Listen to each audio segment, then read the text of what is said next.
Good morning, y'all.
Perfect.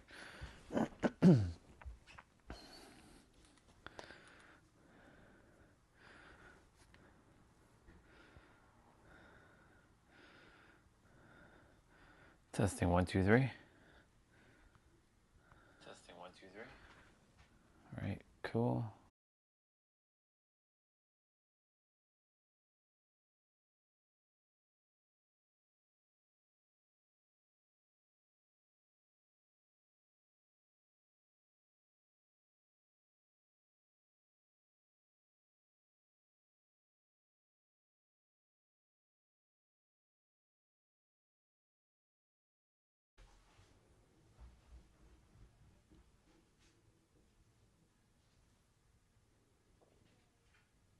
Just waiting for it to load. There we go. There we go.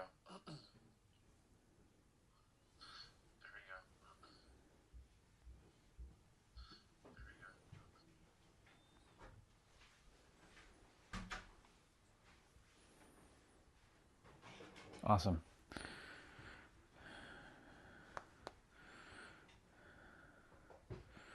Setting up for the day.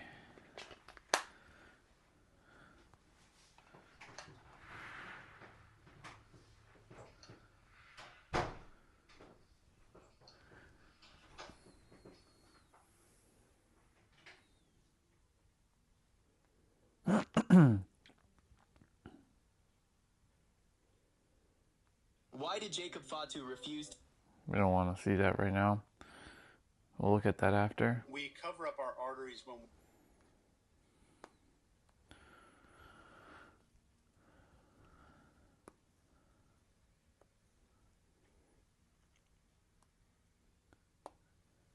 Now, if you're wondering why I named it Rogue, yes, it's going to be for Rogue Galaxy, but I'm going to be using the word Rogue in a specific use case today.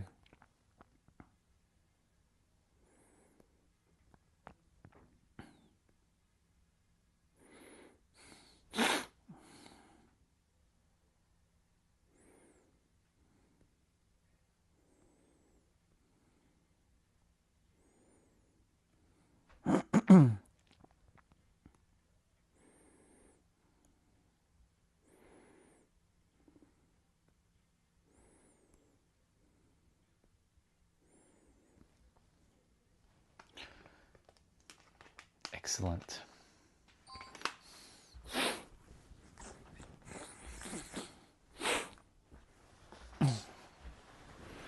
Excellent.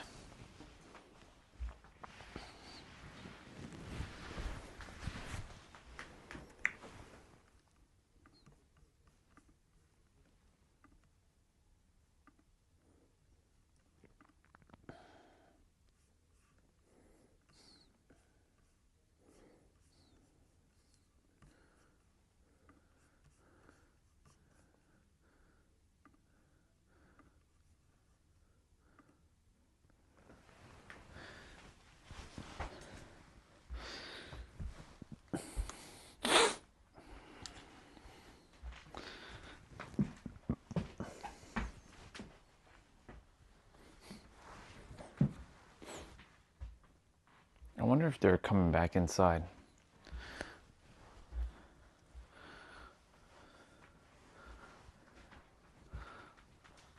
I know they have to move the car.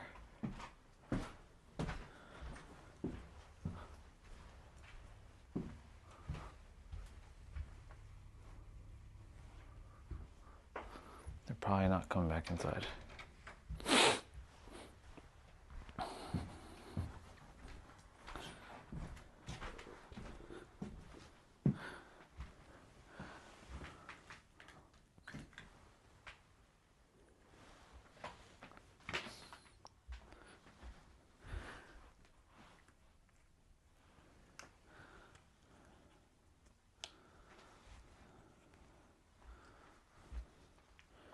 All right, cool.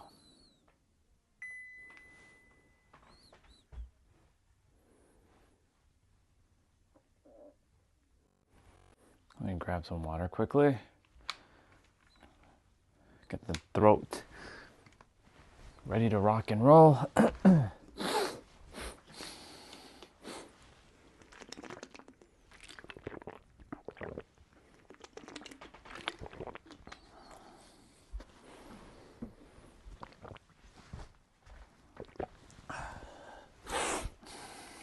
All right, let's do it. Let's go.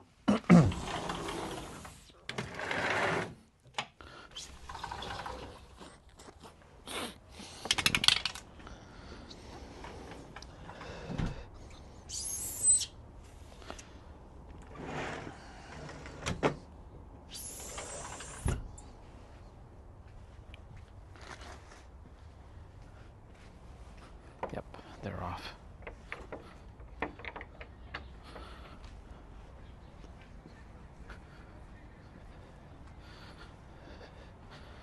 Yeah, my brother, they just took off.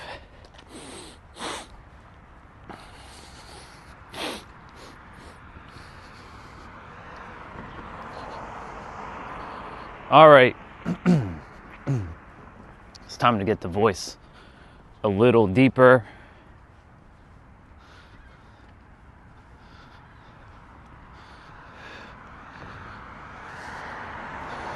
So we're talking about Rogue. And no, I don't mean the X-Men, even though she hot AF and she powerful. We're talking about Rogue, the mind, the puppeteer. Most of us on the planet, we've got a rogue mind living within us. There's this feeling, and I can't describe it with words fully. But there's a feeling of, you know, when you feel regret and you didn't do the things that you were supposed to do, then a feeling comes over you to spur you on to take action. Well, then there's also a feeling when the mind comes and feels like you're being derailed, like nothing works and all this stuff. But in actuality, everything's always working out in your highest alignment. It always has, always will. Like, because our eyes are telling us a story, right? You know, like the eyes tell us that this is real. The eyes are telling us that, you know, this is a real world and it's a physical world. Oh man, are you for real? Anyways, the eyes tells us a lie because the eyes are just taking in an electrical signal from the mind, projecting from what it's seeing, right? If you're in a certain frequency, you will see certain things, right? 10 years ago, I was in a different frequency. I was standing right here, waiting for the bus. Well, let me just be real for a moment. Earlier in the morning, I would be standing right here around 5 o'clock, waiting for the first bus, right in this spot, right? Heading to work. I had the car, but I never drove the car. I could have driven the car and parked it and saved me a whole bunch of time, but I didn't think back then. I didn't think about it because, you know, my frequency didn't allow me to think in that manner.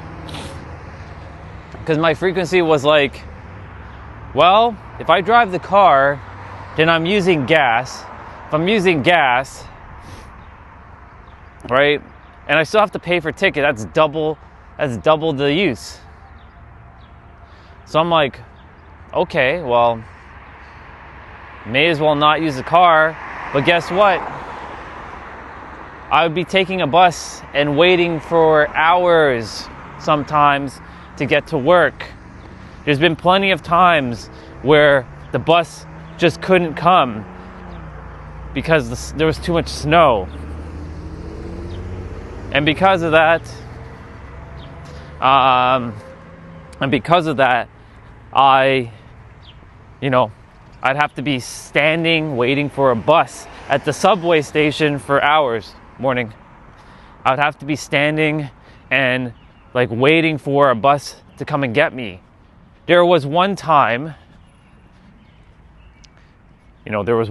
that I was at the bus stop for 4 hours. 4 hours, y'all. I was like, when am I gonna get on a bus? Like, I can call Uber, but Ubers can't come right now because it's so snowy. But my frequency back then, which I had no idea about the word frequency and vibration and energy or any of that stuff, wouldn't permit me to see things. And you can say right now that the frequency of seeing things, well, now anything is possible. I've broken open the limits of the human mind.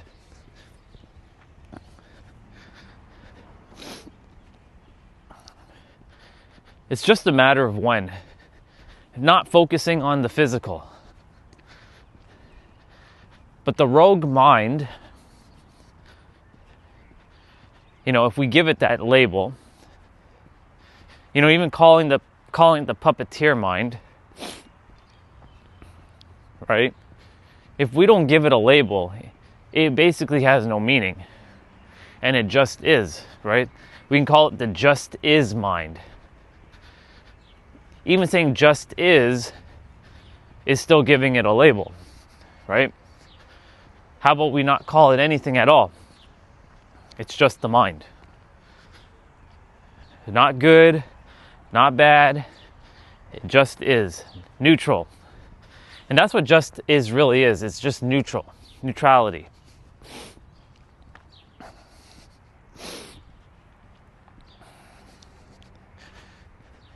But this rogue mind,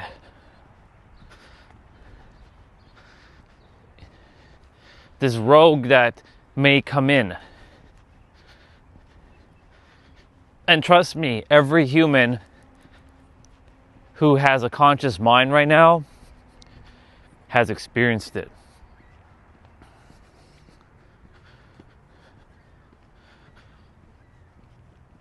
Doubt seeps in. Fear takes over. But doubt is an illusion. It's not real. It never was real. The reason why we doubt is because we don't see with our eyes. And we're not really looking with our mind. Or we're looking with our eyes and we're not looking with our mind, I should say. We're supposed to be using mind sight, not eyesight. But the rogue that's within the mind will do its thing to keep itself alive, because if something seems way out of left field, something so vastly different from what you've experienced, right? So, great example is lottery winners. And I use them as a great case study. many lottery winners, when they come into wealth, for a moment, they're extremely rich, right?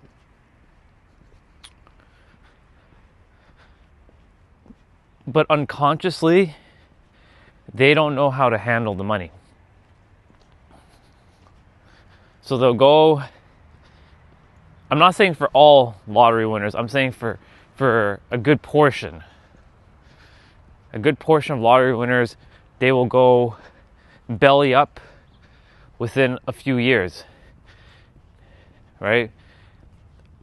It doesn't even have to be lottery winners. I'm going to use a celebrity right now. Floyd Money Mayweather. Now he's called Floyd No Money Mayweather.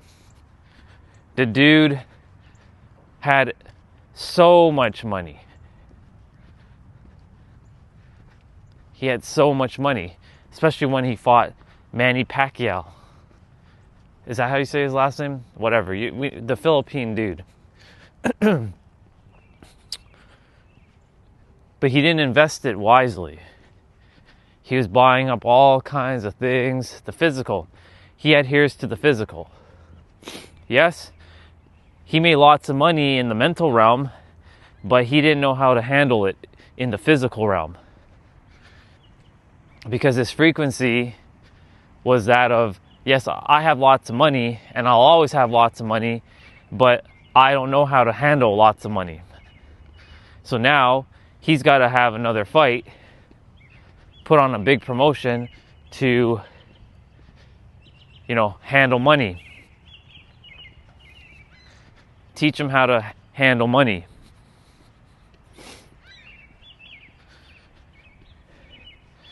Because his frequency, the rogue mind, right now, there's a rogue within his mind saying, fuck, this is the first time in my life in a very long time that I'm broke. He's going bankrupt. He had to give up his gym.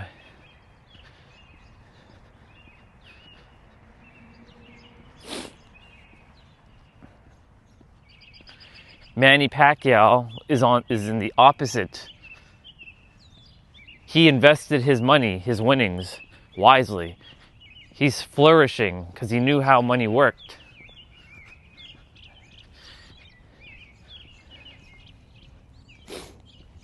So with lottery winners, when something extreme happens, something so out of left field, like, shit, I won the lottery, right? You get excited, you get the pendulum swinging to the side of positivity, right? Because it's swaying your emotions. I'm not saying to be a drone and not to enjoy these things, right? And to just be like stone cold, just like, neutral. But at the same time, you have to kind of put on two hats at the same time. Sort of like in your inner world, you're neutral. You're steady. Like whether the tree is swaying or there's a storm coming or it's a sunny day, you're not rocked. You're good. For me, as of late, weather has been up and down here. Weather used to rock this character a lot. Man, it's cold.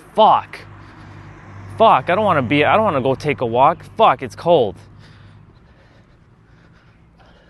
Ah, man, are you for real? Like, my nose is like running. My eyes are watery. It's so hot outside. I'm not going to go take a walk. Fuck that. Right? Because I used to be swayed. This character was being swayed by just weather. Weather changes. Now, of course, San Diego, weather is usually consistent. I like consistency. But change is good. And because of that, I'm not rocked. So that means like my pendulum is not swinging. It's just there. Doesn't mean that yesterday we were watching Nero's video, a shorter one, and he's talking about people who are attempting to maintain high frequency all the time. No, it's about maintaining the right frequency. And he's right, because, being happy all the time, and if you derail then you feel guilty, and then you feel guilty about feeling guilty, and then you times two it, right? And when you times two something, it magnifies and amplifies in the universe. Well, ultimately is just checking in where you're at, and it's just going to give you more of the same, because what you're entertaining in your mind is what you're creating, and what you're creating and revealing is what's going to be brought forth in the physical. You know, the day that the live stream wasn't working properly, right? I went out and I was still in the right frequency, even though I was like cussing and swearing and shit, right? Those are just words to let out energy. I like her doggy, it's cute. Morning.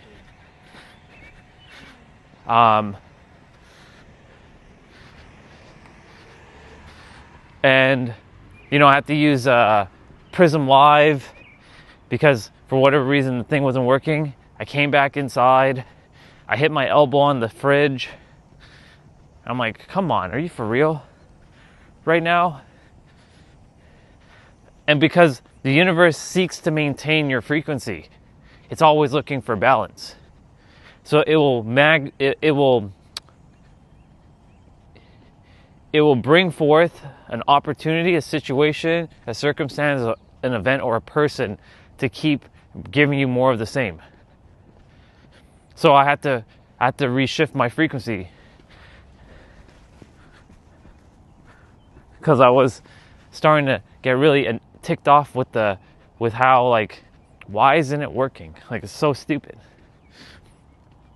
But then when I you know, finished, I was still in the right frequency. And that's the thing, like, even if you're getting angry, you're getting upset, that's okay.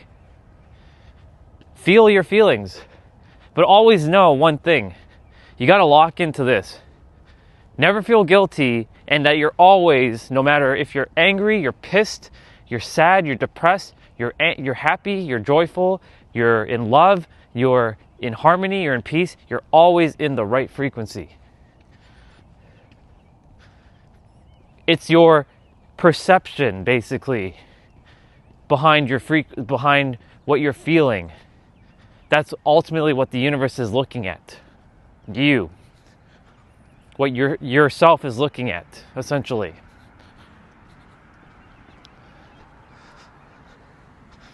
See? This tree, in about a week or two, this tree will no longer be pink. It'll start to bloom green. So you'll start to see the petals, like it is right now, starting to fall down. But it's beautiful. There's a couple of these trees in this area.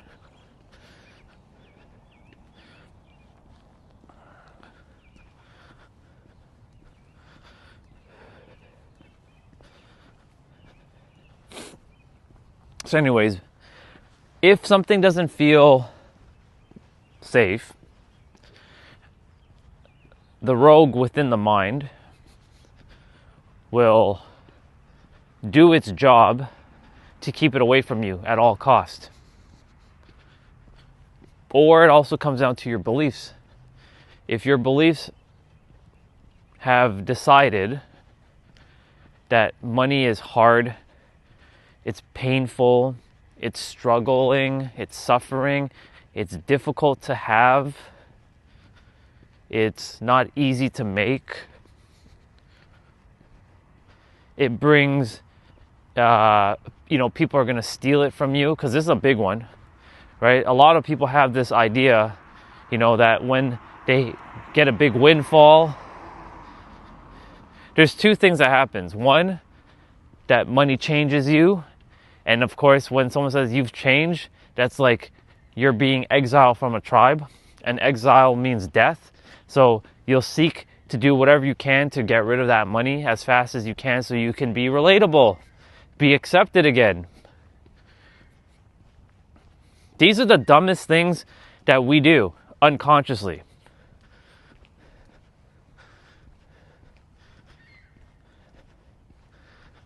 But I can't call it dumb because it just is, right? We're not creating a label. The other thing too that the mind's going to seek to do is not only that you've changed, right? When you have this windfall, people might start asking you for some. And, they'll come out of the woodworks. You hadn't spoken to this person in like 10 years, and all of a sudden, they're being nice to you, right? Let me put it to you this way. For me, when I win, because that's ultimately going to happen. And it's not how I'm going to make my fortune. My fortune is being made by my passion work, my passion projects, the many passion projects that I'm bringing forth into the world. But you'll see a few people come out of the woodworks. Now, for me, I have no problem with that. They can come. I'll help them.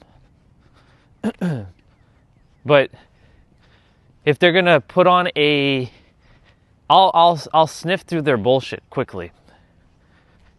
I have an internal bullshit detector to tell me, is this person telling me, are they actually here genuinity for being happy for me, and they generally need the help, or are they just here for the money and they don't really give a fuck about me, right? So imagine some random person I used to like, right, comes out of nowhere. I'll use Zoe. She's a great example of this. I'll use Zoe. I'm a billionaire now, a trillionaire, let's call it that. And she finds out, oh my God, he's a trillionaire now? Do you think that I'm going to accept her back into my life, even though I know we're all one thing? Nope. You chose who you wanted to choose, and you decided to block me on LinkedIn just because I said hello to you and you were stalking my profile for whatever reason. I'm not upset with you. I have no problem with anybody. Anyone who's done me dirty, it's only because I didn't know myself, and there's no fault, right? Because the frequency that this character was on, they were brought into the physical reality to, maintain that frequency that I was currently at, right? But, I'll just be like, hello, and just keep on moving.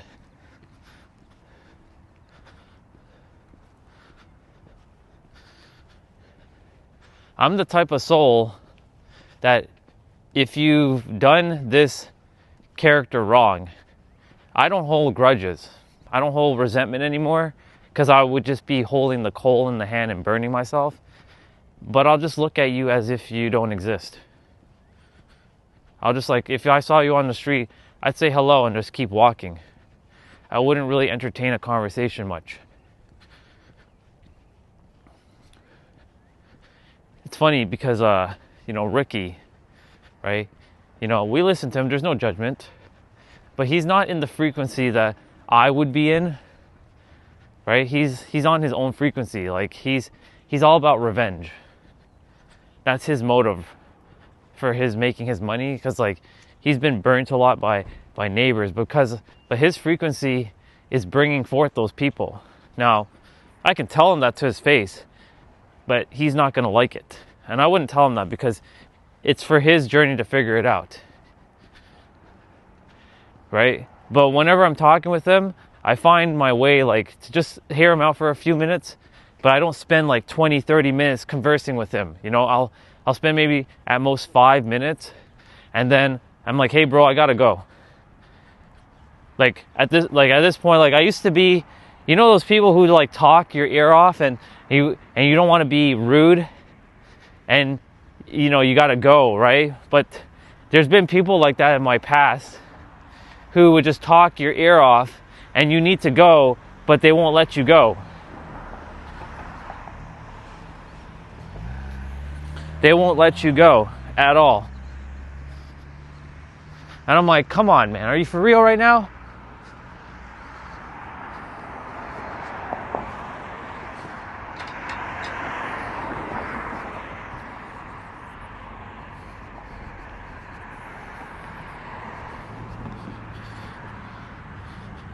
Anyways, so now, like, I have no problem cutting myself off from when I'm, you know, with those types of souls that are like kind of like talking over and over. But because like that's helped me to like break like being out of their frequency. And when I'm talking with them, you know, I used to think, oh man, they're gonna throw me back into a lower frequency. Nope. No matter who I talk to, I'm always in the frequency that I decide to be in. That's a bar. I decide that I'm in this frequency, and I can talk to someone who is in like low frequency, and I can talk to someone in high frequency. I used to strive to only be in alignment with people who is in high frequency. Nope, fuck that noise. Do you know why? Because they themselves are putting on a facade to some degree. Those who know thyself cannot be swayed by anything, no matter what person you speak to. So anyways, the rogue will do its job to also derail. It will do its job to create a problem. The mind is such a paradox. Like, I really want to just say one word and it just encapsulates everything. It's a fucking paradox. That's how the mind works. There's a lot of people who are psychologists. Morning, brother. Morning, how are you? Excellent, you? Good. Good. Going for your walk later? Later, yeah. Okay, see you later.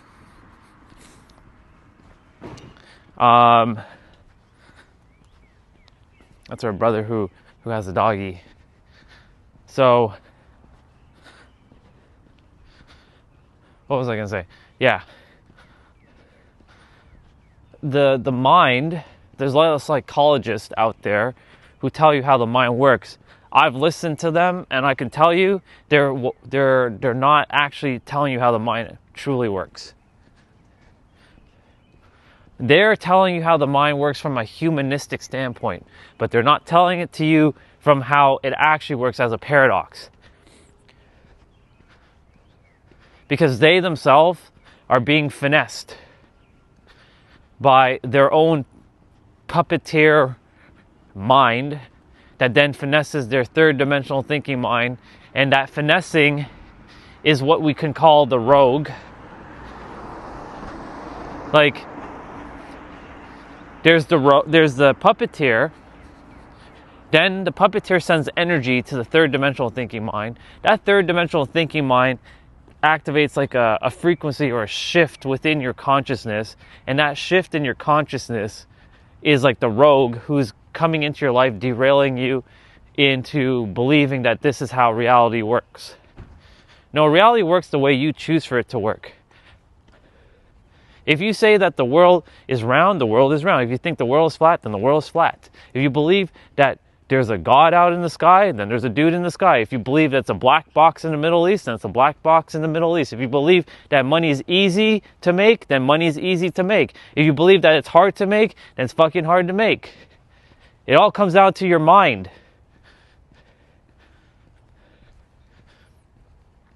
It all comes down to your beliefs and deciding. But the rogue will always do its job to somewhat derail you, all because it's either unsafe for it, and let me say this, it's unsafe for it, not unsafe for you. The you who has no name, no image, no form, the formless substance of unconditional, like authenticity, love, the version of you that cannot be spoken by any word in any language, that you.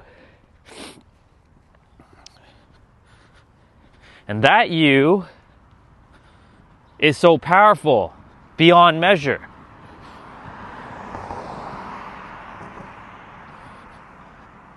That you isn't afraid of anything. That you knows better. That you can handle anything. That you is capable of everything. But the rogue within the mind is going to tell you, nope, that's not possible.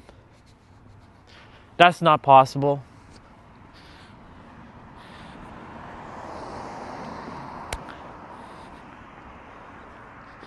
I went skydiving, as you all know, back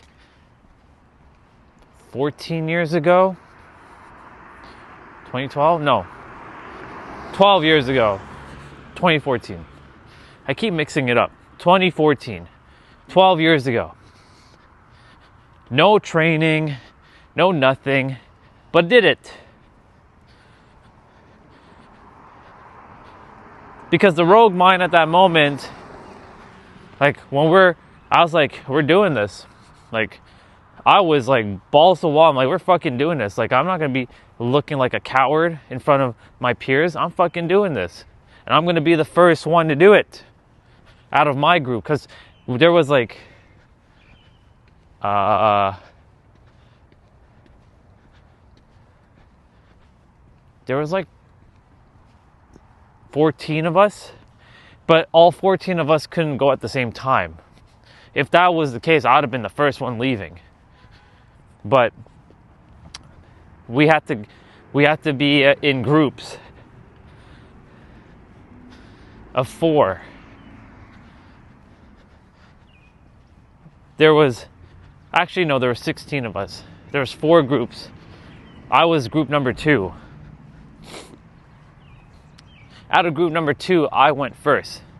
I entered the plane last, but I was the first one to jump. The person who enters the plane last has to be the first one to go because of the situation of how you're tethered already to your person, right? Because you're sitting in front of the person who you're going to be tethered to, right? He's the one he's going to be taking you, right? I definitely want to be doing solo jumping when the time comes.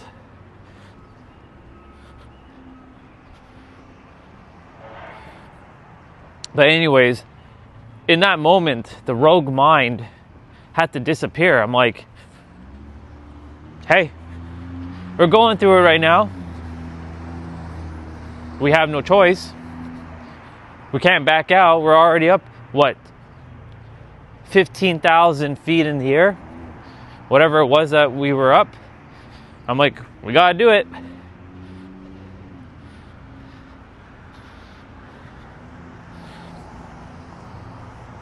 There's no other way. You gotta do it.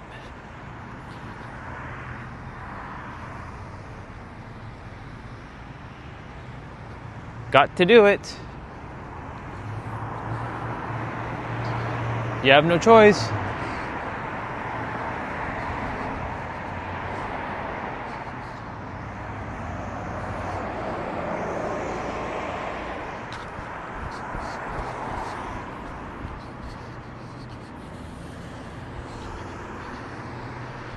You have no choice but to do it.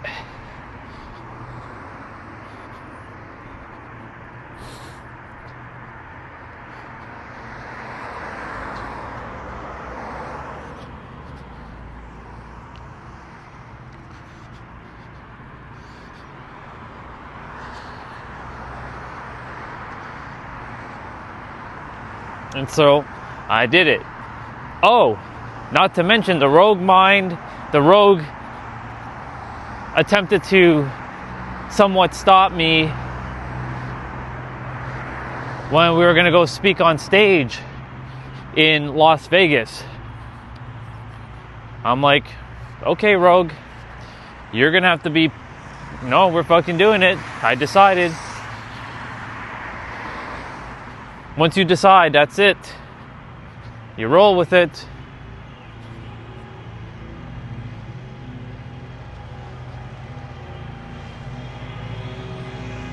Oh, that's our brother.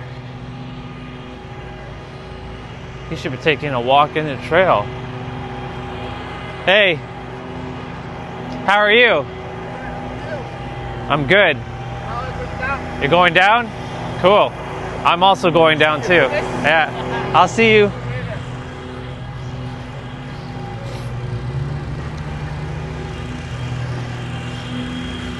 That's awesome. He's going down, and I'm gonna eventually, I'll probably run back into him maybe if he goes around. He more likely will go around.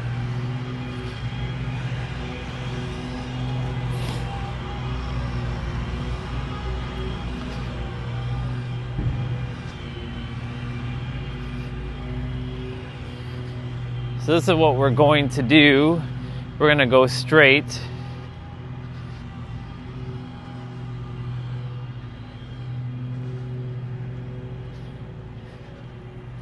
Because it's been a while since I walked this direction. We're going to turn into the first street. We're not going to go through the street with Lily and Ricky. They're not there though, but we're not going to go through that street. We're going to head over this direction. Anyway, so the rogue mind, the rogue that's in the mind, right? It will fucking derail you every time something feels unsafe because it's geared and tied to the nervous system. Once you have a handle on your nervous system and you know that it's safe, all you know, what is it? All engines go? Yeah. All engines go. All sails ahead. All systems go. I think that's the saying. All systems go.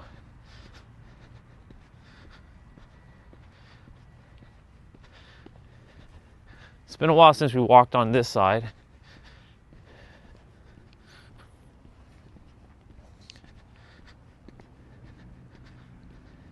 We got Doggy over here.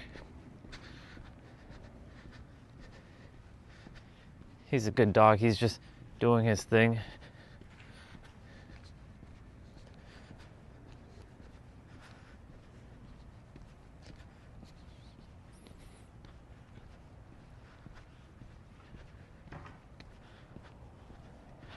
Speaking of dogs, for a moment, you know, I used to be afraid of them. I used to be absolutely petrified of dogs. Right? Because I just didn't understand how they operated. Calm confidence. Right? The nervous system was like, oh, like it creates a fear, right? Like the nervous system there for a moment, for that doggy, I was like, what are you doing? We're safe. But the rogue there, it's because you know, when you're unfamiliar of someone's dog and you've never seen it before, right? You don't know, it's like unpredictability. Now, if you can make unpredictability safe in your life, oh my God, you will live the greatest life on this planet. Unpredictability, which is uncertainty, is, you can call it the remedy to the rogue. How is it the remedy, Orion? Hear me out. Sounds like a paradox. Sounds contradicting. Because if it's unpredictable and you know, if it's unpredictable, uncertain, and the other word I just said, which I forgot, right? If it's one of those, then how can the mind be safe, or the rogue mind? Well, because you start to wire in that life is unpredictable. And when you know that life is unpredictable, you can start to just be safe in every present moment. if you can wire in that saying, and I've said it before, you are safe in every present moment. And you know, it's fascinating. When I came to that conclusion while we're on our walk, Regina was here, Olga was here at that time when I said that. It was back closer to the house. It's funny, I said it during like last May or sometime in June. Everybody else started saying that on the internet because my frequency had changed to say that everything has to be safe, the nervous system. You can say like it's slow, there's a download code happening in the other realm that's starting to hit the other dimensions, like the third dimension, the fourth, but it's really permeating the third, so that the third dimension can, the people of the third dimension can understand that safety is top priority.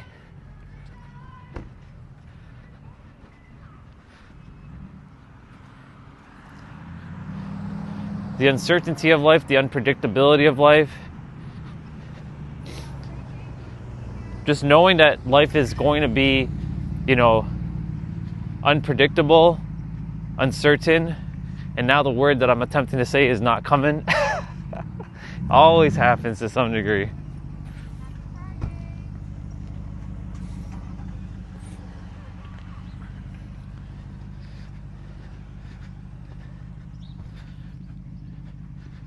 We're gonna walk through this street. It's been a while since I walked through this street.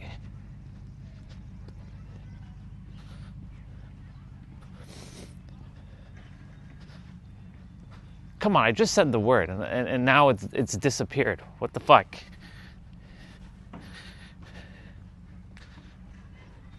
What's the name of what's the word? Anyways, it doesn't really matter. We know what we're talking about. If you can wire in that unpredictability and uncertainty is safety to the mind, then you will live one powerful and amazing life. You will live one incredible life. Right? You will live an incredible life when you know that you're safe in every present moment. Once you know that you're safe in every present moment, you will live a wonderful life on the planet. But until you can wire that in, you will continue to fear things. But fear is an illusion. Fear is not real. They teach you all this garbage about fear, but fear is not real. It is not real whatsoever. Morning. Fear is not real whatsoever.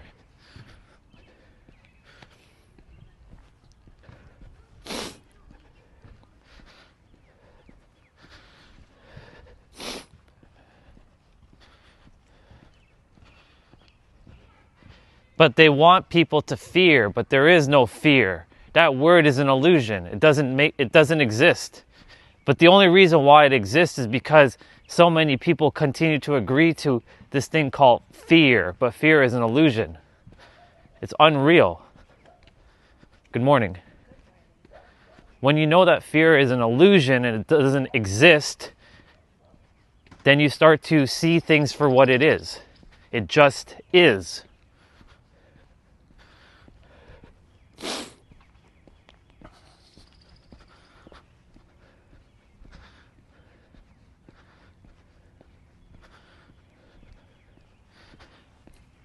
I used to fear a lot. But what the fuck is there to fear? There's that saying. The only thing to fear is fear itself, but the thing is, fear doesn't exist. It's an illusion. It's made up.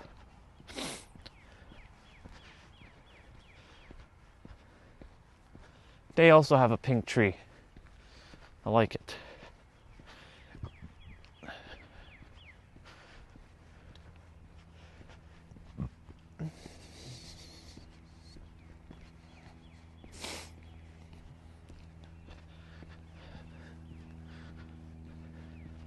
Am I gonna take the lap? Oi. Good morning, brother. How are you, buddy? Good, you? I'm okay. Good stuff. Enjoy your day.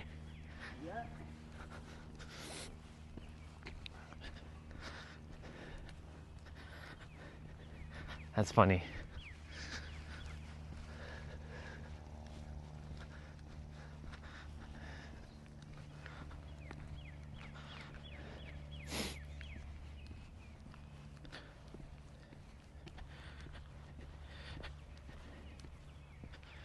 You know, it's interesting. Today is May 1st.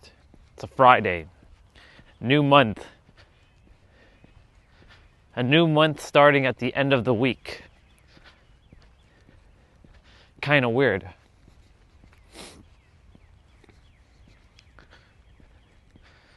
But everything kind of just is.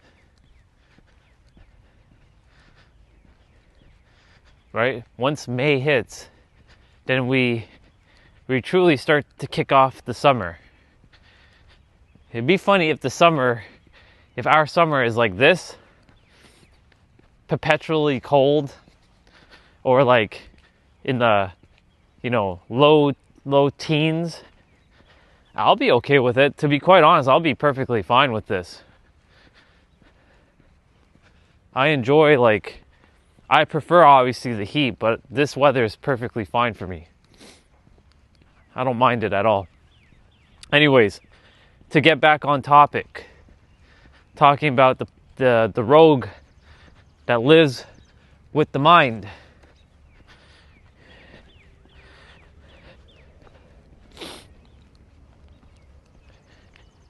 To really give you a visual, there's like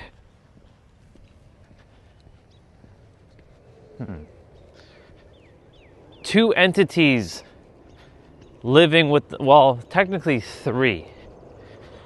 The puppeteer mind, the third dimensional thinking mind, and then those two use something called the rogue to sort of control the human. It sends like an electrical current. You can say like that's a physical aspect. Because the mental has to affect the physical, right? Oh, there's a doggy there. He hiding underneath the garage. That's funny. He's like, that was funny. Our brother with Sadie and Penny, they're not out today.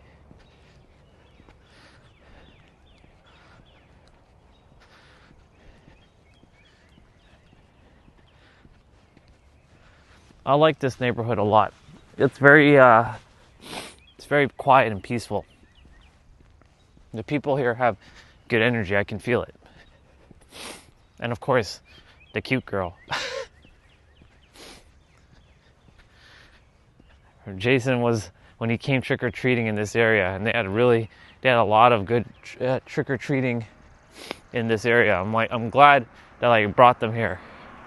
Jay went up to their house, and her parents are awesome. But they went up to he went up to the house, and she was the one giving candy. And I'm like, go to that house. Oh, look, our brother. Again.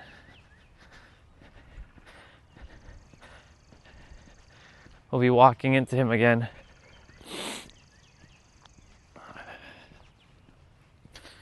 Anyway, so he's like, I know why you like this area. I get to see you again. Yep, back around. Yeah. Have a good day. Thank you. He's like, I know why you like here. I'm like, hey dude, she cutie. I like what I like. But I won't be living here because, San Diego is calling.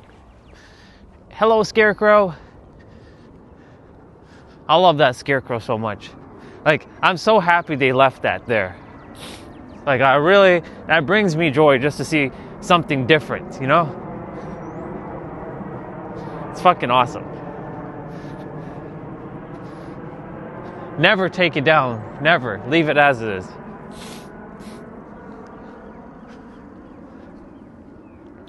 Kind of wish the side of the house, they changed the paint. The brick doesn't match. It's kind of like, you know how they make the front of the house look appealing, but then the side of the house looks kind of like bland? Make the side of the house look good too. I know the front of the house is the appealing part, but like make the side also look like match it with paint or something.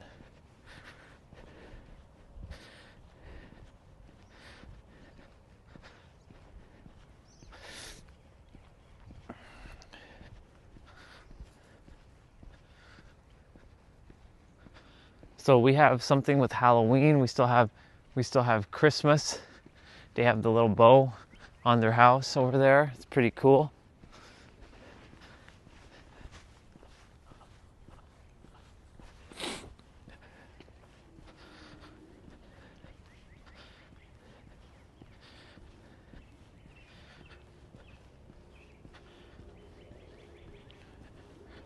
So I make it back here with 70% or 69%. So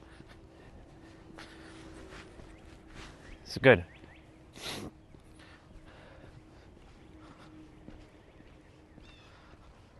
The Kia Soul.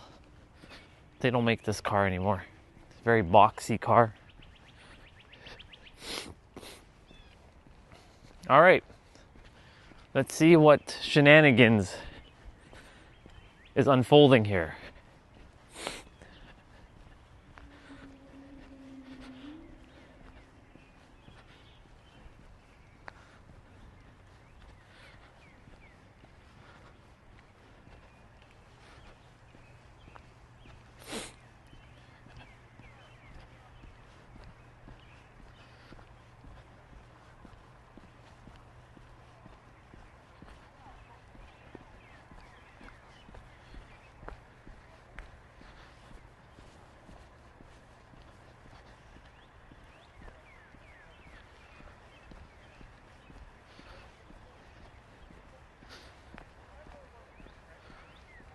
They're building something.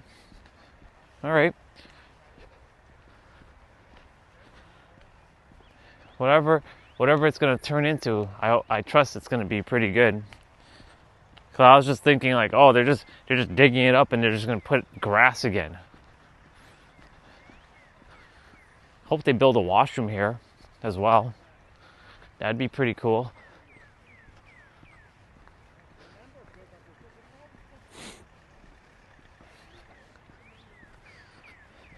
Don't know how long this project's gonna last for, but you know, they're getting it ready for this for the summer, I guess. It's a good park to be in. Fortunately, my internet isn't the greatest in this area.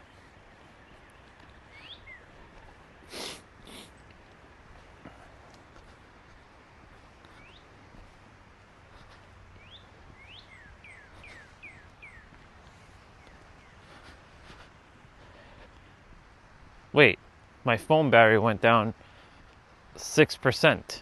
I was just 70% over there. The hell?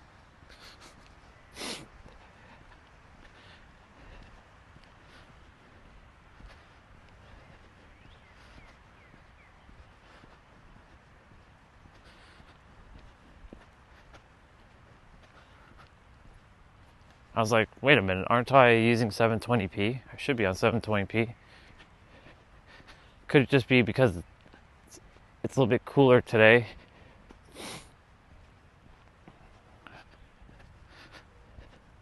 I really do push this phone to the limit. It's my workhorse. And I appreciate it being the workhorse that it is.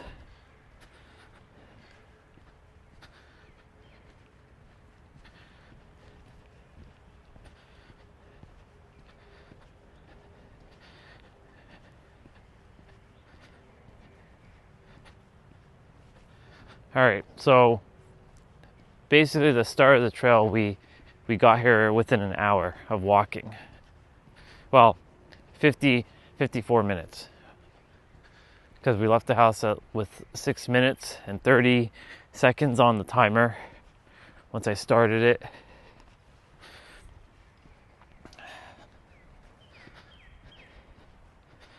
Foam bear is at 63%.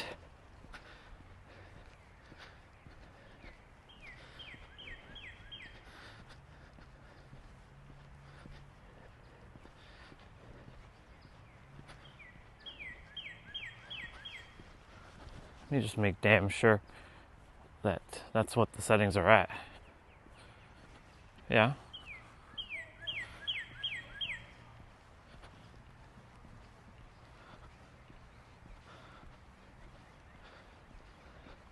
We got a run club.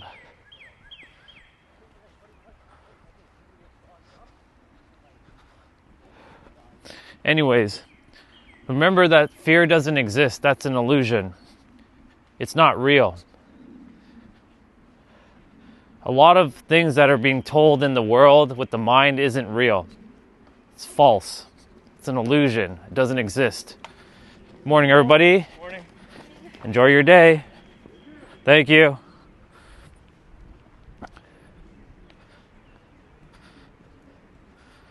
It doesn't exist.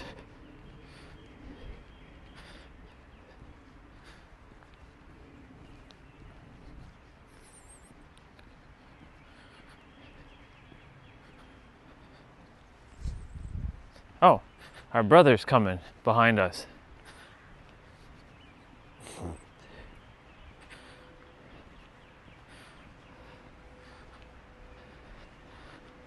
Phone battery staying strong at 62%. Morning, brother. How are you? Yeah, I've been here. Yeah? Yeah. You good? Yeah, I'm good. You? Yeah. Good. Enjoy your day. Thank you.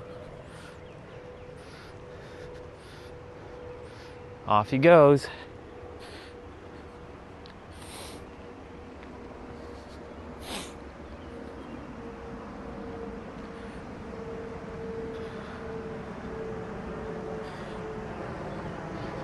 We'll probably see him by the time we get back.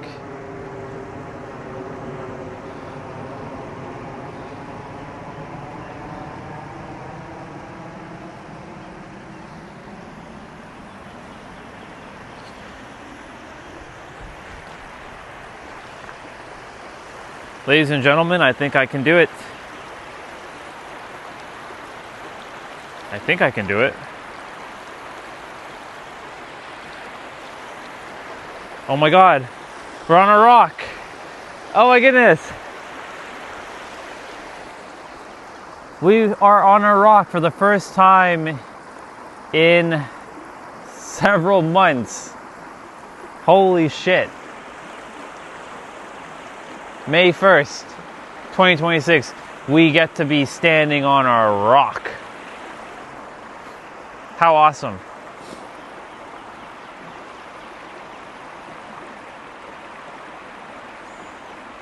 Cool.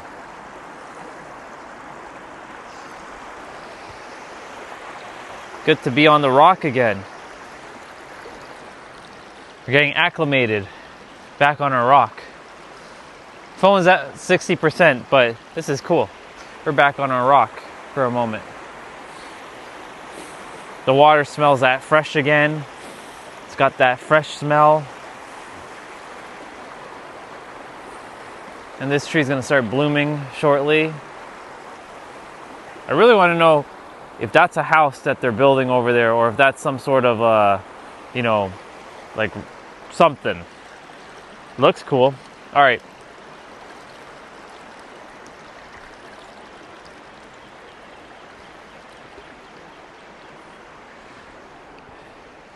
Awesome.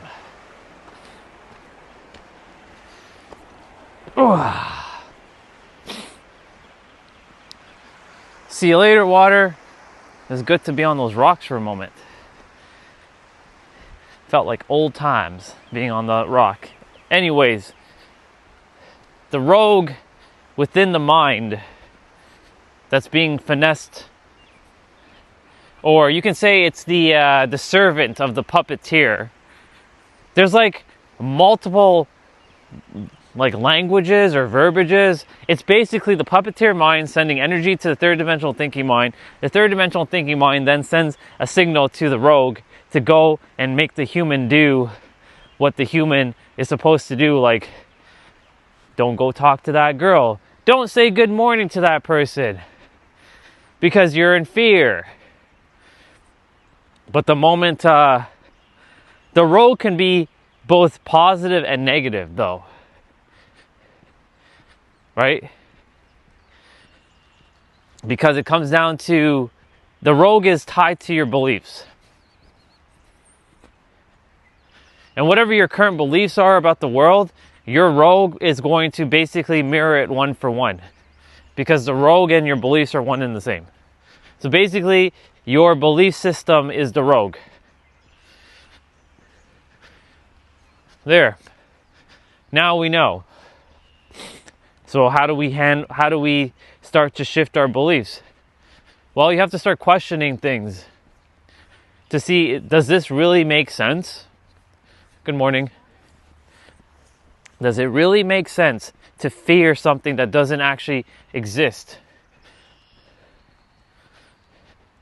Like, there's so many people out there, you know, helping, but it's called counterfeit light. False light. It's still light, but it's not genuine.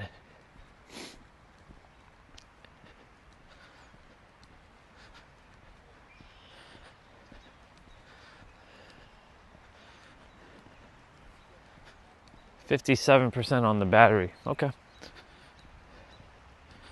That should be all right. But the fear, it's an illusion. Right? But the rogue takes your beliefs. Good morning.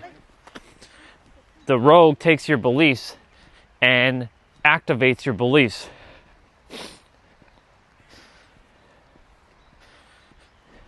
And when you understand how something works, you can start to do things differently.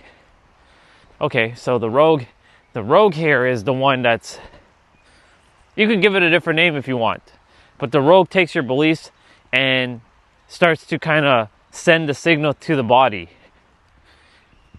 If you're a fear of dogs, for example, it'll pump cortisol for fight or flight. If you're afraid to approach that person and say hello, then it will send this nervous feeling, this panic, this anxiety. So how does one handle the rogue? Well, it's handling your belief systems. Like, you got to shift it. But how do I know how to shift beliefs if I don't know what beliefs I'm holding about myself and the world? What if I'm unconscious of that? Orion, how do I start to make the shift?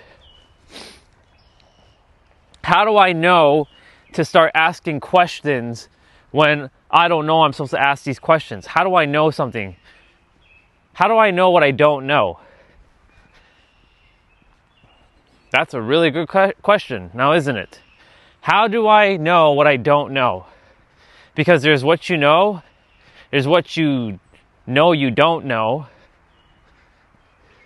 and then there's what you don't know what you don't know. So how do you start to ask the question, how do I find out what I actually don't know, what I don't know?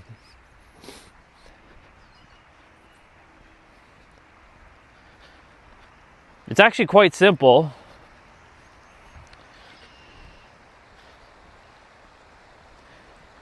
But it's really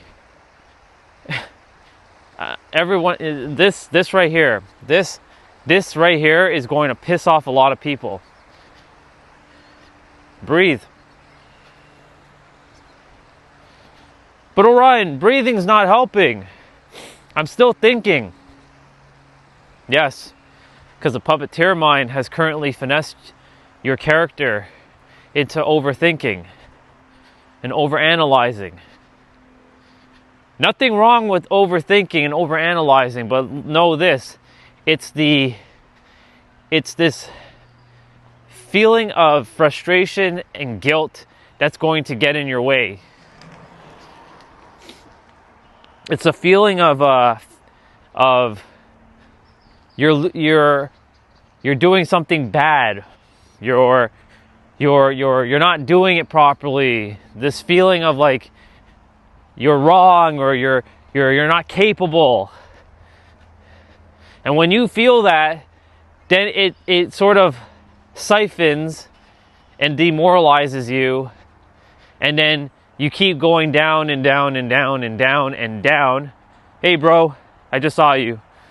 You keep going down and down and down and down until you are no longer able to handle your mind, and then the mind just completely finesses you because of the beliefs. So I'm basically talking about there's a rogue that lives with the mind, and the rogue is basically your beliefs. But the rogue can be good, it can be positive or negative, it could be neutral. But generally a rogue is someone or something that goes against the grain, or goes against itself, or goes against a team.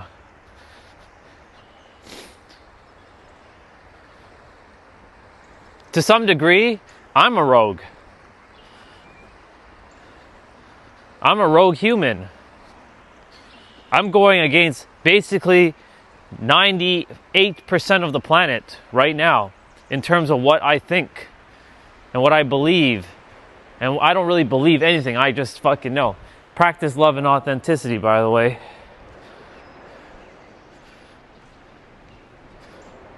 Out of all the graffiti, that's the only one that's actually positive. Everything else here is just all about, like, bullshit.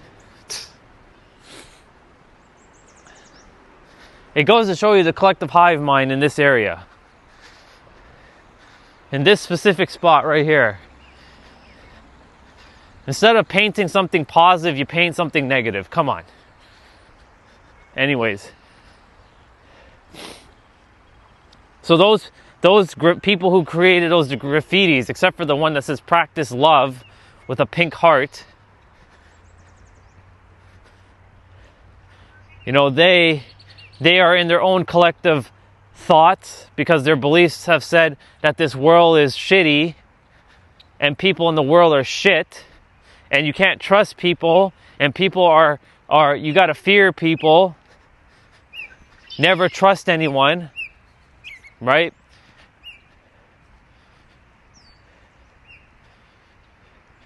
You should never trust anyone. You should always be careful, right? The reality of this world is you can't trust, because people see with their fucking eyes, and what they see with their eyes, they keep magnifying the same collective hive mind of you can't trust people, and that's the rogue finessing everybody into believing to not trusting people. This character, was very much into not trusting anyone. You even looked at me the wrong way, I'll be like, yeah, you see that fucking person over there? I'm gonna, you know.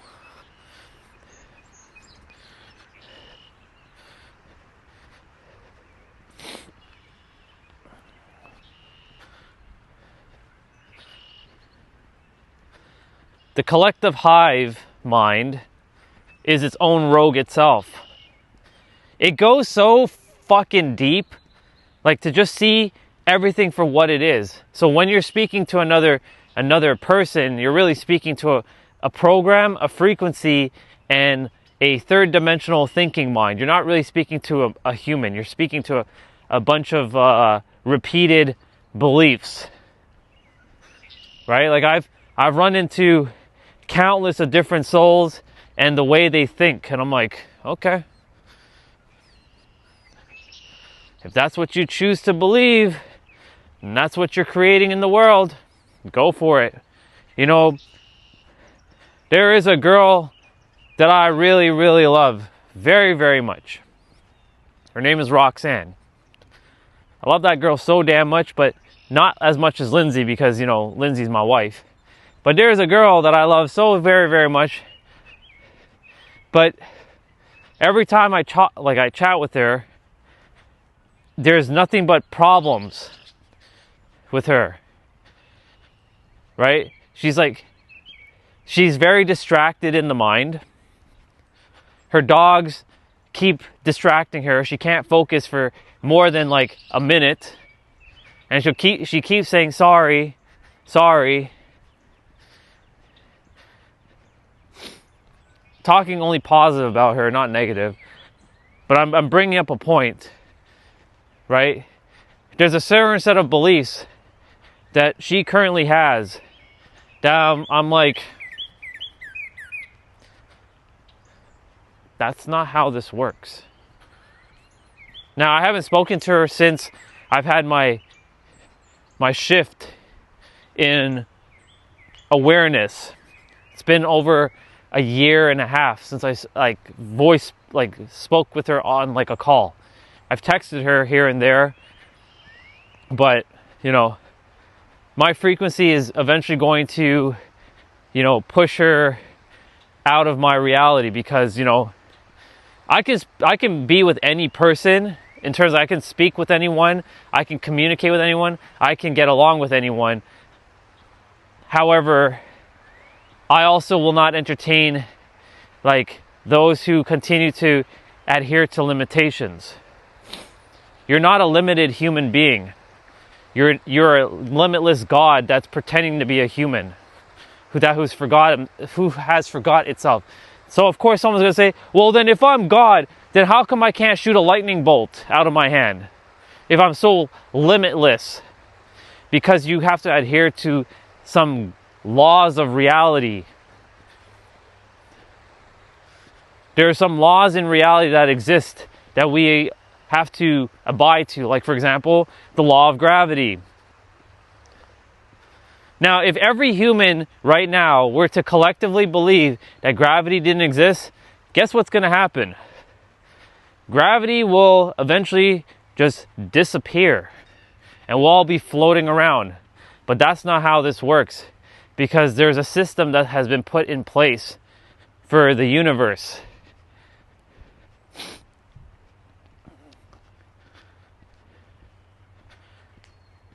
Like if you go to a different planet, gravity is much heavier than it is here.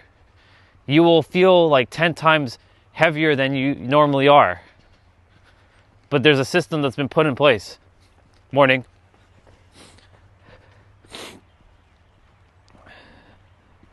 There's a system that's been put in place here so that you can navigate. Well then, Orion, if you say that I'm a limitless God, then why can't I snap my fingers and have what I want in the physical? Well, there's a little bit of a condensation period for what you want in the physical.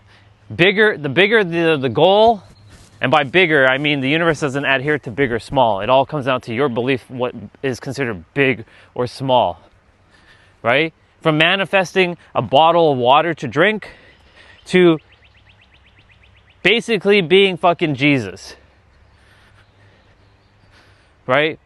The sky is not the limit. The limit is your mind, literally. Hey, bro. Good, you? Came out. Yeah, you're kind of early. Yeah, a little bit early today. Yeah. All good? Yeah, a little bit different today. I'm okay with it. Yeah, it's not that bad. Yeah, Actually. I like it. Yeah, It's not too hot, not too cold. I enjoy this. that's for sure. Yeah. I did my passport back early April, so I just got it yesterday. Oh, yeah? Or the day before. Oh, Yeah. that's good. I did it online and I was like, oh, it came. Wow, Yeah. that's good. Yeah. So I guess you're going to be going soon, or? I want to head back home in like October if possible. Oh, October. Yeah, Oh, just yeah. to like spend some time there for a little bit, but Yeah. we'll see. Oh, yeah. Yeah. I'm just kind of living in the now, just letting it be. Yeah. Yeah. Everything else good though? Yeah. got one letter. I'm still waiting on the 2 letters. Gotcha. Biker coming. And then see what goes from there. Yeah. Everything's working out. Yeah. You already got one, so the other ones are bound to show up. Yeah. And then you'll probably head off there maybe sometime this year. Yeah, I'd like to somewhere in maybe June or July. And when you go there, are you going to spend like months or just like weeks? I'm not sure yet. Because I think my daughter's like, she's going through some tests right now. She's not feeling too well. Got it. But I don't know if she's telling me everything or. Right. And I don't know how long I'm going to be there. Right. But I think the maximum you're supposed to be is Six months. Yeah. 180 days. Oh, is that what it is? If you stay after 180 days, I mean, will they find out? Well, they can look, but if you attempt to go back to the States again within that time, you could face a penalty of like not be able to go back there for 10 years. So you gotta stay within their 180 days. But once you've done the 180 days within a calendar year, you can go back again. So within like a year time. So if you spend 6 months and then you attempt to go back, let's say you go back the same year, like for like a day or two, they'll be like, because they have your records of like how long you've been there. You already spent 6 months here and now you're back again? Yeah. Unless you have your citizenship or you have some sort of work visa, that's the only exception. Oh yeah. But once 180 days have passed again from your 180 days, so that's basically like 6 months, you can go back again. I see.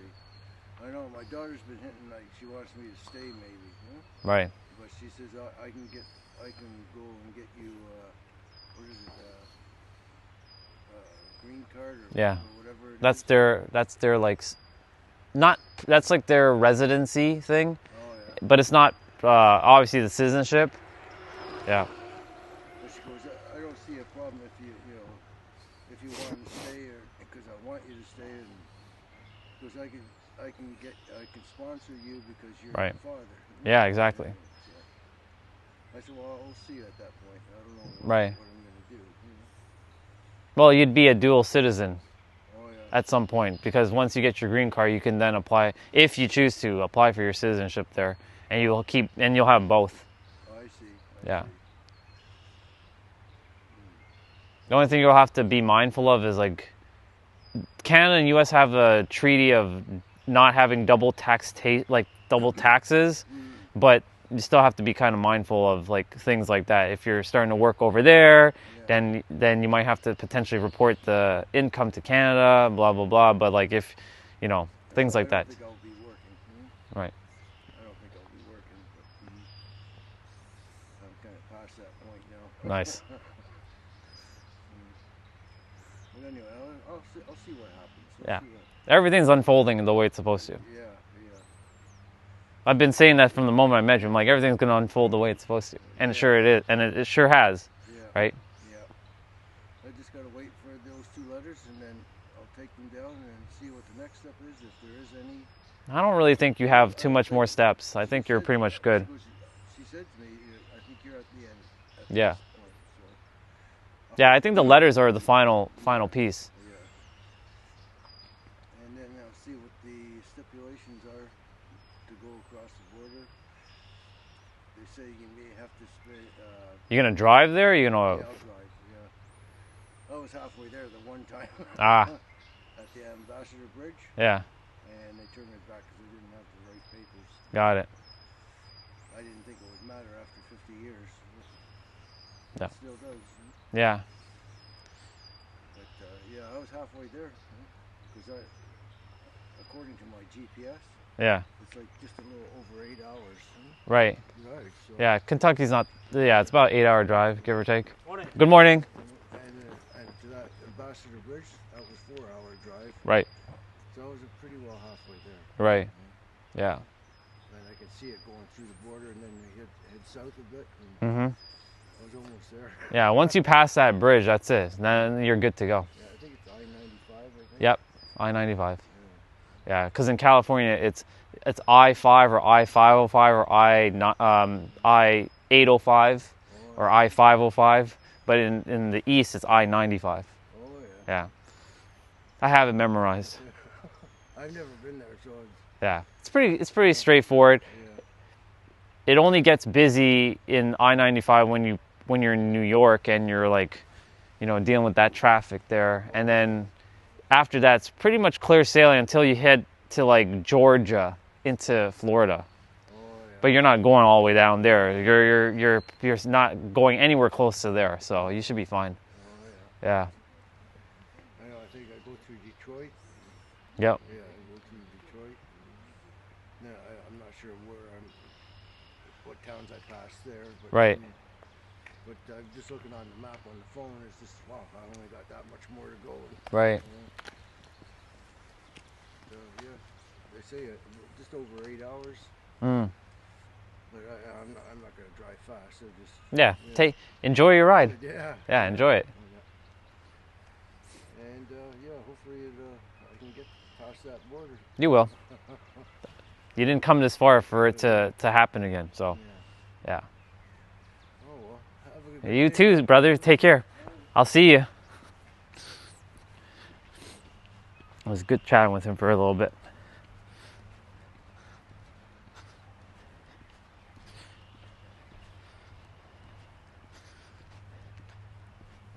Morning, brother. Have a wonderful day. You too. Thank you so much.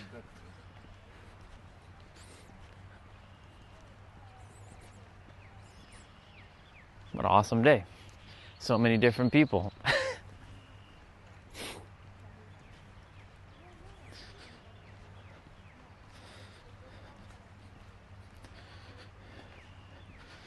I want to slow down my walk for a moment. I don't want to be too much behind them. I'll let them get some space. Anyways, yeah. Back to our conversation. The rogue holding the beliefs and activating your beliefs. So that's like an entity. Because when you can like name it, call it out, see it for what it is, you can start to shift and change it.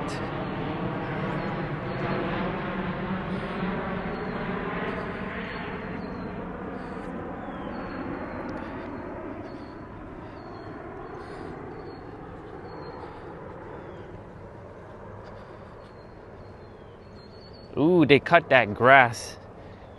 They cut that grass. Look at that. That's not grass you would want to walk in right now, though. That's like wet grass. Especially if you got like white shoes, you wouldn't want to walk in this. Unless you don't give a shit about your shoes.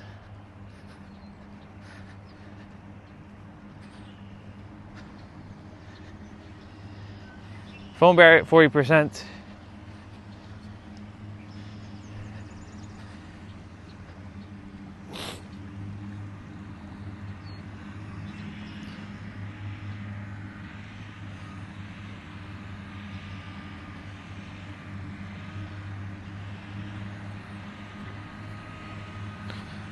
Today is Full Body Friday, so we got the whole shebang to do. And it's not because we have to do it, we choose to do it. And I enjoy doing it.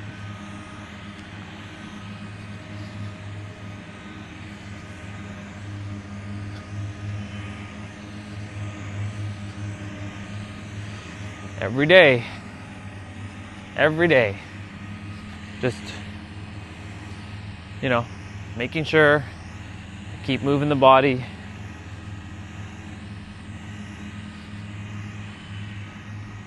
But even if I don't move my body, I'm good too, right? But there's something about moving that brings me joy. But the thing is, like, even if I don't move, I can still be in joy.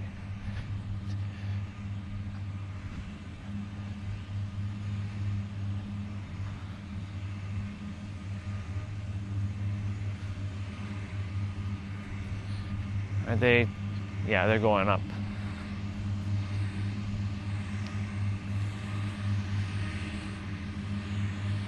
I thought they cut that grass yesterday. I guess not. They're cutting it today.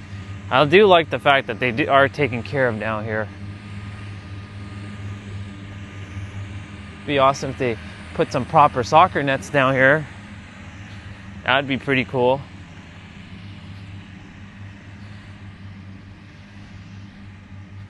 Making sure, like, you know, the problem is, like, the collective in this area destroys stuff. If the collective in this area wasn't destroying stuff, we wouldn't be having the problem. Things would be taken care of.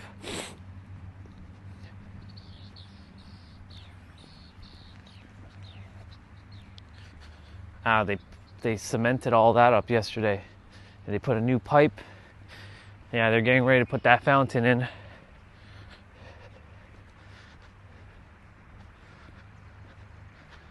We got some Canada Goose. They just chilling there. It's pretty cool.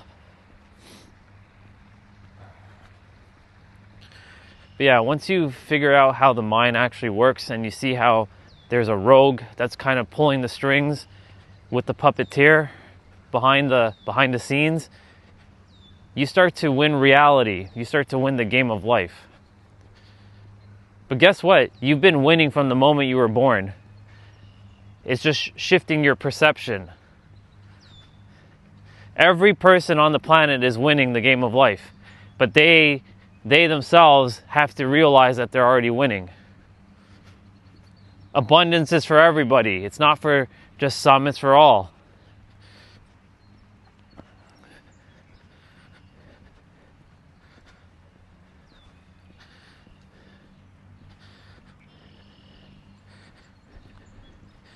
Phone battery, it is at 35%.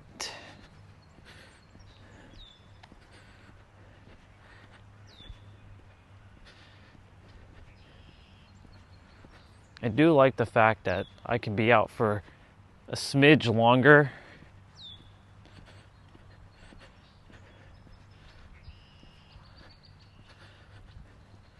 Now that I have this ability to swap between the different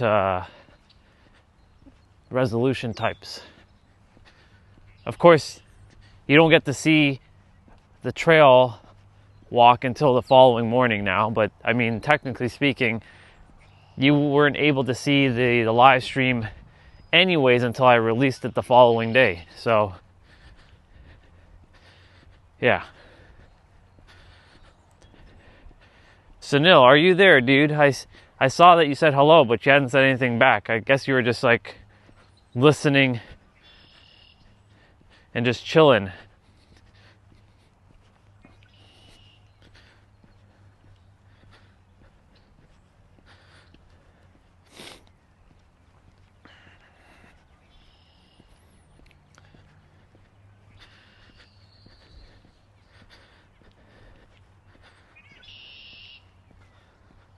I like this area. There's lots of birds.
Well, we made it to May 1st. I had no idea if I was still going to be streaming, but, you know, here we are, still streaming.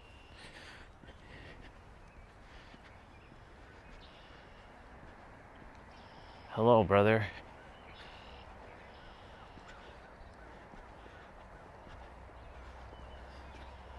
It's very healthy.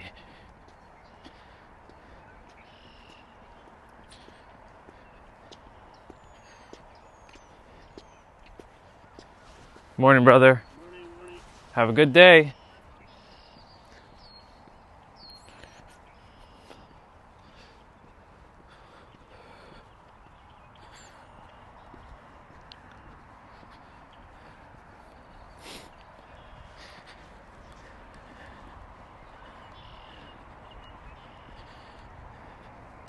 You can kind of say I inspired him to walk backwards a little bit.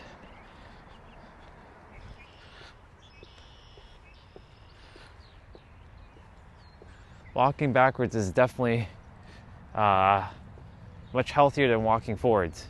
It's got a different vibe.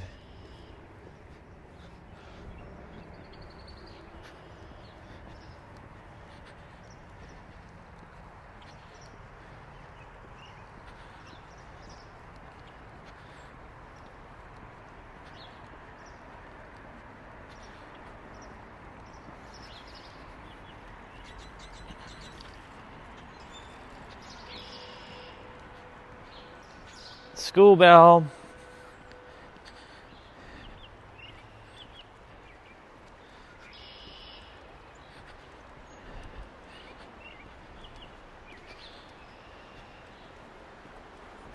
It's funny, it's been a whole year. May 18th is when I activated my memories. So what's gonna transpire through this month, universe? What do you have for me? What's our next plan? Because this is what this month's about. A lot of action.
I'm just taking in the sounds of the birds.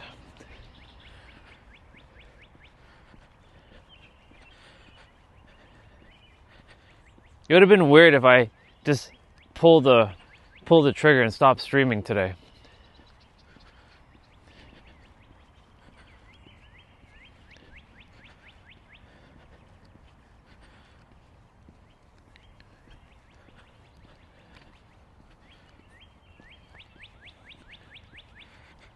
But you know, this channel is pretty much my practice grounds.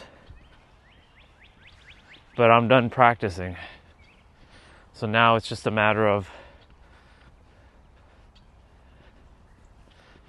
pulling the trigger and going. It would have been weird starting the new channel today with, I want to start the new channel when the weather is like nice and warm, sunny.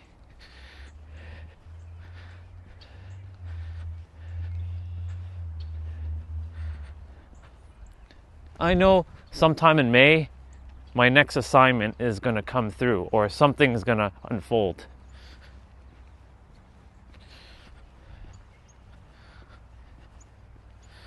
So we'll see.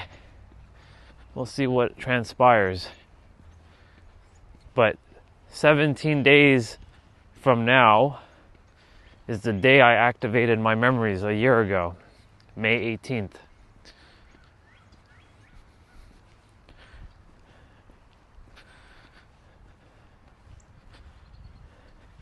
It'd be funny if I activate another memory. I don't need more memories though. It's cool if I get them though. But it's not necessary anymore. One memory was enough to know that how this works.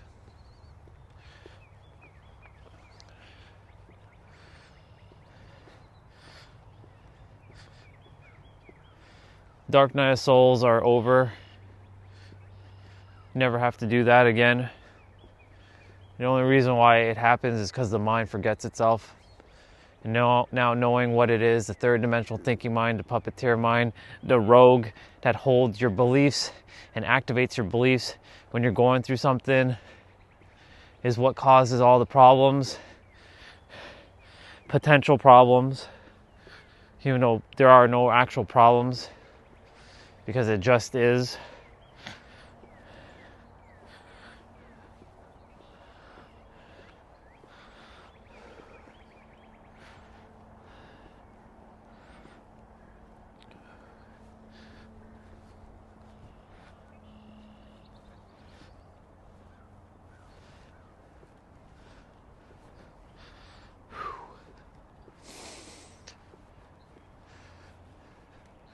But we're in May now.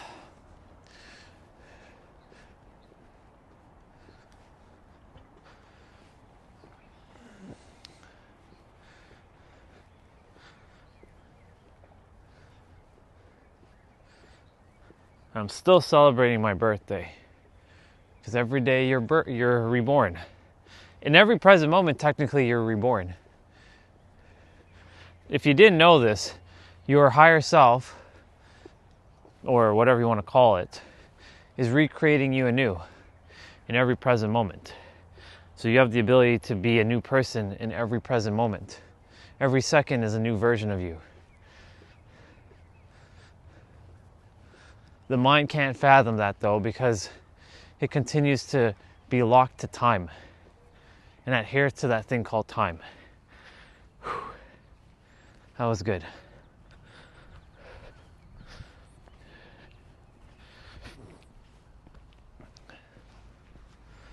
Still have 26% on the battery.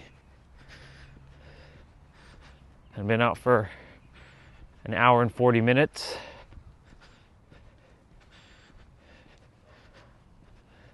By the time I return, it'll be roughly 2 hours.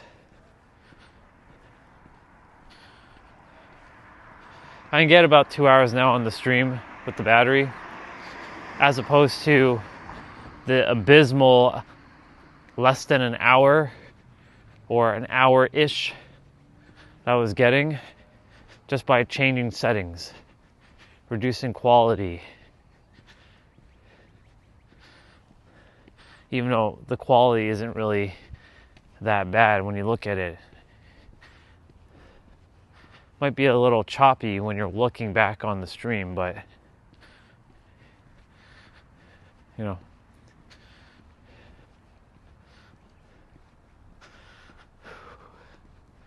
Am I going to go the long way or am I going to go the short way?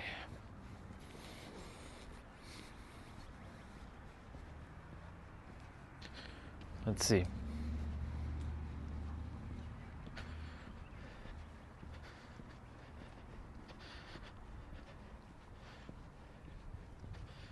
I've enjoyed starting to walk the longer way as opposed to the shorter way. And from the looks of it, the body is aiming for the longer way.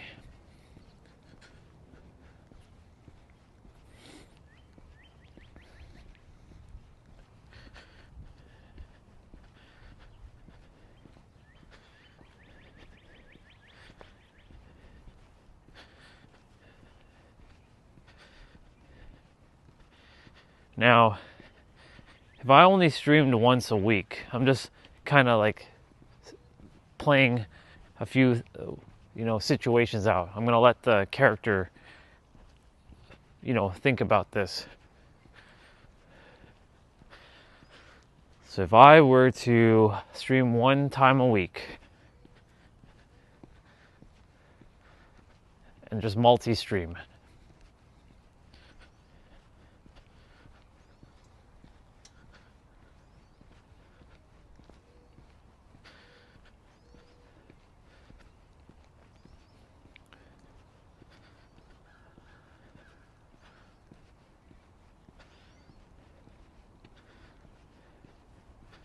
I stream one time a week talking about something specific.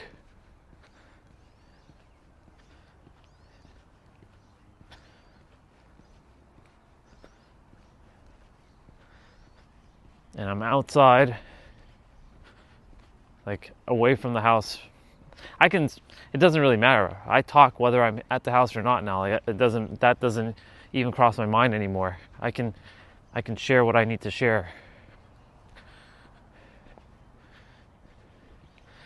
But if I were to be outside one time a week, like streaming one time a week outside at like a park, sharing with the world how the mind works.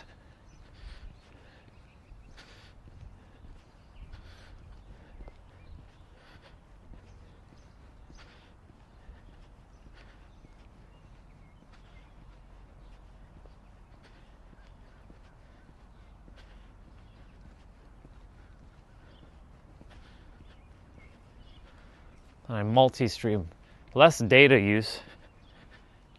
Bring the battery with me. I could be out for an hour or two.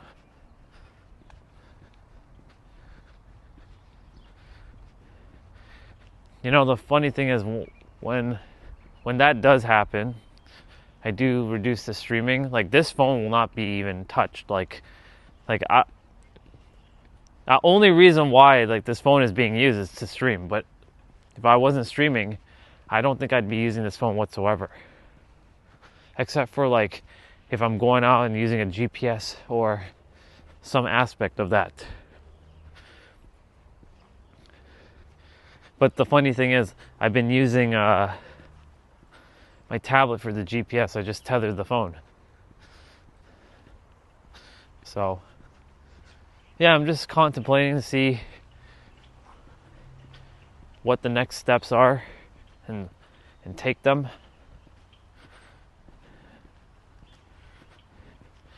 There's one word right now that's coming up, and it's summoning a lot of interesting energy, and it's called regret. Right? I'm imagining myself on my deathbed right now, and I'm seeing, did I live my life to the absolute fucking fullest? Or was I afraid because some rogue that is being controlled by the puppeteer mind and the third dimensional thinking mind getting finessed and then believing such nonsense?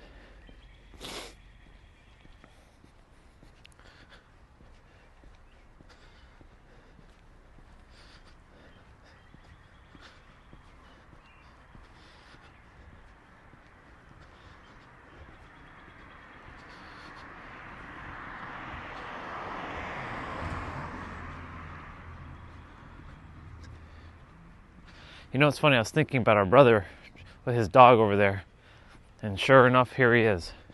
Because he lives in the shorter way street on that side. So I was just thinking about him. Sure enough, he popped up in my head, and now he's here in the physical.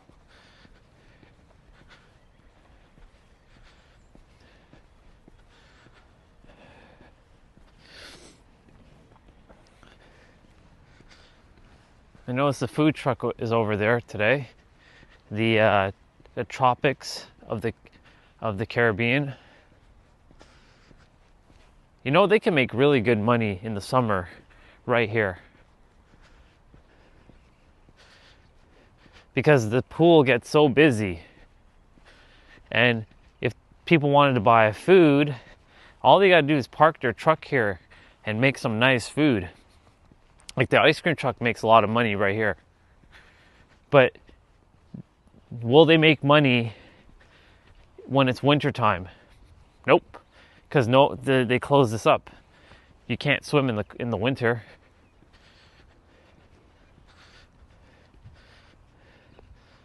So like food trucks are somewhat situational, unless you like take that, you know, food truck and you send it downtown where all the people are right now.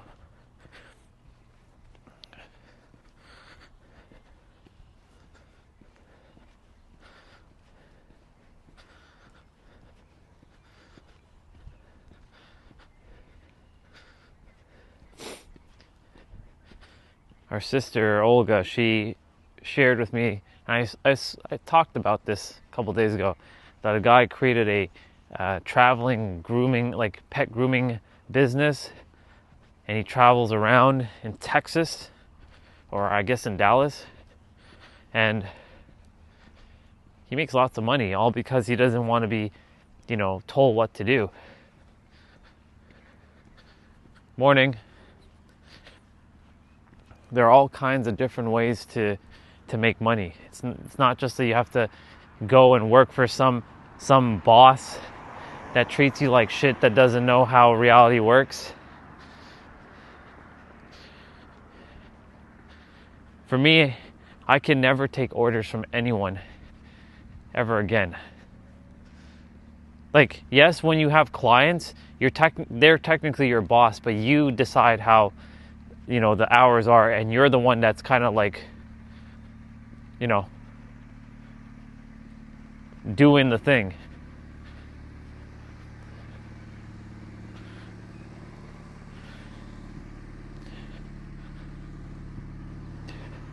My way will be building the world's greatest internet service, launching a satellite up into the sky that uses Wi-Fi, not cellular, and it blasts the world with the best internet possible. Never share your dreams with those, because they may steal it. It's not mine though. It's itself. If it wants to work through me, it will bring it through me. If it wants to bring it through someone else, it will bring it through someone else.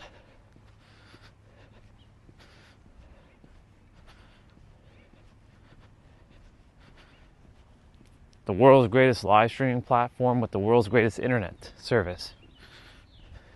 With the world's greatest gimbal.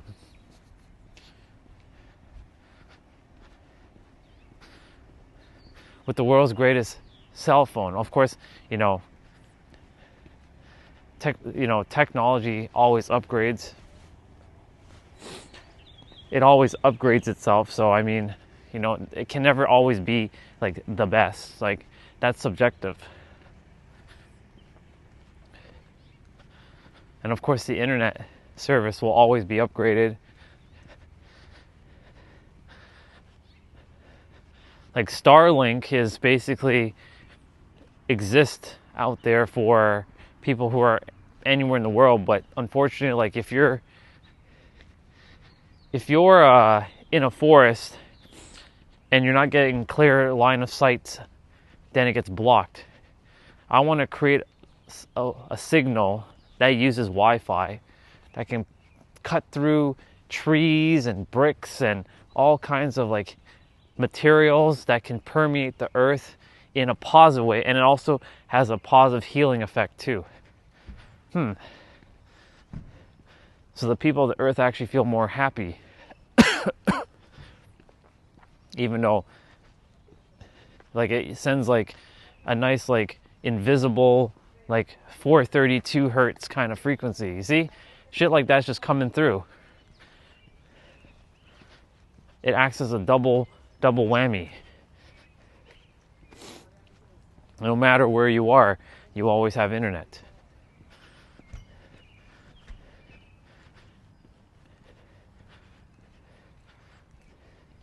And it basically rivals every internet company and every cell phone company out there, like the telecommunication, like be a disruptor in the telecommunication market. Imagine all 8 billion people, or however many people sign up, instant billionaire.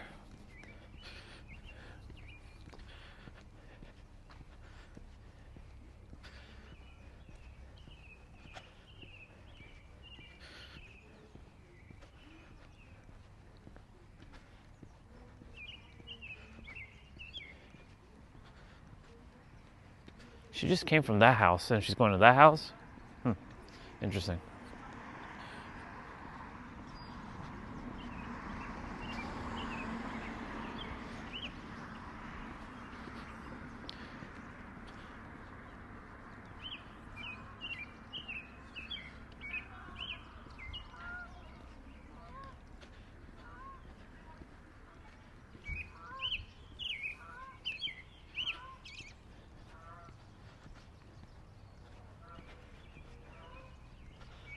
I always wonder why humans do what they do.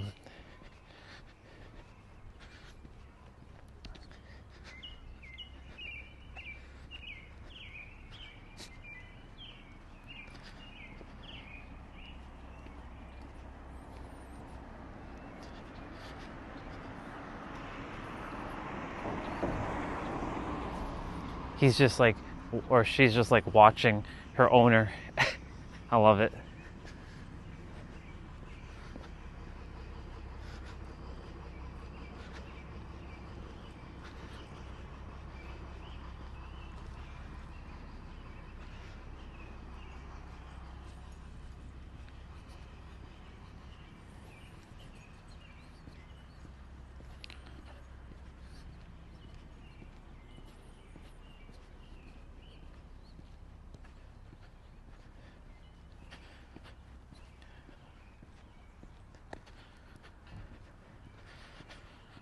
$9.19. I still have 14% on the battery, and the live stream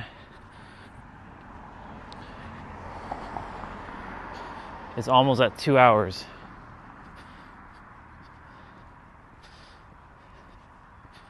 It's pretty good, all considering the fact that like it was only we had to change our streaming app. You know, that had to happen. Like, there was no rhyme or reason why YouTube and the microphone stopped working together, and it was working perfectly fine. Thinking, oh man, my phone is fucked up, or some shit like that. But it was really, that had to happen to prepare me for the next phase. To use this app for like Kick and the other YouTube channel. By the way, this license says and beyond. They couldn't fit the D though. That's what she said?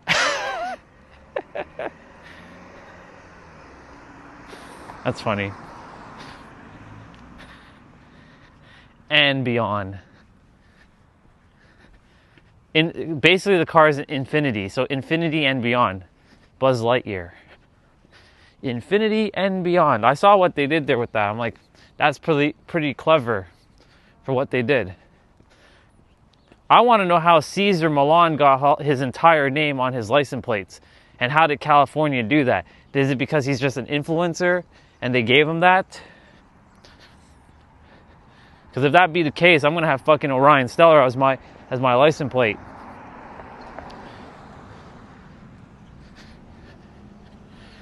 Gonna have that black and yellow license plate.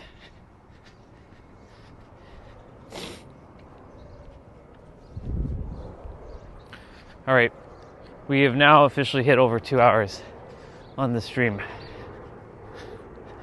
It's cool. Well, I'll be back inside, and I will be making something to eat.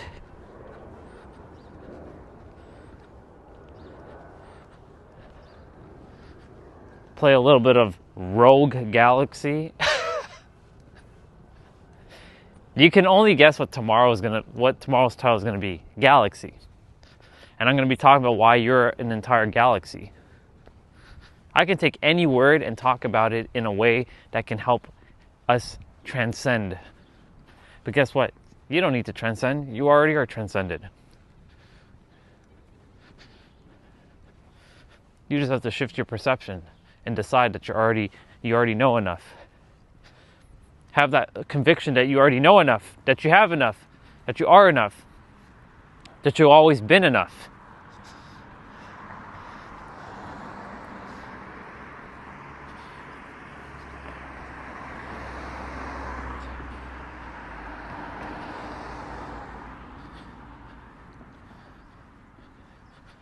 I knew I wasn't hallucinating. That car was right by our parents'. Well, I hate that word, parent. Ain't nobody fucking parent of this house, the people of this house, the characters.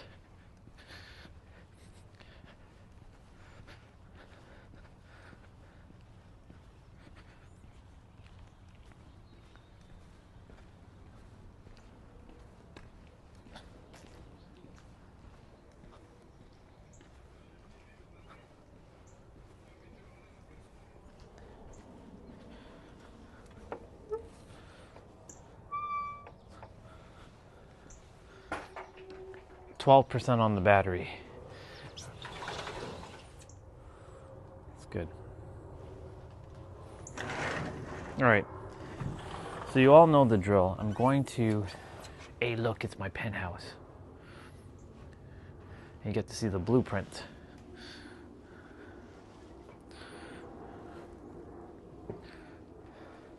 Look at my living room.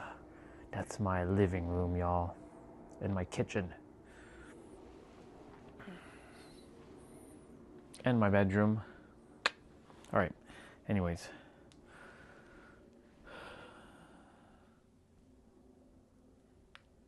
Why does the gimbal do this? Oops. Some days the gimbal acts funky.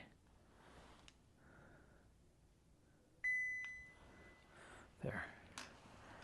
I remember that one time the gimbal just stopped working randomly. I'm like, you gotta be fucking kidding me right now.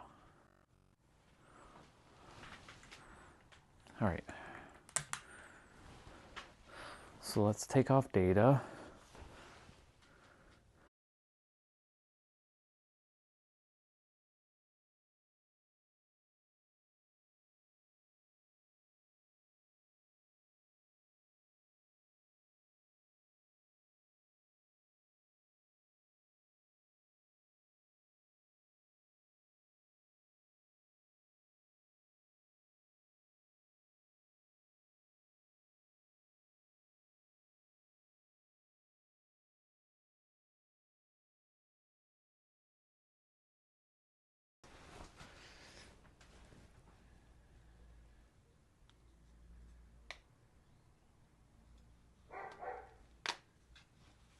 Rawr, rawr.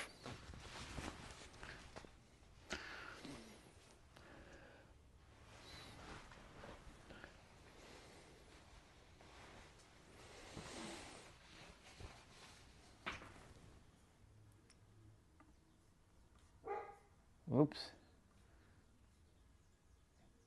It takes a moment for it to fix itself.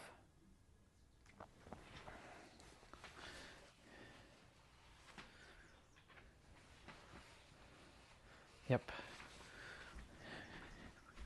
We're good. We are good.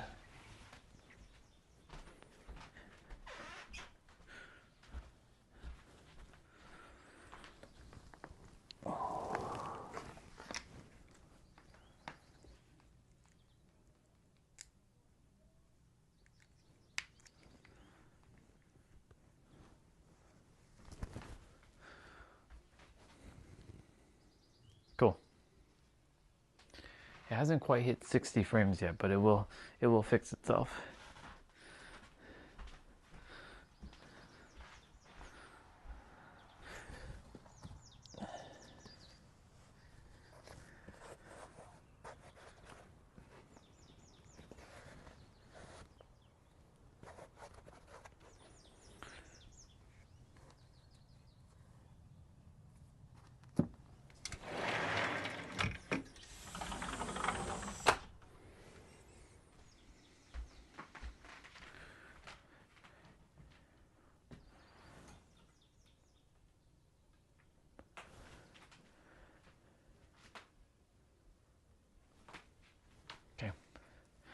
Let me go use the bathroom quickly. I'll be right back.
Perfect.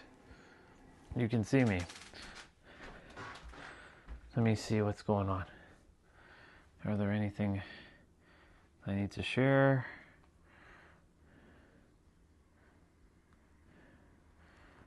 Checking the socials for a moment.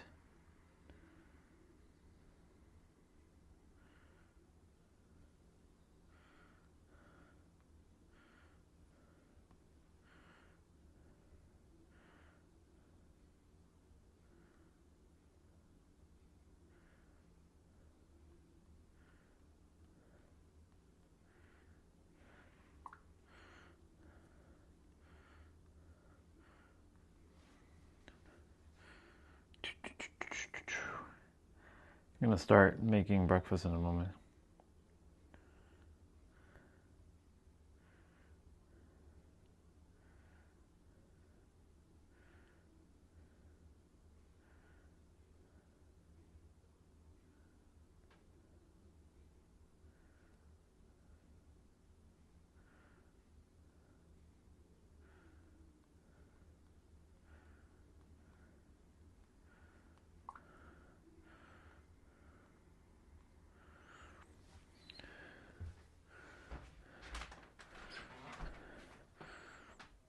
Let's check YouTube.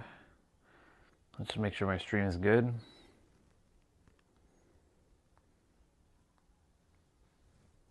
Test 1, 2, 3.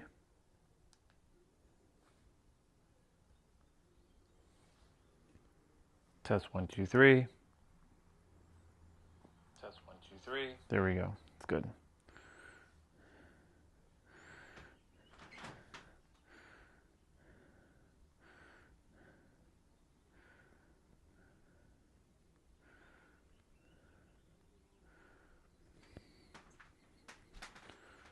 Fix tight hips. This is going to be a good video. If your squat feels restricted or your knees ache when you get low, there's a simple movement most people overlook that can completely change how your hips feel. It's not another stretch and it's not something most people are doing, but when you use it the right way, it can make your hips feel stronger, more open, and a lot more stable. It's called the horse stance, and you can think of it as a squat variation that shifts the focus away from the ankle and puts more demand on the hip and inner thighs. Most people are used to squatting straight down, but this position biases the hip and gives strength and control in ranges most people lack. To set it up, start with your feet wider than shoulder width and cut your toes slightly out. And see your hips down between your legs and you are going into the squat. As you go down, your chest will naturally want to go forward and your hips will want to rise. That's normal. Horse stance. Cool. There's nothing new about that, no.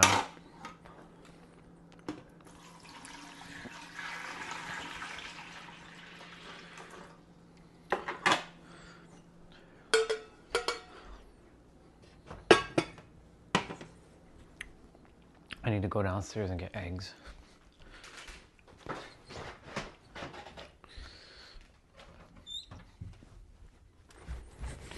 Anyways, let me keep talking about the Rogue.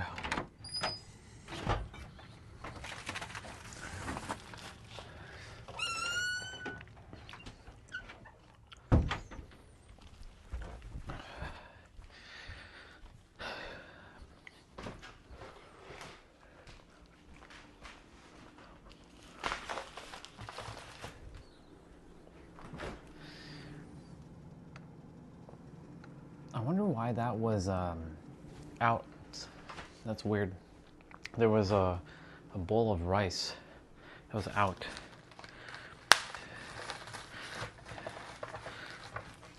Let's grab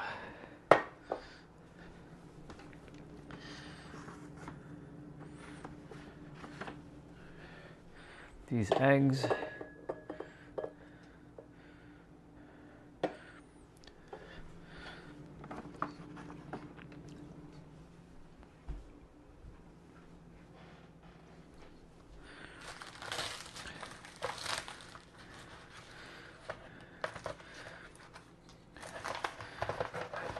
The Rogue. Look, the Rogue isn't a bad thing. The Rogue is just the mechanism that activates your belief systems and takes action based on your current beliefs of what you see reality as.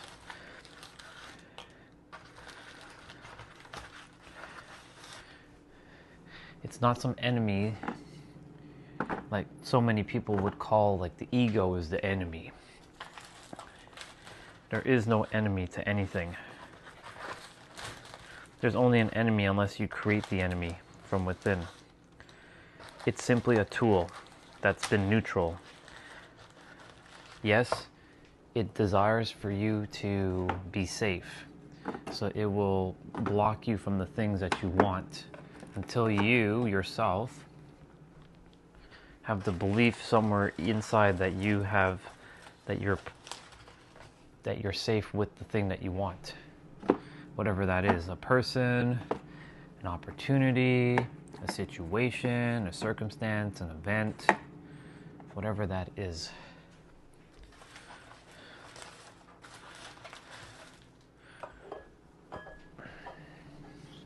Perfect. Now I can turn on the stove. Take the rest of these eggs downstairs. When you can finally label it, so this is, I had this conversation with Alexandra about imposter syndrome.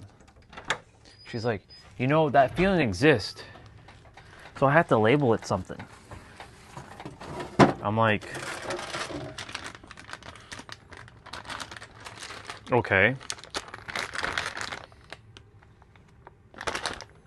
It exists, but it exists to the degree that you adhere that it exists.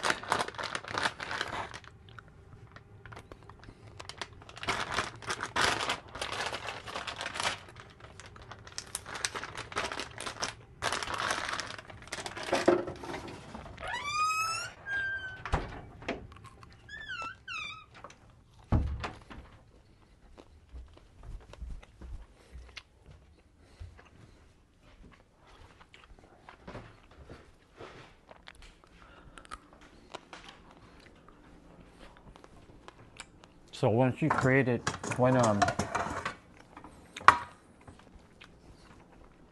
this is the paradox of this. You can create whatever you want.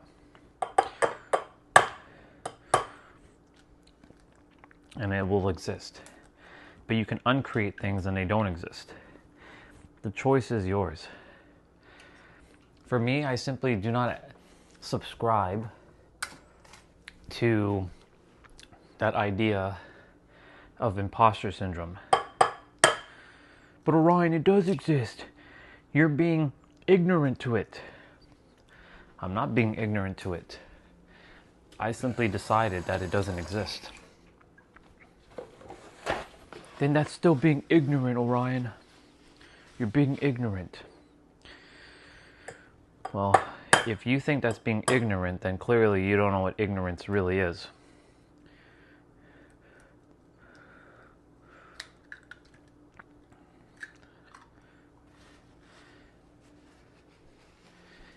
Ignorance would be saying, like,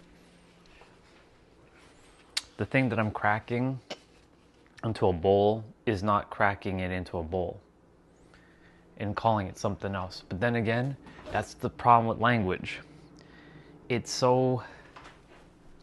I can change any meaning to mean anything, so technically ignorance is also an illusion. You just contradicted yourself, Orion. Yes, I did. That's the whole point. You get to see all the different ways of how the mind works. It's not just one way. But then the rogue will go and want to fight. The rogue is nothing more than the belief system being somewhat attacked, or feeling like it's being attacked. But it's not being attacked. I'm not here to attack any belief systems. I'm here to simply have you recognize that you're holding on to something that may or may not be conducive to your experience on the earth.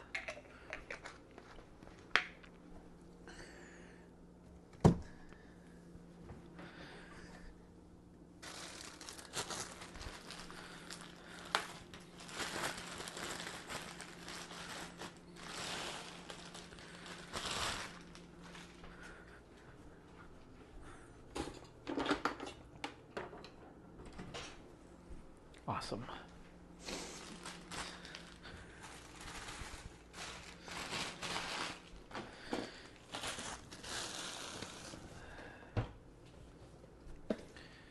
Leave that out.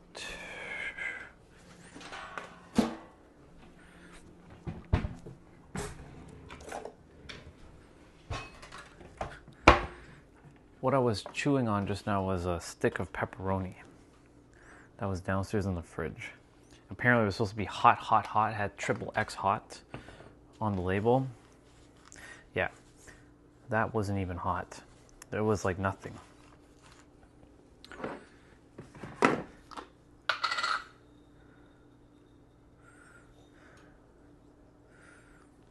That was nothing.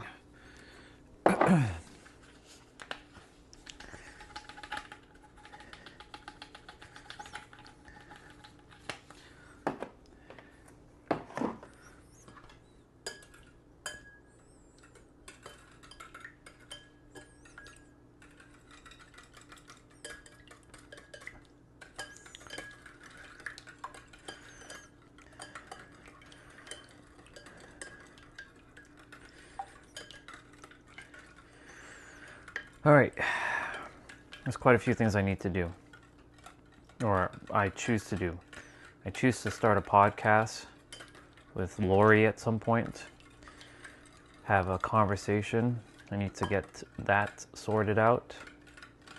She has a lot of wisdom that she needs to share. And I'm always good at having great conversations with anybody.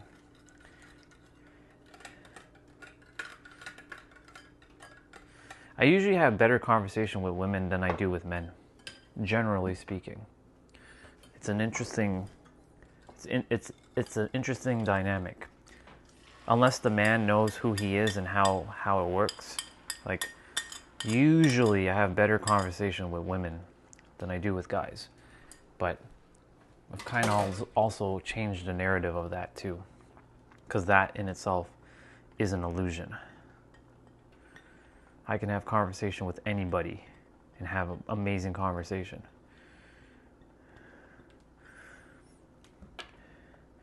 I'm what they call a conversationalist.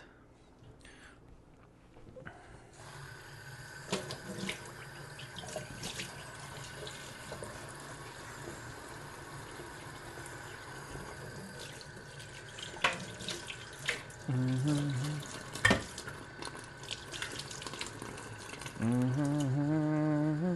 wanted to sing Faith Out of Nowhere.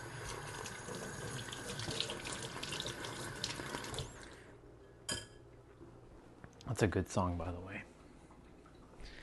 Faith Out of Nowhere.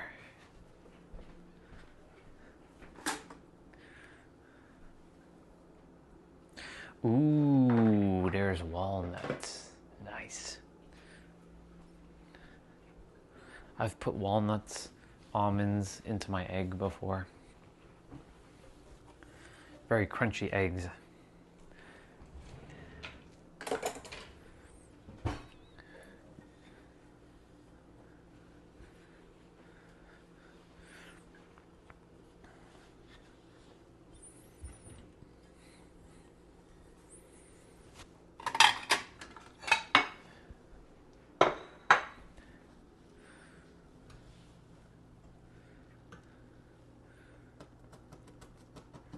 It flaked over here.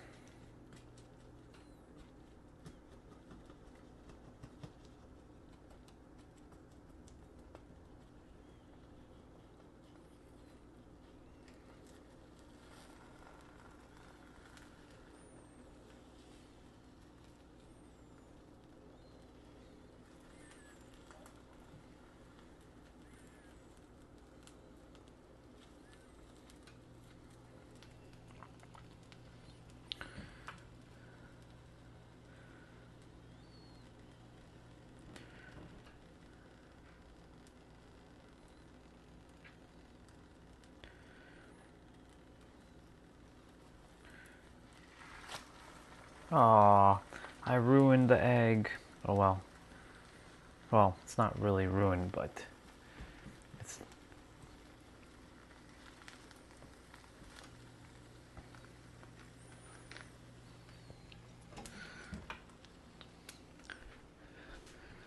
It's not the perfect round egg. It's all good. It's still perfect as it is. It's got its own charm.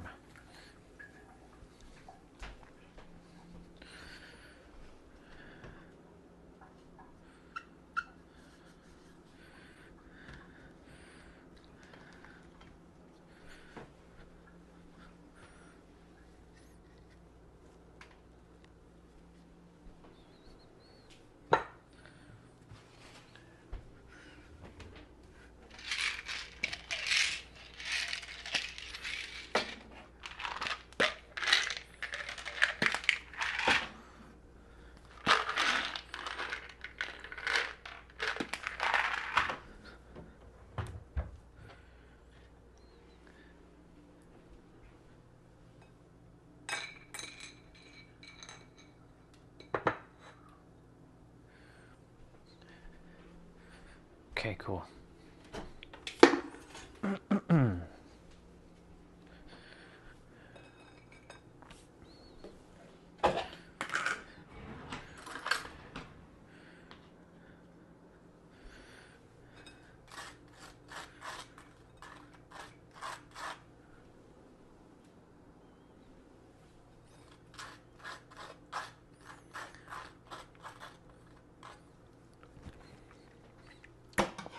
The one thing I'm gonna have is not butter. Well, I'll have butter at the house, but it'll be garlic spread. I like me my garlic spreads.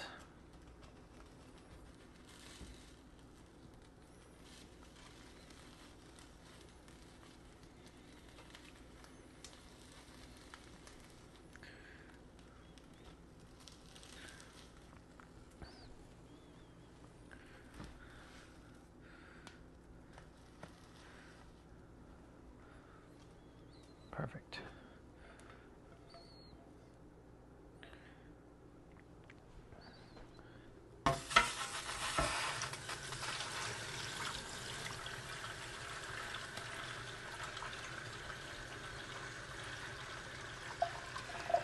I've cooked on stream. I've baked on stream.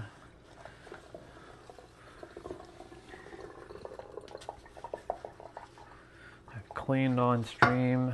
I've done all the things in the house on stream. I took care of the house on stream. Like when my mom they went to New York for a couple days for a weekend. That was actually interesting. They went in May last year. We also, yeah, it was May last year when I went downtown Toronto as well for my, you know,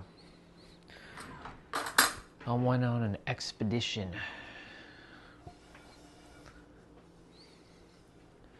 Exploration.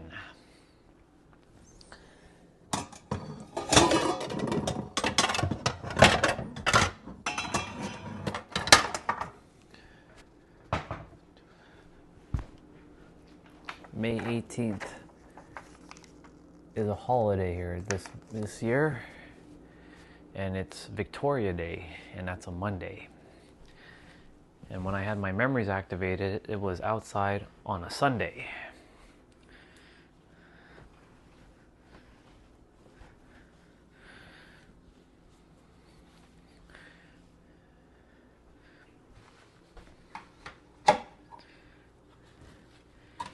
Expect the unexpected.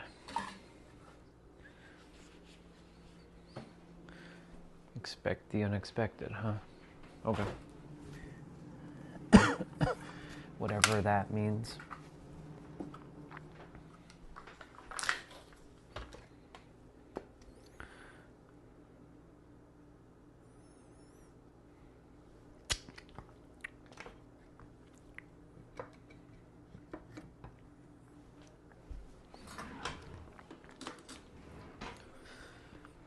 You know, it's funny, I brought my tablet and I didn't even use it.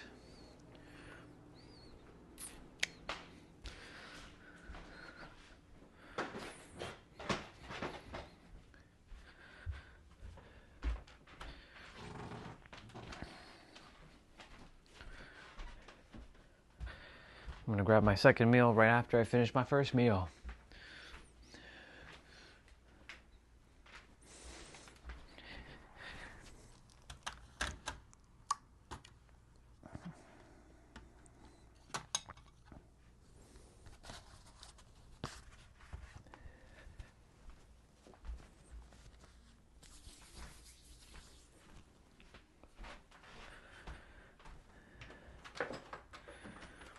Actually, I don't need to close the fucking door.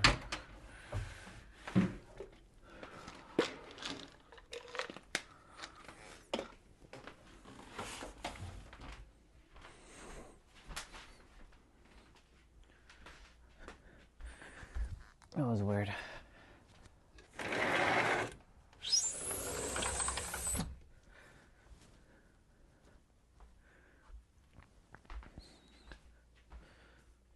Sunil.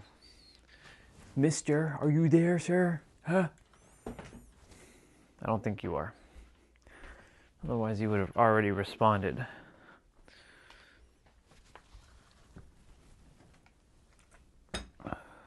Let's see. Let's go back to that video with the doctor.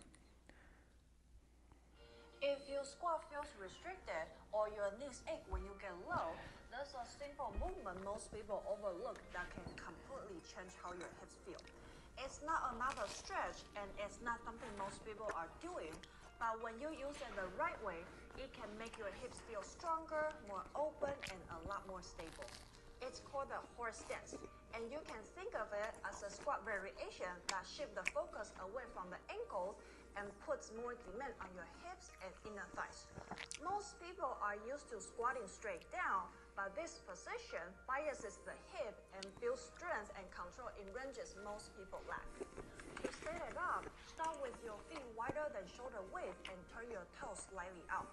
Then sit your hips down between your legs like you're lowering into a squat. As you go down, your chest will naturally want to fall forward and your hips will want to rise. That's normal. Focus on bringing your chest up and driving your hips forward. You are going to feel an intense stretch through your hips, especially the inner thighs. And over time, your goal is to get lower while keeping the upright position. Keep your knees tracking in line with your toe and your weight balanced through your feet. In this position, you should feel a strong stretch through your inner thighs while your legs are actively working to support you. This isn't a relaxed position.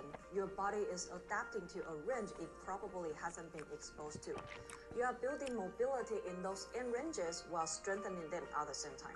Once you start doing this consistently, you'll notice it's easier to get into and out of a squat and pick things up off the floor without feeling restricted.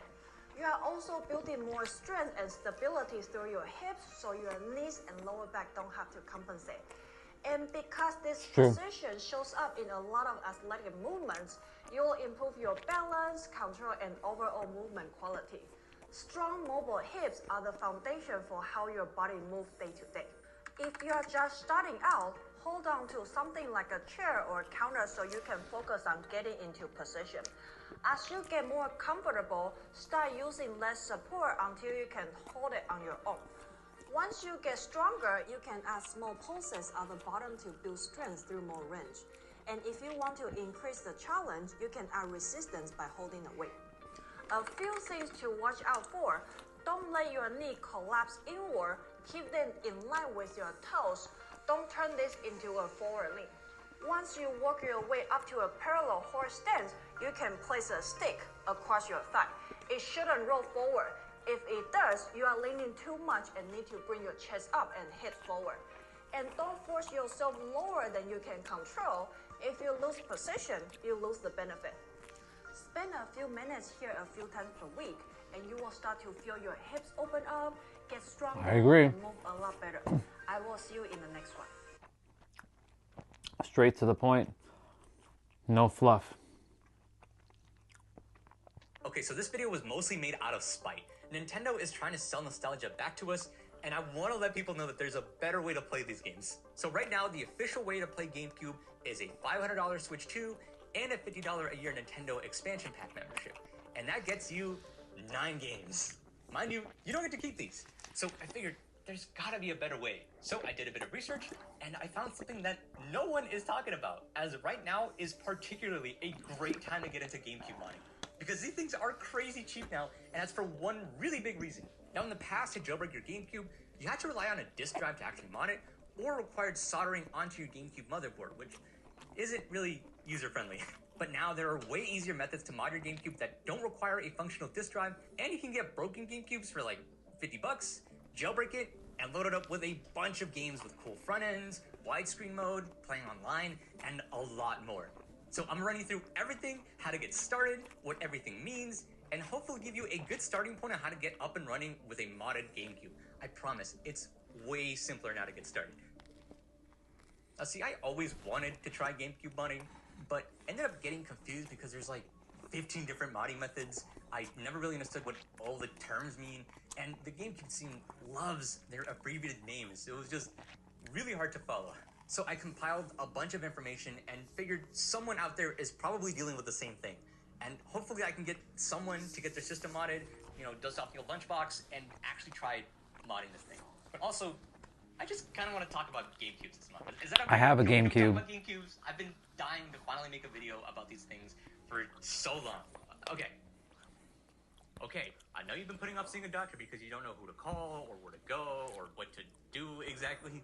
I get it, it can be a lot, but you gotta take care of yourself, dude. And thankfully there's a service that makes this whole process a lot BetterHelp. easier. Our sponsor, ZocDoc. ZocDoc is a completely free service that makes it really easy to find a doctor near you and pick someone that fits Come on, man. exactly Come on, man. Come on, after man. 2004. Now these 001s were the OG release consoles and have both digital and analog video ports in the back. Now if you want the best possible quality you can get out of your GameCube, use the digital port. That'll let you output proper 480p, which is the highest quality you can get out of these ports. Now for the digital port, you have a few options for adapters. Kaiko, Prism, and Bitfunks all have their own adapters, but the Bitfunks one I really like for one specific reason. Now I've said before, I'm not a fan of how some HDMI adapters kind of stick out of the console, kind of like pulling down on the port. I really don't like that. Well, this one includes a little bracket that you can attach to the back of your GameCube that supports the adapter so it's not weighing down on the port. Every single adapter should be doing this. And this Bitfunks adapter also comes with a remote that you can bring up a menu that lets you adjust the brightness, contrast, saturation, etc. of the picture, and can also add CRT scan lines, as most of these games were designed with CRT TVs in mind. Just remember, if you're seeing some weird flickering on screens while using this thing, just go to output settings and enable allow 480p mode to on. That should fix the flickering.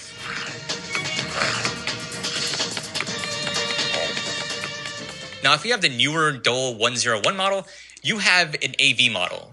Funny thing about the GameCube ports, if you had the old Nintendo consoles before the GameCube, they all share the same video port, from the Super Nintendo all the way to the Nintendo 64 and the GameCube. So you can get this really cheapo AV adapter from Bitfunks to get it set up with your newer TV. Heads up though, don't expect great picture quality from this thing. AV kind of sucks, honestly. The output is considerably worse than what you can get from the digital port. So this will look about the same as using basic composite yellow, white, red cables. But at least you can plug it into your TV with HDMI. Now, if you are comfortable soldering, there are HDMI mods that you can solder directly onto your GameCube board. You can get this Pixel FX Gem Shiny. It's a proper full HD experience without all the extra adapters that's hanging on in the back of your GameCube. This is the best possible quality you can get out of original hardware, as it's grabbing the feed directly from the video processing chip. It also has a really nice scaler built in that lets you output all the way to 1440p and has a bunch of other features like deinterlacing, CRT shaders, but with way more customization and presets. But there's a big downside to this. It's expensive. If you just want a direct output with no scaling, it's $129. And if you want it with all the features built in, it's $189. That's almost the same price as like a used 3DS. And you still got to print out your own back panel and source your own screws for this project. That's... nah, dude. So this is really only for the very, very niche audience that is comfortable soldering and wants to get the best picture quality and still wants to use original hardware. But hey, if that's you, definitely give it a shot. The footage you get out of this thing is so nice. Okay, so controllers. You're probably going to want a better controller that's wireless, as Wavebirds are pretty old now. Plus, those things have no vibration and they need AA batteries just for it to turn on. So they're outdated in more than just one way. So what if you just want to buy a brand new one? What are your options there? So I'll be honest, I never really liked the GameCube controller. It always felt really, really weird to me. And almost all the ones that I would see at my friends' houses or outside or something would always have the little joystick part worn out. So there was like no rubber and it would just dig right into your thumb. And I never liked it. I know that there's some people that know exactly what I'm talking about because you would see it all the time on the McDonald's GameCubes. They were particularly known for this. Well, Retrofighters makes this modern interpretation of a GameCube controller with both the Xbox and the PlayStation stick layout. It's really good for newcomers to the GameCube who might need to get used to the new design. And it's like, not that expensive either. This one still has USB-C for charging, it could still be used as a PC controller if you want, and yes, it still has a little octagon notches on the joysticks for people who care about that stuff. Yeah, what's the deal with those, by the way? Like, why are they so special? Like, why does everyone care so much about these? I think, like, Smash Bros. Players in particular really like it for some reason. Yeah, this is much more comfortable for me, honestly. I love this controller, and it's super beginner-friendly. Again, I'll link this one in the description. Now, if you want to use a controller that you might already own, you're going to want a Blue Retro adapter. This is an open-source receiver that makes any... What's up? Hey, good to see you. Yeah, I know, exactly. Good to see you, by the way. I just realized I didn't have the mic with me. Yeah, it's weird. That's stupid, in my opinion. But you see, my other argument, too, is...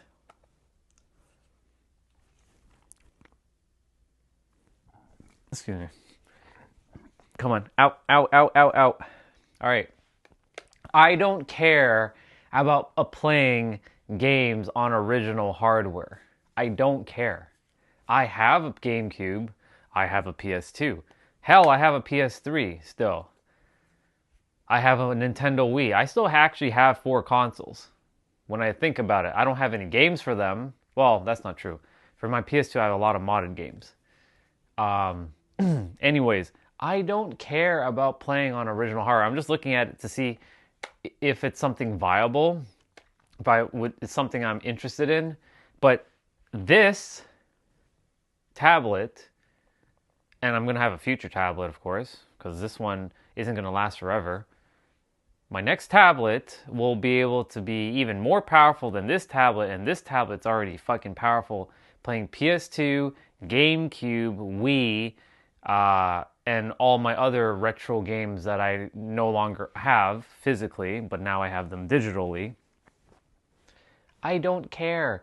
I can plug this. I can do a wireless setup between this and my TV or the TV upstairs. Of course, there's latency, so that's not really advised. But if I wanted to, I can buy a USB-C to HDMI cable or a USB-C to HDMI adapter and then plug in an adapter into that, and Bob's your uncle. Why do I need to play on original hardware? That doesn't make any sense. Is it for just the nostalgia? It's a feeling that people are looking to have. But if you can achieve the same thing doing something else, this is what I've been talking about. This goes to anything in life. If you can achieve, so like for example, in spirituality, or in the spiritual realm, people are using DMT to go to the other dimension to get some mystical answers from the other side. And to only realize you don't need to do that. You don't need to do that at all. I didn't have to do that. I got my own mystical experience without me having to do anything. I was standing outside and I had my own damn mystical experience. May 18th. I didn't need no DMT bullshit. I wasn't smoking anything on that stream. I've never smoked anything in my life. So when people are like, I need to go to the other realm and do ayahuasca. No, you don't. You don't fucking need to do shit. All you need to do is just be, and you're good. The puppeteer mind. It's, yeah.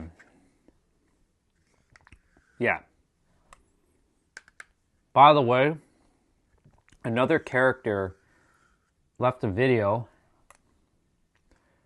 and they called it If I Were the Devil.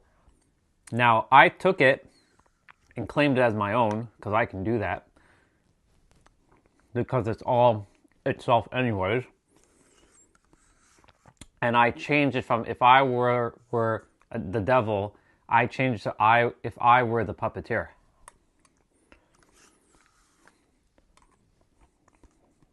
It's actually pretty fascinating.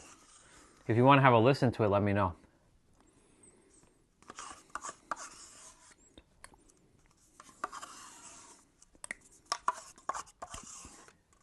If you're still there.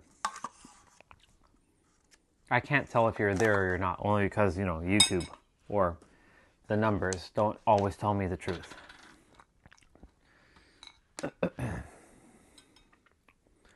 I didn't see your message pop up because, wasn't paying attention to that.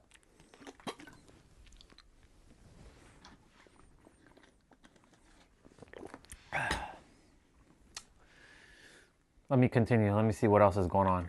This is an open source receiver that makes any controller appear as a GameCube controller. So you can use your Xbox controllers, DualSense, Switch controllers, Wii U controllers, whatever you want. And it works perfectly. But there's a special reason I picked this one over the other adapters. Now, assuming Nintendo decide that you've earned the royal honor of allowing you to buy one in the first place, you can actually use this adapter with the official Switch to GameCube controllers. Man, paying for the ability to pay for a product, that's such a Nintendo move. These guys would, charge you for, voice chat if they could get away with it. Oh my god. Oh yeah, and make sure you actually update the receiver with the latest firmware that has support for the Switch 2 GameCube controller. I'll leave a guide in the description. Now again, you do need a Nintendo online subscription to even buy this thing. And it's still a pretty expensive so controller, stupid. but this is genuinely the closest possible thing you can get to experiencing a brand new, straight from Nintendo, original GameCube controller. It is really well built. And it feels just like the original, which is probably why I really didn't like it that much. Oh, by the way, Blue Retro also sells a multi-tap adapter for this thing that's supposed to hook up like 4 controllers to your GameCube in one go. Don't buy this. It's incredibly frustrating to use. And they have a program so you have to pair each controller one at a time with a single button. The whole thing sucks. I'm just letting people know in case someone sees it on Amazon and thinks, oh, that's a cool idea. It's bad. Don't use it. Don't spend your money on that. It's a bad buy. Don't do it. And lastly, memory cards. So there's technically a way to use an SD card to store game saves, but I won't lie, it's really flaky and it isn't supported on many games. So we're still going to want to use our own memory card. So any memory card that you buy brand new is going to be a knockoff. Just letting you know that right off the bat. But if you want something that's a little bit more robust, get this one from Bitfunks called the GCM-CE. God, these guys really like their acronyms. Jesus Christ. This one can create basically unlimited memory cards within one memory card and stores everything on a micro SD card, so that way you can import and export your saves really easily. This one also has an OLED screen that can show you a little logo of any specific game that you're loading up. Little tip, GameCube memory card files are stored as .raw files, so you can't just drag and drop save files onto your memory card. But that's okay, because you can actually use Dolphin to manage and import your saves, since it already has a built-in memory card manager. You just open up your SD card in Dolphin and look for the card's .raw file. Then Dolphin can show you all the saves already on that memory card, and now you can start importing custom saves or backing up your old saves. It's kind of neat, right? Now, you're still going to need some sort of storage to house, like your games and your homebrew and stuff like that, and we can't reuse the Swiss memory card for that. So how do we get storage onto this thing? Well, the answer depends on which model GameCube you actually have. The 001 models, great news. Your GameCube already has a serial port under it that we can use for more storage. This was originally used to add an Ethernet jack to your GameCube, but now we can use something like an SD to SP2 adapter, which goes right under the GameCube and gives your GameCube an extra SD card slot so we can actually start storing all of our games and everything. Now, if you have a 101 model, that one doesn't have a serial port. So you can't use an SD adapter through here. It's not possible. But that's okay, because we can use one. All right.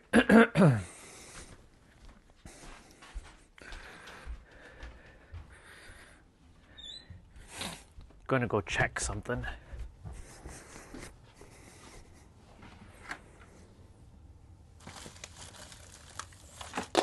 I can't believe this. I cannot believe this.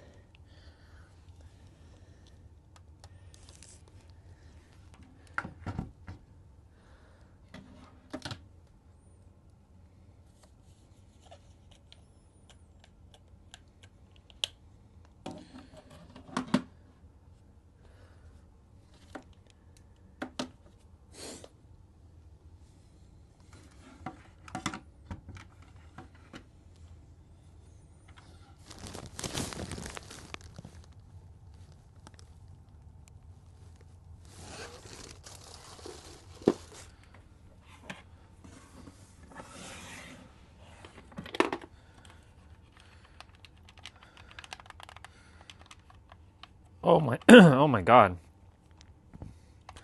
What the hell is this? Just ran into a controller. Was this the one that I bought? This only has one. Interesting. This only has one fucking joystick though. Yeah, this wouldn't. This is crazy. I just saw a controller. A blast from the past controller. Is this a PS4 controller? It's a PS3 controller. Holy shit. Whoa, PS3 controller, like PS2 controller. Oh, damn. All right.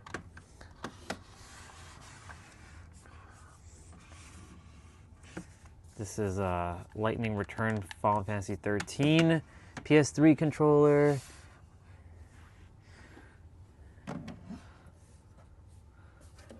Man, there's so many PS4 controllers down here.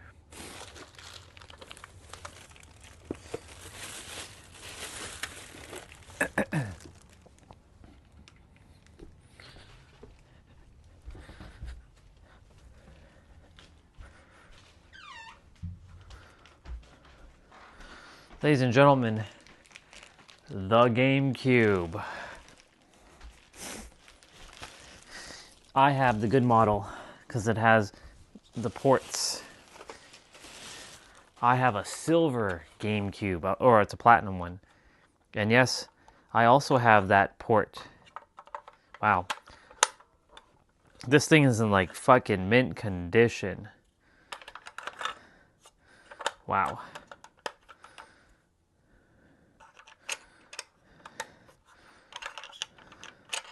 I'm not gonna go mod it, but if I ever wanted to, I could. Wow. Man, this is crazy. This is like a blast from the past. GameCube. Graphics by ATI, which is so fascinating because ATI doesn't exist. ATI graphic company is now AMD, because ATI was called ATI Radeons back in the day. And it's so fascinating because Nintendo doesn't use Radeon anymore. They use NVIDIA. And PS4s and PS5s and Xboxes, they use AMD. When you would think they should be using NVIDIA. Cool. Well, now that we have checked that, that's good.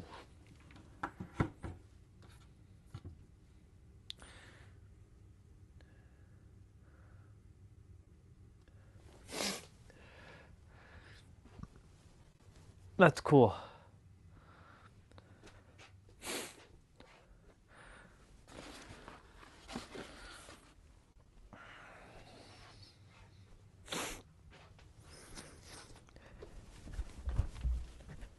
All right, I'm going to put on my second meal quickly.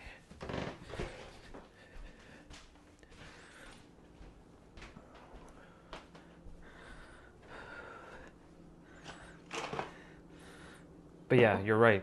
Who would have to go out of their way to source for screws? What? That's so stupid. For a project, really?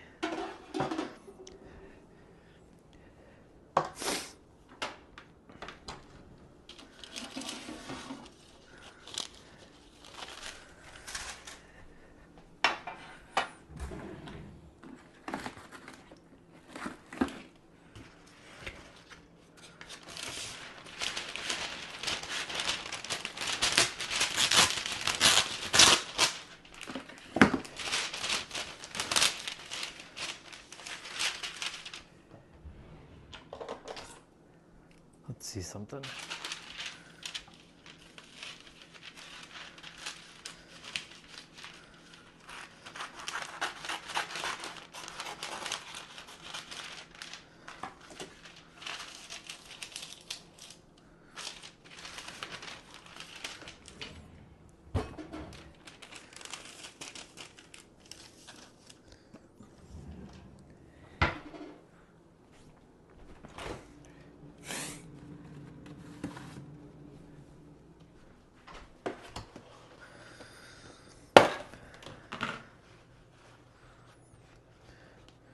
Wow, these slices are so tiny. They're so tiny and little. They're tiny and little.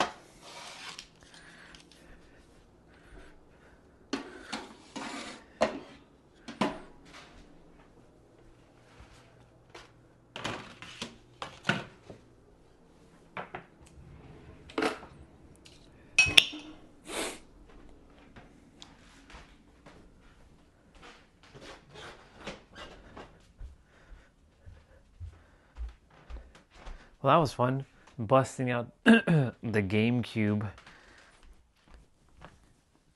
for a moment. I've taken that GameCube over to J-Them every weekend, or to play another friend that I had named Darren. or Nathaniel's house. Dwayne, Darren, Nathaniel, Jay. There was one time the 5 of us. Oh my God, there was a day that Dwayne hosted all of us. There was Jay, there was Nathaniel, there was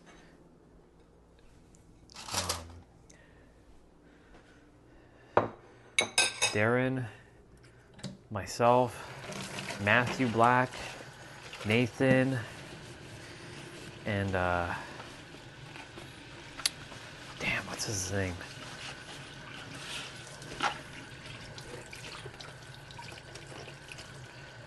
Well, Kurt, which is Dwayne's brother, and some other dude, I forget his name. His name's not popping up in my head.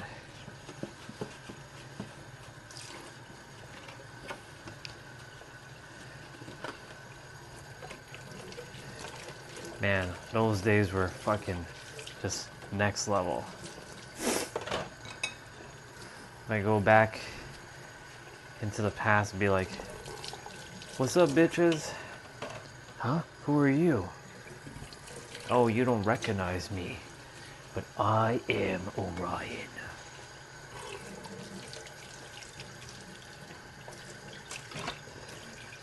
You see that? You see that person over there?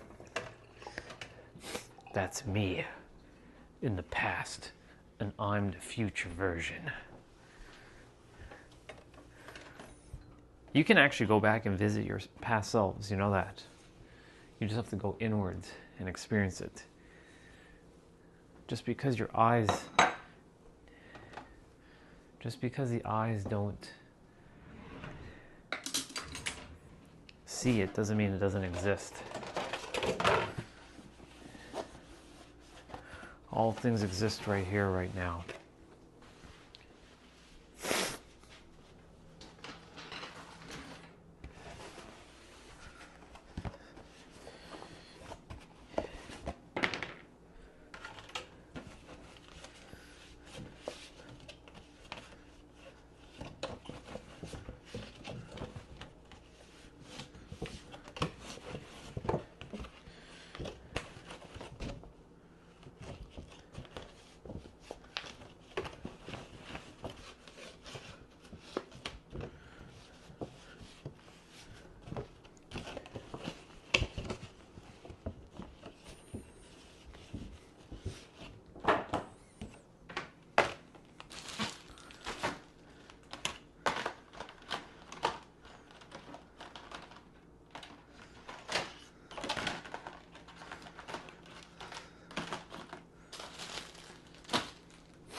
I have the Walker Texas Ranger theme in my head.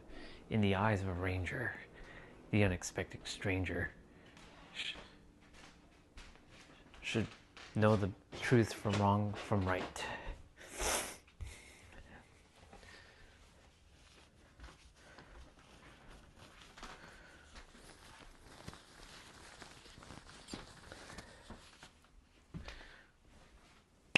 Okay. All right, while pizza is being cooked, baked, let's continue. It's not possible. But that's okay, because we can use one of these GameCube to SD memory cards. They're like $10 and load our games from there. See? Problem solved. Now for ODE mods like Flippy Drive, those ones usually have an SD card slot already built into the microchip. So you can load games directly from the SD card. Only thing that sucks is you gotta take apart your GameCube to access the SD card in case you ever want to change anything. But there are ways around that, which I'll show off later. By the way, the biggest GameCube games go up to like 2 gigs max, so don't go crazy on SD card storage. A 128 gig should be more than enough to store a bunch of different games. And that should be it. I know, a lot of different hardware stuff, but remember, all of this is just completely optional. I just wanted to give you like a proper, decent list of all the things that someone might need to do to get this done to try and save you some time. Oh, dude, and if I did save you some time, maybe you can check and make sure that you're subscribed. We're so close to... I said, this does require you to take apart your GameCube, but it's really not that hard. And it's honestly a great skill to have, so you can install more mods down the line. It's really not that bad. It's like 10 screws to take apart. You unplug the disk drive, slot in the ribbon cable that you need to like fold in a weird W-type angle, and press all of it back in. The disk drive will make contact with the ribbon cable so that there's pressure on the ribbon cable. Then you just plug in the mod chip, secure it to the frame, and that's it. You're done. Oh, by the way, yeah, these GameCubes use some really crazy proprietary screws to get inside. Apparently, these were super common in the 2000s for some reason. Either way, you're going to need a special screwdriver to get into the deep screws on the bottom of the GameCube. I'll link this one in the description. I counted, and this thing took like 20 minutes from start to finish to install this thing. It's really not that bad. Then once it's all put back together again, you plug in your memory card with Swiss installed on it, press the power button, and that's it. You're jailbroken. The best part about this method, in my opinion, is that you don't have to destroy your disk drive to be able to install this mod chip, unlike other solutions, which means you can have both a modded console and still play physical discs if you want. This, in my opinion, is the best middle ground of functional, really nice for modern TVs. It completely changes the look of some games.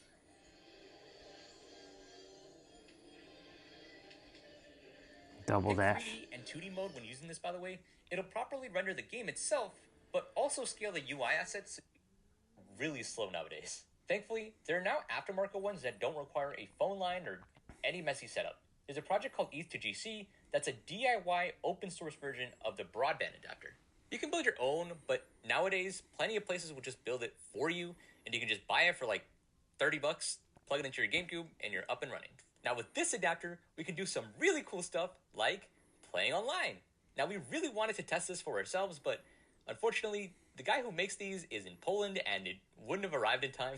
Let me know if you would want to see like a whole dedicated vid about how to get playing online and everything. I got Lunchbox as a kid and want to find new ways to... Not bad.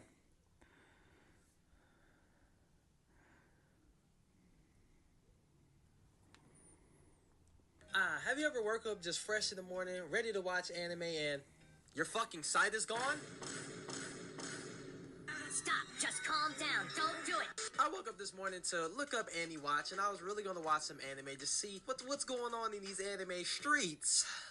Just for that bitch to be gone, you hear me? And I'm sitting here wondering, like, we've been talked about the anime piracy, we've been talked about the anime illegal websites, we've been talked about the great shift in the anime websites, but they only took down 9 anime and a couple of anime sites. I didn't think they were finna just attack every single one of these motherfuckers, bro. Not everybody wants to buy fucking Crunchyroll, my nigga. I have Crunchyroll, okay? I have Crunchyroll because I will watch it while I'm on break at work or just TV. You feel me? Like when I'm in the living room. But half the time, Crunchyroll don't even have all of the fucking anime. Just as much if you go to Hulu, just as much if you go to Netflix. Y'all don't have all the animes that motherfuckers be wanting to watch. Doing all this extra shit.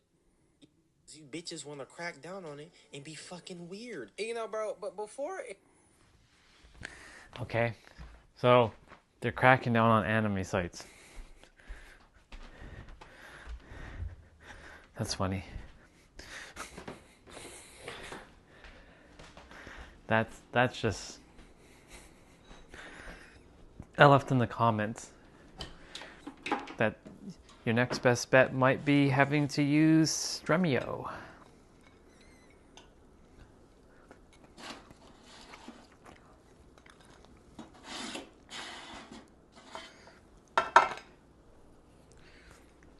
Stremio. I enjoy it. It's just it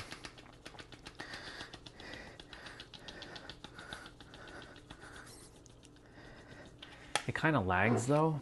Not lags. It takes a while for it to buffer videos.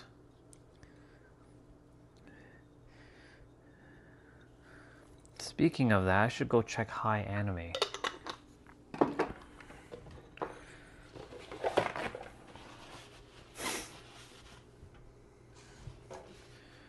It's 10:26.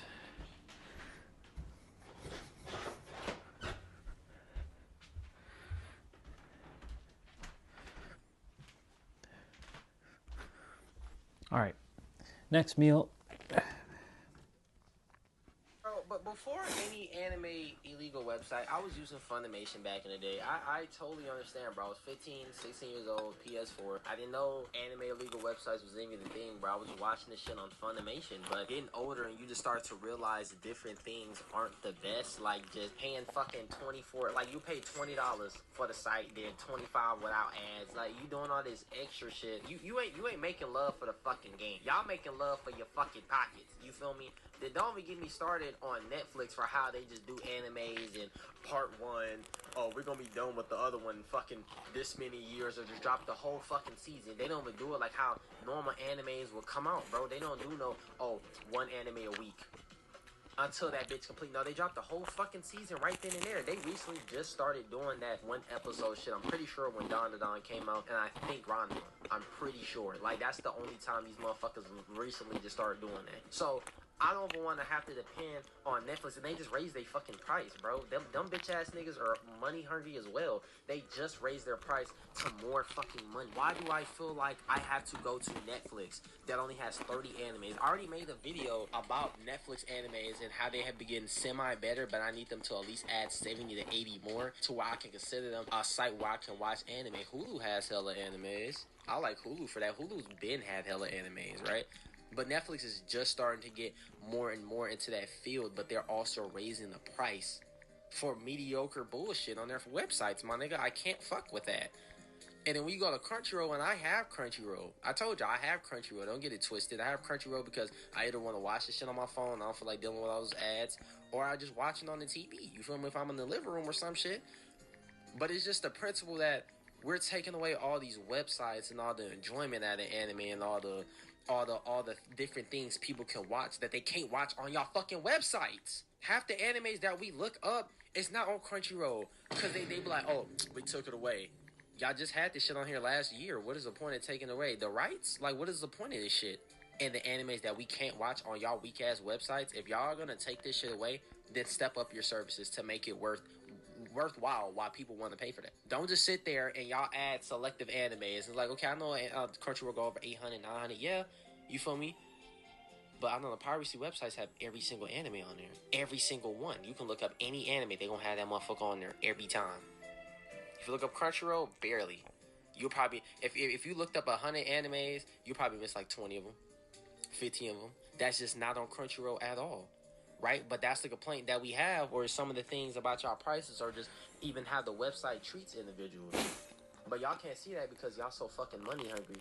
And the only thing that matters to y'all is that bag, that check.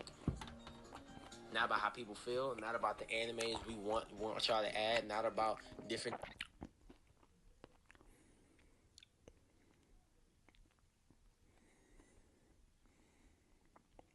Hey, the Science of Mental Toughness, San Diego. A TEDx from San Diego.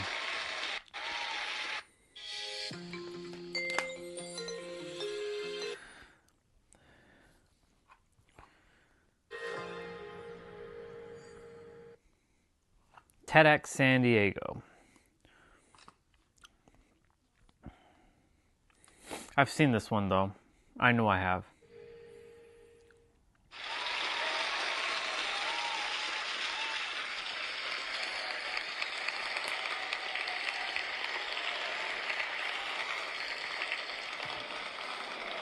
He's not even doing our... You're about to hold a plague. Just 60 seconds. You know it's coming. That tension in your core, the burn in your arms, the mental countdown ticking away. You're already thinking, I can't do this.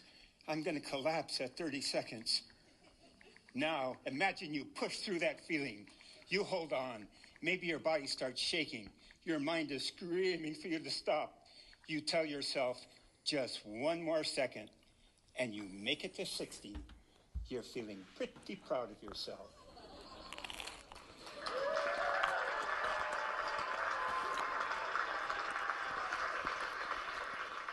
But then, you don't stop at 60 seconds. You don't stop at 5 minutes. You keep going for an hour, for 2 hours, and then 10 hours. Yep, 10 hours, 10 minutes, and 10 seconds. That's exactly what George Hood did when he set the world record for the longest plank in history. A feat that most people would not believe possible. I met George 8 years ago when he set the record, at that time, 5 hours.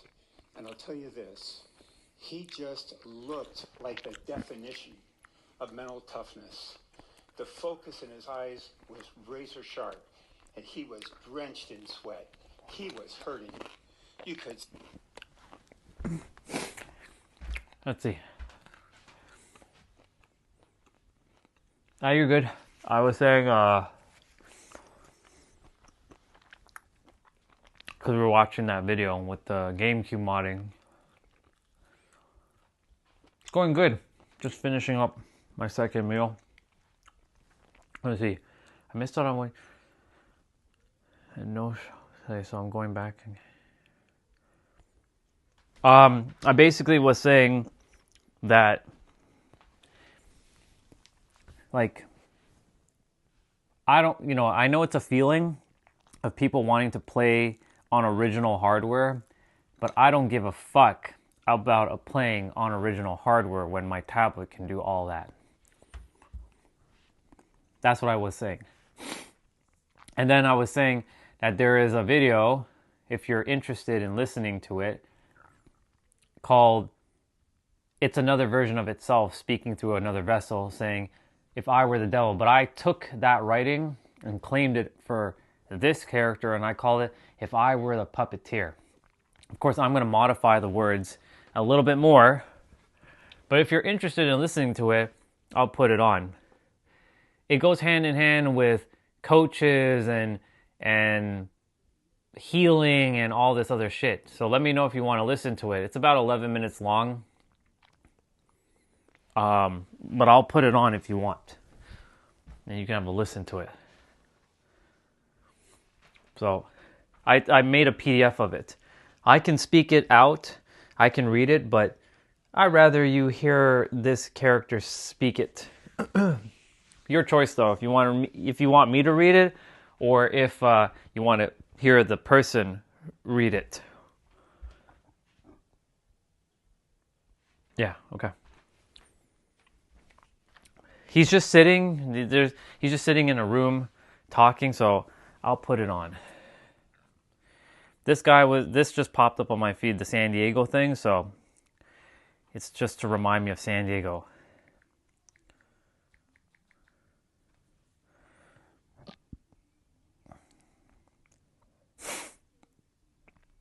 This video is going to make a lot of my fellow tarot readers deeply uncomfortable.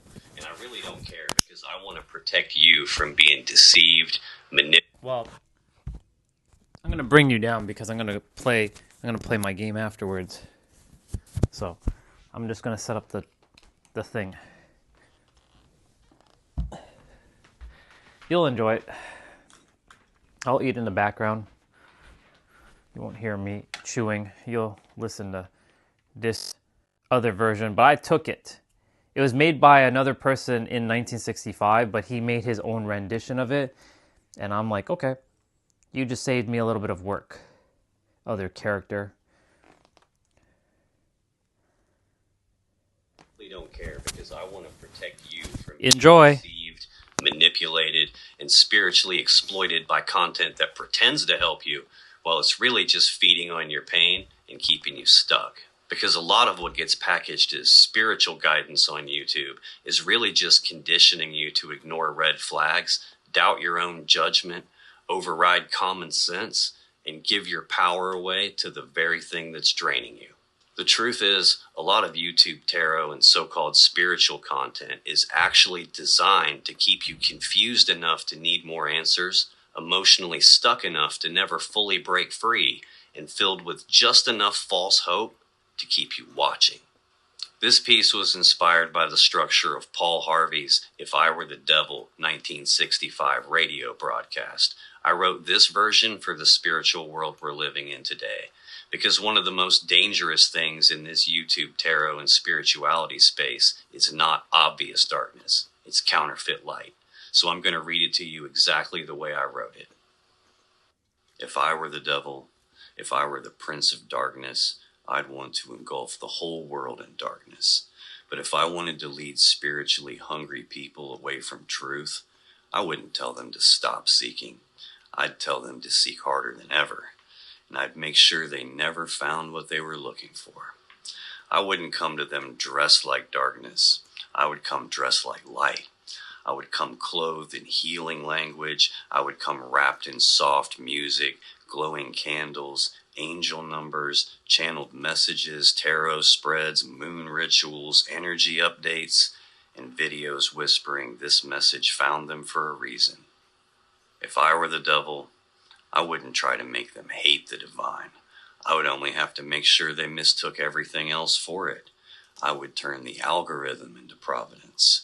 I would teach them that every video appearing in their feed was a sign, that every coincidence carried cosmic meaning, that every repeated number was a message, that every emotional spike was confirmation, that every random thought about an ex was telepathy, that every ache in the chest was destiny.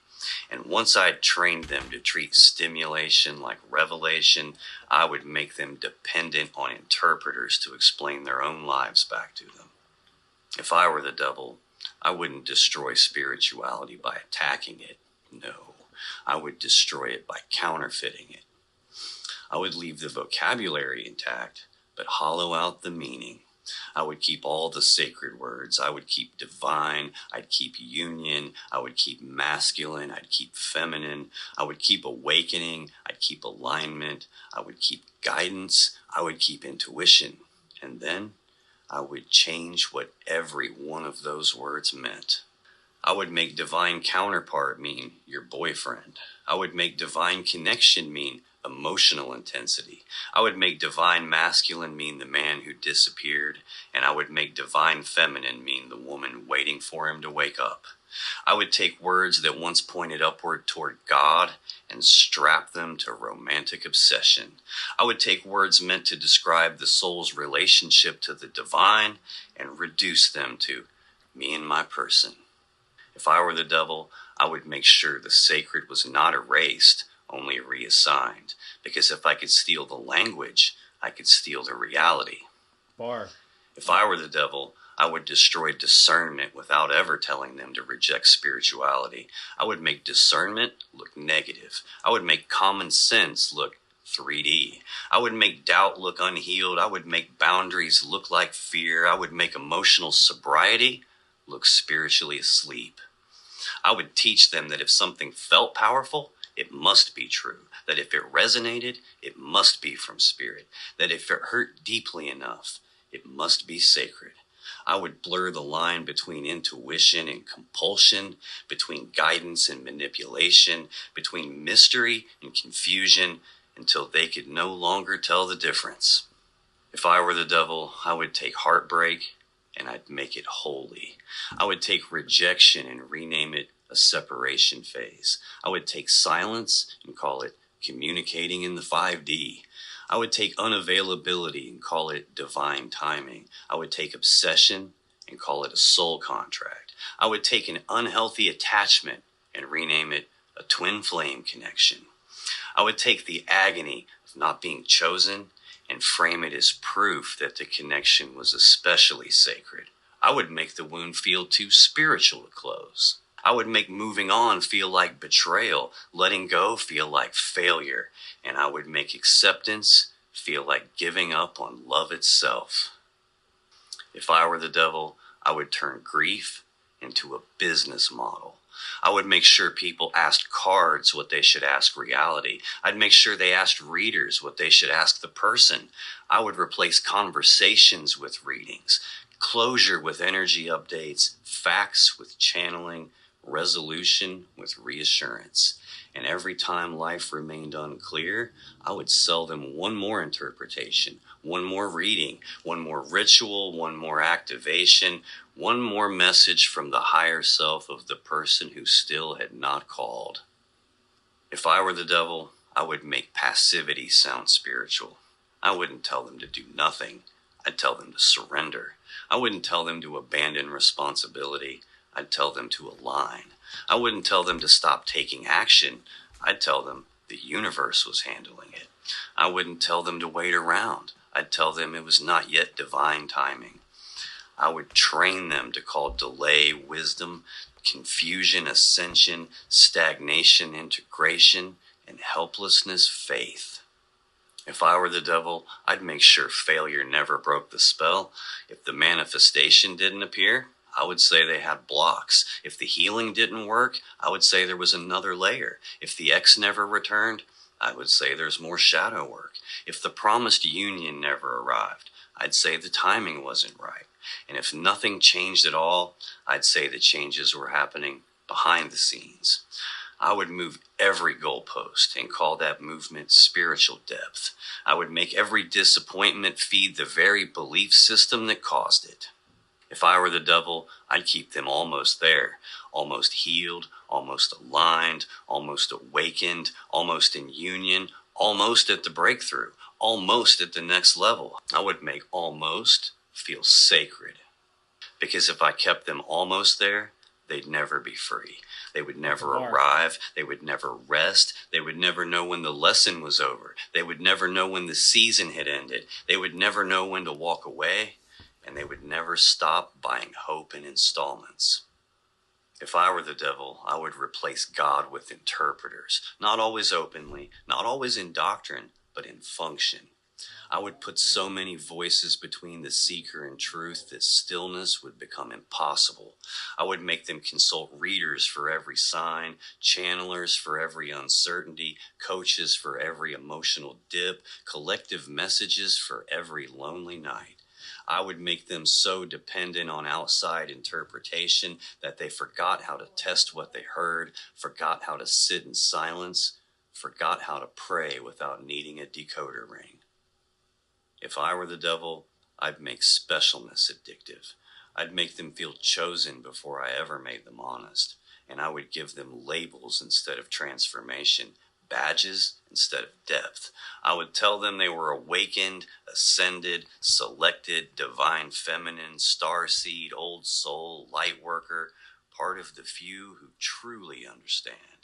And the more those identities flattered the ego, the harder it would be for them to admit they'd been deceived, because people will surrender a lie long before they'll surrender an identity.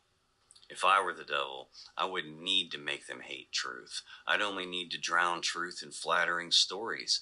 I wouldn't need to make them deny God. I would only need to give them a God made in the image of their own cravings, a God who always confirmed, always hinted, always reassured, always promised, always comforted, never corrected, never contradicted, never closed a door, never said no, never demanded discernment, never required maturity.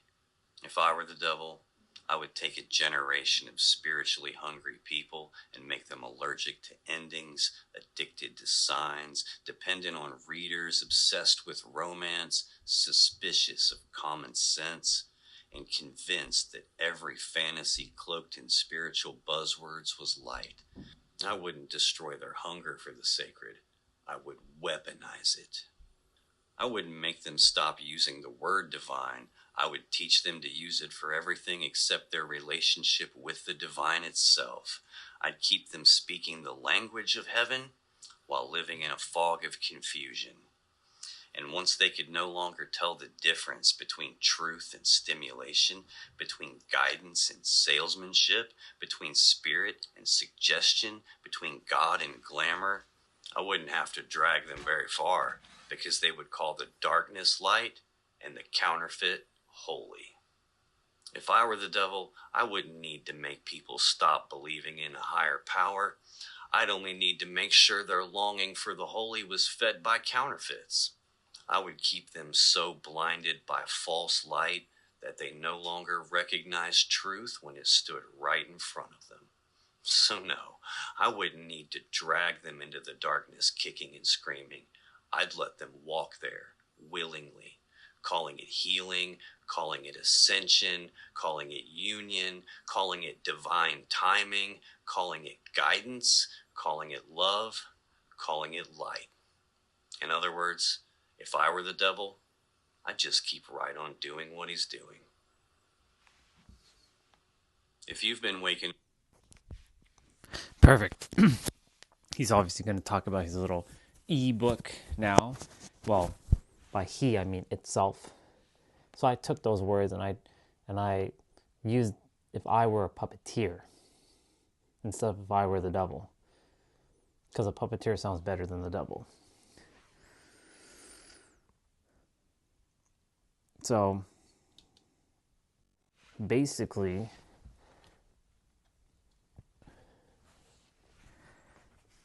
that's the very thing I've been sort of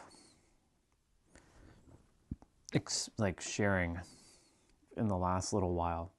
I need to open up the door. I need some fresh air. I have a human that just came in and he started, you know, he's pissed drunk. He's coming into sleep now. He's like, do you hear me what I'm saying? I didn't even respond to him. I'm like, I know he's speaking to me because he opened the door. He slammed the door. He's like, not my door, but the door to the front. He's like, no, no, no, no, no, no, no, like a bunch of this. So, anyways, I've been basically not fighting, but sharing that this is exactly what I've been talking about the entire time. How there's a bunch of YouTube content out there designed to basically almost, and that's what in itself was attempting to tell this mind, but had to use a mirror like him and others to bring it into the conscious mind for the words to speak, and it's the word almost. Keeping you almost there, almost healed, almost this, almost this, almost this, almost this, almost that. When is almost going to be enough?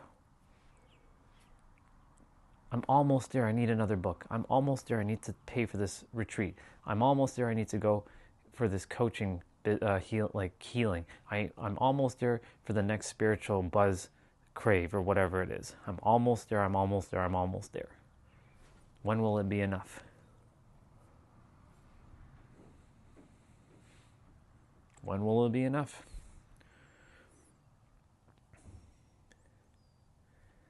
When will it be enough?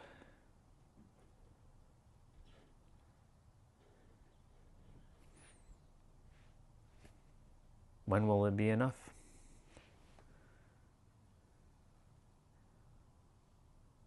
Exactly. Now, he did mention the word alignment and intuition.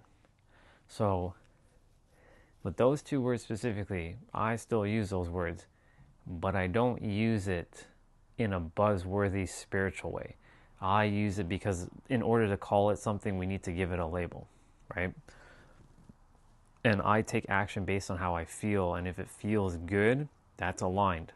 If it doesn't feel good, then it's not to say it's not necessarily not in alignment. It just might be being misread.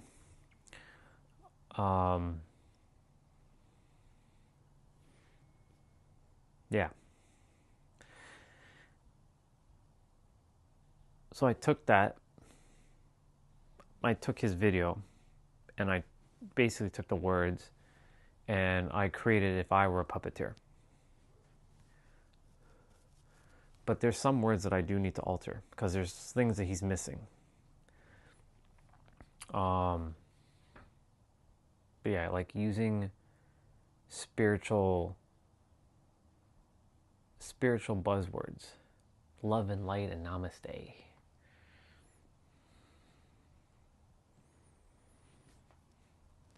Counterfeit light. Counterfeit light and namaste. Counterfeit love and light and namaste. Even though the funny thing about all that is, it's still part of the oneness. It's a paradox.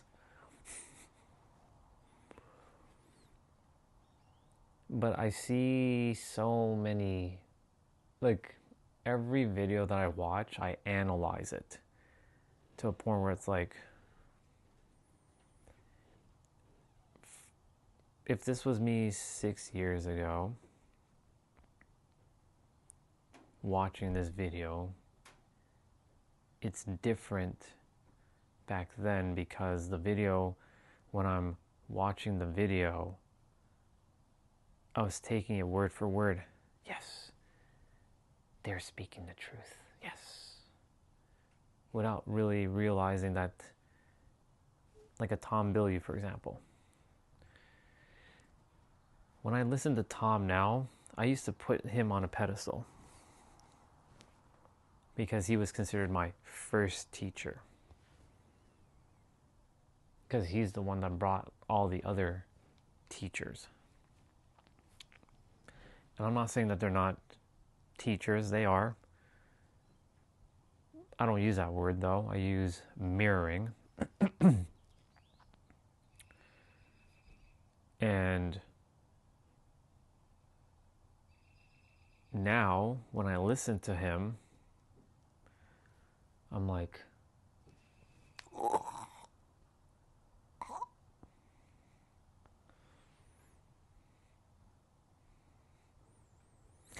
because I went up in levels to realize you're basically deluding yourself. This is not how this actually works. It's working the way you are making it work, yes, but what you're saying is not the way it works.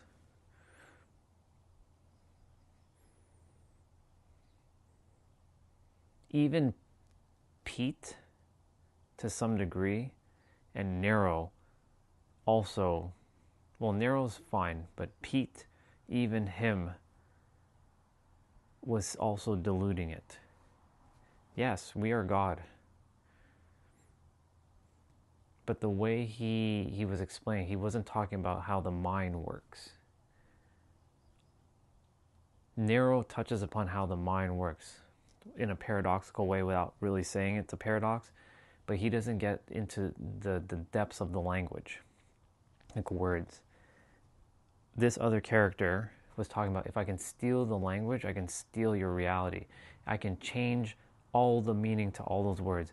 Divine and masculine and feminine and alignment and intuition, and hollow out the words.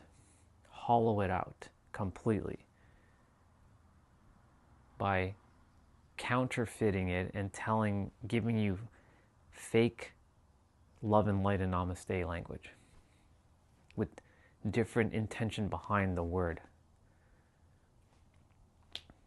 to keep you almost healed. You're almost healed. You're going to need more healing. Oh, you're getting triggered. Oh, you need more healing. Oh, right. Oh, you have a father who's drunk and you have traumatic experience with him. Oh, you need more healing. Oh, you have a mother who beat your ass a lot. Oh, you need more healing. Oh, you don't speak to her when you're in the kitchen because you just don't have anything to say to her. Oh, you need more healing. Oh, you can't speak to that girl because you're afraid of something. Oh, yeah, you need more healing. You're almost there. You're almost there. Almost healed, almost aligned, almost authentic, almost using your intuition, almost ascended, almost transcended, almost ready. So I like what was said, that selling you almost as sacred. You're almost there. Keep going. You're almost there. Keep going. You're almost there. Keep going. To some degree, you're going to have to go on the journey to figure out that you never had to go on the journey. It's important that we remember that the journey was important for us to understand the depths, to be grounded, to know what really is going on. The paradox loop.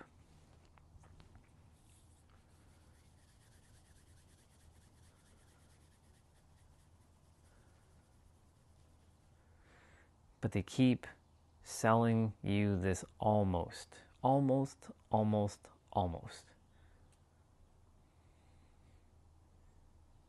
You need more healing. You need more this. You need more that. You need more this. You need more that. No, you don't. I see it almost everywhere.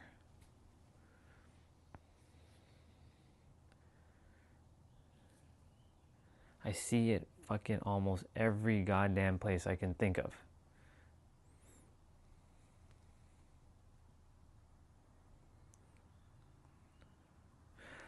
What's the title? Gotcha.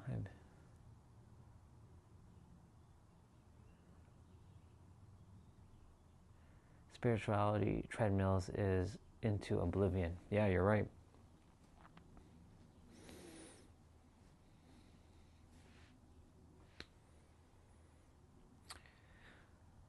"10 years from now," I give it 10 years, spirituality is going to somewhat die. All these green smoothie acai bowls and touching grass with your bare feet. Look, these things will still happen, but they will not be pegged as being spiritual. You do it because you choose to. Looking at the sun. I like looking at the sun. I enjoy it. It's like looking at the moon. I'm not staring at the sun for power. I'm staring at the sun because I enjoy it. I like it. It feels good. Not because it makes me more spiritual. Walking bare feet in the grass. I like touching grass with my bare feet because it feels good. I like the sensation of grass underneath my feet. What's the difference of me liking grass underneath my feet versus you liking ice cream in your stomach? Or liking hot wings, like hot sauce on your tongue and burning your ass, and you like that. There's no difference. Right? I'm not saying you specifically, I'm just saying in general.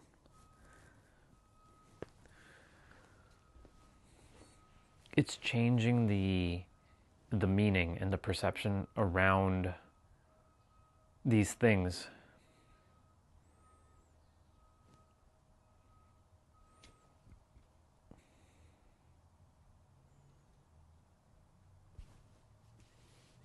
That's it. That's all it is. Just changing the meaning and the perception around these things.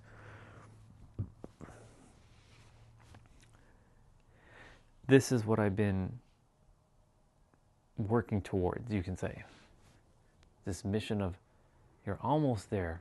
Orion, you're almost there. Oh, you haven't been in a relationship in like 8 years. Oh, okay, you're not quite ready. You're almost there, but you're not quite ready for a relationship. Right. Oh, you need to go to therapy. Oh, right. You're almost there.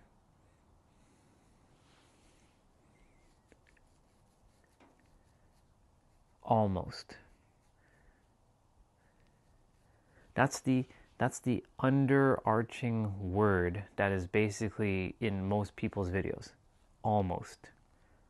Now that you are, and you're aware of this, but now that you know this and you watch videos, you'll hear the almost there.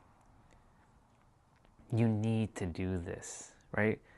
For example, people who are looking, I said this earlier, people who are looking to be connected to God. They're looking outside of them to using DMT, and they put themselves in a state, doing ayahuasca and all this other shit. Because they need to go to the other side to see a deity or an entity with a face and colors and get some mythical answer. Go for it. Enjoy. As long as you're enjoying it. But you never needed to do that because you already are it right now in this moment.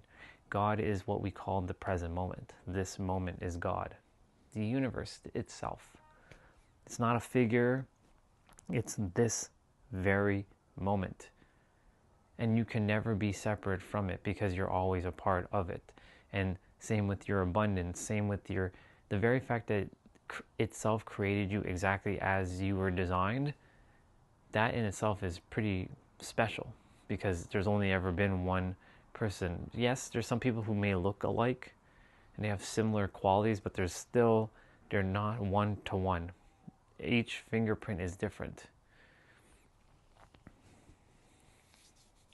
That's why there's a saying, often imitated but never duplicated. Even identical twins don't have the same fingerprint.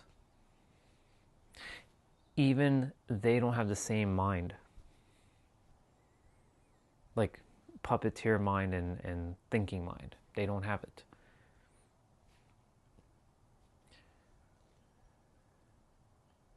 identical twins are not identical twins. From a looking standpoint, maybe. From an internal standpoint, nope. Not even close.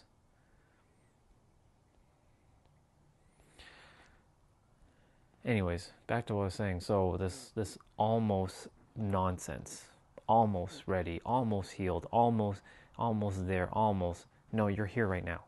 You're healed right now. In this moment, you're healed. Snap your finger, you can heal. That's why I keep saying, there was a video that there was a dude sitting in like a dark, like a black room. He was wearing a suit, and he's like, you know, people can snap their finger and heal. And this was in 2024. But this character, the mind wasn't ready to accept that yet. Now I understand why he said that. What is there to heal? But Orion, when you get cut, doesn't your body take some time to heal? Yes, from a physical aspect. But a mental aspect, it's instantaneous. Everything in the mind is instant. In the physical, it's not instant. It takes some condensation period for it to come into form or to, you know, finalize. I need to sneeze. Bless me. Biology. Gotta love our biology, don't we? Anyways, so if I get cut, yes, it takes a period of time for the cut to heal. But in the mental realm, it's instant. But the puppeteer mind finesses the third dimensional thinking mind, and the third dimensional thinking mind sends a signal to your belief systems, which activates the rogue for your body to go and do something that's in misalignment. Exactly. This moment blesses me when I'm sneezing. when I am sneezing. And me.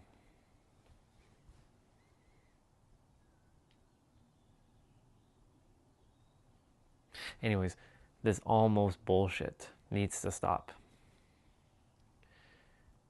If you need more support, like my blueprint to making money isn't really helping people in that aspect. Mine is to like have like real estate, Airbnb, lottery, because I've never felt called to make money through coaching. I can make lots of money through coaching though, but it doesn't feel fully in alignment. Clients will still pay me though, but it won't be for coaching. But I'll have to call it coaching for the time being. If you need support, link in the description. Right? Going forward on my newer channel, I'm not going to be giving away things too much. I'm not going to gatekeep things either, but I'm basically going to say, if you need extra support, link in the description. If you need more support, link in the description. If you want to work with me one-on-one, link in the description. Because I'm not giving up, I'm not doing any more pro bono stuff. But in the process, what are they really paying for then? They're paying for their own realization. They need the space to come to, and once they come to this realization, the money was well worth its value to get to this realization. You can't put a price on this realization. You cannot put a price on this whatsoever. There is no amount of money in the world that you can pay to get to this realization.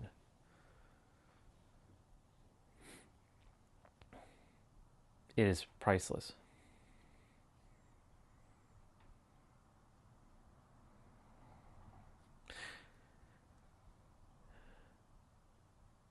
we're done with the almost.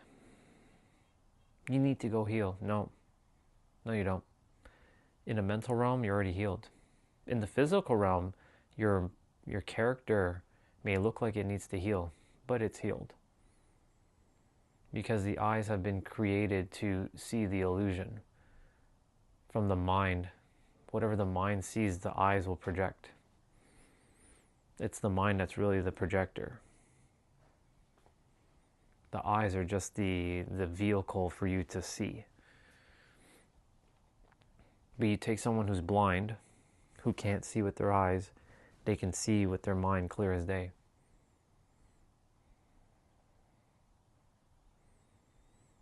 In fact, one can say they can see even clearer than the ones who can see with their eyes. That's a real bar, by the way.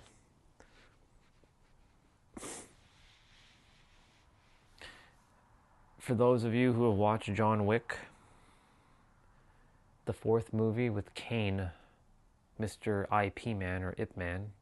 I call him Ip Man, not IP Man, Ip Man. Donnie Yen. He plays a blind assassin.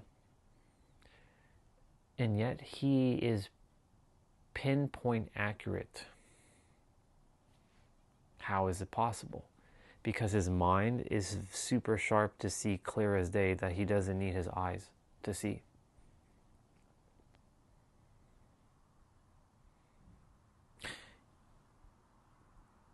You can close your eyes and you can still, I know some people say, you have aphantasia or aphantasia, which is a phenomenon of not being able to visualize things. But visualization is not tied to your eyes only. It's tied to also your feelings, your sensations. Feeling the environment around you. Feeling like the chair. Just because I may not see this chair, that doesn't mean I can't. Look, can I see the chair right now? No. But it's here, isn't it not? Right? Imagine, I'm going to reach for something. Like right now. Okay, perfect. So I just found this. I didn't look for it. I obviously know that this is the bowl, the plate. It's cold. It's very cold, in fact, because the door's open. But I can't see it, but I can feel it. I can feel the texture. And I can kind of make an image in the mind of like, oh, this is the bowl. Right? It's just about feeling around and looking. Right? This is what blind people do. They tend to like hold things and then they kind of like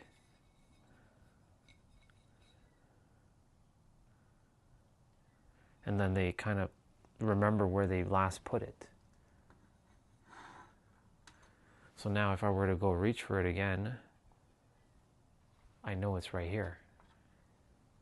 You can say their memory is even sharper than those who have their eyes that can see.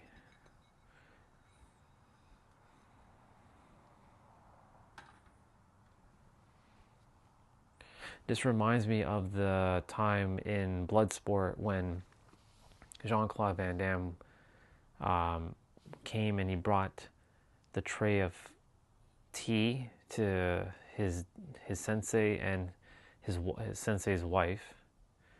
And he sat down the tea, he poured it in, or he brought the tea, he poured it for her, he poured it for him. He brought his own tray, he sat back down, and then he did this. And he knew his sensei was going to hit him. His sensei went like this. And he caught it. Because he had closed his eyes and trained his mind to see.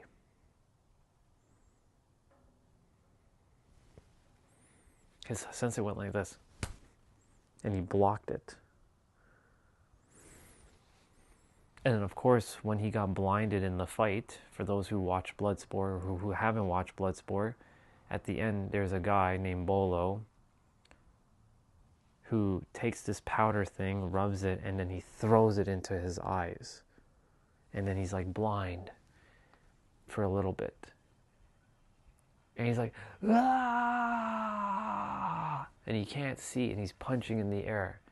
And then he stops his mind and his eyes for a moment. And he's going like this.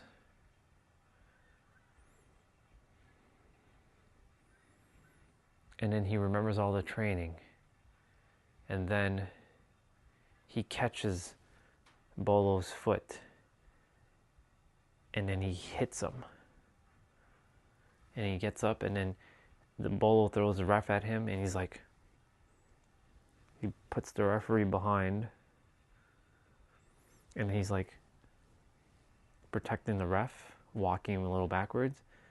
And then Bolo comes, and he starts sensing things. So what I'm getting at with this is that your eyes don't tell you what's actually there. It's your mind. And your mind can create anything instantly. You can feel things. I can't see it right now, but I can feel it. You don't need your eyes to feel.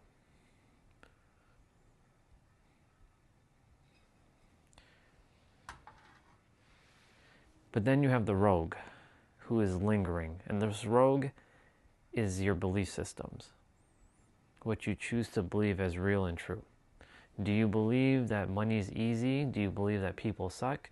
Do you believe that you can have a business that is thriving? Do you believe that, you can have the love of your life? Do you believe that you can have all the things and not have to sacrifice one for the other, that you can have all the things? Or do you believe that you can only have one or the other? It's either being rich or being in love. It's either being successful or being poor. It's either being rich or being not rich. It's being in love or being alone. Is it that you're good enough or that you're never going to be good enough? The rogue is your belief systems. And once your third dimensional thinking mind activates your belief system sends the rogue for your rogue to go and control your body to do whatever it is. I named it that today so that once you name it, you can actually use it. You have a puppeteer mind that finesses your third dimensional thinking mind, which then sends the signal to the belief systems, which activates the rogue within you. And the rogue is not good nor bad, it just is. It only takes orders from the third dimensional thinking mind to control your body, your nervous system, the things that you will experience from what you won't experience. The rogue. It doesn't need to be called that, but I'm calling it that for now.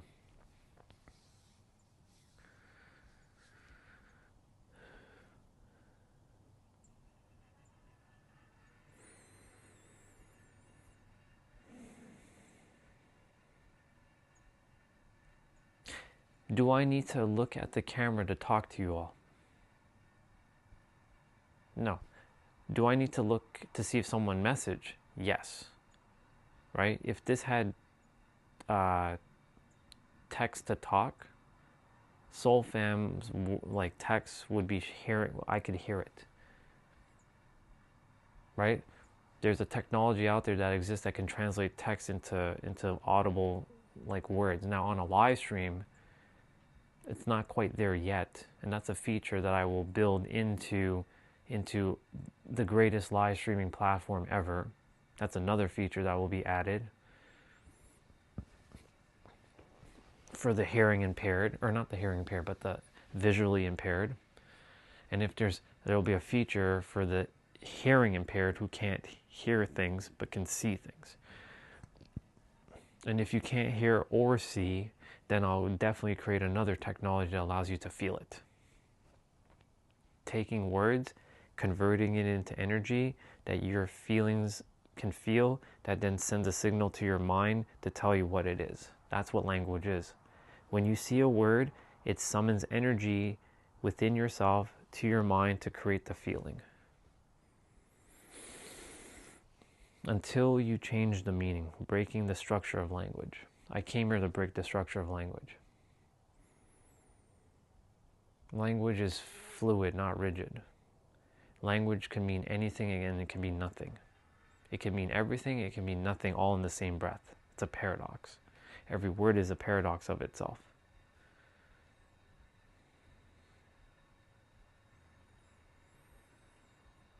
All of these are interconnected. There's a reason for all this. It's basically to get back to the fundamental truth of what just is. It just is. And from that moment, when you realize everything just is, you don't need to go and put on all this fucking act and facade that you need to do this. You're perfect as you are. But Orion, I'm not perfect. Okay, and then if that's your belief, that's fine. Is it bringing you joy? If it's bringing you joy, keep using that you're not perfect. Well, I get to keep learning when I'm not perfect. Your soul is perfect, your mind is not. Humans always need context.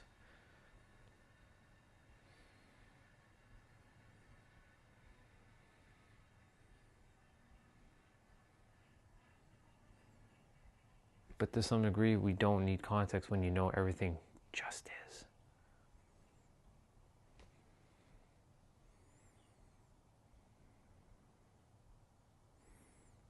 Everything just is.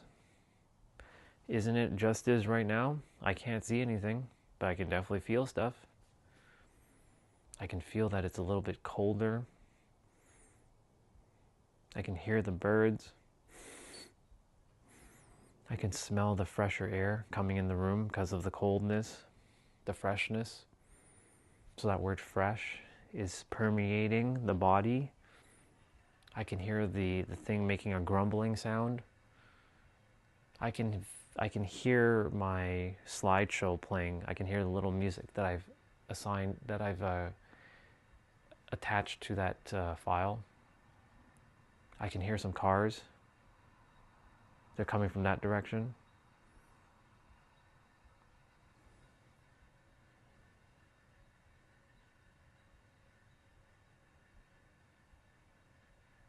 I can feel my fingers touching. I can feel my heart beating. And I can imagine these things. Now, of course, someone will say, well, Orion, what if I can't see these things when I close my eyes? Once upon a time, I used to tell myself I can't visualize. I can't see, I can't see, I can't see. I used to say that all the time, I can't see. So what do you think is going to happen? Well, if you can't see, you're creating that power. So of course, you're not going to see, because the universe that is you, and you are the universe, YOUNIVERSE, universe, you're creating that experience to basically block yourself, but you have no blocks. You're putting blocks in front of yourself where there is no blocks. You're basically taking a gun and shooting your foot. I open my eyes now for a moment just to see if there's any messages. Now I'm going to close my eyes again. You're taking a knife and jabbing yourself in the arm with it. That's what you're doing every time you speak your words of limitation. But I can't see. Okay, close your eyes. Look up to the left or the right with your eyes closed. Can you see anything? I can see something, but it's not clear. congratulations, you can see. It doesn't need to be clear as day. Even if you can feel it, that's more than enough. Now, some people have activated clairvoyance. They have a stronger clairvoyance than others. Some have clairsentient. Some have clairaudient. I have more clairsentient than clairaudient and clairvoyance. However, if I tell myself, I have no clairvoyance, I have no clairaudient, then guess what? What the hell do you think you're doing? You're creating that law. So the universe is like, okay, you don't have it, I'll give you more of the same. I'll make sure you have no clairaudient and clairvoyance. So you will not be able to experience it.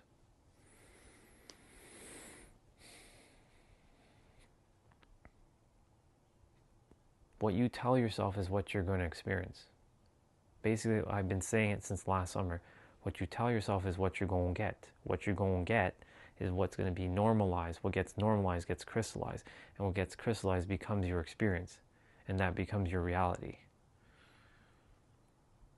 I told myself I have ultimate wisdom. And I have ultimate wisdom. Why do you think I think this way? There's only like a couple YouTubers out there that think this way, who are actually making videos.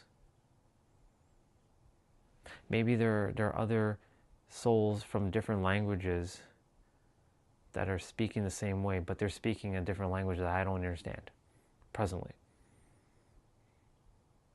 But I'm going from English speakers.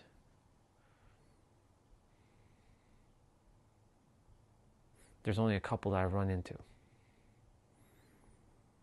The rest are just almost there. Almost.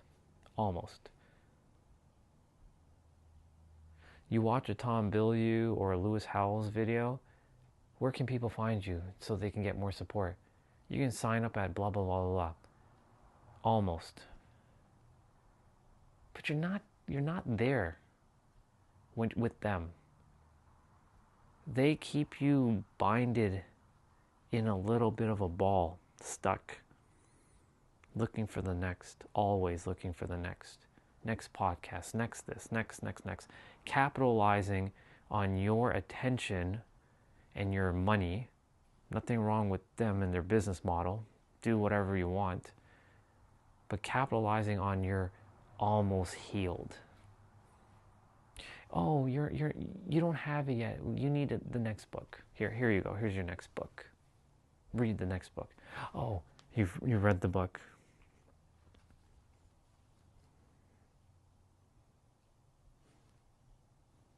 It's still not telling you that you're the answer. And then you're like, what the fuck is going on? There's a part of you deep down somewhere that knows this, but it's not being accessed because your third dimensional thinking mind has been finessed by the puppeteer to look for the next, to keep you distracted. They're not the enemy though. They're attempting to keep you safe, because once you find out who you truly are, a couple things start to happen. Number one, you start to be different from others. And being different from our biology standpoint is considered like being exiled, being ostracized. That is what being different is. And when you're being different from others, you no longer are relatable. And relatability is what everybody's looking to have in this world, to be relatable, so they can be accepted, so they can be approved of and have validation and have engagement. PAVE. I made a new acronym, PAVE. Permission, approval, validation, and engagement. Everybody's attempting to pave a way so that others can give them that. Why don't you pave your own damn way and give it to yourself for a change? I don't need any more engagement. If you want to engage with me, it's not because I need it. You get engaged if you want to. I don't need someone's validation Even that A word is attention. I don't need someone's attention. Attention and approval. You can flip the A's. They can be interchanged. And then P, permission. I can also take the word pave and change it to vape, like vaporize. Or vape it out of existence. I'm vaping permission, approval, validation, approval, permission, and engagement out of existence. Because I don't need it from someone, I have it for myself. But Orion, we are designed to be with people. We're designed to be with people. We need to be with people. We must connect with people. It is important to connect with people, yes. But it's not you have to do it. It's not that you need to do it. It's because you choose to do it. You're good with or without people. Like in a physical aspect of talking. You'll always be with people regardless. Right? When you go to the bank, for those who still go to the bank and line up, you go to the grocery store, for those who still go to the grocery store, because a lot of these things are now being delivered to your house. You don't need to go anywhere. The laziness of this society, it's unbelievable, the laziness. Some will say, that's not lazy, that's efficient. That's fair. It is a little bit more efficient, but it's also laziness.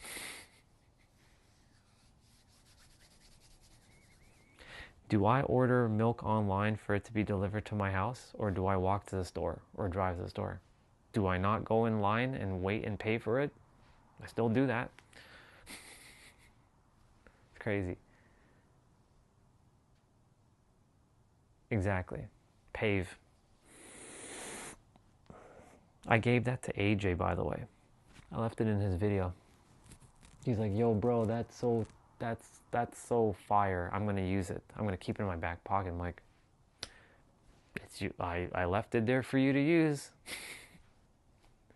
I don't leave things out in the wild for no one to use. Use it. It doesn't belong to me. He's like, thanks, bro. I'm like, I got you.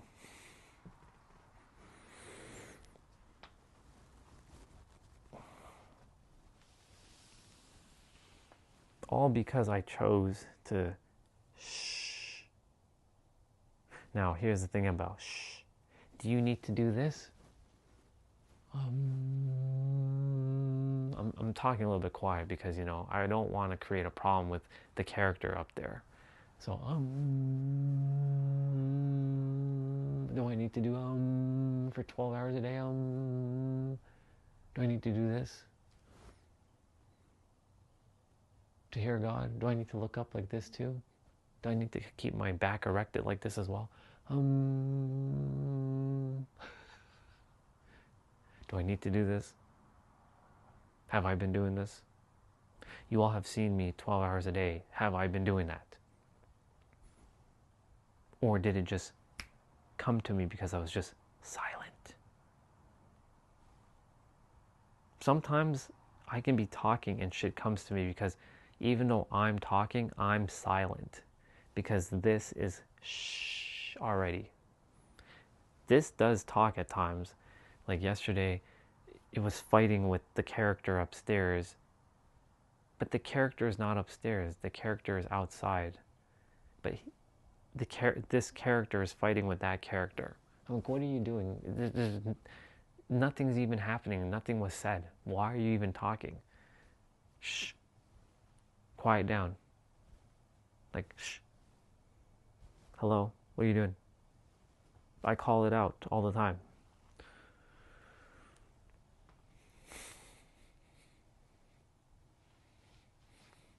Oh, and here's the perfect one.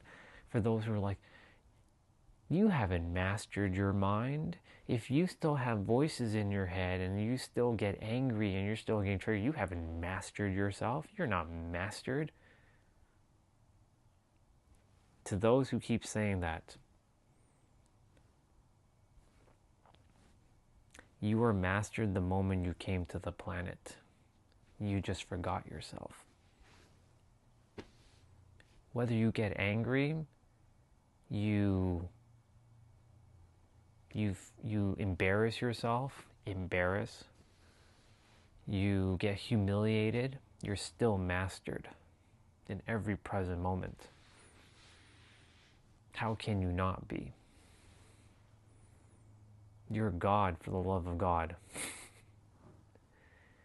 Fine, you don't want to use the word God? Here's another word. You're the infinite fucking intelligence. How about that?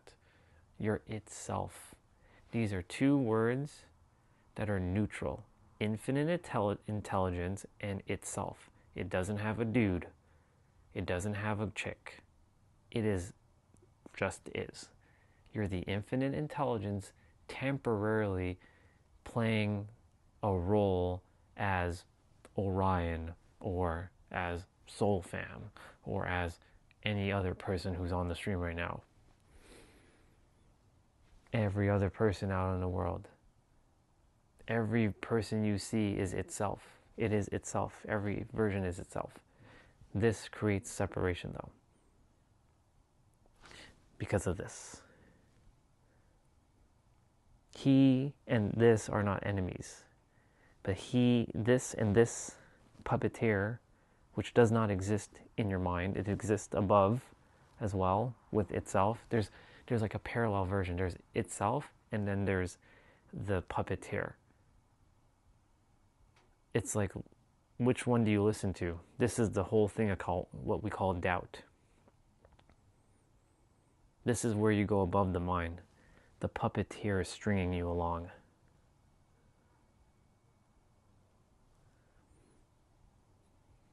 And the puppeteer strings the third dimensional thinking mind that is with your mind is not just here, it's everywhere. Because it controls, it sends the signal to the body. Like whenever there's a loose dog that I've never seen before, right? The body activates cortisol for fight and flight. Because I don't know, right? We're ready to potentially fight a dog that I've never seen. But of course, we've been watching Caesar a lot, and what is the one thing he keeps saying? Calm confidence. Once you're calm confidence, right? A dog can run up to you, but they ain't gonna attack you if you're calm confidence, because they'll know. But the third dimensional thinking mind uses your belief systems, and your belief system is what we would call the rogue. And the rogue sends the signal to you within your body to do whatever it is. Your belief systems are what is basically governing your reality along with your words. Well, it's technically your words that create your belief system, and your belief system are shaped by your words. So it's really your words that's creating your reality, or revealing your reality for you, as you, through you, and by you.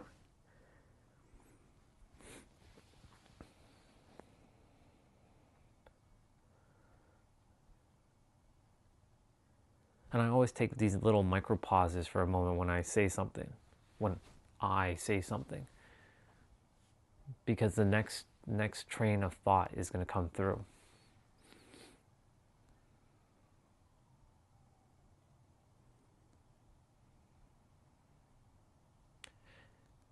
This is the first time in this character's life, I mean, it's been happening for the last several months, but this is the first time I can say this period has been the most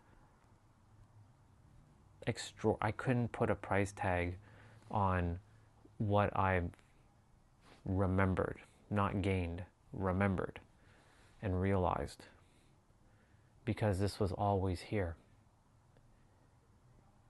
This is not some new fake buzzword, trendy, spiritual BS.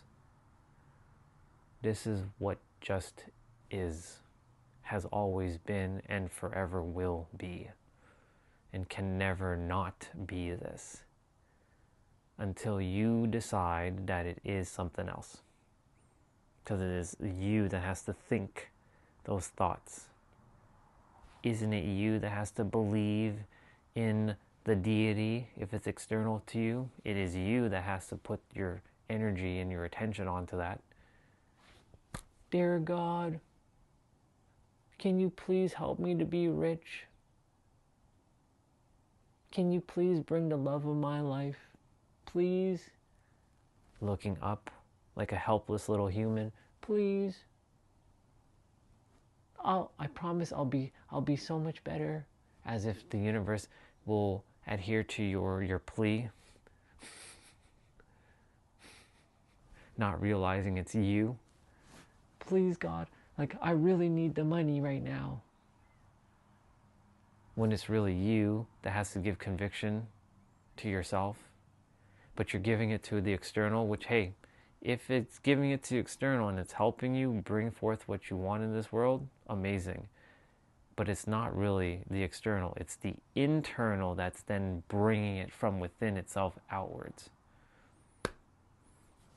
God, bring me everything I ever wanted. I'm pretending to be one of these puppeteer minds.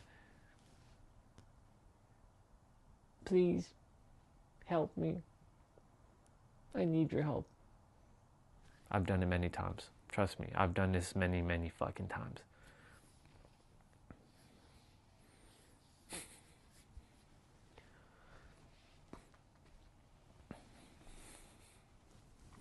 Prayer is not asking. Prayer is mental declaration.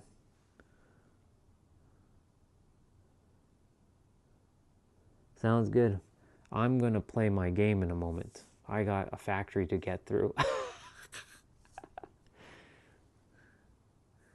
going to start my exercises probably at like 2 o'clock. But the factory might take me until 2 o'clock to finish.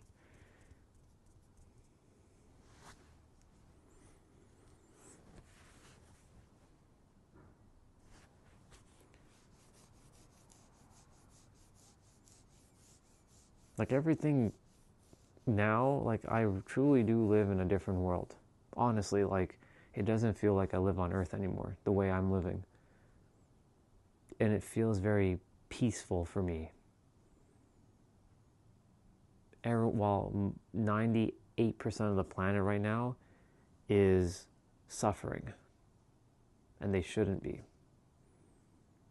Of course, someone will say, well, you can't have one without the other. People do have to suffer, Orion. People have to suffer because without suffering, you wouldn't know what peace is.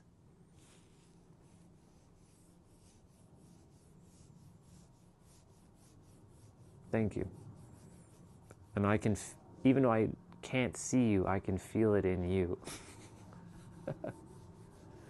You can see it in me and I can feel it in you because I don't have to see it. I can feel it.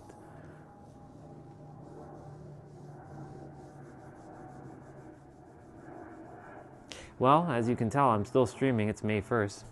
So I haven't got any clear guidance yet. But that's okay. I'm living in the now. Who knows? Maybe May 18th I get another activation. I get another mystical experience. Not that I need any more. But Orion, you're more specialer than I am. No. That's the biggest lie ever. Especially the ones that say, I'm the chosen one. I know I've said that many times on the stream. I'm the chosen one because I chose myself. Every one of us is the chosen one. You can call yourself Starseed, and you can look like a Pleiadian, and you can have long blonde hair like an Arcturian, but you're not more spiritually gifted than anyone else. But Orion, some people are truly NPCs.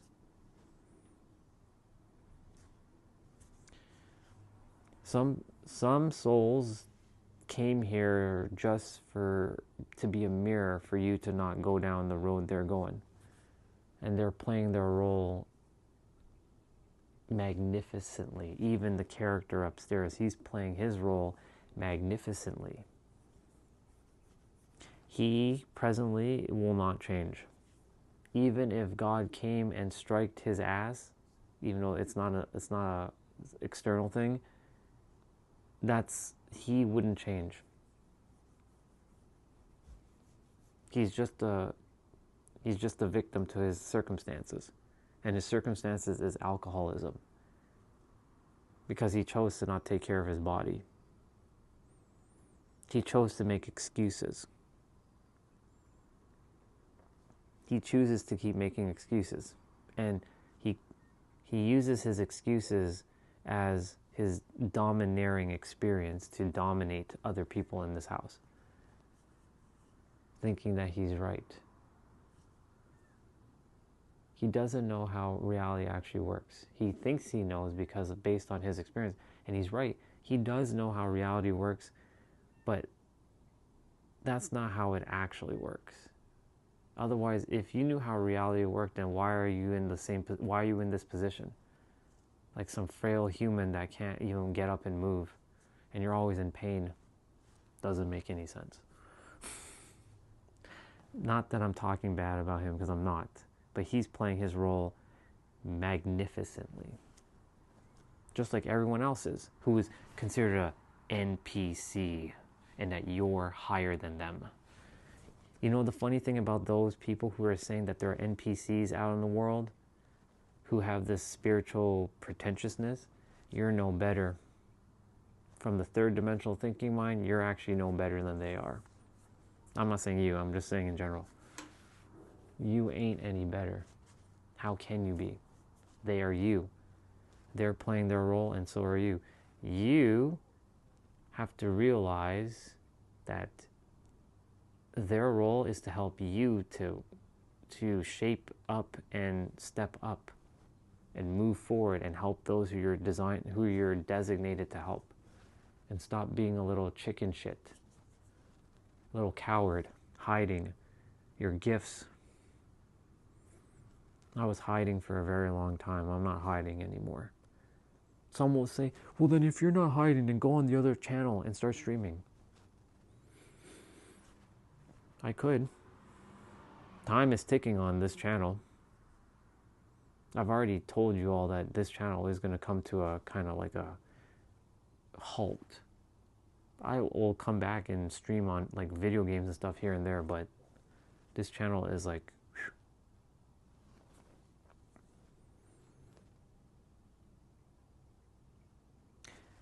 But time's ticking. Because when I reach those other people on those other channels, there is going to be hell that's going to happen on the stream. But I'm not going to entertain their hell. They can just get off my stream. But Orion, this is not how reality works. This is why this channel, I had to go live and still be in front of people, but with a smaller audience. There's no big or small to the universe. So that I can practice what I started to feel and know, and that others are also saying what I'm saying, because we're all the same itself and remembering itself now, because itself has decided in this time frame that it wants everyone to remember itself. And it wants the suffering to end. This is the greatest generation ever on planet Earth. Quite literally. And we get the opportunity to change reality for the collective, so that the future generations can understand that it was this generation that did it. Not the 1500s, not even Jesus, not even the Egyptians. We did it. This lifetime. All of us. 8 billion of us. We were able to plot the course and change human history forever.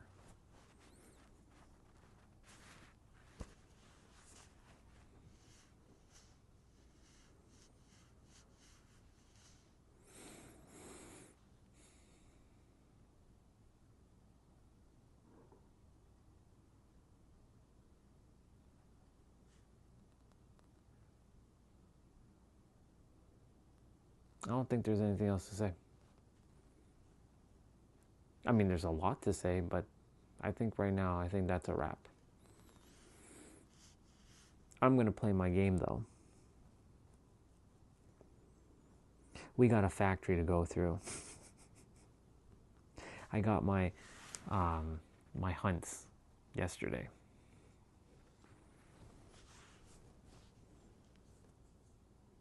Crazy.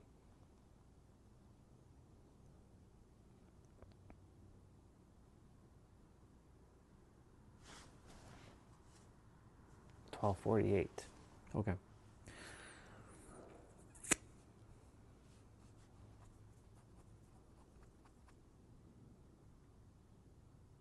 Yeah, I'm gonna play my game. I'm done. I'm done for now.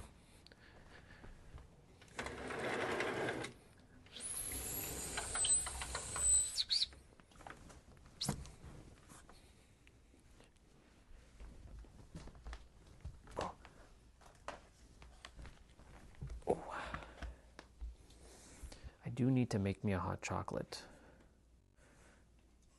I'm a little cold at the moment. What's up, people?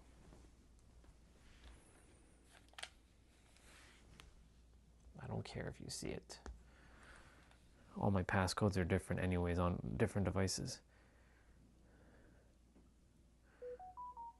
Burp, burp, burp, burp, burp. Every time I hear that, it's like, I'm loving it. Let's plug in our tablet. Ooh, look at that bleach. What do we got? Can't fold deeper. Hey, hey, street legal. Wake up, sheeple. This guy's saying sheeple, but yeah, he's a sheeple himself.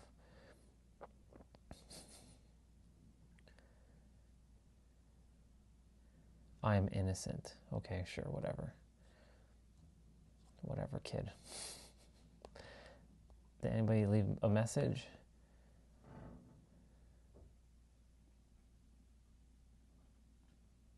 Huh, Jessa.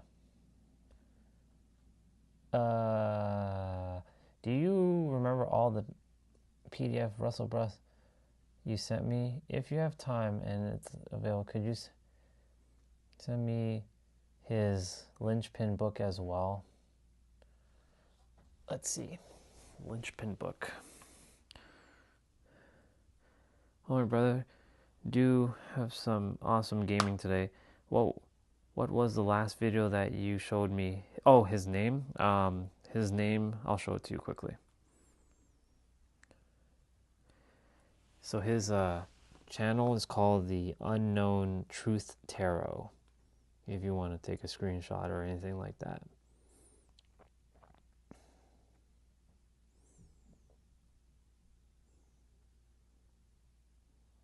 I'm leaving it on the screen for a minute or so that you, that one.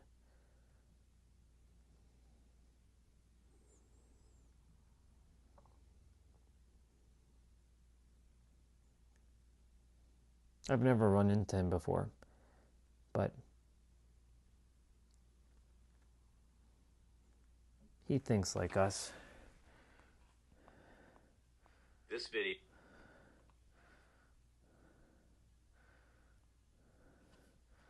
Yeah, let me know. You're welcome, dude. Let me go see if Russell Brunson, if his linchpin book is here. I'm sure it is. Quickly tackle that.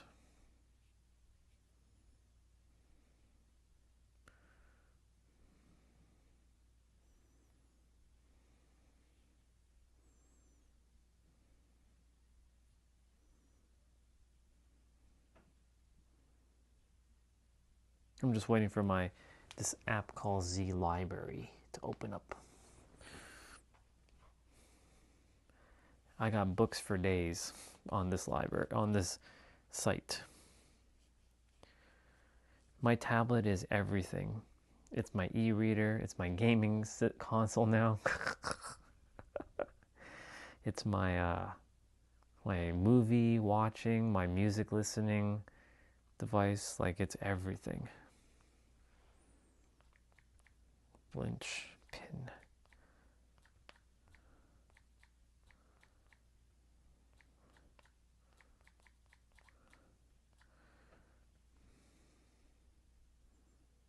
Yep, here it is.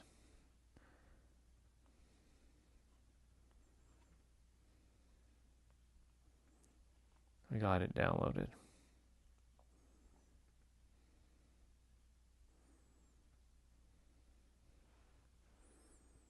Let's make sure it's good.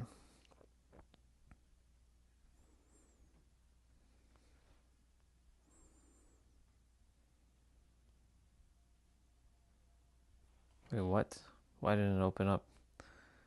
Stupid.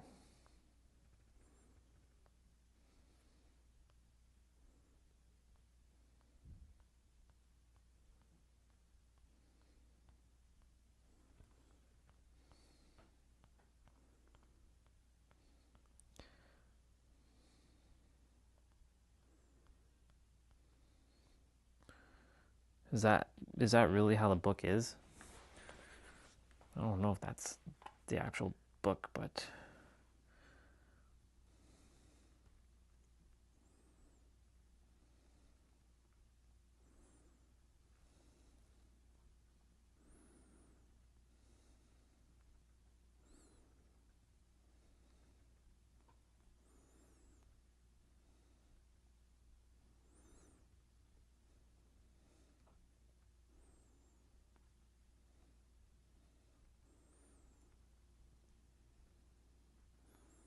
I'm just going to download this one too, just to quickly take a look, see if the formatting is the same.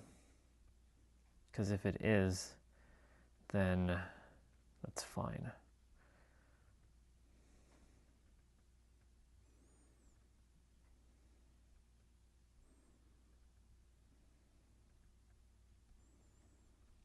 This one's taking longer to download. Well, that's interesting. That is very interesting. I do need to change the name though. Rename. I don't like all this extra bullshit tagging behind it.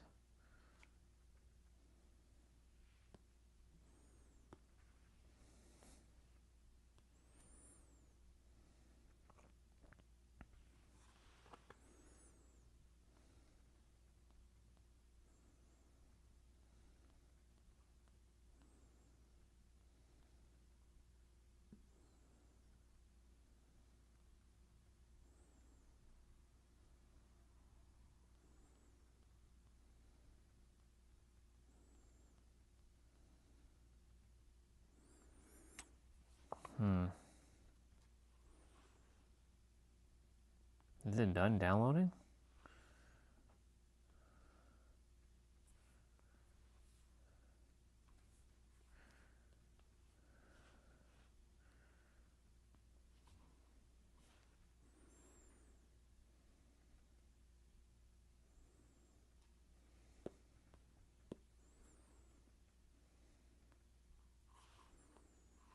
Oops.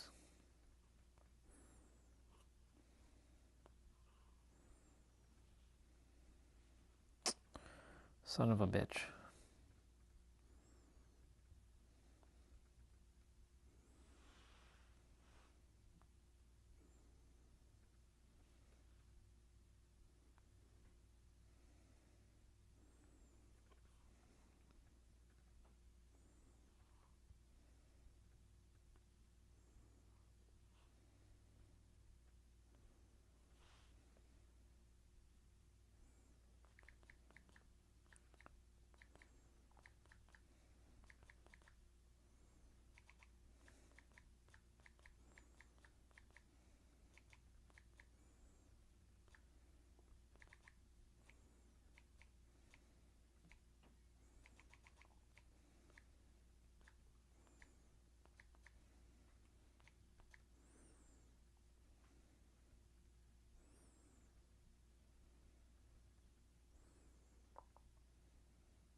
Okay.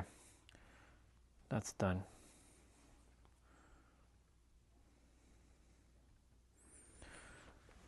All right.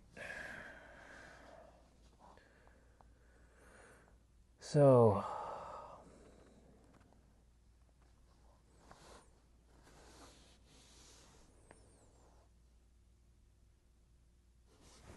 let's get rolling.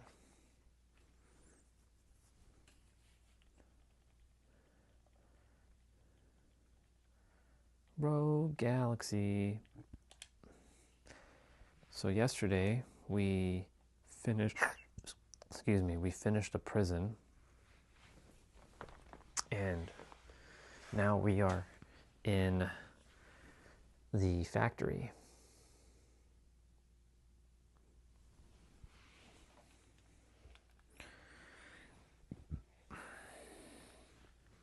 Alexa, play notification.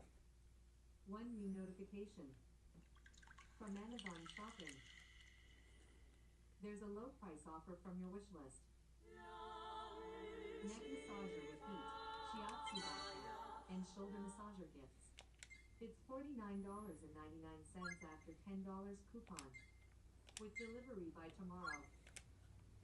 If this sounds good, just say, add to cart.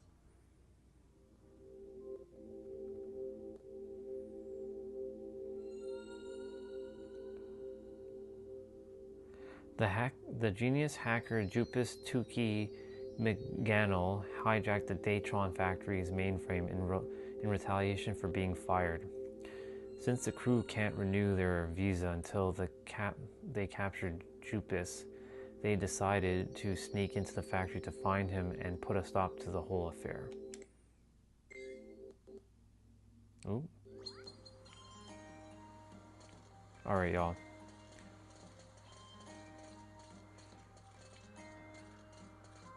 So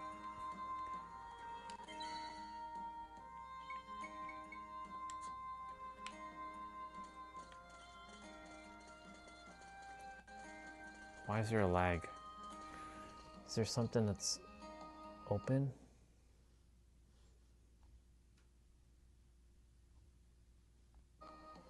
Okay.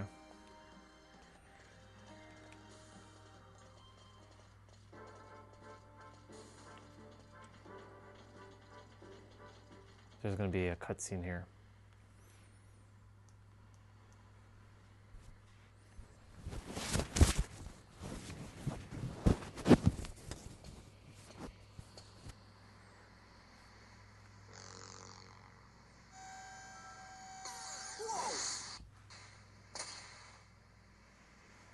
Oh, you got lucky. But this time I won't miss.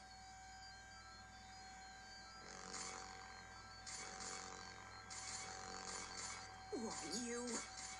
Be careful, you two. These robots are being controlled by remote. By Jupus? You're hunters hired by Datron, just like the others, aren't you? Anyone who gets in my way is just asking for it.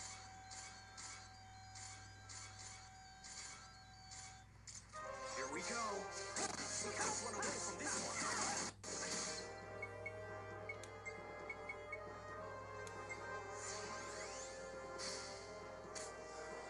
We'll let it play out for the first time today.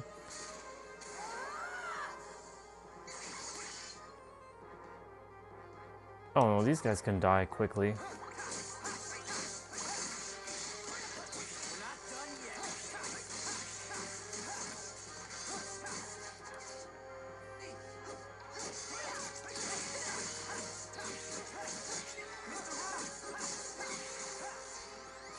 I like how Steve is very respectful.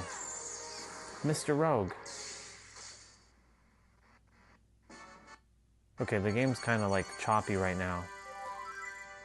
I need to fix it. Hold on. Settings. System. No, that's fine.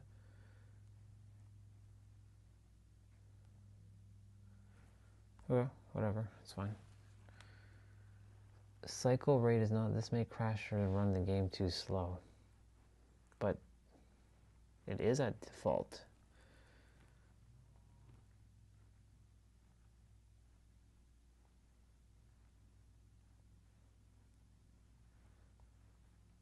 That's weird. It is set to default though.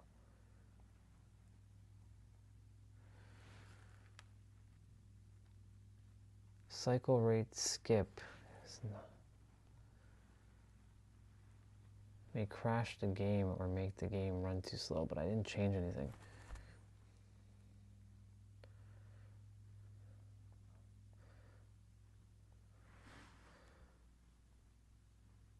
I don't know, whatever. It appears as though Jupis is utilizing the mainframe computer to control all the machines throughout the factory. This won't be easy. That pathetic sociopath is gonna get it.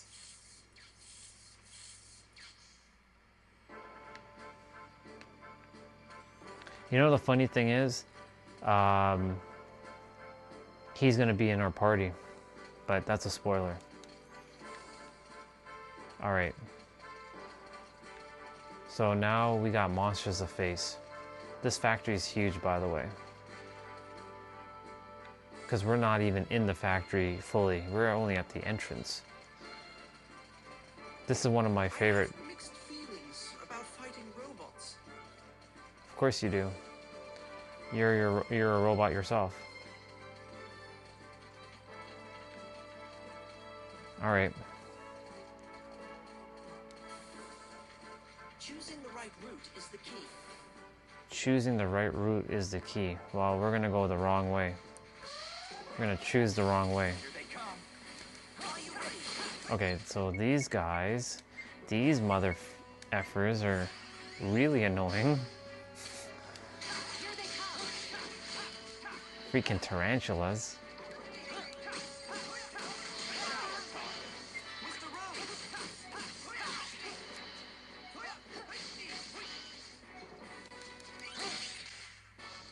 That was a cinch.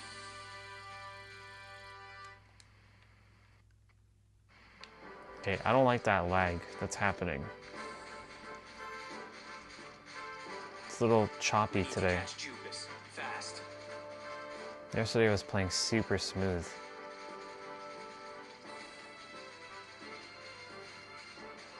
There's gonna be new enemies in here, so. Are you ready?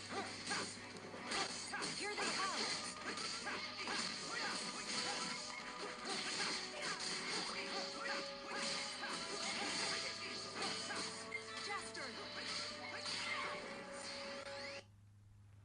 Come on, stop with the lagging.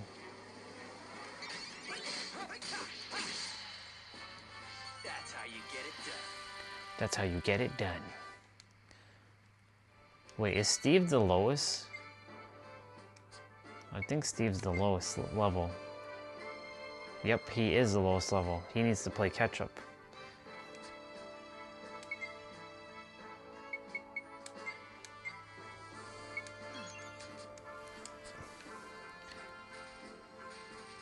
It's got this like warrior-esque vibe with this track that's playing. Just one problem after another.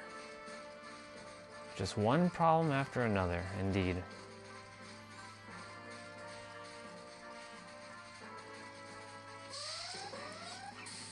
Here they come.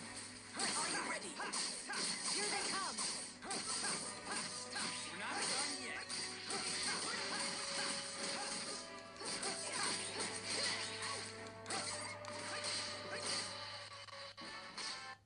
Don't cross off. Come on, what's up with the sticking and the lagging?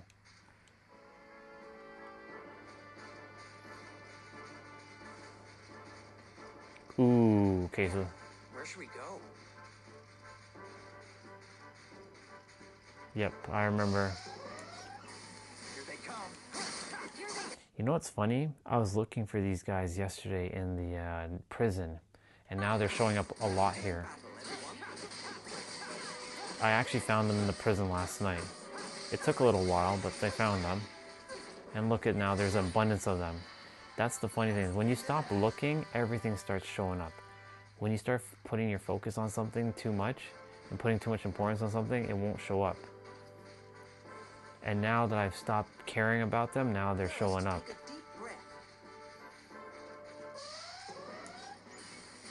Ooh, okay. New set of monsters.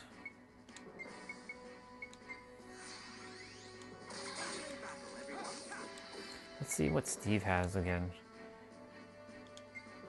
Infuses Steve's fist with electrical energy, increases their attack power. Creates a shield beam that increases all allied defense powers instantly.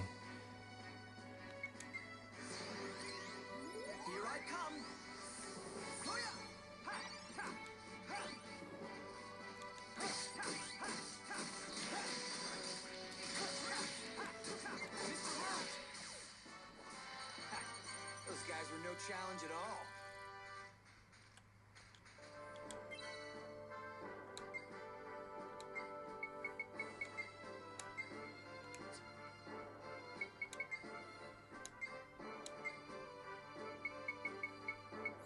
Just gonna quickly check if there's anything that he can learn. Nope.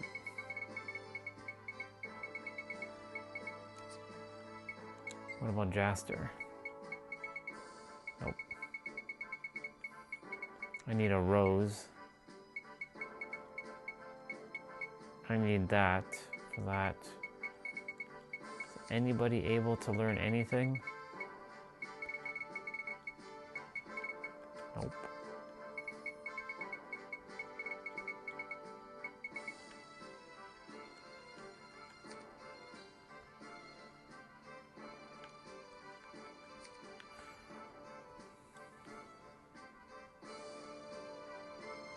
Nope. What's up? Well, hold on. Conscious Truth 4680. Unfortunately on YouTube, because I'm not using YouTube, I'm using a different app, it doesn't have your profile picture, so you'll have to tell me your screen name, because like it shows only your username, and I don't know who is who with the usernames unless you've been here many times. So like right now, oh, it's you. Interesting. What's up, dude? You missed my flow just now.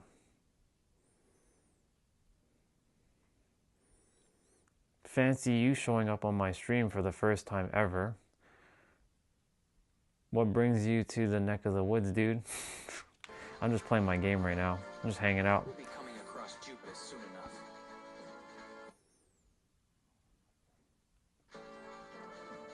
Full responsibility? Okay. What is there to take responsibility for? It just is.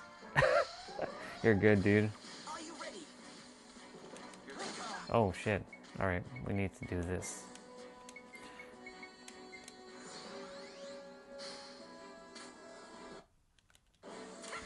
Ah, gotcha. Cool beans.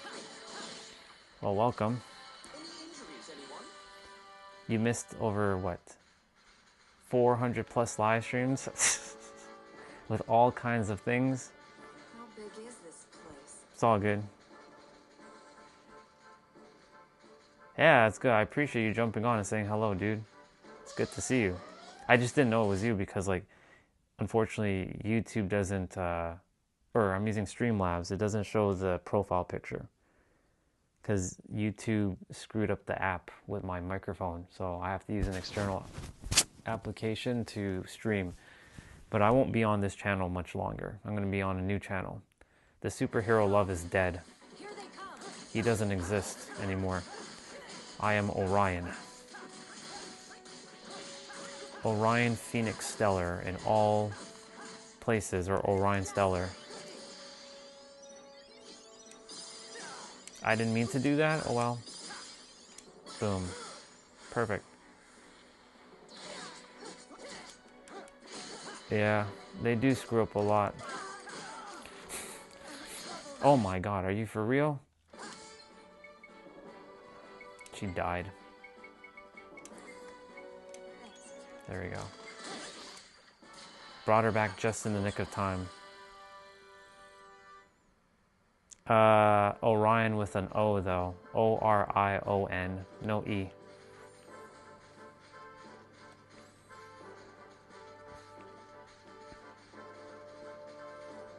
Don't fall behind, okay? Everything good with you? I've been seeing I've been kind of seeing you post stuff on Instagram with my other account. Actually, not even to God, to just itself. I don't subscribe to that word God anymore. But I still use it at times, but yes. I'm just itself pretending to be a character. Itself is just being me, being you, and being everyone on this planet. It's just that most people forgot who they are and what they are. Of course, itself wants you to be your own sentient identity and have your own name, but you're still just itself. Let's see. You know what's fascinating? Hold on. You are here, and Jessa messaged me today too, checking in. You two basically came on, like she messaged me on WhatsApp, and you are here. It's so weird how you two show up randomly in my experience in May 1st. Yeah, she just messaged me. That's today. That's on WhatsApp. She was asking for a book, but, you know, I haven't spoken to her since what? Well, March 8th. And then before that, February 19th. And before that, November... What is this? No, January 8th, and then like October, like something. And then you show up today too. So it's fascinating. Oops. Shit. No. Oh, I closed my game. Oh well, whatever. It's fine. That's fine. I'll play the other game later. Fuck it. Playing my emulators.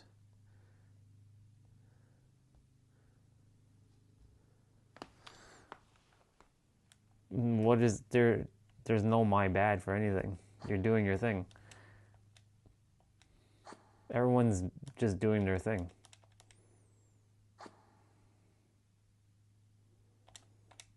I'm always online, bro, but I won't. Sports. It's in the game. But I won't be on this channel soon enough. This channel will be my archive.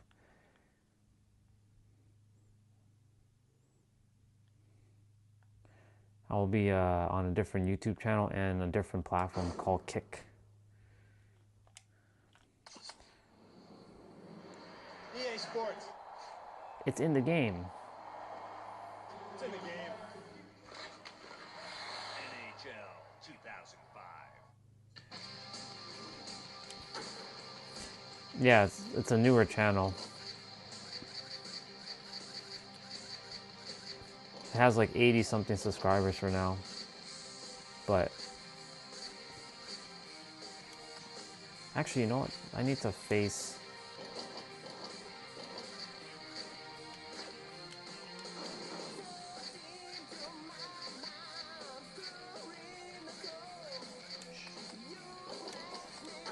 Yeah. It's a different channel. It's this one.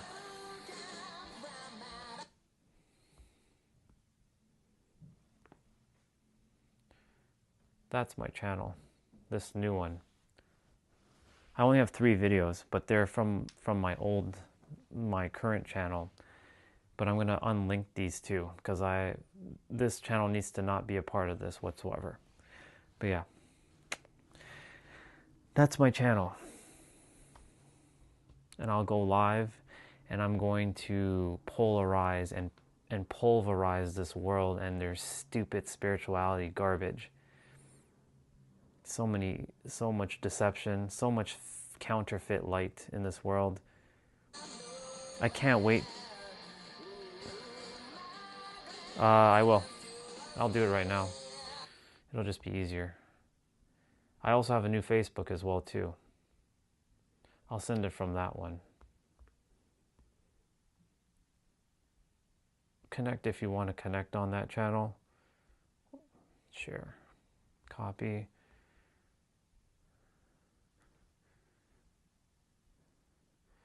The billions of tabs.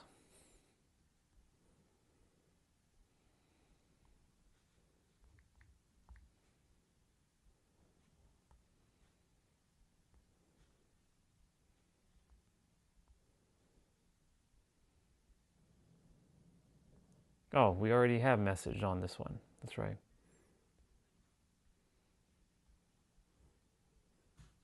There. Done.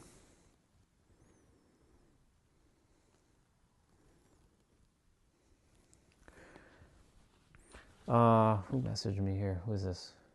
Victoria.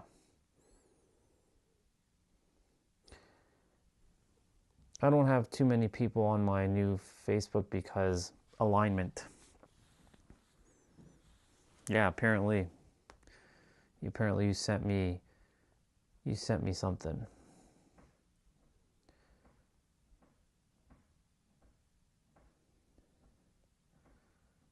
And you keep spelling my name wrong. You spelled it A-N, it's O-N. Anyways. But yeah, you did message me. This is when you asked me about, the testimonial thing. Yeah, you sent it here too. I just didn't see it. Because I don't get alerts. It was probably hiding in one of these unread things. Like this person... Okay, so this person didn't message me. That's just they connected. Yeah, there's a couple people.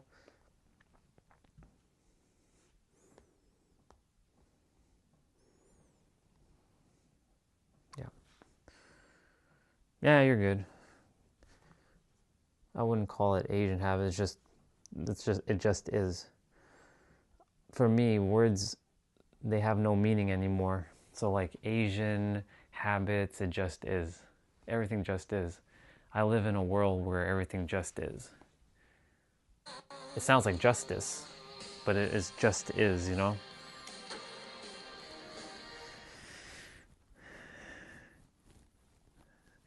The world is a fascinating place. You know, the funny thing is, you remember, yeah, a lot more. Remember when you asked me we should team up? Well, you're going to be teaming up with me in the future. Because I am the, you can call me the next Jesus, but I'm not the next Jesus. I'm basically Lao Tzu, Yogananda, Jesus, all of them wrapped into one shell. They came here to fuck this world and change the shit of this world. Oops. I ended the game. Oh well. EA Sports, it's in the game. Anyways, yeah. There's just a lot that has happened in the last little while since we last chatted. It's been over a year since we last actually spoke.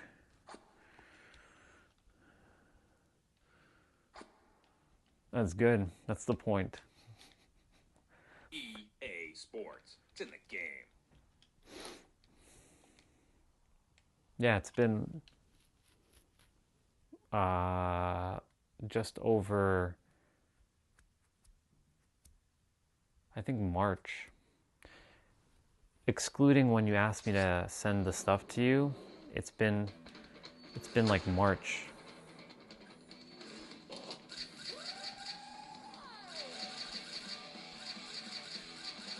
Where are you, Anaheim? There you are.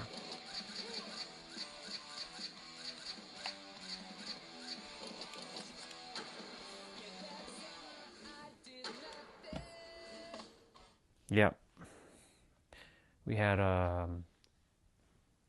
StreamYards call because I checked the I went on Streamlab or StreamYards recently, and I saw that our call was there. Yeah.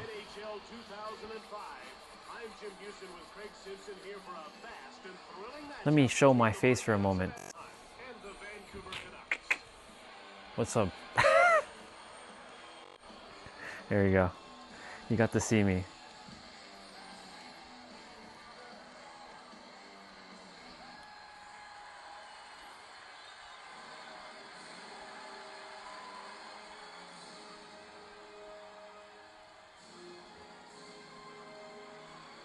I dyed my beard back to black. I had silver beard. You should have seen how I looked a month ago. I look like an old dude. Look. Let me go back to my YouTube channel for a moment. Live stream. Let's see. Look, check out this look. Where is it? So that's the birthday, or that's the day before the birthday. Look at the look. Look at that face. Look at that face.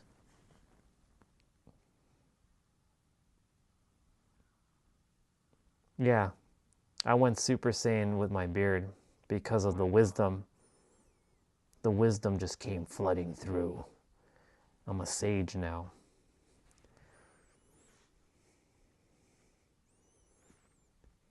We're doing a pose there. Let's see. I still am cute. Just in a different way. I'm going to,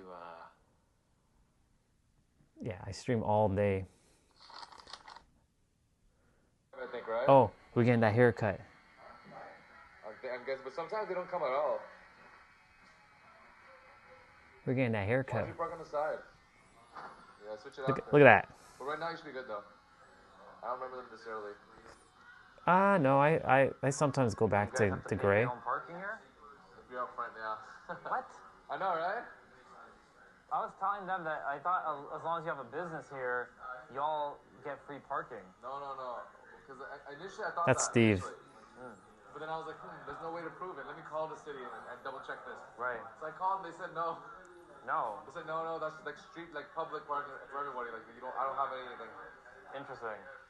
It's okay though. I just park on the side anyway. It's free, right? Right. Yeah. Get to walk a little bit. It's fine. Yep. Short walk. Short walk. Yeah, I don't mind. How's this like? A little shorter? That's good. No, I think this is good. Look at this guy, huh? Yeah. I think this is good. Yeah, look at this guy. Now about this, want to do the same or you want to keep it longer? What do you think? I want to keep this as long as I can, but like shaped up tighter, right? Yeah. The V. Just do this. Let's see. Half from this. Let's see. Let's scroll through a little bit. I like more slow pace. Slower I'm not saying that Japan isn't slow pace, but I'm saying there's a lot going on. Yeah. Right? I dropped some bars. Have you been or no? No, I'm gonna eventually go. Eventually go, yeah. My brother just came back I from might go when Japan you're like finally living there. a couple weeks ago. You could jet there. Oh, we're at the mall. Jobs so they can like get employed. We're but driving. It also creates like unnecessary like during rush hour. This becomes very busy. Oh, we're wearing a suit. We're getting the passport photo done. Wait. Oh yeah, there's me in that suit. Look at that transformation. Look at that. Look at that transformation. Yeah, my brother went to Japan March 26. Yeah, they went March 26.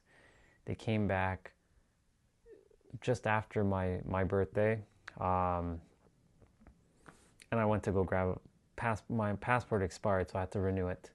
So I wore my suit.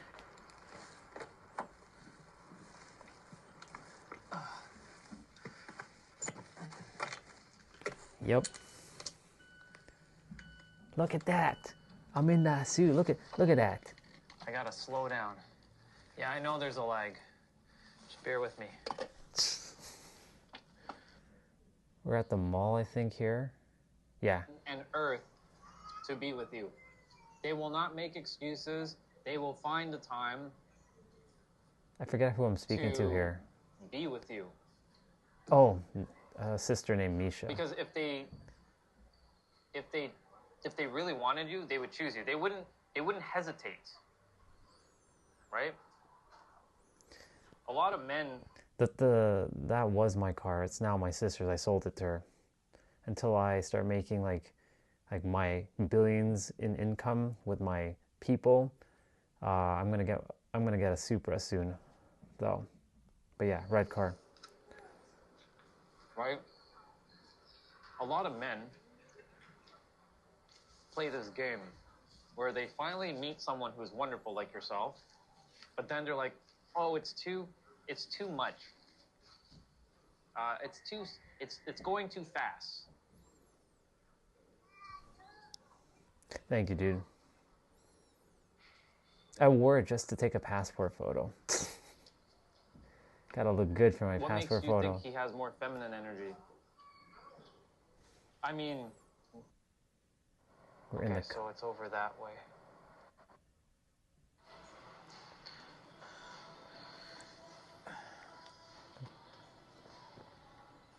I was looking at these. I was looking at shoes. If I have billions of dollars within myself, now I just have to take the action to bring it out. Got that billions of dollars. Remember to be it before you have it. Be, do, have. Shit, I need to go that way. Yeah. Let's see. What else are we doing today there? I'm driving. There, it was like you had to fight to survive. And I remember that day when I walked into class for the first time. Oh yeah, I remember this. In grade 7. How everybody was staring at me like I was an alien. That was the first time I ever felt like I didn't belong. Of course, now that it's healed, because we came to realize like all this thing had to happen exactly the way it was supposed to. Good to see you too, dude.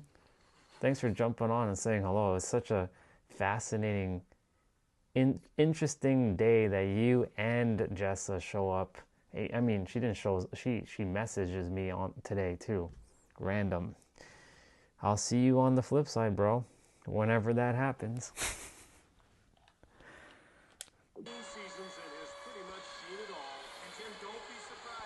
Let's go do it.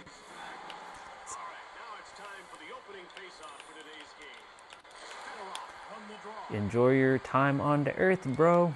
Have fun. Oh. We'll be seeing. Feel free to reach out, glad.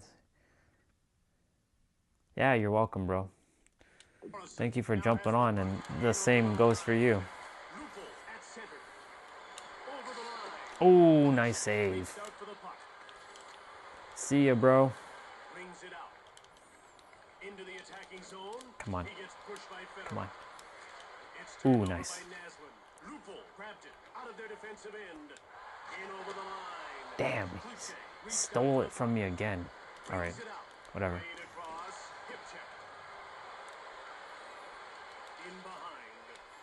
Yesterday was a funny game.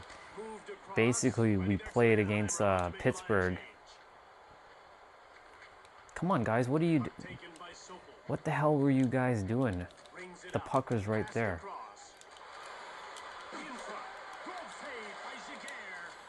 Jaguar, don't be Oh shit, they stole it from me.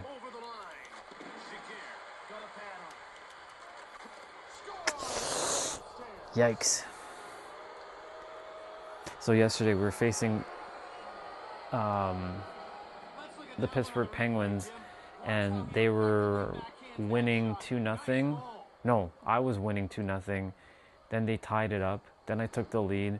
Then in the last like 2 minutes, they scored 3 goals and they tied up 5-5, and then they won the game. Greatest comeback, but I lost. And it was all captured it was all captured. It was awesome. Nice, nice, nice. Very nice.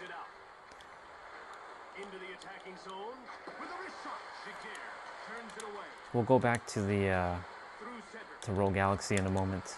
Guys, what are you doing? Nice.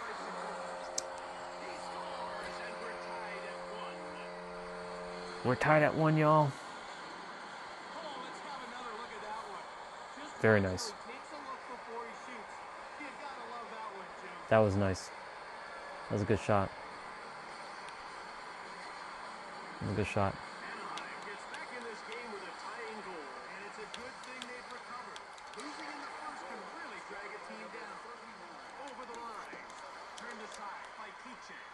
All right, so we tied it up, y'all.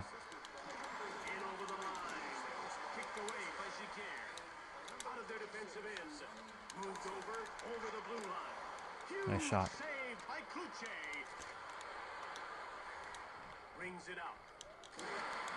He got smashed. Skating through center ice. Gets the shot off. The shot is blocked by Millie. Centers it. Holds the inch. Oh. Brings it out. Damn. Into the attacking zone. Right in front. Shigeru made the huge save. Guys, what are you doing? A lateral pass. Brings it out. There's, oh my God, there's no one there. Shoots the puck. Sokol blocks the shot. Push out of their defensive end. Mm-hmm. In over the line. In front. Nice save. Makes an unbelievable save. Bertuzzi. Oh, he hit the post behind the net. Passed ahead. Brings it out. He gets checked. That's showing authority. Moved ahead. Over the line. Thrashed. Smackdown. Damn, I can't get it out for the life of me. Into the attack. Nice. Did it. All right. That was a nice shot. That was a nice shot. Let's take another look at that goal, Jim. Wow, what a wrist shot. I don't think the goalie had a clue where that one was going. Very good. Anaheim with a decisive goal late in the first period. They didn't want a tie game going into the break. Now they have some momentum to start the second. Shigeru turns it aside. Passed across. Fuck. That was a big league body check. Over the blue line. Oh shit. Wrist shot by Keane. So that name Keane is very interesting because that person's last name is exactly Roxanne's last name, Keane.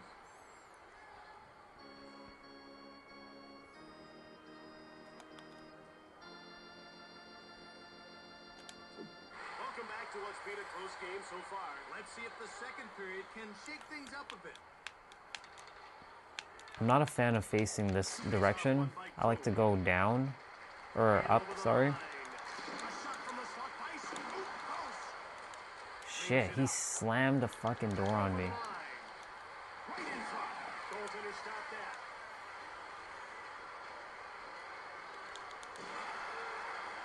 In the corner. Played over. Are you for real? You gave that up? Come on.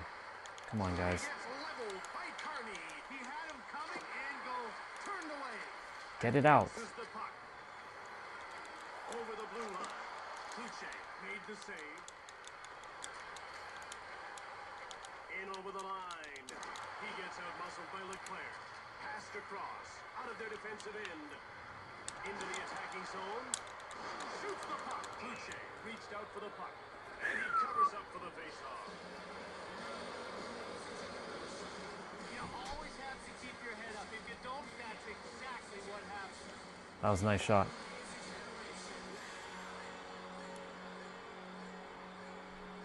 They're getting ready for the faceoff. The faceoff goes to Vancouver. Brings Come it on. out. Moved over, hit. Gets the shot off. Shigeru got a leg on it. Over the line. Tremendous save. That was a nice shot and a nice save. Oh man. Good job, Jaguar. Moved ahead, out of their defensive end. Knocked over. A devastating hit. It's hard to get to the net because they attack so much. Sakura corrals the puck. Nope. Over the line.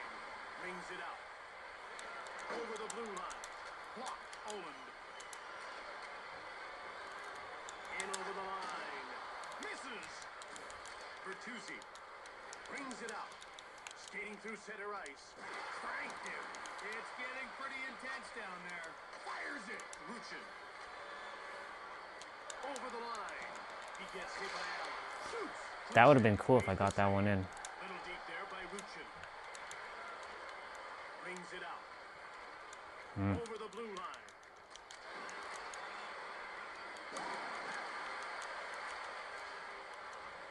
Oh, he was gonna one-time that shit. Moved back by McDonald. Kluche makes the save. Over center. Checked. You can hear that one up here. In over the line. Change underway for the Vancouver Canucks. Shit. Hand saved by Jaguar. Carney brings it out.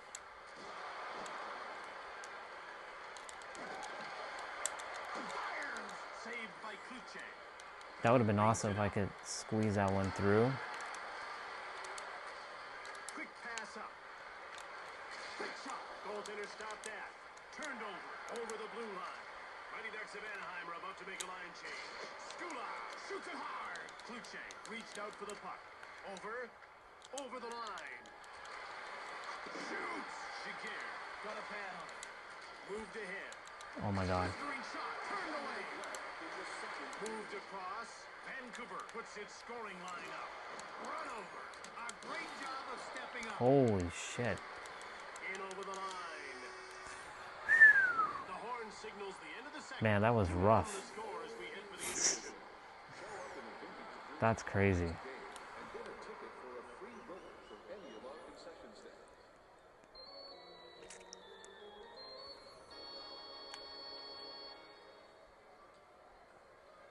Welcome back as we start the third period. It's been a close game so far, but that could change soon. Morrison wins the faceoff. Knocked down. There's one to remember. Sent flying. That was a throwdown. Niedermeyer. What the hell are you guys doing? Fires it hard. Turned aside by Jaguar. Slay. Turned away. Whoa. Weak wide pass. He gets roughed up by Sokol. Pass to the point. With a wrist shot. Kluche denies him. Shoots it hard. Nice. Niedermeyer scores.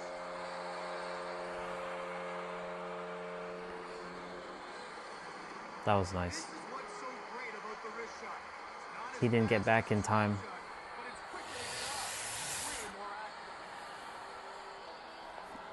He didn't get back in time. Starts the third with another goal for insurance. Jim, a 2-goal lead in the third is huge. They're definitely in control now. Turned aside. This shot by Fedorov. Kluche covers up. Oh man, Jim, he cannot believe his eyes. He had that one already up on the I got robbed. only to find the goalie to make a great save.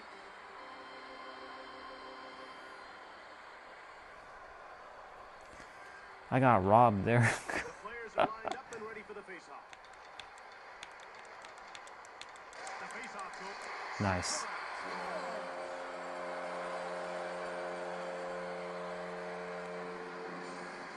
What a rocket he let loose on that shot. That was absolutely unleashed on net, and it found the target.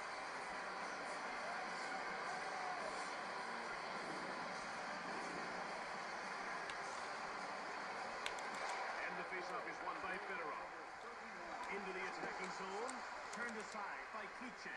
Brings it out. Over the blue line. Hit. Great contact. Out of their defensive end. Come on, guys. Weak wide pass. Over the line. Rubbed off the puck by Prospol. Fedorov grabbed it. In over the line. Scores! That was a nice shot. That's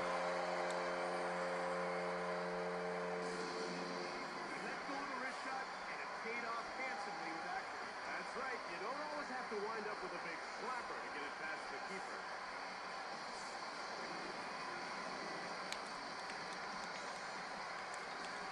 The Ducks win the draw. Played back by Ruchin. Ozolic. Saved by Kluche. Brings it out. Into the attacking zone. Check. One-timer. Legs hit. Oh my God! See, this is the reason why you can't sleep on like the last period, because like they will come back. Tough time tracking down that shot, and it resulted in a goal. Rebounds are a goalie's worst enemy, and he got burned on that one. A little bit of momentum got shifted a bit. Let this not be a repeat of yesterday. It'd be funny if this is a repeat of yesterday. We gotta be more aggressive. Saved by Giguère. Quick pass up. Over the blue line.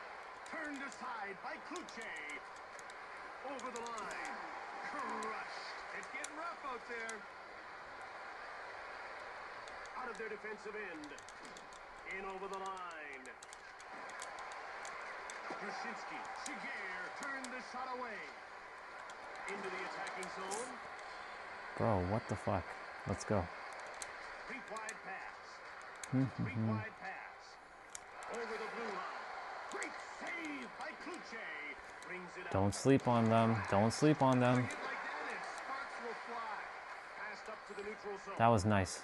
Over the line. Turned aside. A lateral pass. Out of their defensive end. Pushed off the puck. Fedorov grabbed it. In over the line. Kluche turned the shot aside. Into the attacking zone. Played up. Over the blue line. Turned aside. Skula. Twist shot. Kluche gets the blocker on it. Over the line. Nice shot. Owned by Giguère. Hard save. Hit. Backhand shot. Great save. In over the line. Kluche stones him cold. Into the attacking zone. Giguère denies him. Long pass. Brings it up. Come on, AI, what are you guys doing? Heavy shot from the wing by Cook. Deep wide pass. Over the line.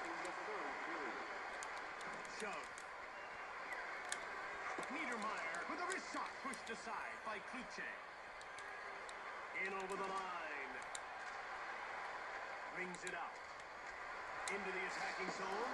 Turned aside. Brings it out. Mighty Ducks of Anaheim are about to make a line change. At center. Over the line. Hard shot. Giguère got a pad on it. Out of their defensive end. In over the line.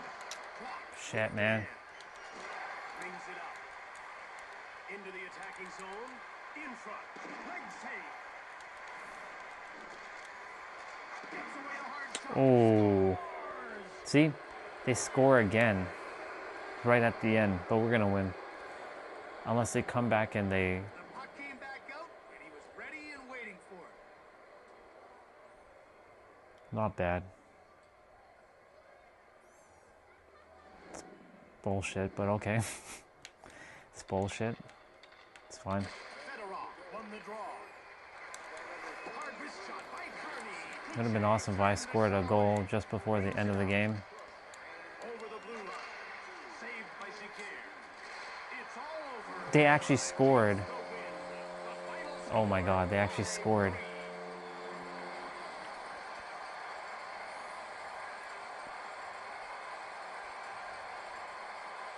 Crazy.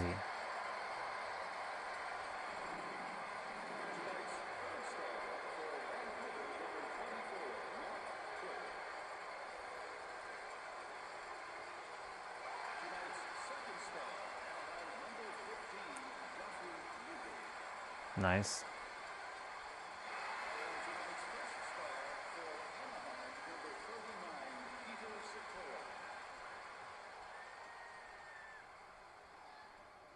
From Anaheim, California. This is Jim Houston with Craig Simpson. From all the team here at EA Sports, we'll see you next time.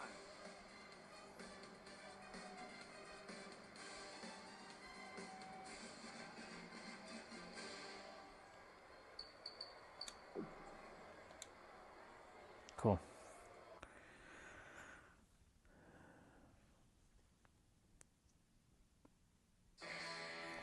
Okay. Now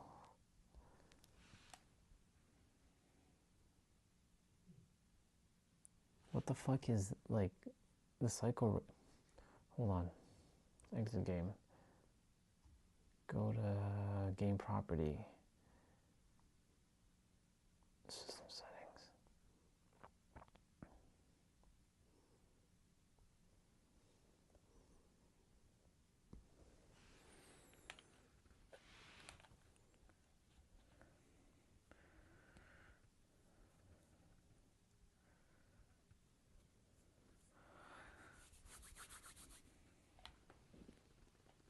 Ooh.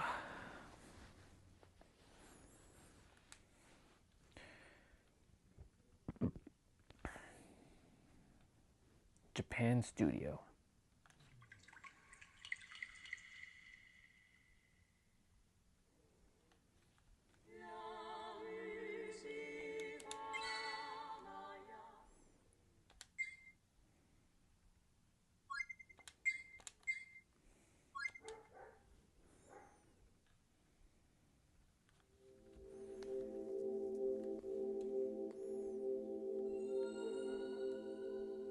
I don't know how far we're going to get into factory. All right. We got to do that. Man, where should we go? We got that battle to do again.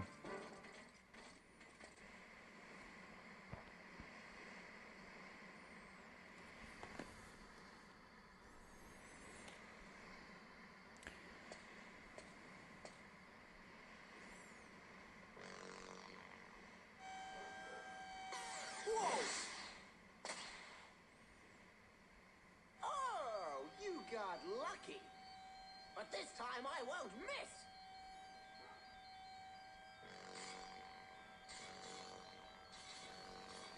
Why, you... Be careful, you two. These robots are being controlled by remote. By Jupus? You're hunters hired by Datron, just like the others, aren't you? Anyone who gets in my way is just asking for it! Indeed. Let's go. Here we go. We cannot run away from this one.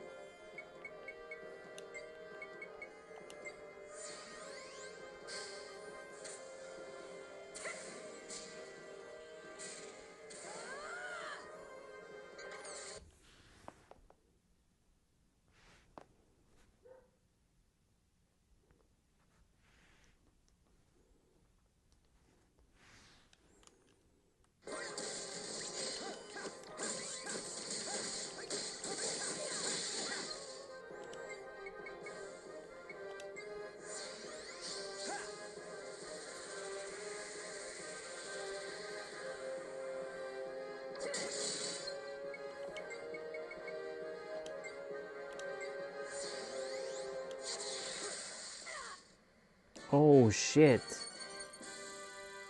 That's how much that does? Yo.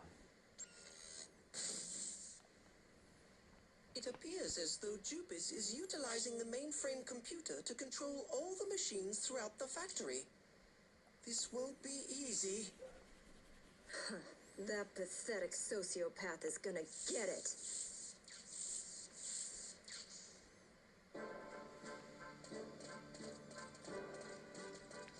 Just one problem after another. Just one problem after another indeed. Dun, dun, dun, dun, dun, dun, dun, dun, dun, dun. No ordinary fellow could hijack this factory. I'll take you on.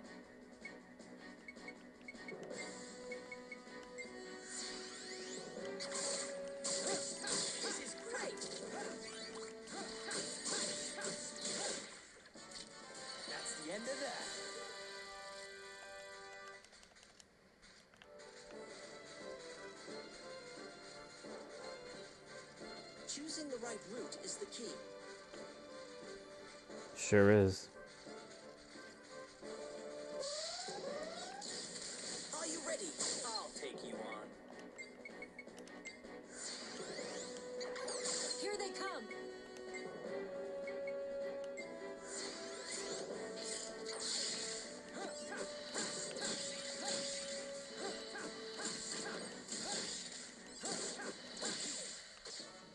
That's how you get it done.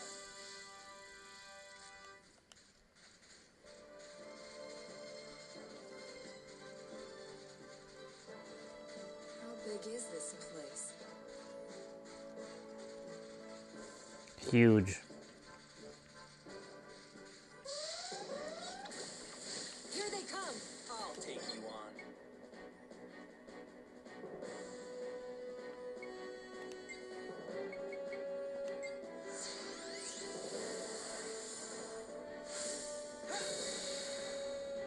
All right.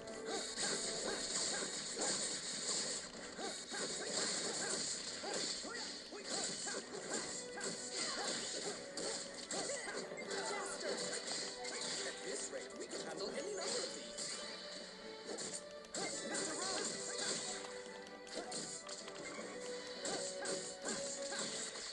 Nicely done.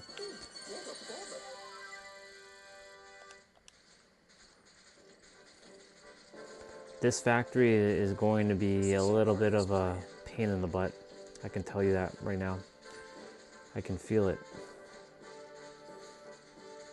It's going to be one of those long, arduous. Just one problem after another. Here they come.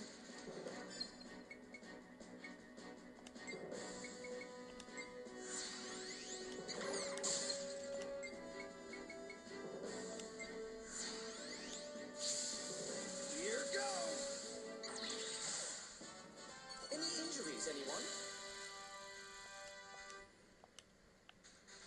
That's a nice combo that I got going there.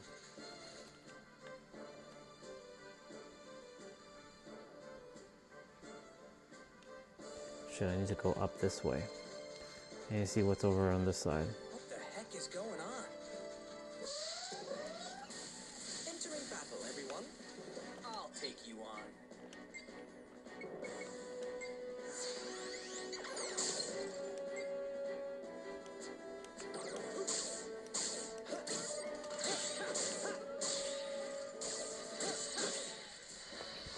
Don't cross our path. Well, we're getting stronger. We're getting there. Little by little. Up like crazy. Here they come.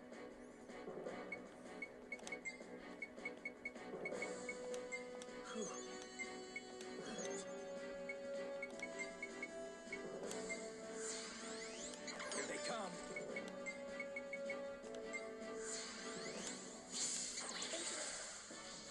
That was fast. Let's keep going. What's over here? We'll have to break through.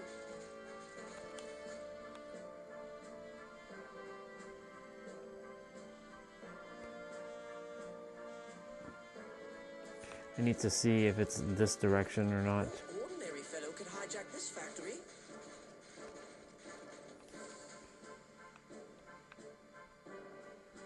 Holy shit, this factory is gonna be long. Oh my god, this factory is gonna be fucking forever. I'm scrolling.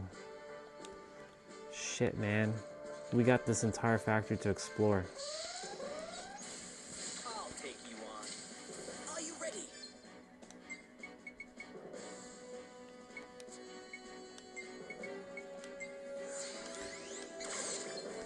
I can really cheese this game now.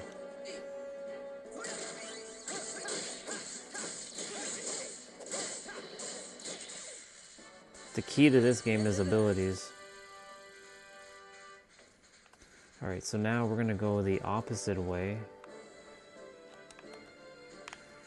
This game has a lot of back and forth running, exploring. Come on, let's hurry.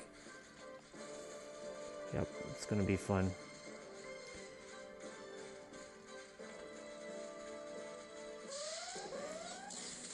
Just keep coming. Yep, they just keep coming indeed. Here they come.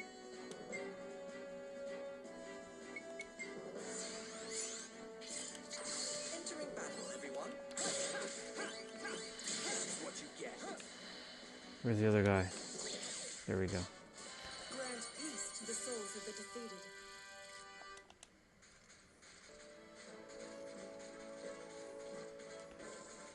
How big is this place? Massive. It's so gigantic. It is wild. Here they come. I need a save point soon.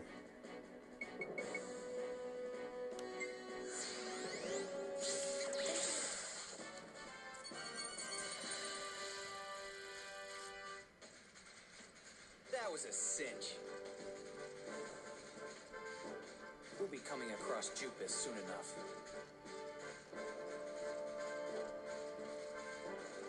Oh, what's in here? Fuck. Here they come.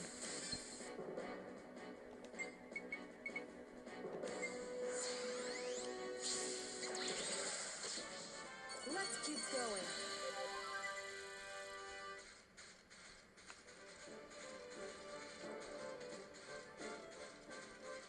It's not healthy to be a scaredy cat.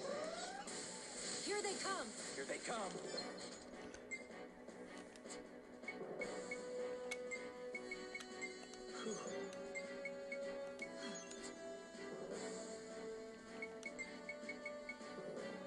I only have... Wow. I can one-shot these guys with this.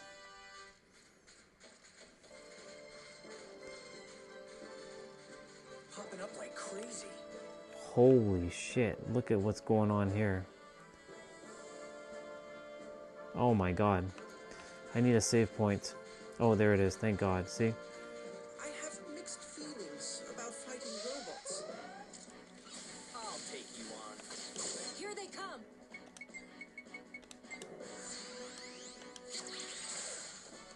17,000 or 1,700 damage. That's crazy.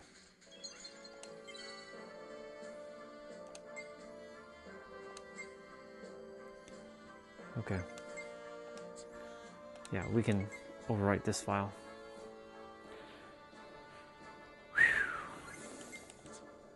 Alright, y'all. This is gonna be fun.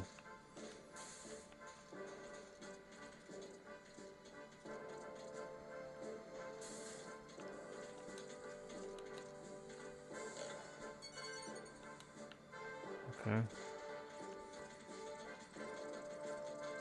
How big is this place? Huge. Gigantic. Like monstrous.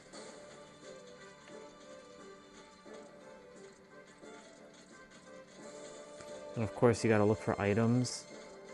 There are machines everywhere in this place. Yes, Lilica. Here they come. Are you ready?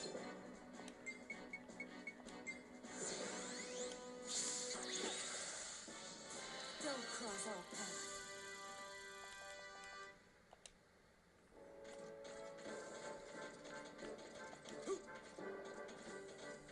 It's not healthy to be a scaredy cat.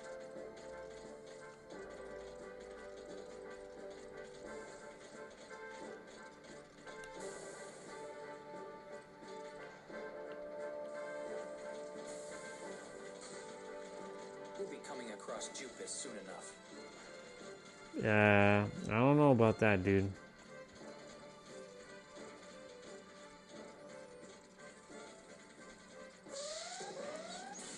Here they come. Entering battle, everyone.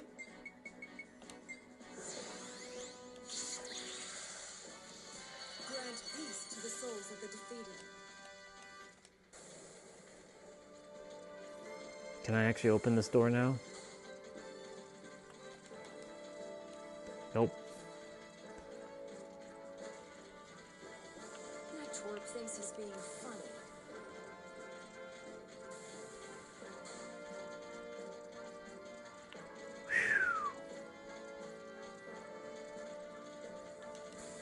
We have another room like this to deal with shortly. Man, where should we go?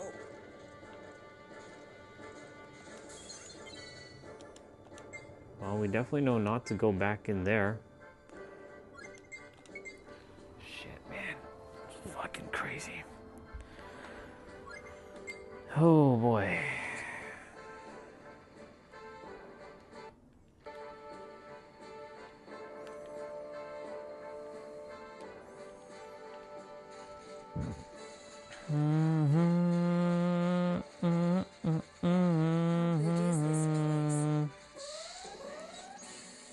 Here they come.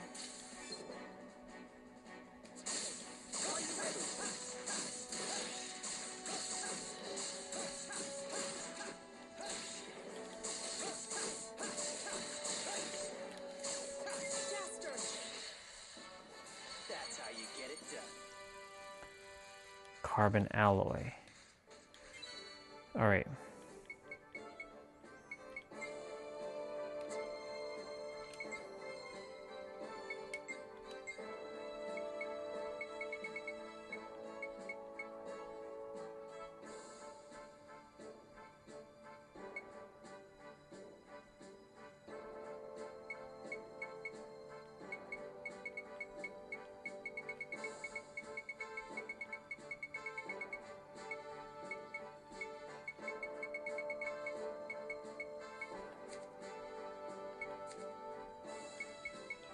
All right.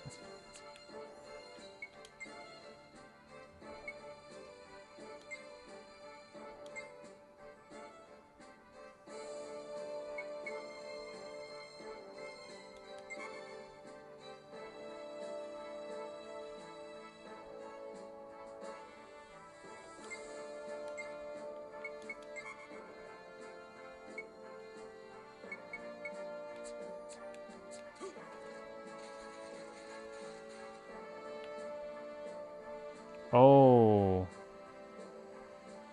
Okay. So I need to go through that.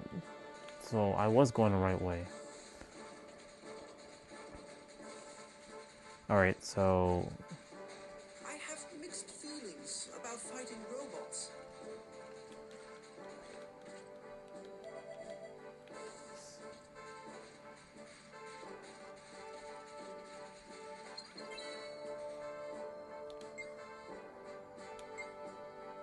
okay, so I connected the paths together. I don't think I'm going to get through this before my playout. There's no way. There's way too much going on in here. Fast.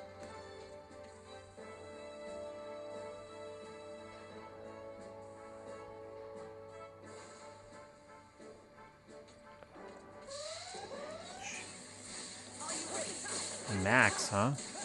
Here they come.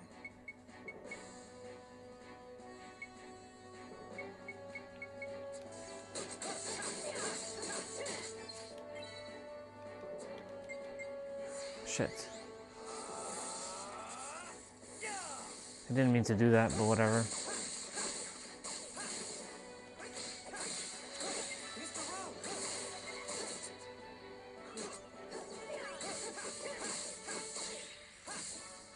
That's the end of that.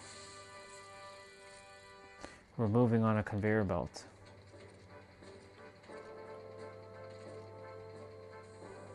Mind you, slow.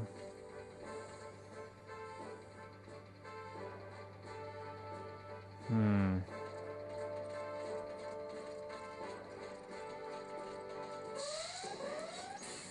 they come.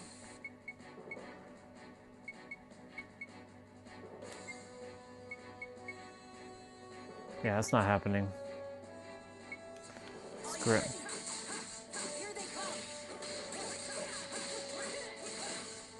Only Lilka for this one? Yeah, it's okay. Praise to all the many spirits.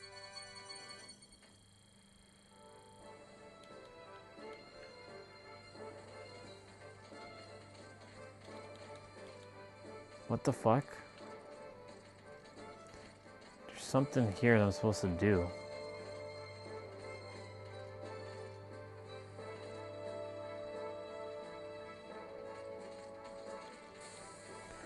Oh, fuck.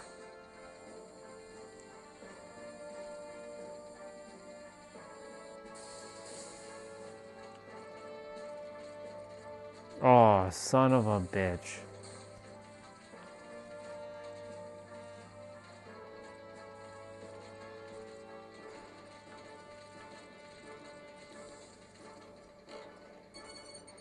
Yep, factory key. That's going to be used for over there, 100%. We got platforming to do now. How big is this place? There should not be any battles here.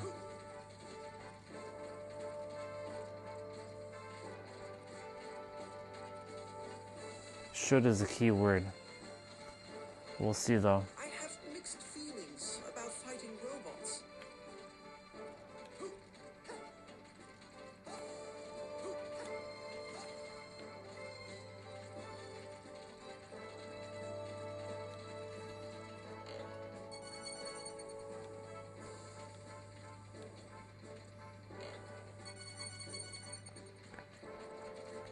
I don't even need those items. Like, give me something that's actually useful.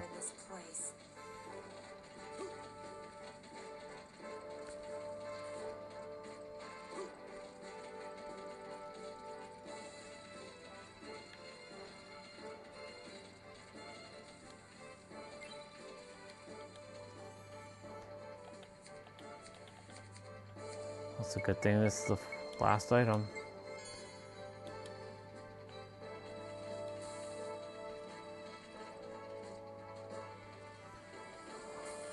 Holy fuck, y'all. Jesus Christ. Jesus GBs. GBGBs. Thinks he's being funny.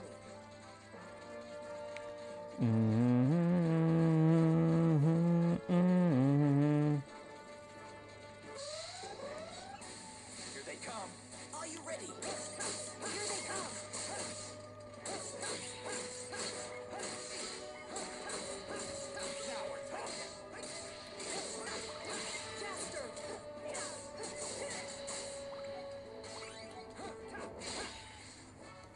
That's the end of that.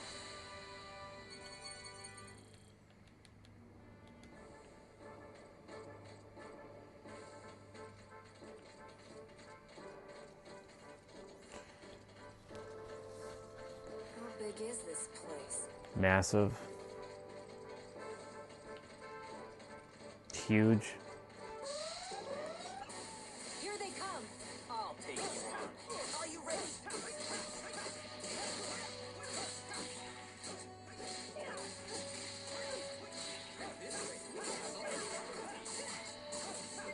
Jester! Don't cross our path.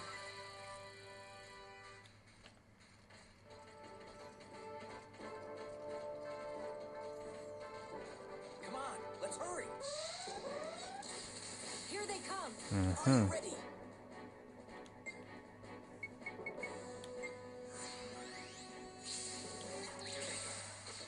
Damn.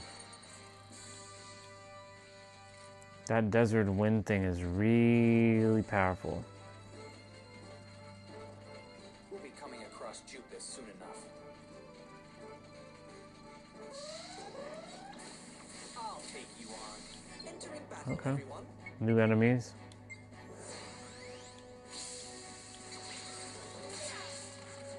Oh.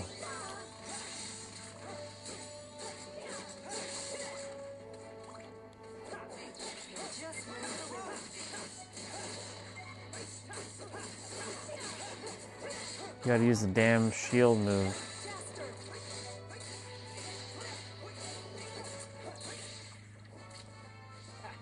Those guys were no challenge at all. Very nice.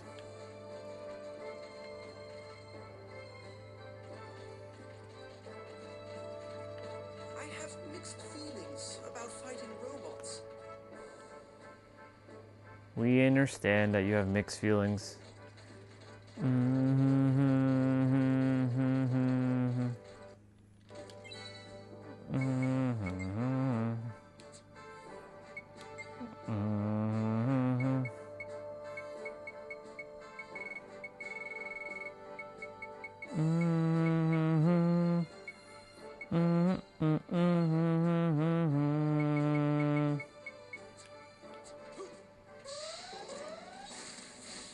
Okay.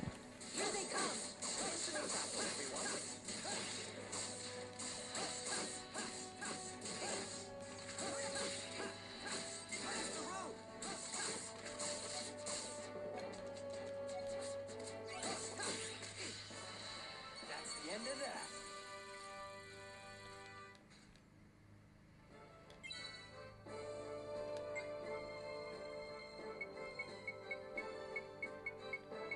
Okay, cool.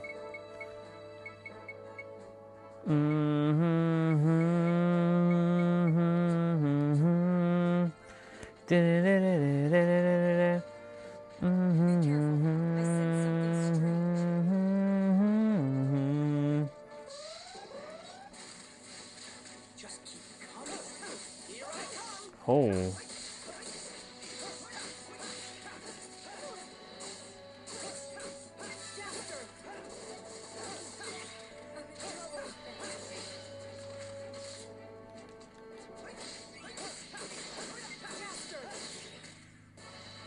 Praise to all the many spirits.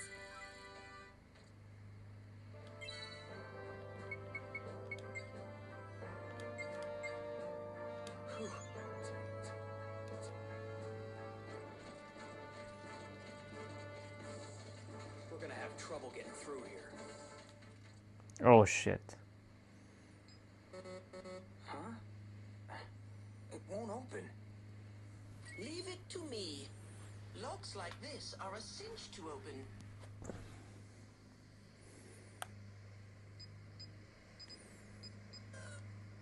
Huh? Get out of the way, dude. Steve!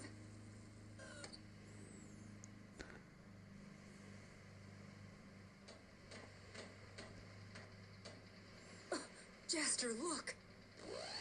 What is this? Uh-oh.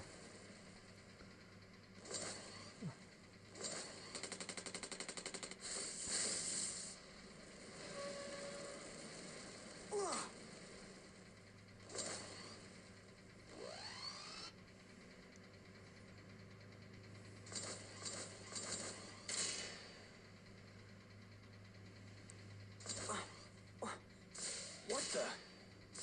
It's on our side? Boom.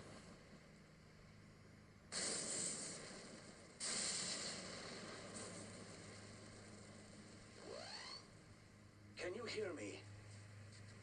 My name is Dr. Donald Picaggio. I'm a researcher at this factory. I'm in another location, speaking through this robot. I can take care of Jupus, but you three need to get out of here now. There's someone else in here? Jupus is ours, you hear me? Researcher or not, you just sit tight and wait for help. You don't know how terrifying he really is. Here's some friendly advice. Get out of here now! You sound like a broken record. Listen to me. Jupus Tuki is using the mainframe computer in an attempt to take over Yeah, the city of we're aware of that. Donald, what happened?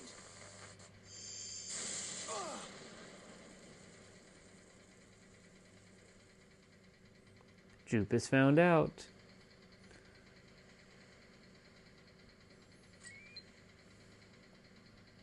Goodness, what happened to me?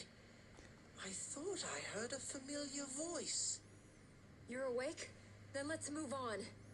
That guy'll beat us to the punch if we don't hurry.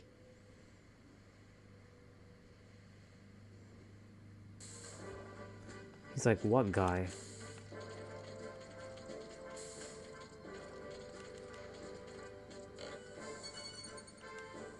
Ancient scroll. No ordinary fellow could hijack this factory. Fuck yeah, we gotta save points.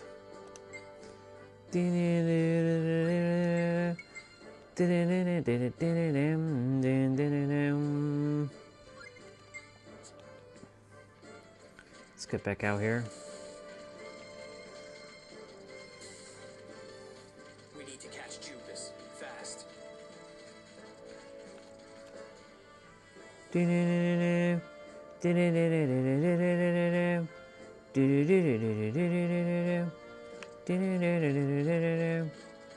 God dang, look at this factory, man. Here they come, entering Careful, everyone. Here they come.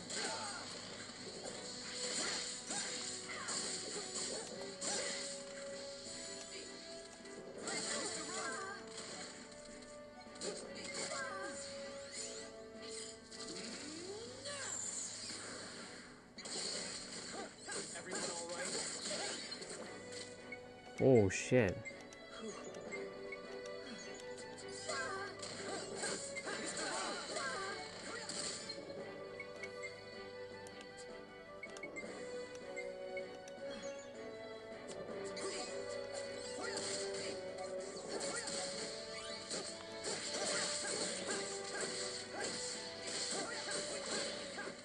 Mr. Root!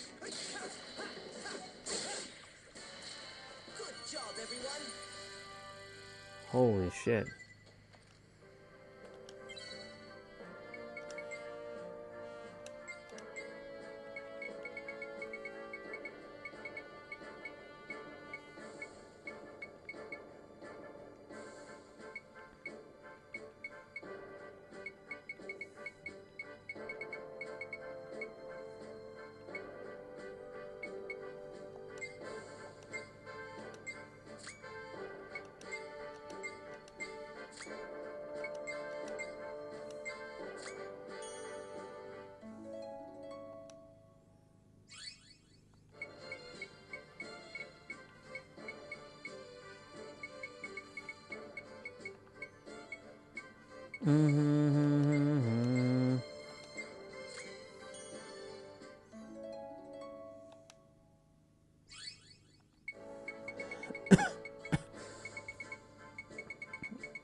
Holy shit, man.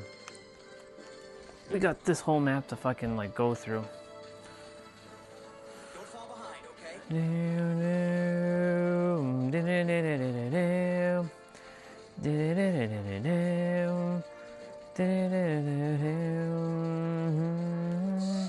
Oh. Here they come. Are you ready?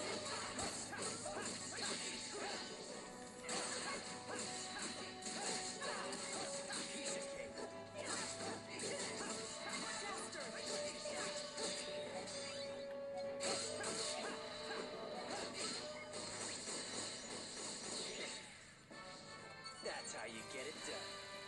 That's how you get it done. Okay, Steve already caught up in levels. Damn, alright. Let's go. How big is this place? Gigantic.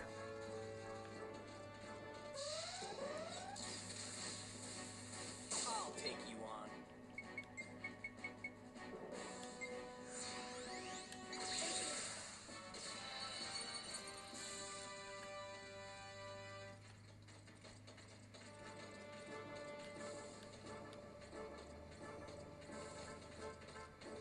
Man, where should we go?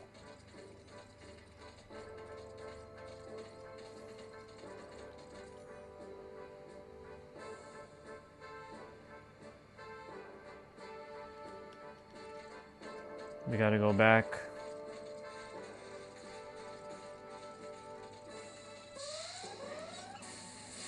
I'll take you on. Entering battle, everyone.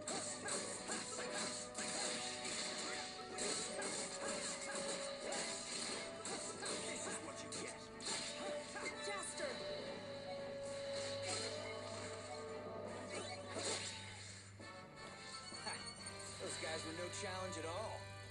Didn't quite level up there.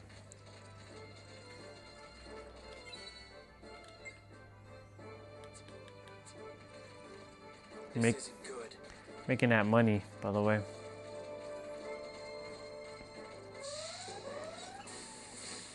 Entering battle, everyone. I'll take you on.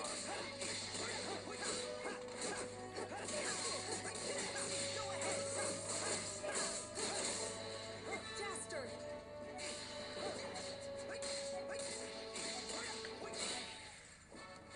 Grant peace to the souls of the defeated.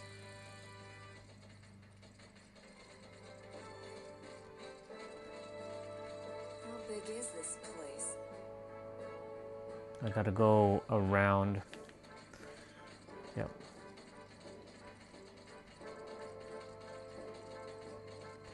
Lilica, it is massive, girl. It's crazy. I'll take you on. Everyone.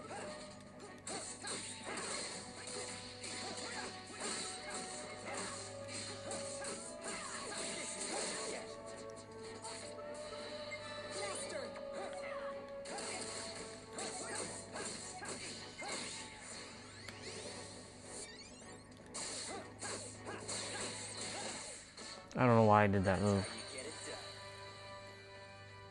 That's how you get it done. The number of beasts keeps increasing. Fastest way would, well, actually it doesn't really matter. It's the same distance. Equally. Popping up like crazy. Popping up like crazies. I'll take you on. Entering battle, everyone.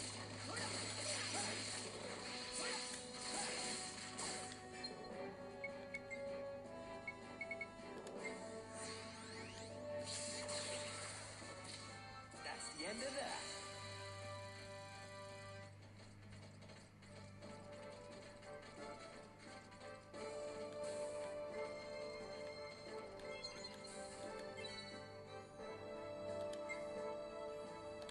Okay. I don't know if I'm going to get this factory done before my workout. I don't think I will. I'm going to start in about 25-30 minutes. Alright, what the hell do we have to do here? We got more platforming to go. How big is this place?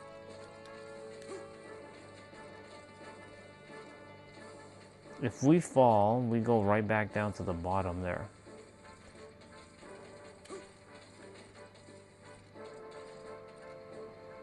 But we need to go check over here and see if there's anything. We need to catch Jupus fast.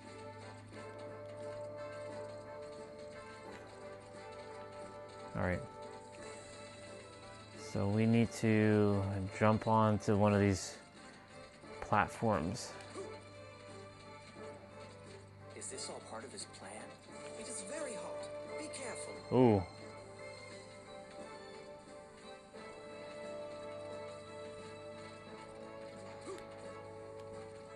Oh shit.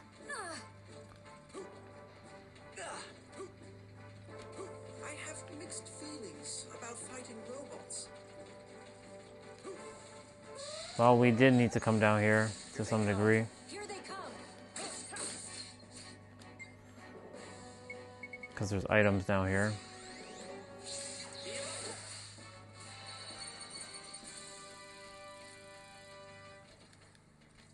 That was a cinch. A super CPU. Okay. We'll be coming across Jupus soon enough. So those metal things are gonna burn the shit out of us. What the hell is in here?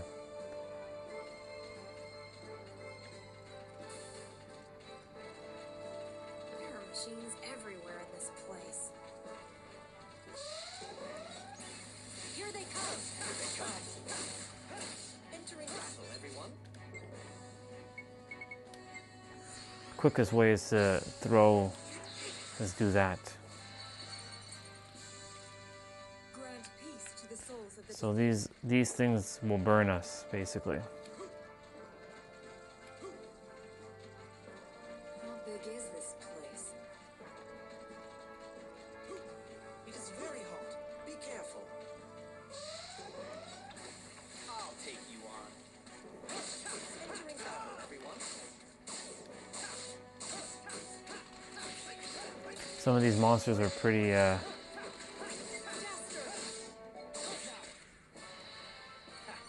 Those guys were no challenge at all.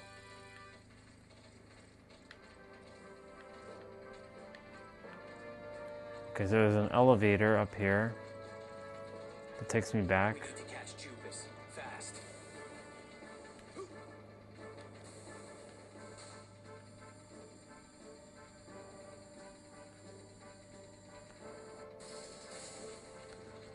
This is why this is going to take quite some time to kind of like Problem after another. do.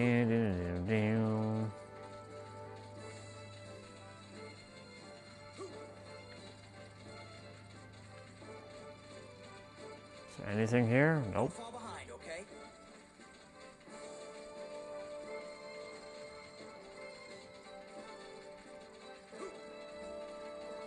This is fun. It is very hot. Be careful. Oh, there is an item. That twerp thinks he's being funny. Use Earth Key. Nice. That's all I got? Really? There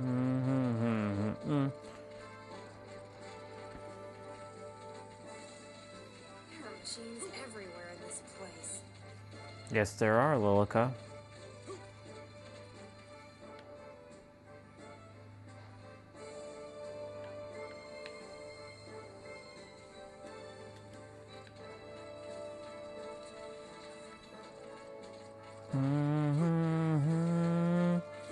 Do-do-do-do-do-do. Was there really a need to choose this route?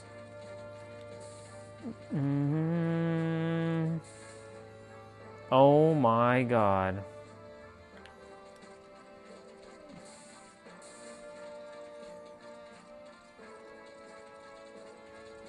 We're not on the wrong path, are we?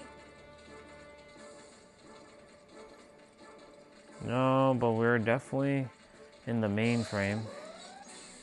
Entering battle, everyone. I'll take you on.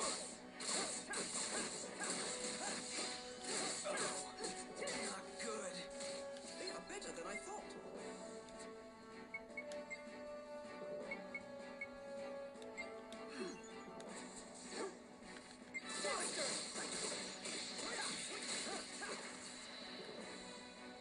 Mr. Rowe!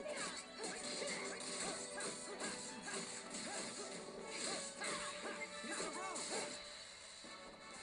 Don't cross our path.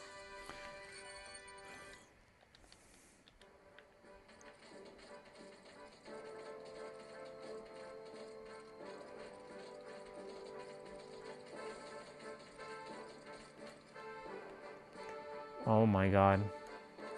That is crazy. Just one problem after another. Yep. Just one problem after another. Everyone, here they come.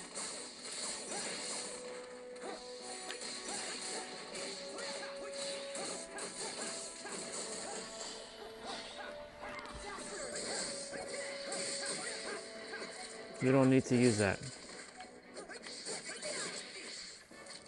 Grant peace to the souls of the defeated.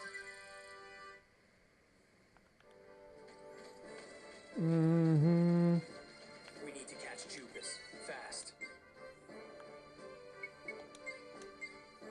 I need a friggin' shop. That's what I need. Do-do-do-do-do. Do-do. Do-do-do-do-do-do-do. Here they come. Here they come. Entering battle, everyone.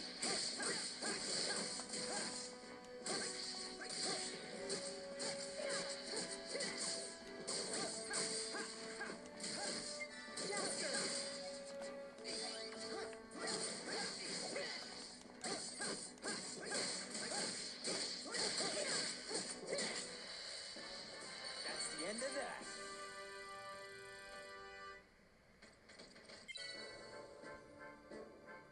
Oh shit.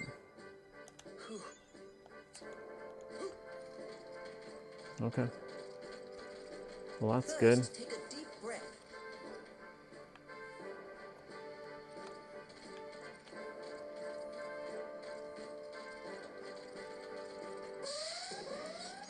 Here they come. Here they come.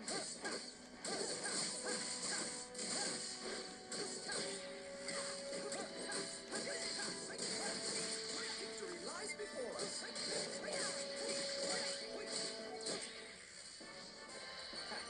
Those guys were no challenge at all.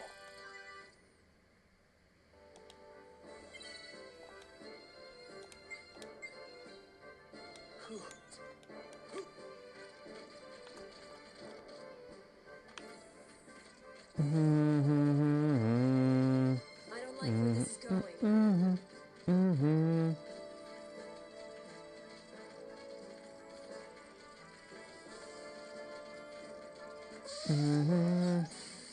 Here they come. Entering battle, everyone.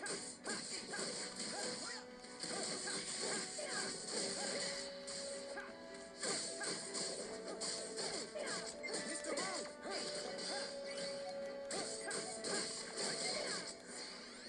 Safety lock disabled.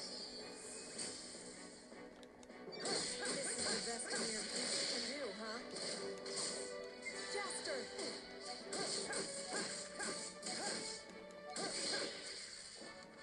Praise to all the many spirits.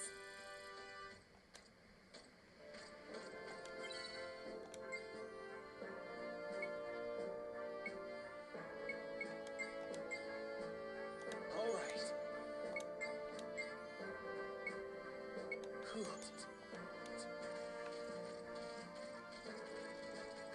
Just one problem after another. Yup. Just one problem after another.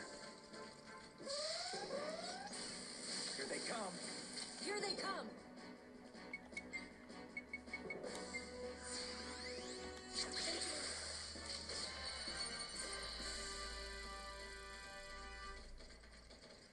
That's how you get it done. That's how you get it done. Popping up like crazy.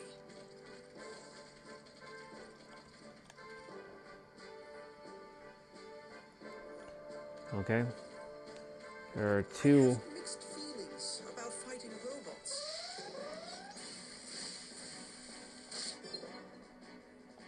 I'll take you on. Entering battle, everyone.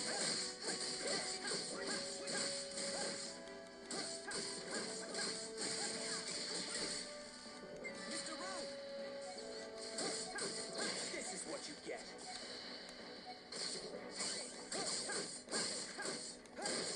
Jaster! Grant peace to the souls of the defeated.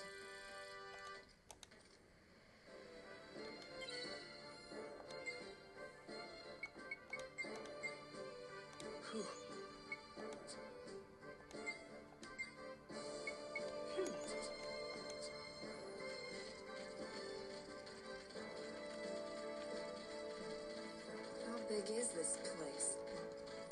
Massive.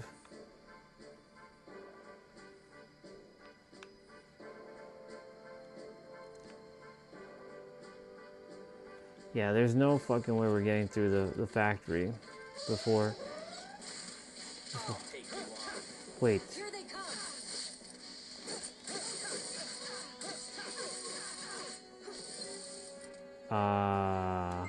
Okay.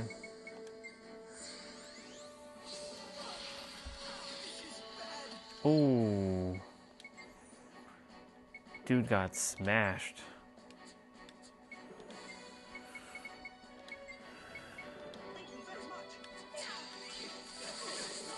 Oh.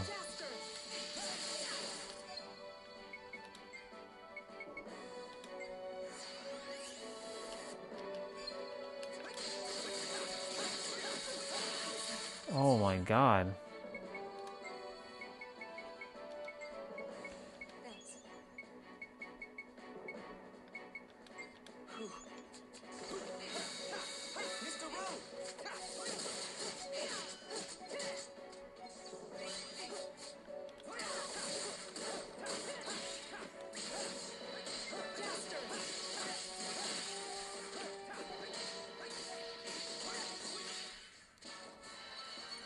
Holy shit. Oh my god.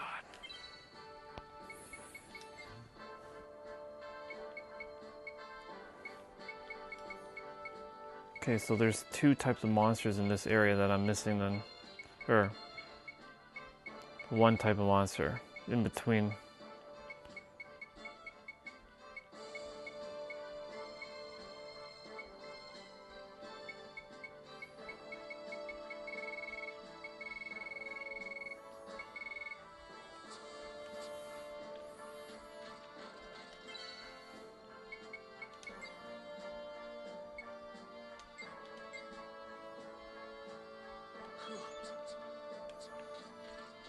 I wish I could use my full team. All 8 people. Oh, fuck yeah.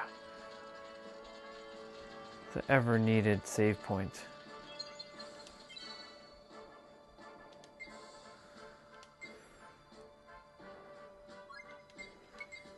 Dun dun dun dun dun dun dun dun dun dun dun dun.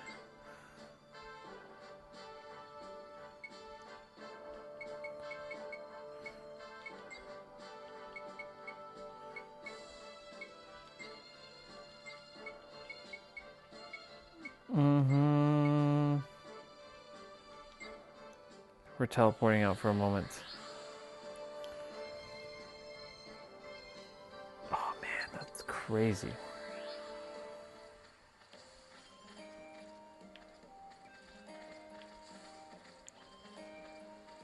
Oh yeah, the shop's right here. I need to buy stuff. We're not on the wrong path, are we?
Wait, what?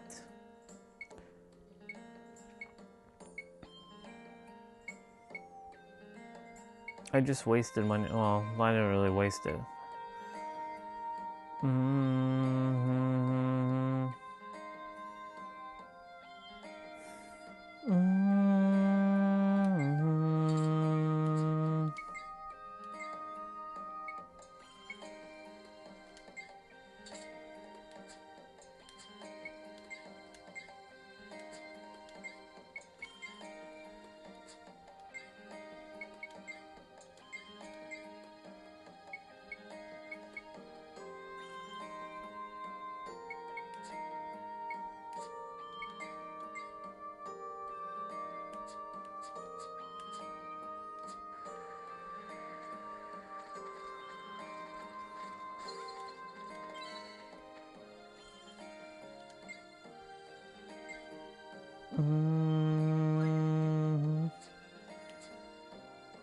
Let's teleport back.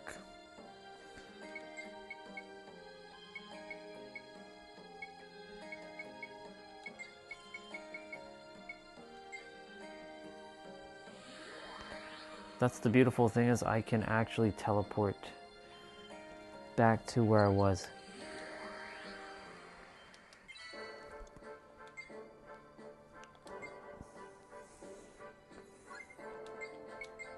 That was cool.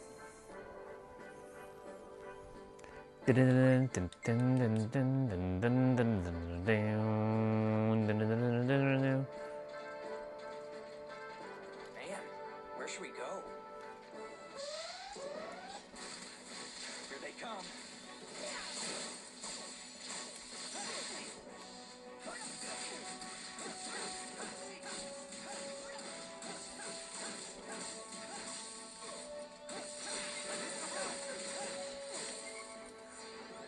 Safety lock dis- Uh-oh. Not good.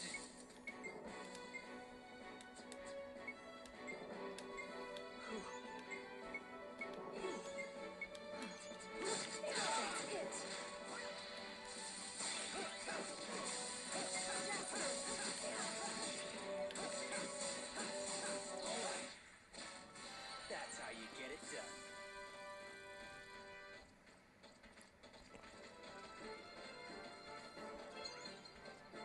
We'll be coming across Jupus soon enough.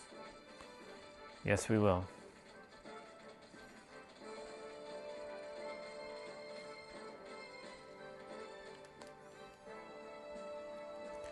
All right. Din din din din din din din din din din din. Here they come. Here they come.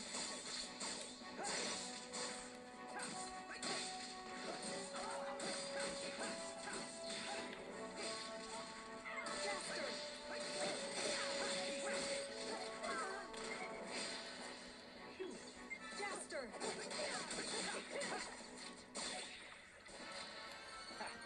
Those guys were no challenge at all. I mean, everybody's catching up in terms of level. So those guys are 26. Jaster is the highest level. Lilica's actually the second highest, which is fascinating. Steve is with them, so that's good. The scaling, the level is they're catching up.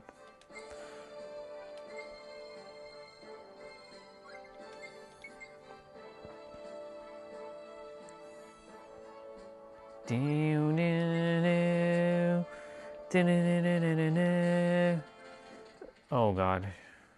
All right, what's in here? Jaster.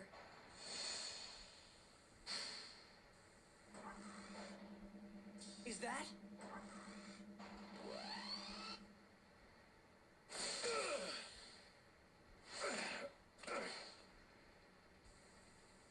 Dr. Picacho, is that you? Steve? It can't be. Dead. Steve! Let's take care of these guys first. Here we go.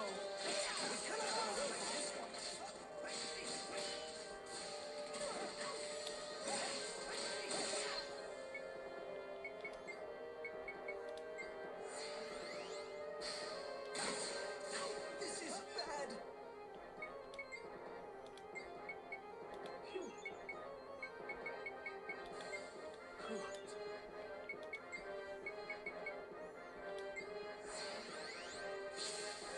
Here goes.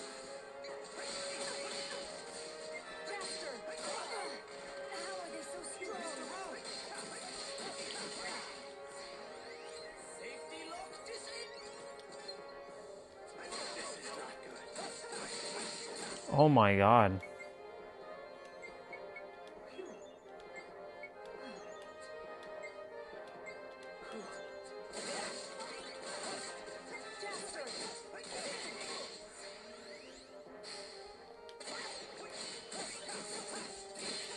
That's one.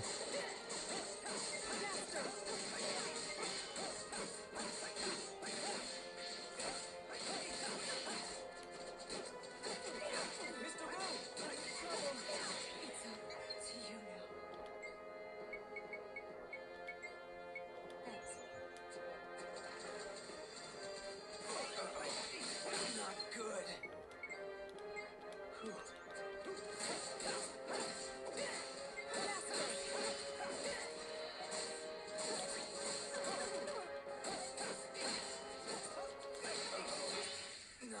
good.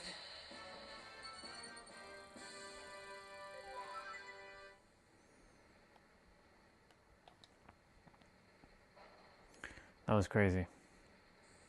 Friend of yours? Dr. Donald Picacho. He's my father. Rather, the scientist who made me. Really? But what could he be doing here? Dr. Picacho. It's Steve, Dr. Picacho. Steve, am I dreaming? Is it really you?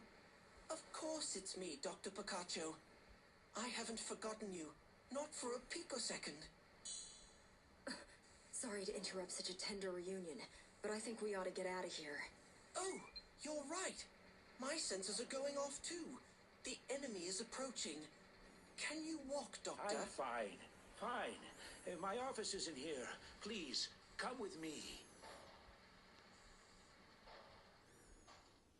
Why are you here in this factory? Well, you see, my son Mark passed away. No, Mark? That's not possible. It can't be true. Yes, Steve, it's true, I'm afraid. Ooh. As you already know, he was the only family I had.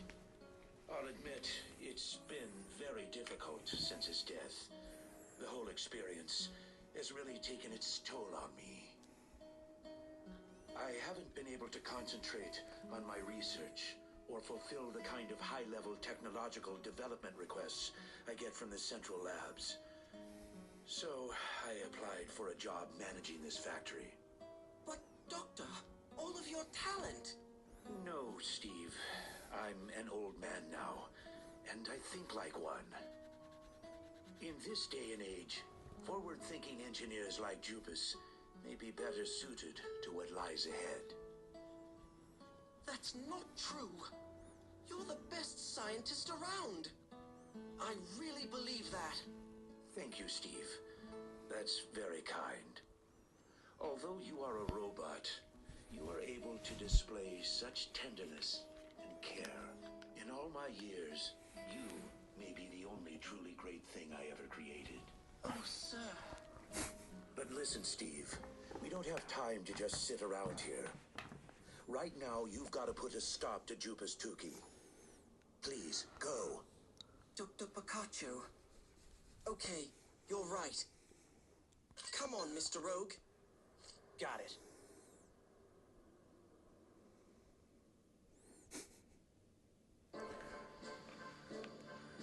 Alright, we got an item in here. Of course, now we need the sun key.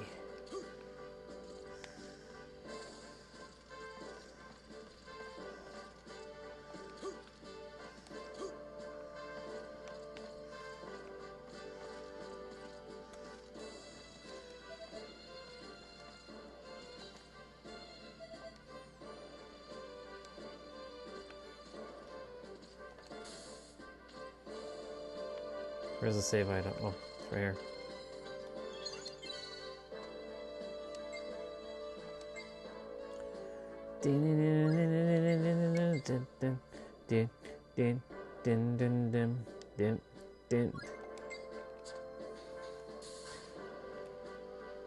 Oh my god. Wait, how fucking far are we from...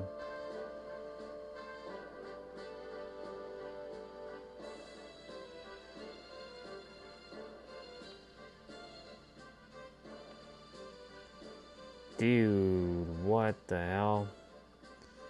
Oh my god, that's so much exploration we gotta do.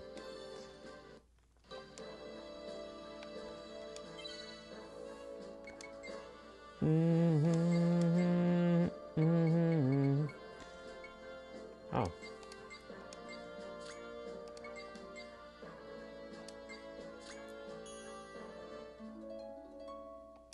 Bang.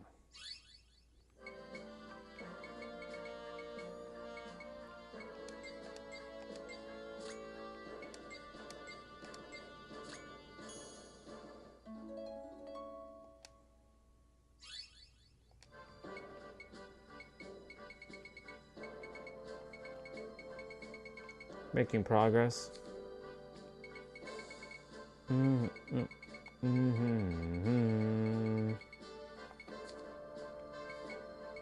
need more of these items.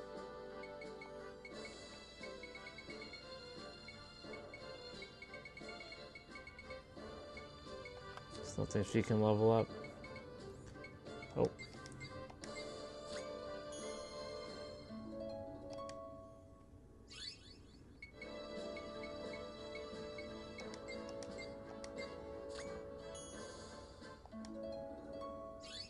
Ooh, Simon, you're gonna get to level up a little bit here, boy.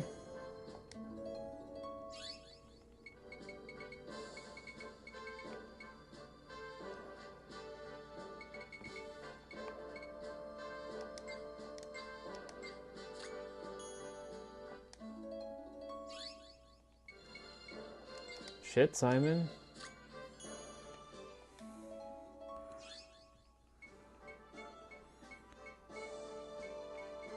Well, aren't you a lucky dog to be getting all the levels? And there's nothing for Jaster.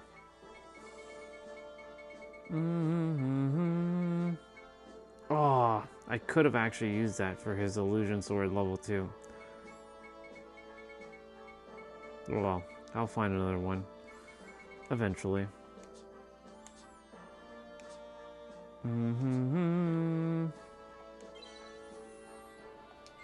Let's level up. Alright, let's save.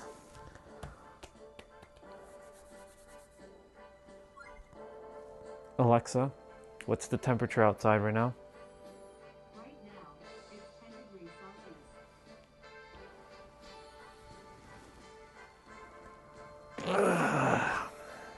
Okay.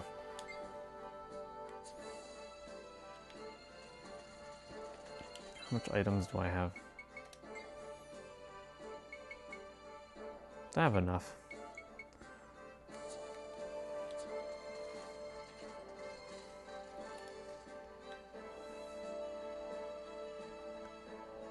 This is wild. I have all that to re-explore. Just one problem after another. Yep. Just one problem after another.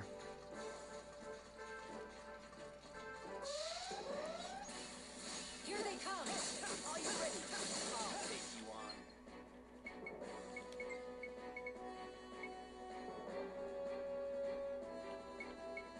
What does center of attention do?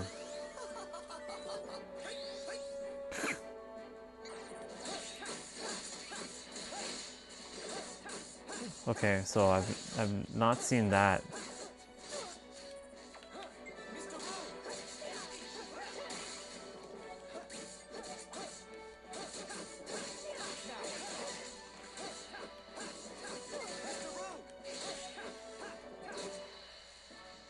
That's the end of that.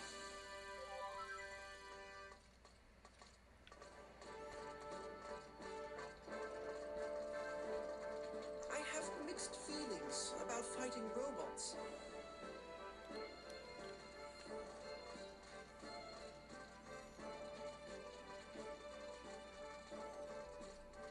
This place is massive. Okay. So we got green bolts.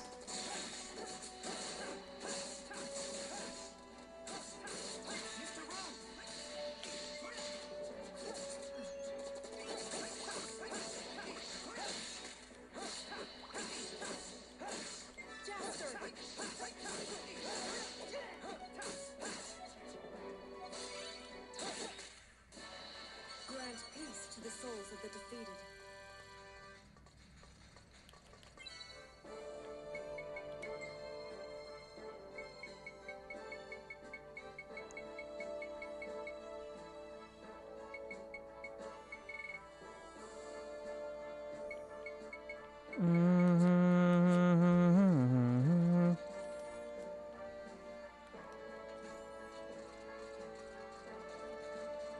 We need to catch Jupus fast.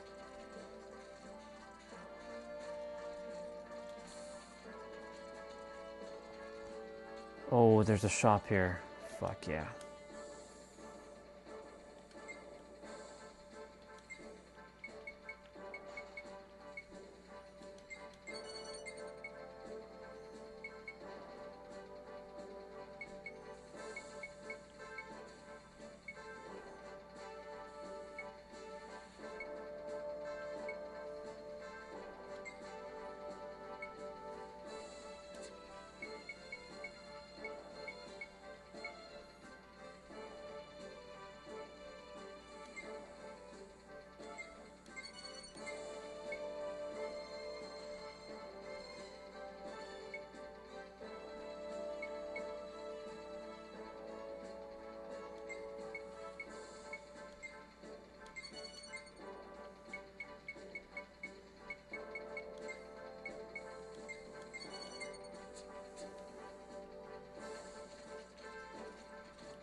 Oh boy. Just one problem after another.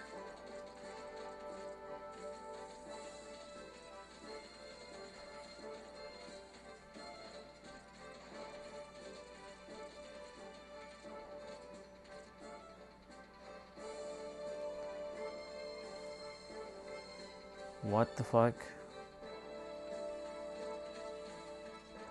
Oh, I gotta wait.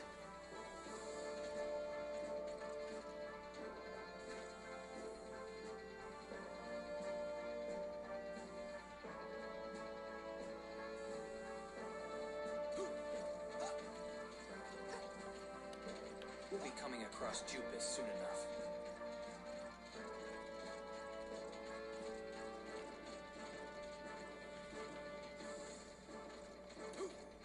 Oh man, this is crazy.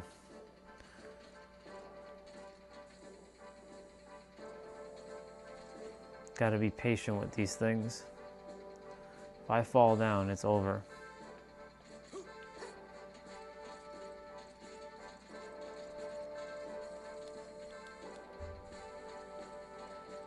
We're not being misled, are we?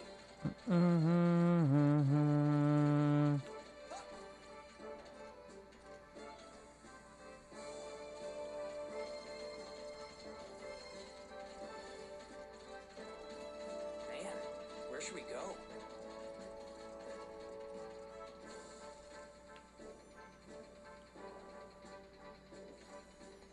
I'm just checking to see if there's any items available. Whew, man, this is wild. I gotta wait for these slow platforms.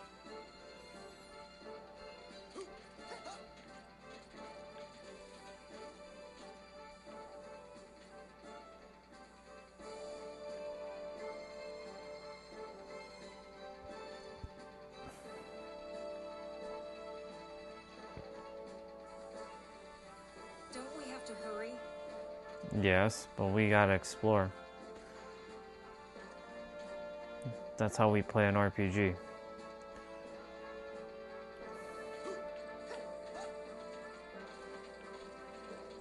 Just one problem after another. Ah, son of a bitch.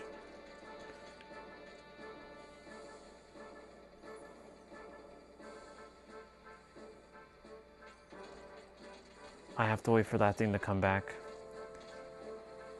And then platform over there.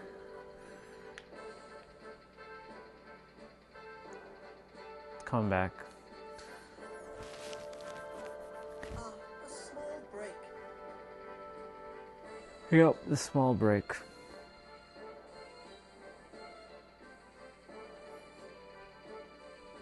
Jasper needs a new sword now.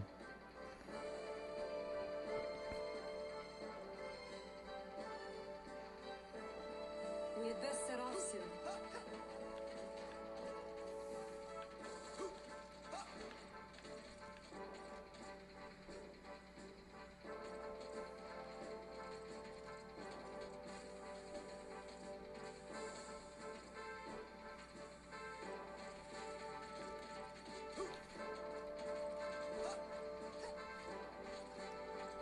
Did Lilica fall off?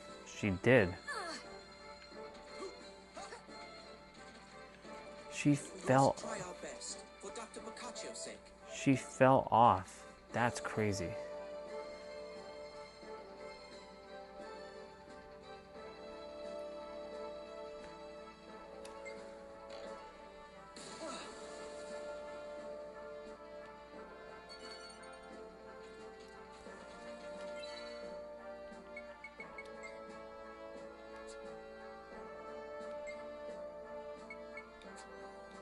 That's fine.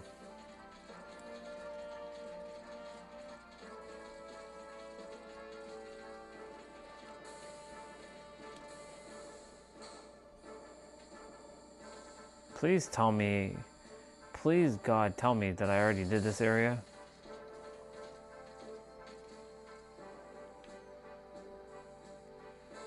I did.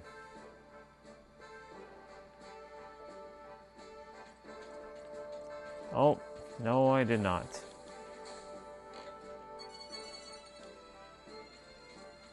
Is this all part of his plan?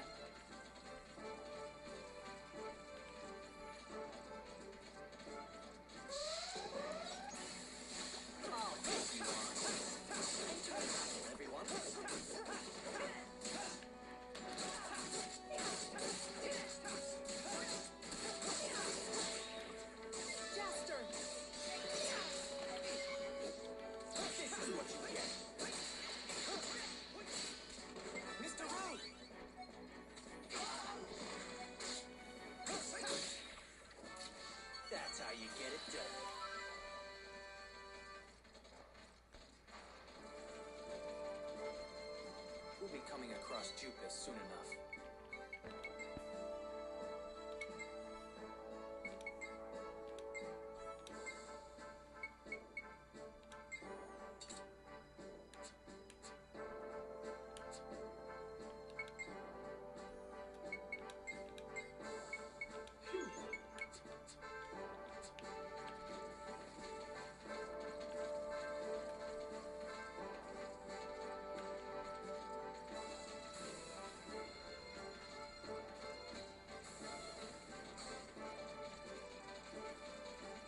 We must try our best for Dr. Boccaccio's sake.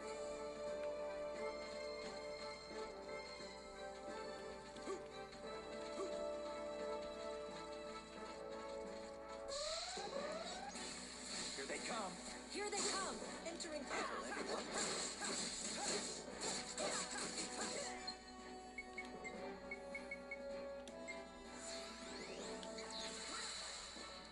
That's the end of that.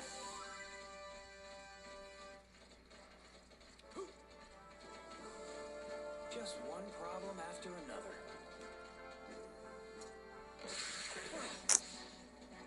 We cannot run away from this one. Here we go.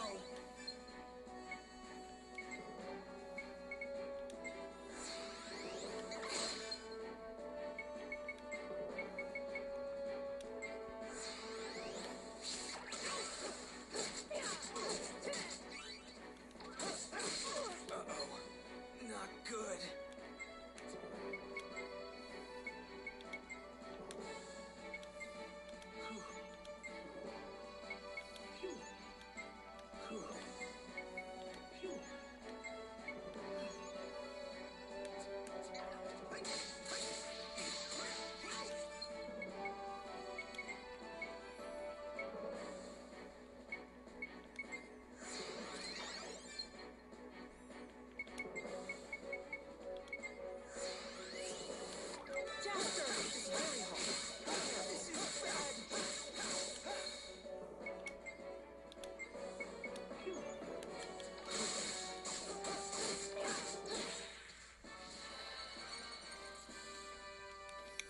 Friggin' mimics. Can we really win this?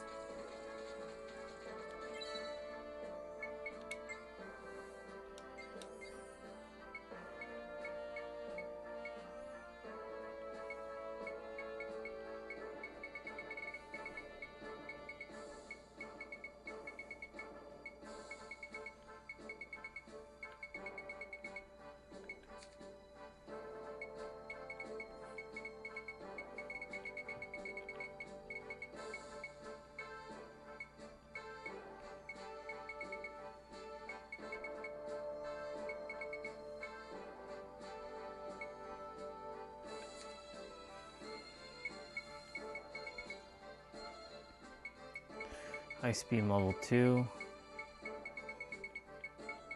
Ice resistant level 2.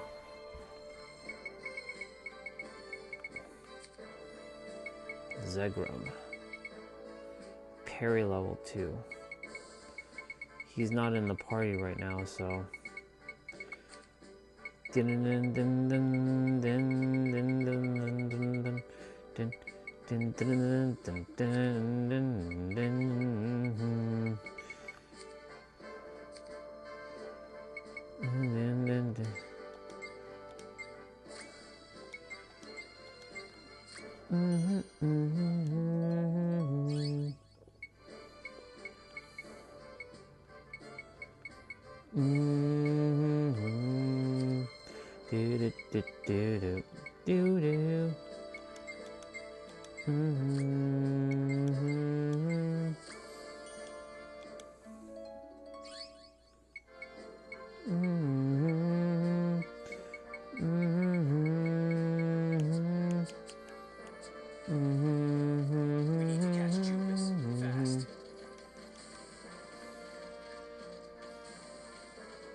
Here they come.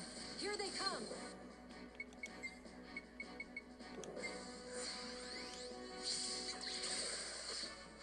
Any injuries, anyone?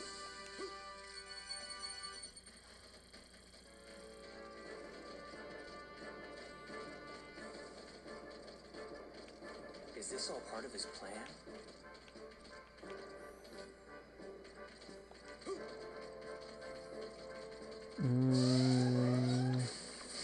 Are you ready? I'll take you on. This is bad. Oh, how pitiful.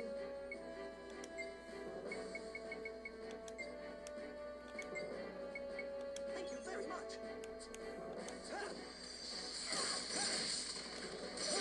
This is not good.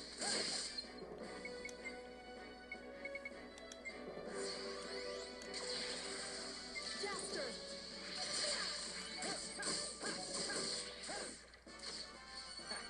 Those guys were no challenge at all.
Characters are getting there. They're getting there.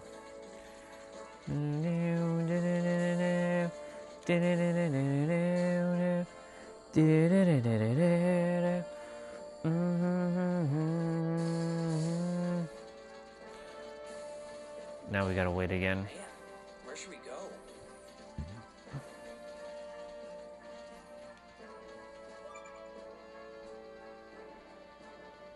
The beast ahead can destroy ships. What the fuck? Okay.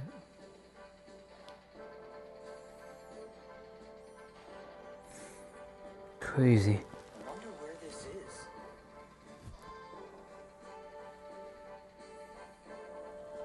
Oh man. Oh my god. Fuck.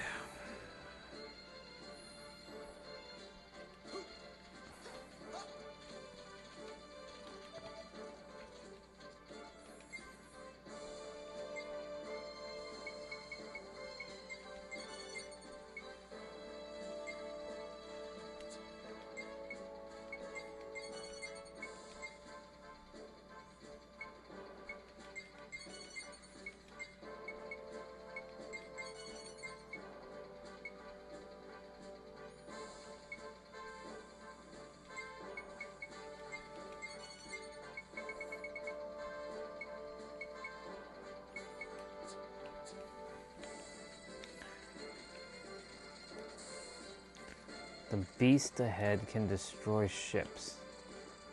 Okay. We'll be coming across Jupus soon enough.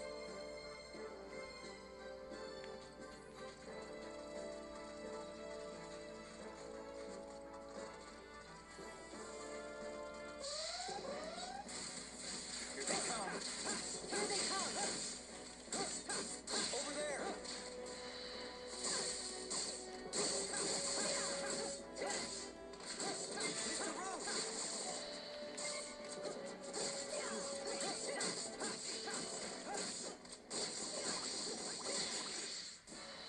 That's how you get it done. Oh man, Lilica's actually catching up to Jaster with levels. It's cool. No ordinary fellow could hijack this factory.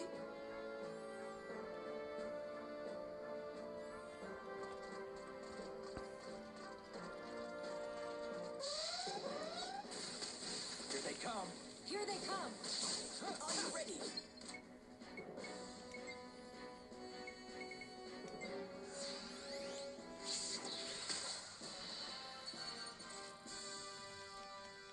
That's the end of that.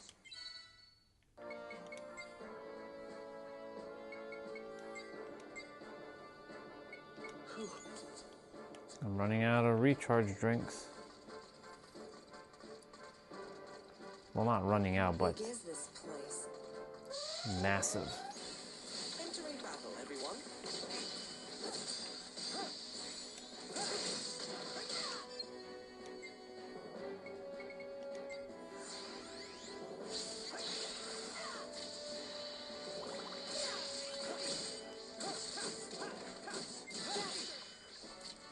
Grant peace to the souls of the defeated.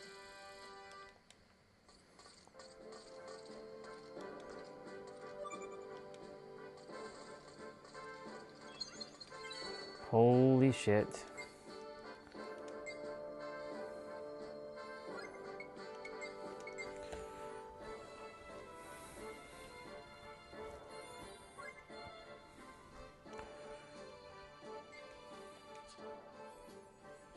How far more?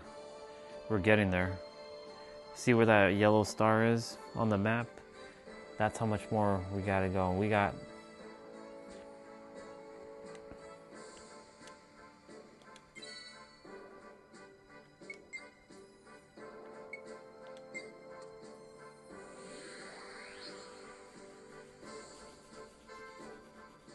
crazy. So much to like leveling. It's wild. Or not even leveling. For Dr. Picacio's sake.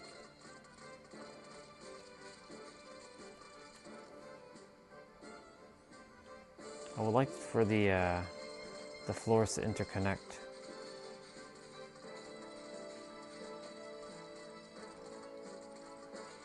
Just one problem after another.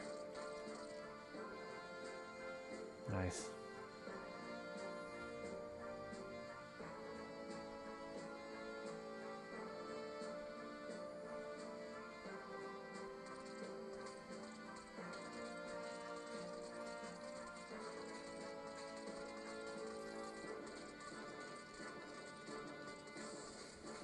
Crazy. We'll be coming across Jupus soon enough.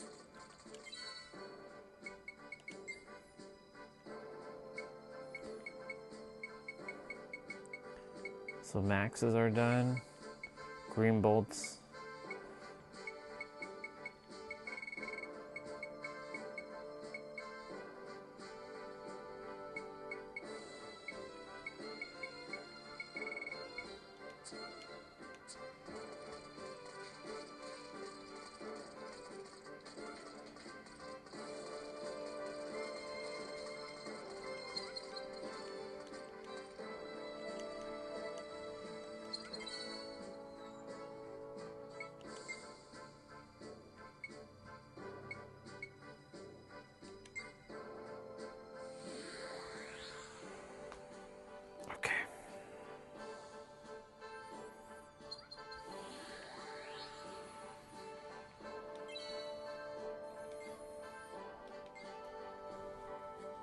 Alright, y'all, we gotta roll.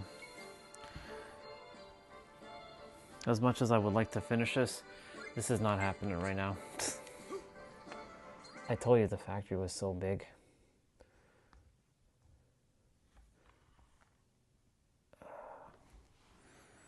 Alright. Front camera.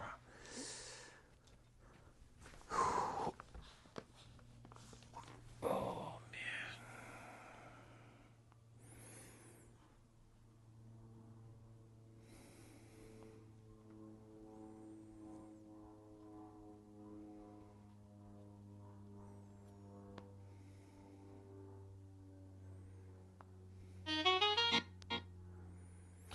I manifested my BF being into my sleeping. Wait, what? I manifested my BF being into me sleeping with another guy while he watches. I actually just wanted to get with this doctor at work. Is that bad? I don't know, but it worked. I first brought it up to my man months ago and he got angry. We had an argument, but then I remembered frequency defies rationality and the universe loves this girly. Anyways, he randomly brought it up in the conversation saying he's cool with it. He just wants to watch. So now I'm meeting with the doctor this weekend.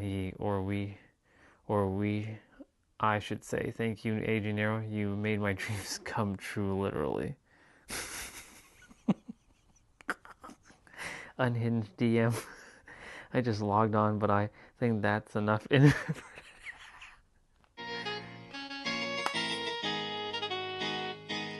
Oh my god.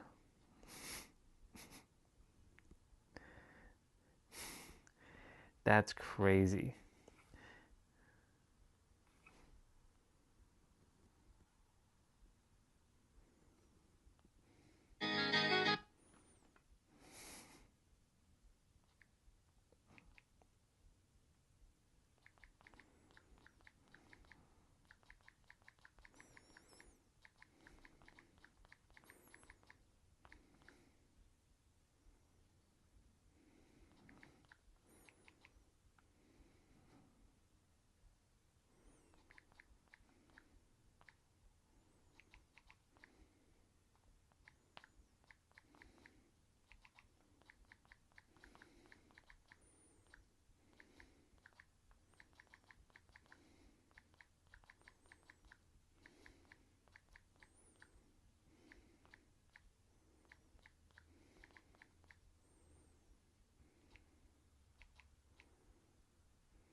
Okay, what's this? Yo, bro, I just wanna get your opinion on something right quick. Me and my girl always watch your videos together because we on the same wave for real. She really put me on to you for real. Now sometimes we get distracted and we just smash right now like it's Netflix in the back peak Netflix.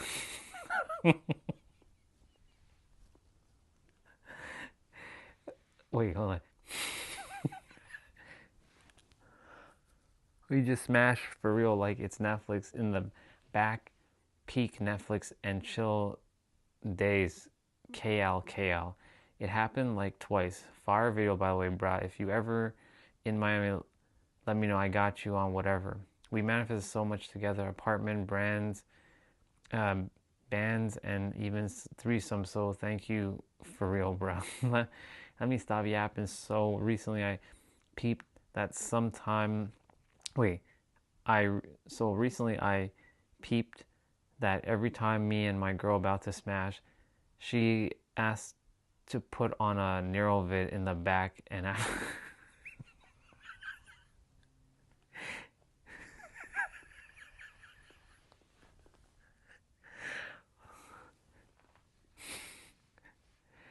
and in in the back, and at first I just thought it's some background noise type shit, but it's happened 4 times now, and she says put on NeuroVid in the back before you know. It's weird, brah. I don't know if I'm tripping, but like, nigga, you ain't Netflix or The Weekend. Why you always gotta be in the back? I peeped looking at the TV while we getting busy, and I don't know, brah. It feels weird.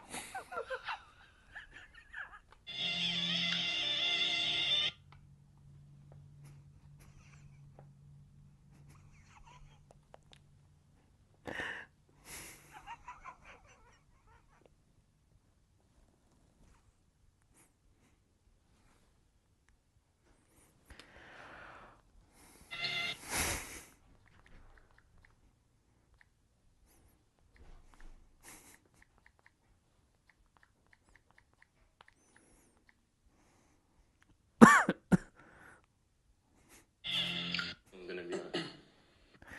Anyways. Boom, boom, boom, boom.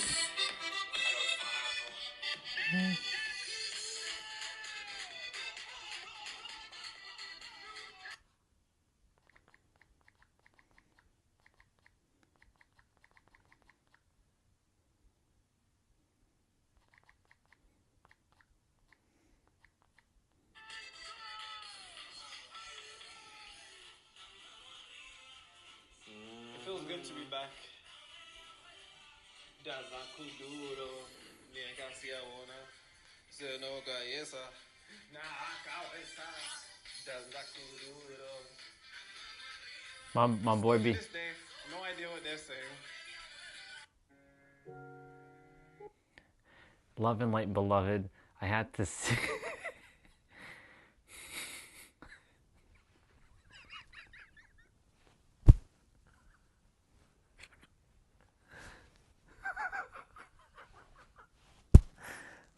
Oh my god.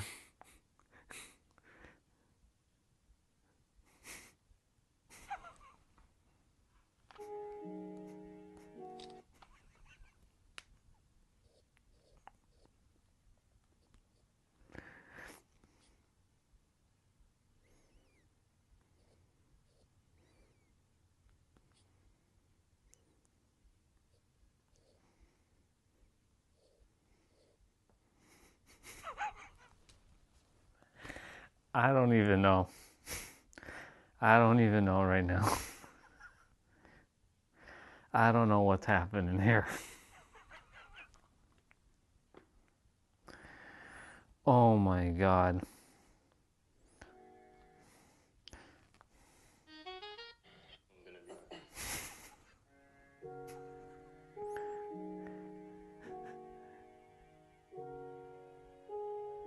You are.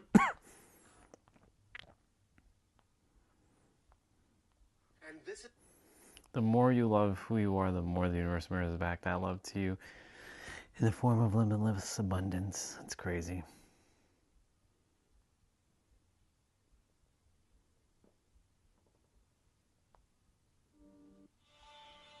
Why? Why? Why do you do it? Why? Why get up? Why keep fighting? Because I can. Yo, I'm just laughing my fucking ass off right now. What I just saw with Nero, it's crazy.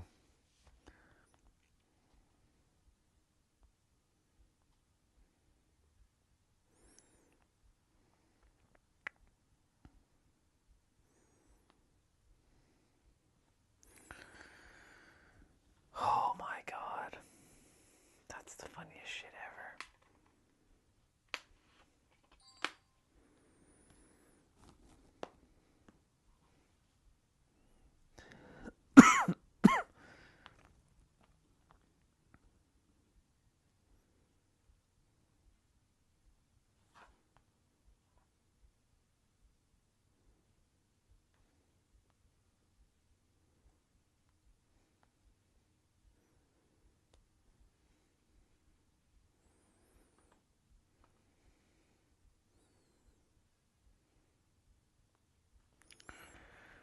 Oh my God, I'm just.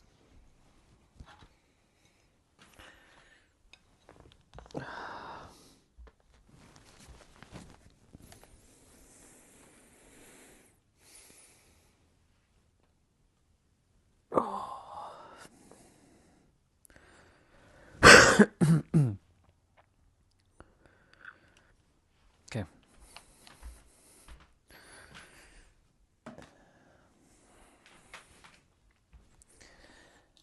I don't know what to say, y'all. I'm speechless.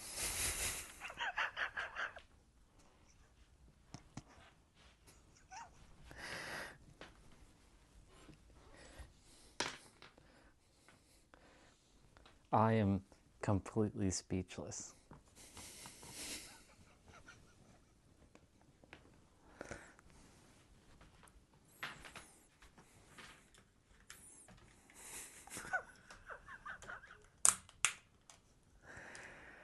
Oh my God.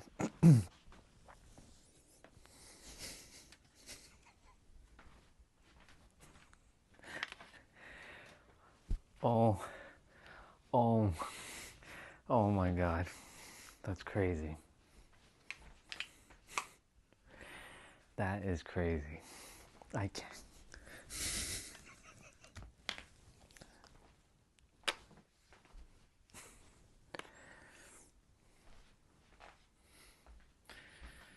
Oh my goodness. All right, one sec. I'll be right.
Oh my God, I'm still laughing my ass off right now, y'all. Like,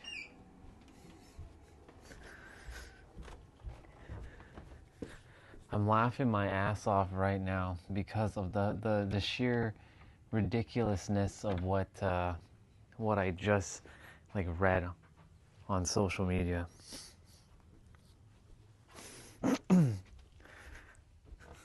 That's crazy.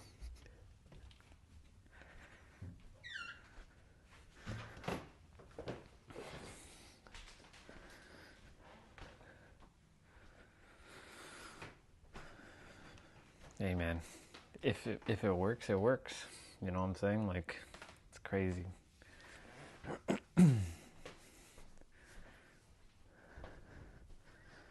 People be manifesting other people to smash while their partner is watching. What? What the fuck is going on? Honestly.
Good on them.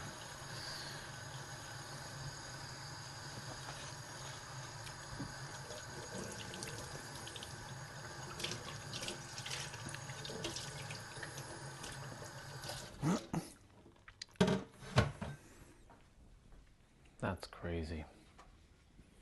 I'm still in disbelief.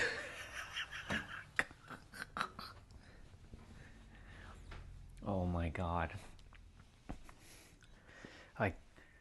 I can't believe someone is putting on Nero in the background while they're smashing. I don't know how I would feel if I knew that a guy and a girl were smashing, or two girls, two girls, yeah. Two guys, I don't know how I'd feel about that one. But a couple smashing with me in the background, like playing a video of mine in the back, that is that's crazy.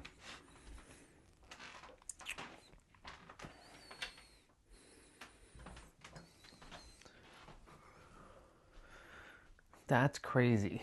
I can't I can't believe this. Nero posted something and I just I still can't believe this.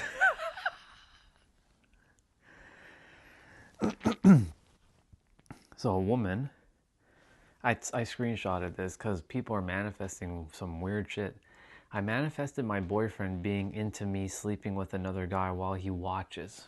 What the fuck is going on here with people? I actually just wanted to get with this doctor at work. Is that bad? I don't know, but I know it worked.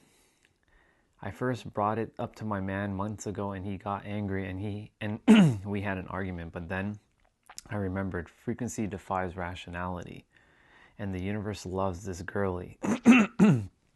Anyways, he randomly brought it up in conversation saying he's cool with it. He just wants to watch. So now I'm meeting with the doctor this weekend, I should say. Thank you, AJ and Nero. You made my dreams come. She didn't spell come the way you think. She spelled it. You made my dreams come true, literally. Oh my God, are you for real?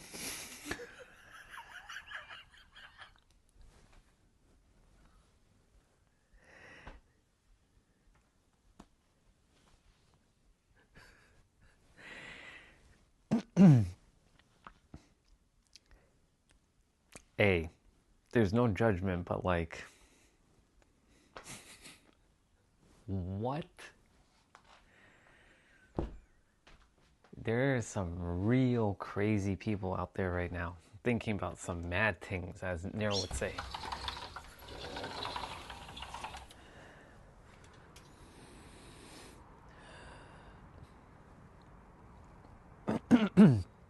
All right. We're going to get the body moving in a moment. Oh, this one is good. Now this guy speaks like a gangster.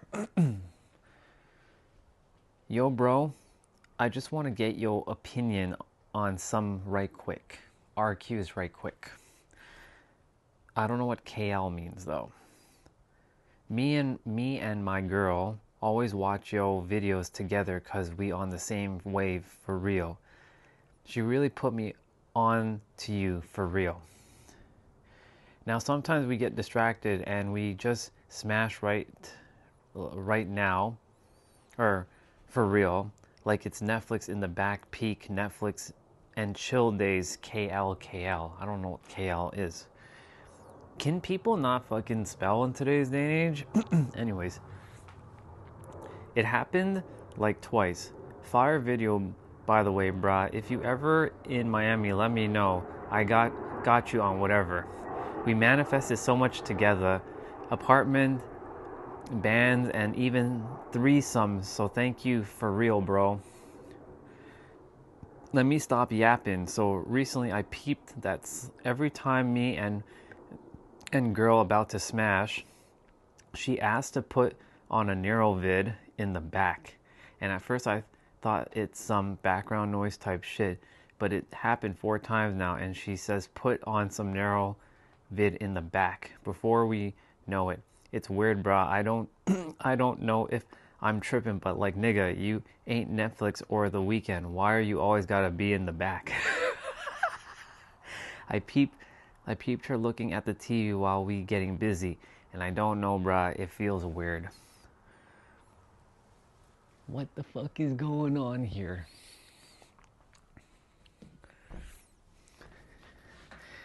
Too much pedestalization for that boy. But it's not even that. He's just getting some weird, like, I don't know. See, I asked for universal wisdom. I asked for ultimate wealth. I have it. Did you notice? Universal wisdom and ultimate wealth. UW, and W is double U's, like U. You see? See that?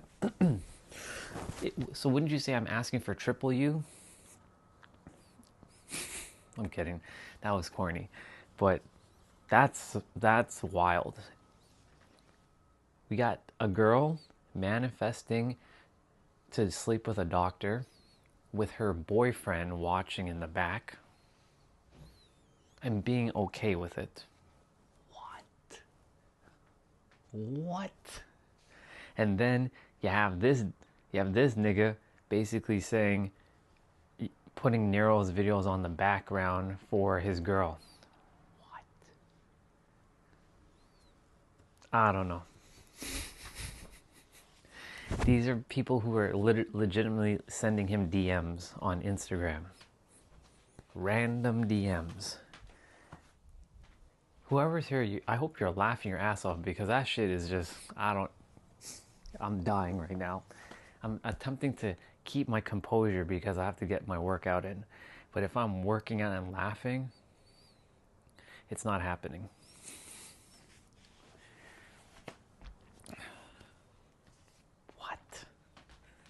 What? The one that got me is the one with the girl manifesting to sleep with a doctor. And she got it. She did it for months. She'd been planning this thing for months to sleep with this doctor. What? And the doctor, I don't even know if he knows that that's some, I don't even know. I saved that screenshot as proof of the ridiculousness that what you can manifest in this world. That's why I said the sky's the limit. There's no judgment. Hey, if those gods want to be doing what they're doing, right? By all means, go do it. But it's so fucking weird. But then again, you know, this reality just is, you know what I'm saying? Crazy. There's nothing else to say.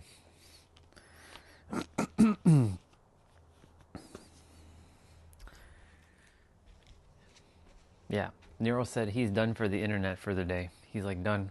He's off the internet for a day. I don't blame the dude. I don't blame the bro at all. The man be getting some weird shit all the time.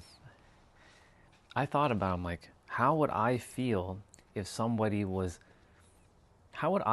my woman wanted to sleep with another guy and wanted me to be okay with it, watching them smash? What the fuck? I don't think any guy in their right minds wants to see their girl get smashed by another dude. That's weird. And also, a couple smashing with me in the background, that's kind of weird. Like my video playing in the background, that'd be extremely weird.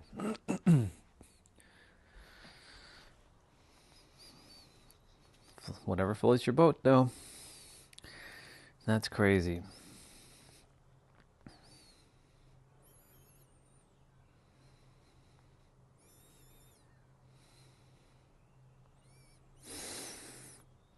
What do we got? What's this?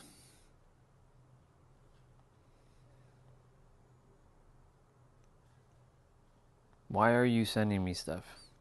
Who are you? No, why are you sending me stuff? I don't need your shit.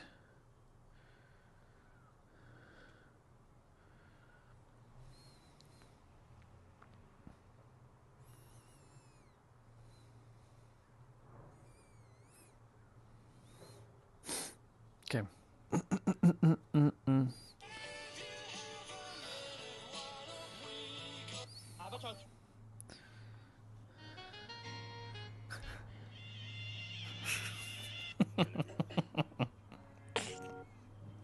I'm dying. I'm still dying after just seeing that. That's crazy. That's crazy.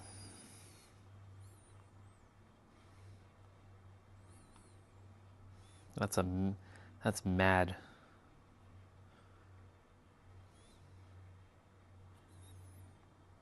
That is mad.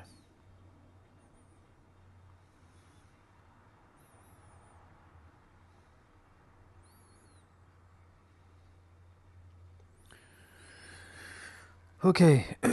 Anyways, now that I've processed that, I was checking out my. It's just like I can't find it though.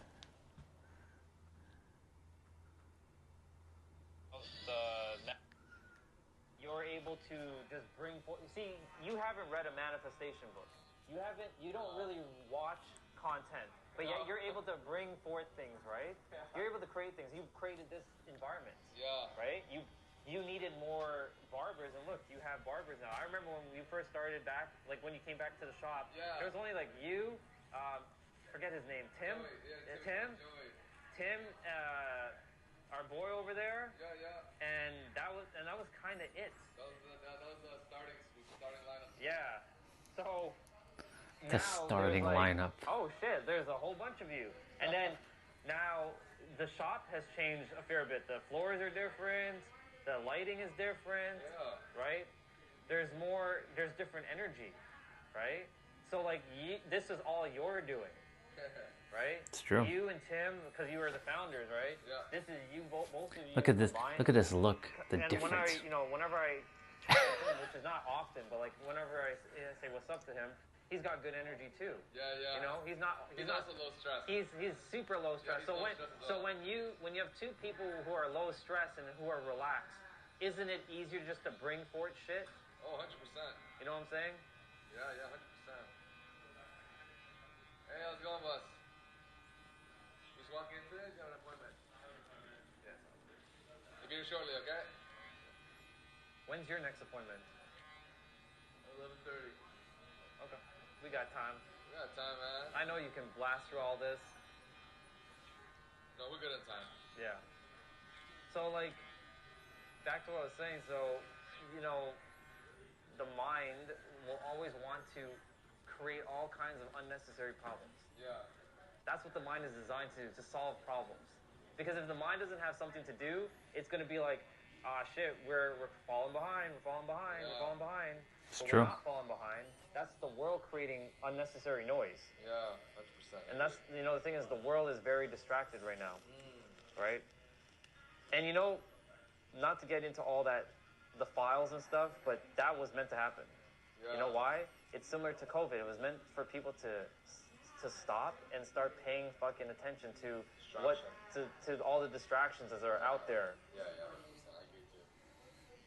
Because the answer has always been you. You know, the funny thing is, whether they exist or they don't exist, it doesn't really matter. Like covert elites, Illuminati, whatever. Yeah. The thing is, they have the power, but we also have the power. But we give our power away to the few. We're the many, but they're the few. Even though they're all one with us, they're part of the same chessboard that we are, right? Yeah. But they, you know, a lot of people get played as pawns. Yeah. It's true. But we're actually all kings and queens. Yeah. And bishops and knights on the board. But the thing is, because we've given away our power, and we're like, oh, I'm just human. Really? You forgot who you truly are. And many people are starting to remember who they are. In a couple, I give it like 5 years, everybody's going to start walking around remembering that they're the creator. Yeah. Right? 5 years. Less I give than it that 5 years from now. Good timeline, huh? The world's already changing. Right? You're either going to be a part of the world, or you're going to be fighting against the new world that's already here. Yeah. Which is, you are the creator, and you have the power in every present moment to change your life. Yeah. And that's what I came here to do, to help people to remember exactly who they are. Yeah. Who they are and exactly what they came here, like they all have a purpose. Remind them of their power. Yeah. Holy moly. Yeah. What do you think on this thing, huh? Is that much? Yeah. Yeah, let's do that. Yeah, huh? let's do that for now. Let's get this look. Hair length. If you want to come more, let me know. Yeah. Right? For the longest time, I didn't know why my life was the way it was. I had no concept of like my purpose. I had no concept of why I feel these kinds of things, and I thought I was just like going crazy. Yeah. But then I came to realize, wait a minute, this was my path. I was supposed to go through these things so I can help others to realize all the noise and the obfuscations and the problems that. Let's scroll through. Oh yeah. He's doing that lineup. Go and stand in lines at the airport and do all that. Yeah, same here. I won't have to do that either.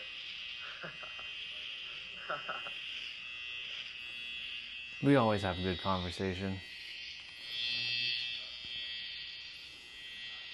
I'm gonna go get my hair cut again soon. I'm in San Diego right now. I'm gonna send the jet to you.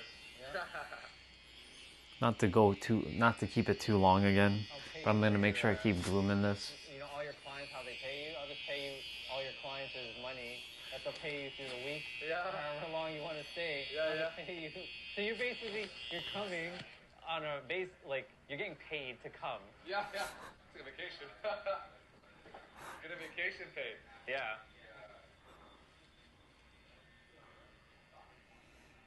Lineup.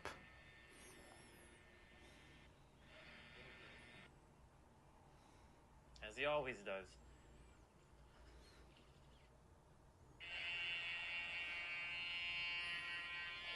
The silver wolf has to transform. Yep.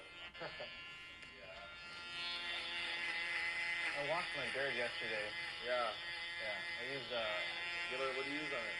like a vanilla spice. It's from a company that focuses on beard. Oh. And then I put like that jojoba oil or whatever it's called. Oh, good. Yeah. Making sure I take care of the beard So now. nice too, I'm guessing, right? Yeah. Yeah. And jojoba oil. It's nice. I'll let the oil sit overnight too. Yeah, that's good. Yeah. Like a mask, you know? Yeah. Yeah.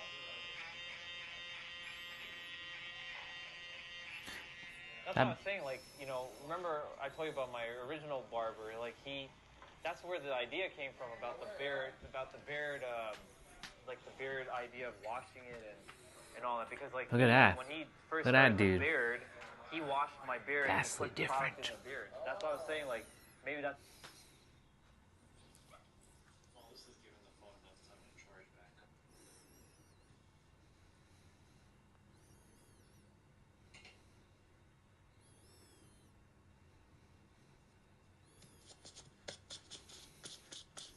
Oh, Mr. Tough. wow, I look good. I do look good, don't I? I look good.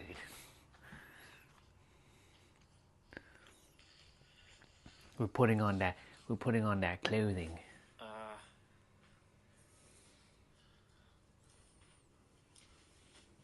It's true. I mean, I always look good no matter what, even if it's my silver beard.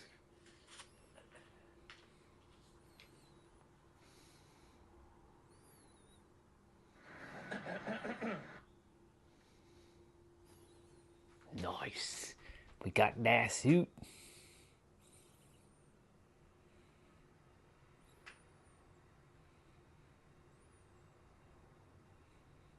You clean up good, Orion. Yeah, I know. I clean up good. It's good that I have like something with a suit on in my stream. Oh yeah, I was getting a belt.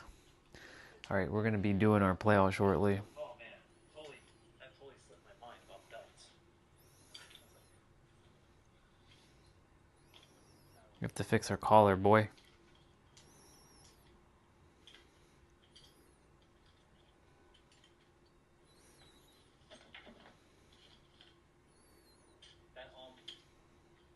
That literally almost like flipped my mind.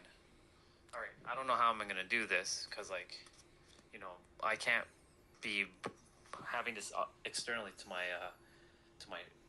suit, so I'll have to figure out something. You figured it Figure out. a solution. Laces. Yeah, boy, we got that suit on. Too bad this is now the reverse, as you can see. See?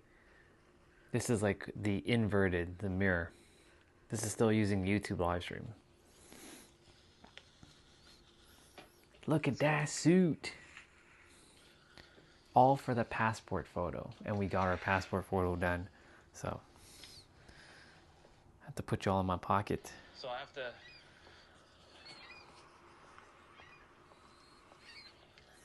Not bad, not bad. Yep, not bad. Businessman. Gotta take a passport photo. It's looking good. The odd one right now, wearing a suit. But I think that would be a bad idea because In the mall. I just scare him away. I tear into him.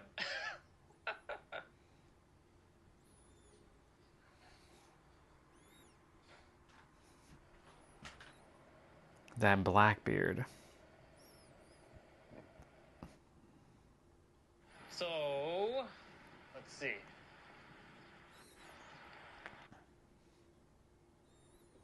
Not take risks. That's why, like, everything that I've been doing, right? In my inner world, I'm a trillionaire. In my outer world, it's not quite there yet. And It's there. You know, Relax. Calm down.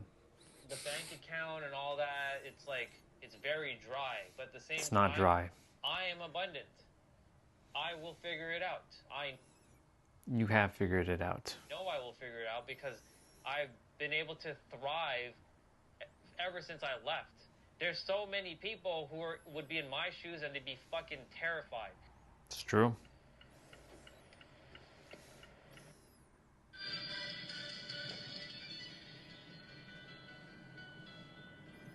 Listen to music. Oh, I'm at the school. My first school. Why am I looking at the camera? Or why am I doing that? The world is changing, evolving. Yeah. The world is growing and shifting and transcending. We're practicing our speech.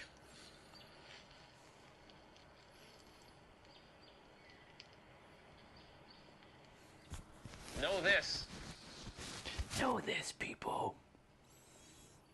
That no matter what's going on in your life, you have the power. When we grew up together, we didn't have the access to the internet. I'm calling out We grew up I'm calling my together. people. I was pretending that the people that I used to go to school with were there listening to me. Playing and having. That's fun. Oh, I'm sitting in the car chatting with Soul Fam.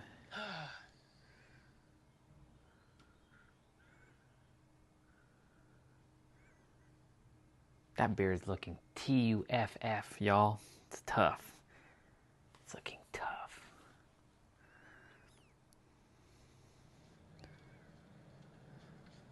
Oh yeah, it's raining here. Like, what are they doing? What's going on here? They started selling, because they were always like selling like calculators and school supplies. But then they started getting into computers, and then that became another place where you know Tiger Direct was competing with them. Oh shit! Lightning. Come home.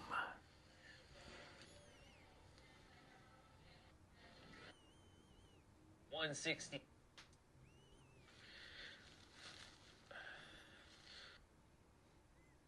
I made it back. All right, cool. What a fascinating day, y'all. What a fascinating day. May 1st, we have Jessa messaging me for a book, which I was easily able to download in quick time. Huang shows up out of nowhere. He's never been on my stream ever. That's a first. It's interesting.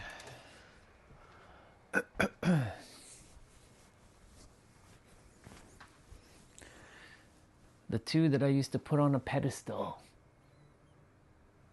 But now I'm at the top. Well, in my own inner world, I'm at the top.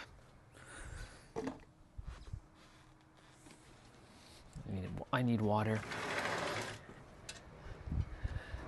Thankfully, the recycling bin stuff is right here now, so I don't have to walk too far. I don't have to go to all the way to the front to throw things out. All right, so it's already 3 o'clock. I should have started 30 minutes ago. I didn't. I was just laughing my ass off with what Nero posted. I'm dying. I'm still dying within. It's wild.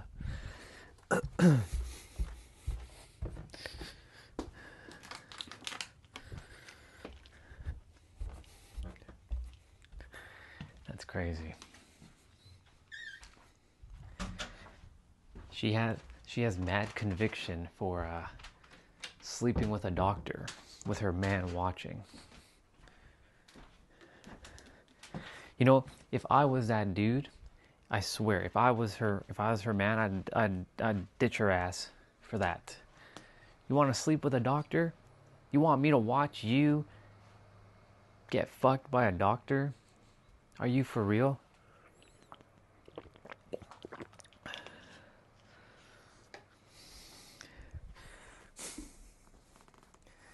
Like, that's crazy.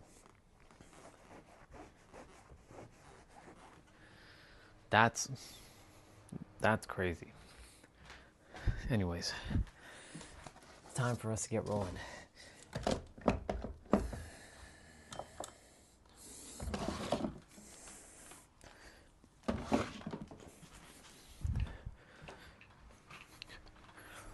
Let me see something.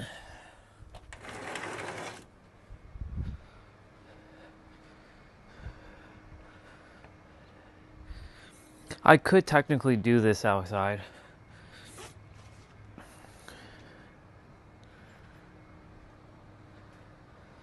I'll have to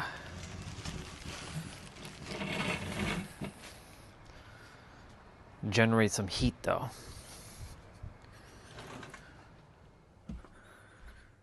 Alright, I'm going to do this outside only because that character upstairs is sleeping and, you know, him complaining about noise. He's playing his role magnificently though. What do you mean by that, Orion? What do you mean he's playing his role magnificently?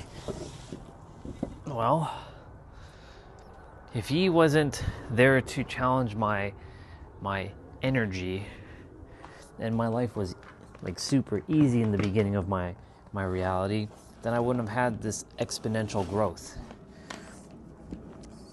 But Orion, you said you never needed the growth in the first place. That we're whole, perfect, and complete. You're right. But the awareness wasn't there. And the awareness is what is important. All right.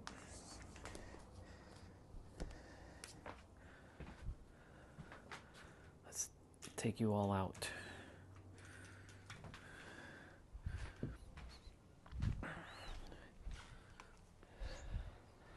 Gonna take you for a ride.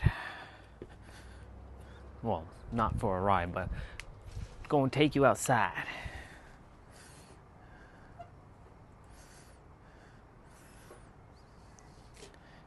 If I can get the main quest done outside and the side quests, then I'll come back in and do the rest. Like the optional and the 55s. But I do have to move the body in order for me to generate some heat.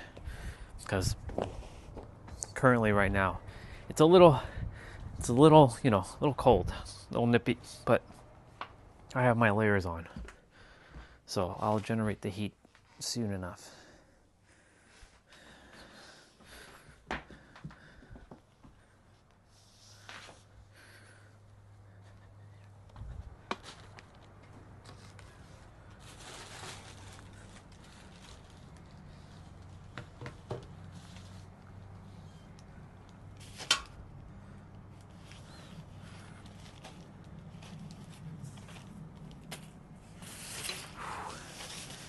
And character, or let me say this, puppeteer mind, shut the fuck up. It's having a battle right now with one of the characters inside. I'm like, shut up. Today, I'm not gonna be nice to it. I'm gonna tell it to shut the fuck up. And if it doesn't want to shut up, I'm gonna go in the inner world and zip its lips, stitch it. Ron, you need to be nicer to yourself. I am very nice, but it needs to calm itself down. It likes to talk.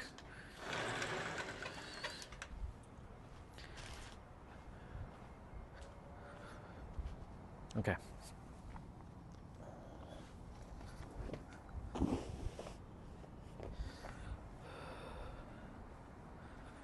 We need to face that way. That way. Perfect. Nice and center. All right, y'all. Let's do this thing. Now I can actually speak a little bit louder. Amplify the voice a little bit.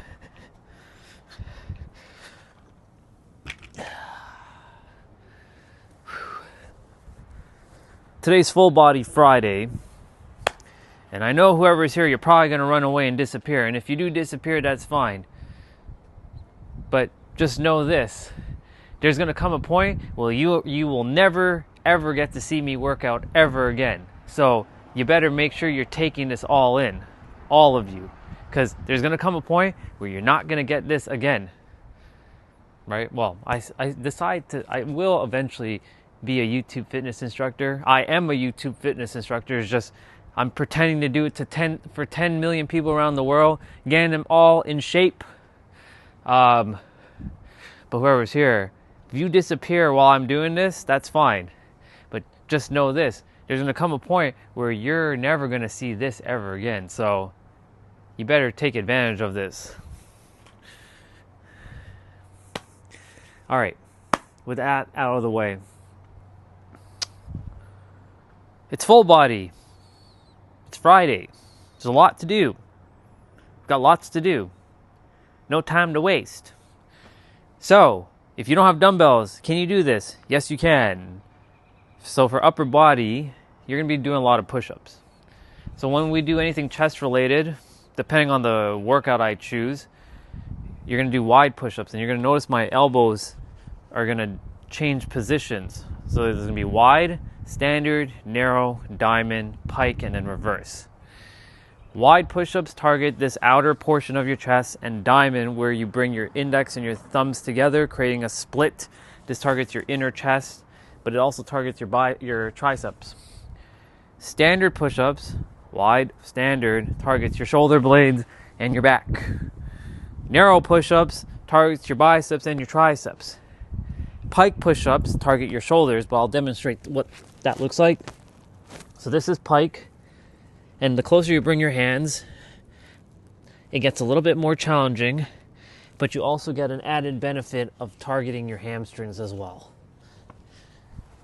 And then you have the reverse push-ups, where you bring your hands into a 45-degree angle, your forearm is facing outwards, and you're basically going like this.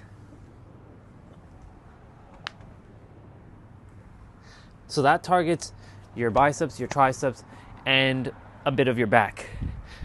So when it comes to triceps, you can do standard push-ups, narrow push-ups, diamond push-ups, reverse push-ups, and pike push-ups, and they all target the triceps. So when we get to anything tricep related, you can alternate.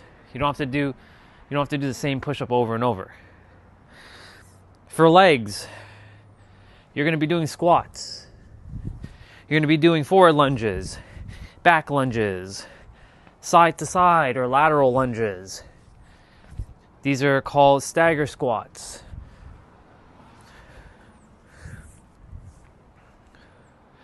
You also have calf raises. You have bridges. Yes, the sexual move.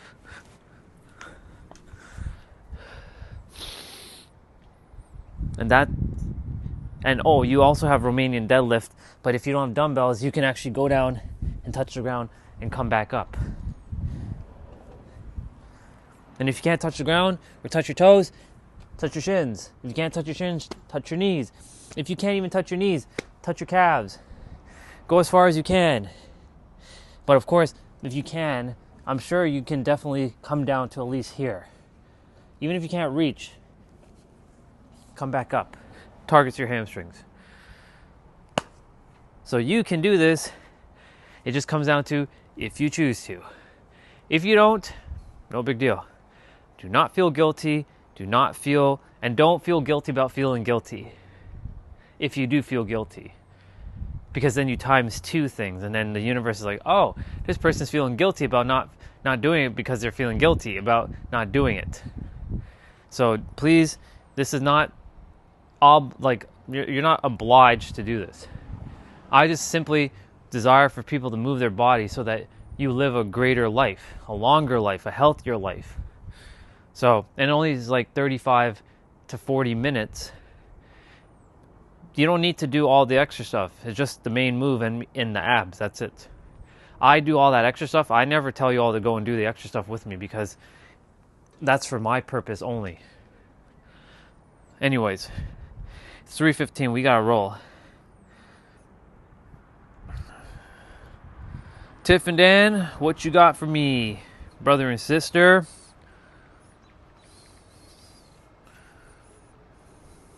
I'm sure they released a new full body this week. They did, but not abs.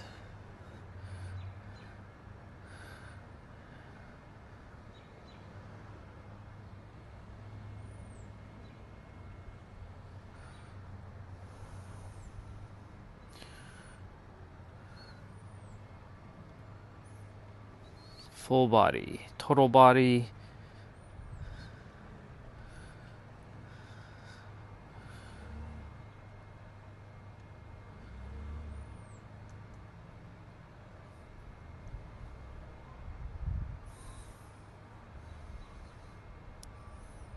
This one.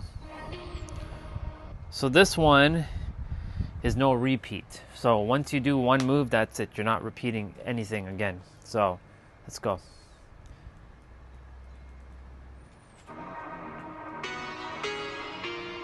Let's see what the layout is. This one might be more upper body though. Yeah, this one is more...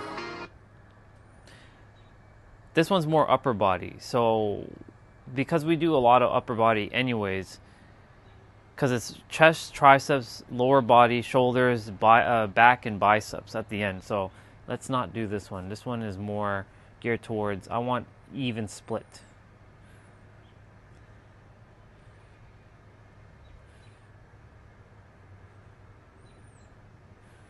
Full body dumbbell play out at home.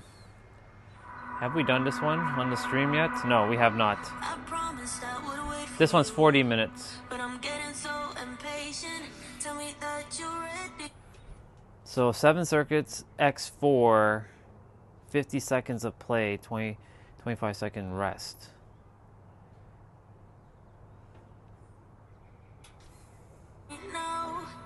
Let me see what's going on with this one.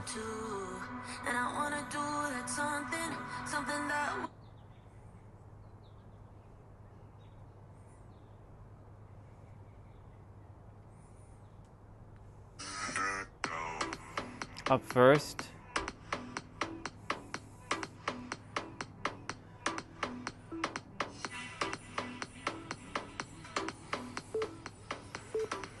Is there a...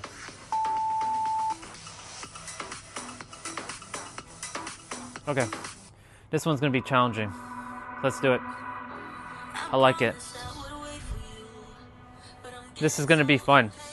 We have a warm-up though.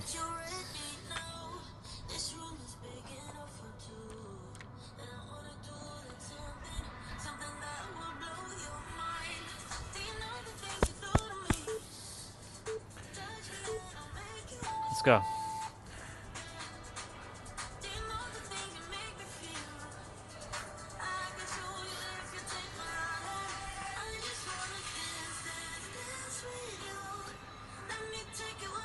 We're starting with shoulders, by the way, in a moment. So you're going to be doing pike push-ups. I haven't done this one on the stream. We're going to do seal jacks.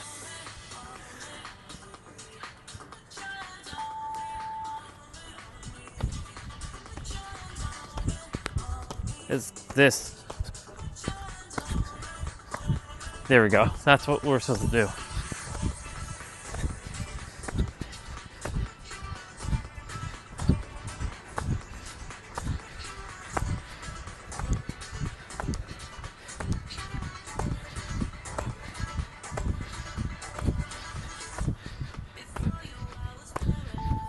So walking lunges.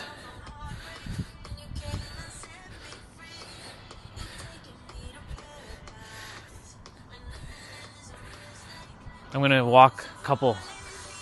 Just imagine me doing what I'm doing.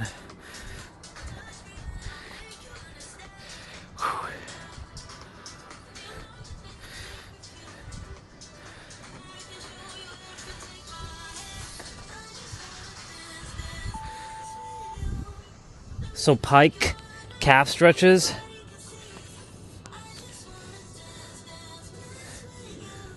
I'll come more in the camera.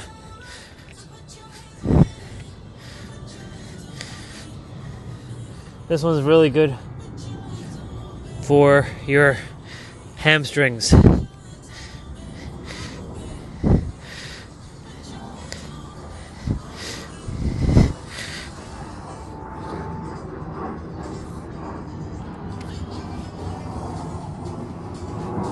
So you're just bringing you're alternating.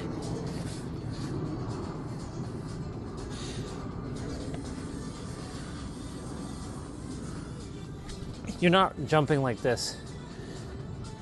I'm doing this.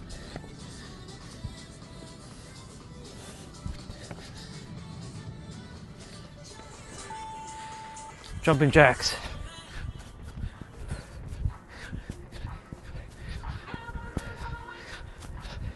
I myself will,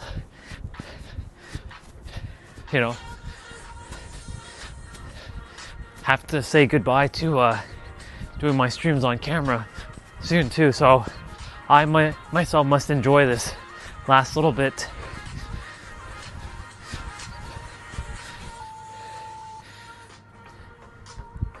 We're doing sweeping hamstring sweeps.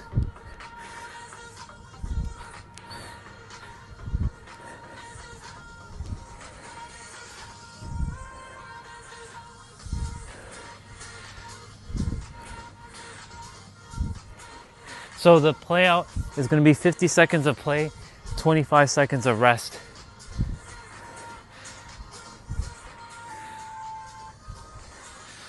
Run in place.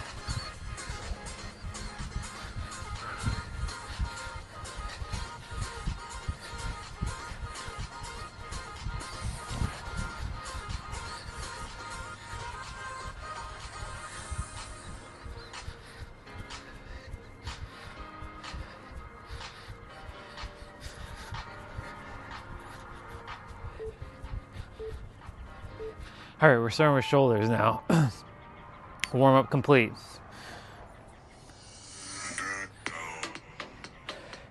So we're doing half kneeling shoulder press to the right. You're gonna do pike push-ups. You can alternate between pike push-ups and standard push-ups.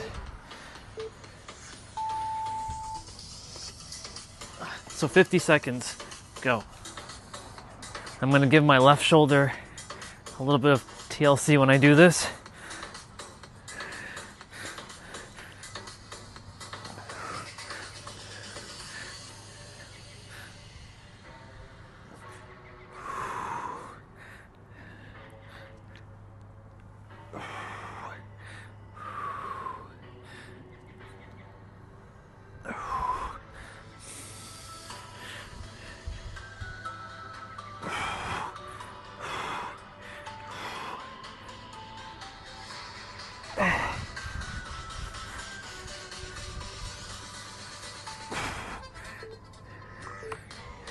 I hope this is not more upper body.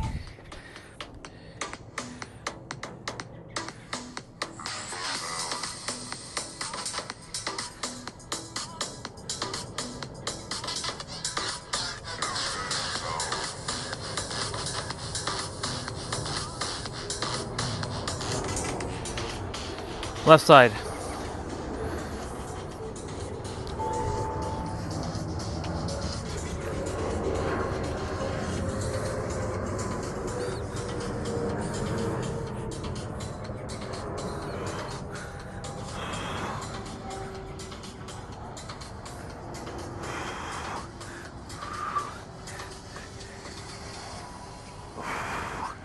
There's no repeat as well.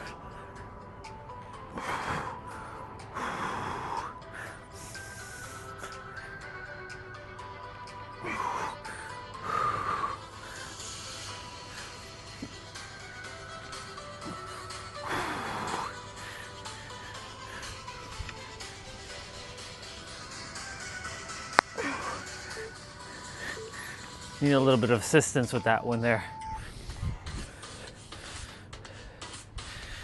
Yeah, so it's 25 seconds of rest in between. He's using very light dumbbells here, 15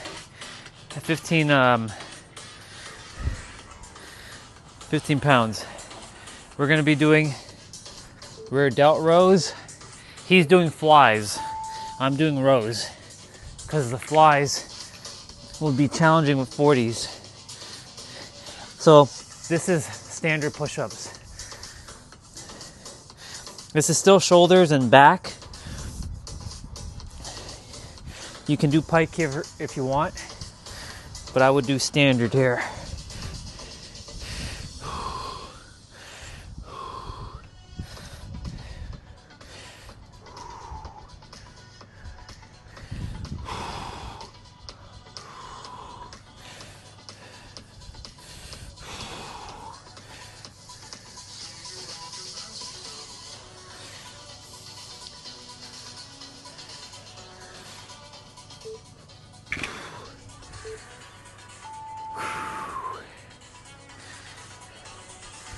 Okay, alternating snatch, one arm.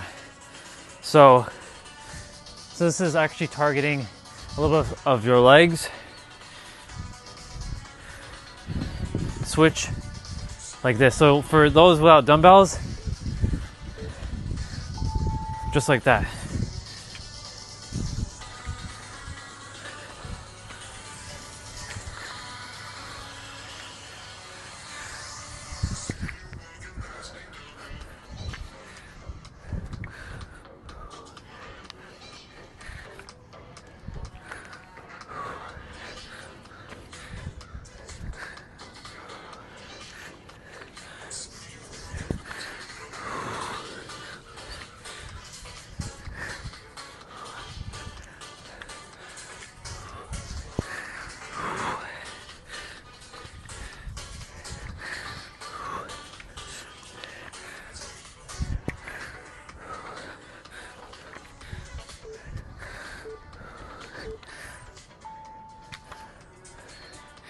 Now we're moving on to back.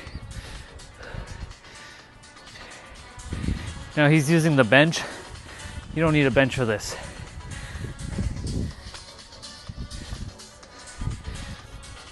So one arm dumbbell rows with a pause. It's like this. You're gonna bounce on your left and pull and hold for a moment and bring it back down. So you're doing standard push-ups now.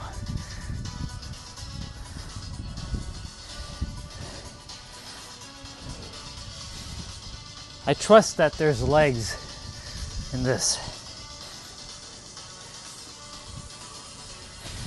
Because there was one of his playouts that someone said that it was more upper body than full body. So we'll see.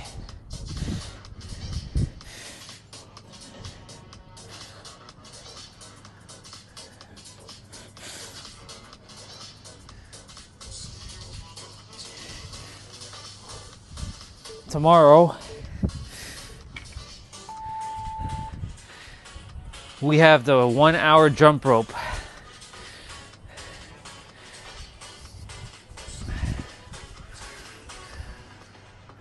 All right.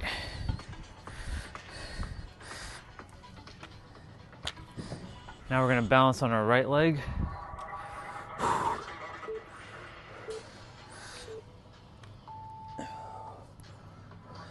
I totally forgot to change my headband.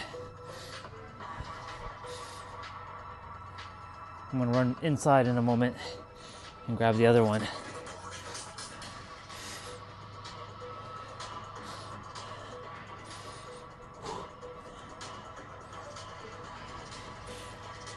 We're supposed to pause.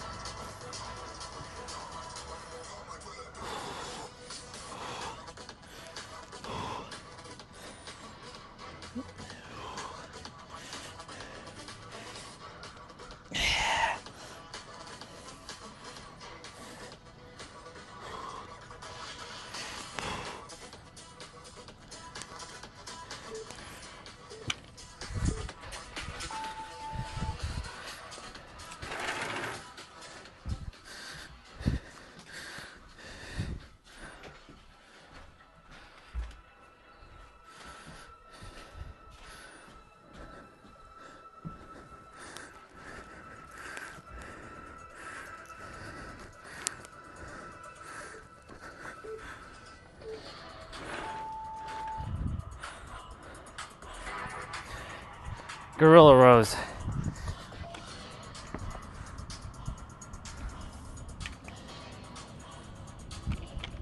Oh.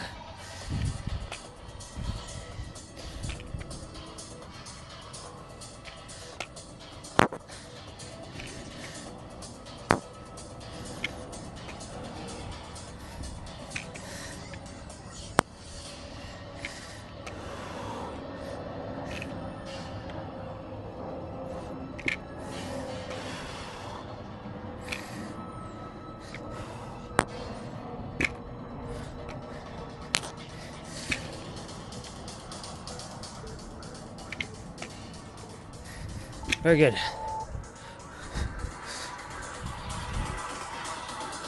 Slightly angled. There we go. That's better. Plank rows. So you're gonna keep your stance wide. You're gonna go ahead and keep your stance wide. Make sure you're sucking in your gut here. This also targets a bit of your abs.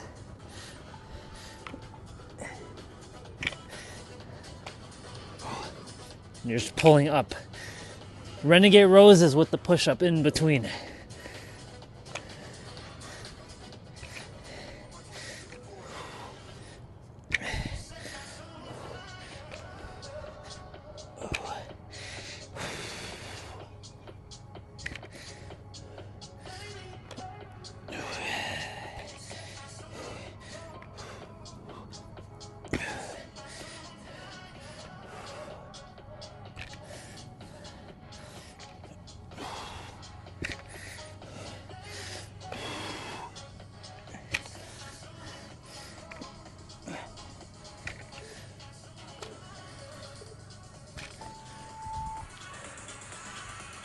All right, we're still up doing upper body.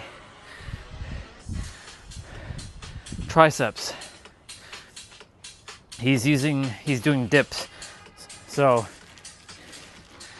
if you don't have a chair, stairs or something nearby, that's okay. You can do it on the ground. You just ball your fist up.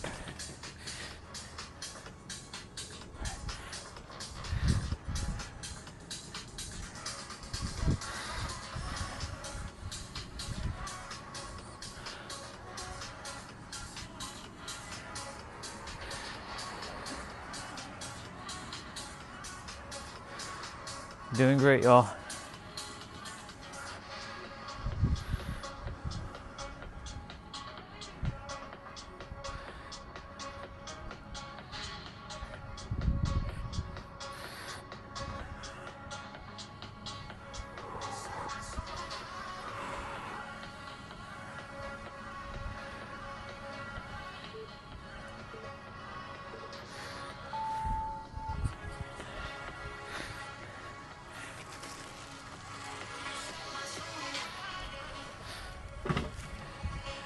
Tricep press.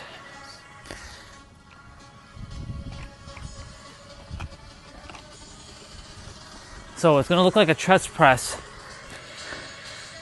So tricep press looks like this, not like this, like this. This is chest press, this is tricep press.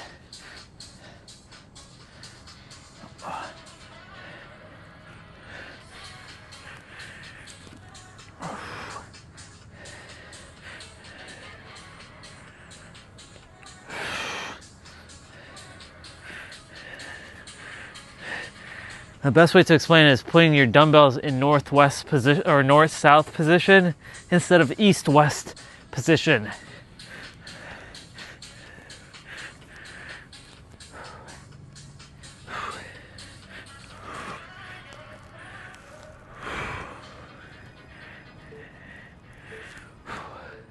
Nice. Skull crushers. So now you would put your dumbbell in east-west position.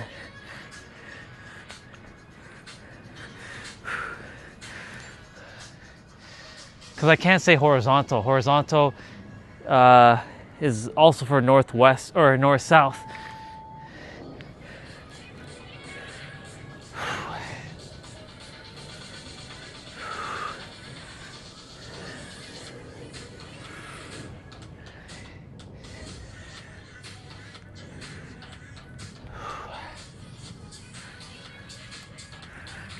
So Dan is using 15 pounds, 2 arms. I'm using 40 pounds, 1 arm. Or 140 pound, both arms. 2 15s, 1 arm a piece.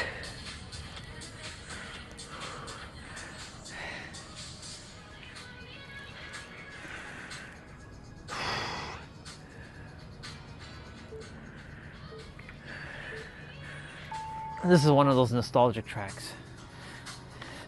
All right, y'all, diamond push-ups. See, I mentioned to you that diamonds target your tricep as well. So it's also targeting your inner chest. So that's 50 seconds. For those who are using this, 50 seconds of push-ups, let's go. For those who are doing push-ups already, your arms must be killing you right now. You must be tired. If not, awesome, keep going.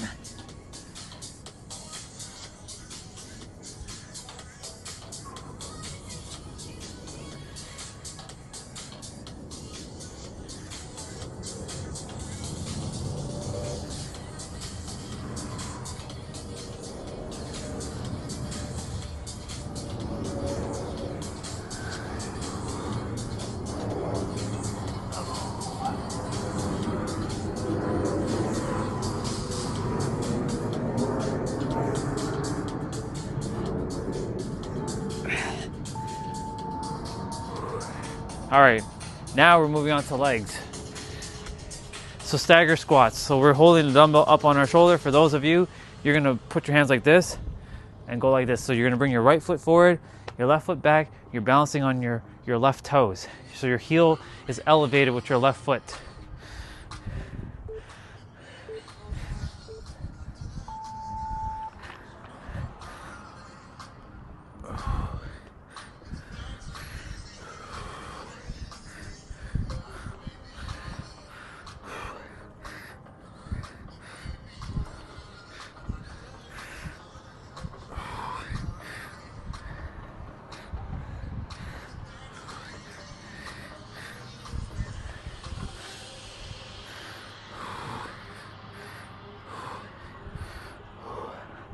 Doing good.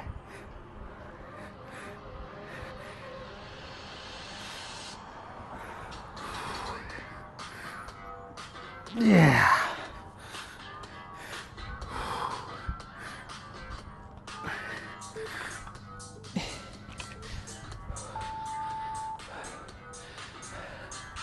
Left side.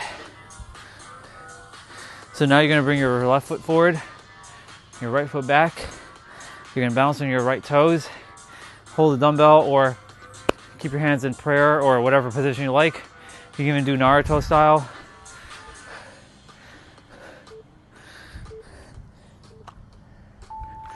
Let's go.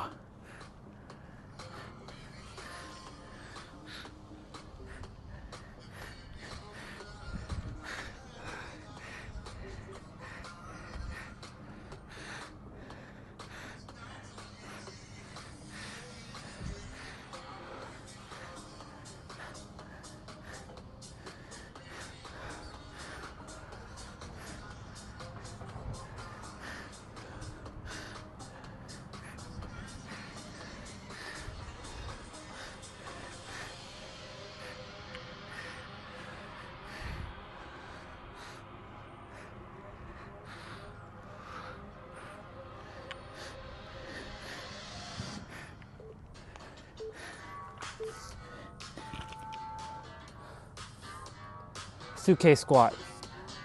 So for those of you, you're doing air squats. Us. So for those, you're just doing air squats. Standard squats, basically.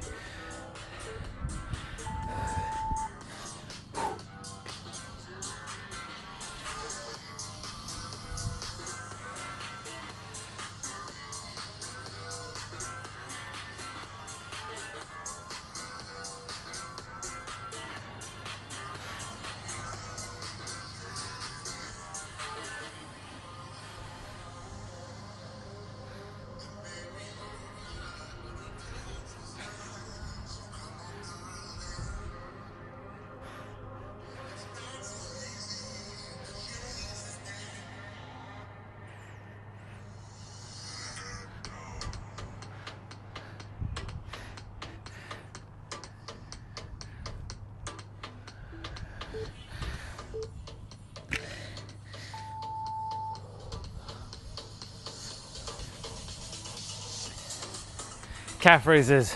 So your toes, your toes are out like this. So not like this, not like this, but like this. Your toes are pointing outwards.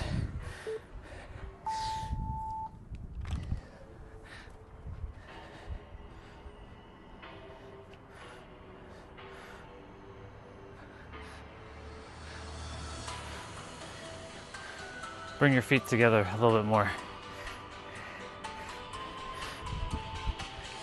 You can bring it even closer.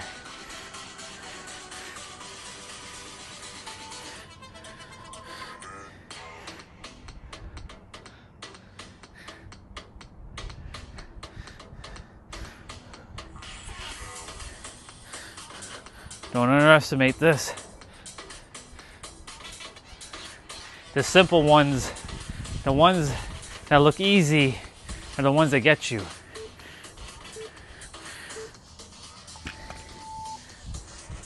All right, y'all. Back to upper body, chest. So you're gonna switch between wide push-ups and diamond push-ups. You're doing isometric chest press, so one and then the other. So alternating between the arms. So you're gonna do wide push-ups here.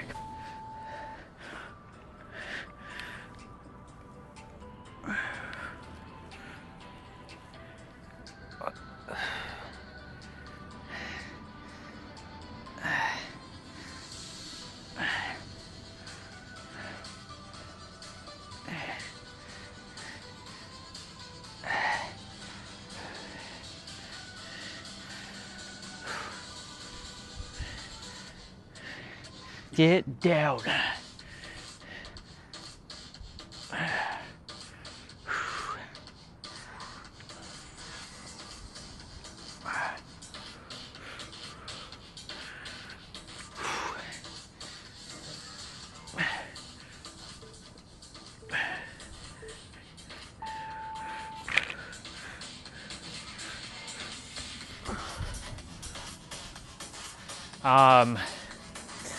Chest flies, diamond push-ups.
Twist chest press. So your dumbbells are gonna be in east-west position at the bottom, and then you're twisting to north-south.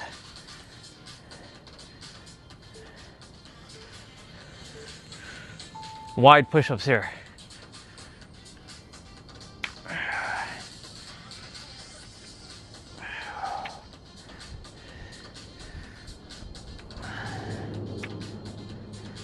I think this might be the one that is mainly upper body. We'll see though. I might throw in some lower body stuff if I don't see any.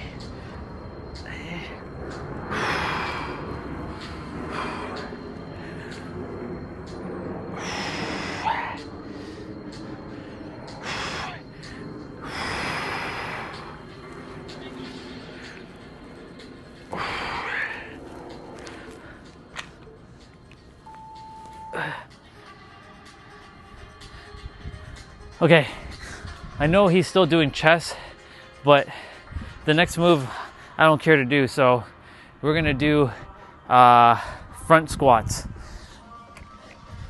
Wait, what? So you're gonna do air squats again.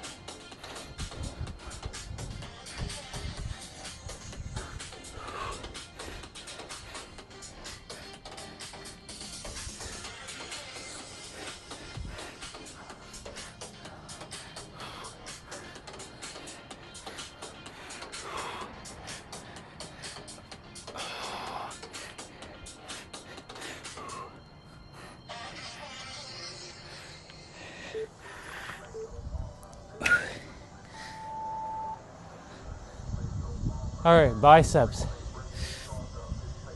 You're doing narrow push-ups now. Single dumbbell curl.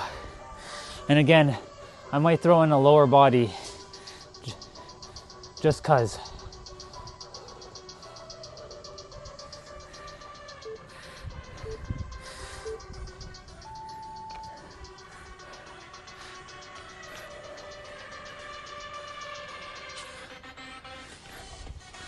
Hey, look, it's the psh, psh, psh song.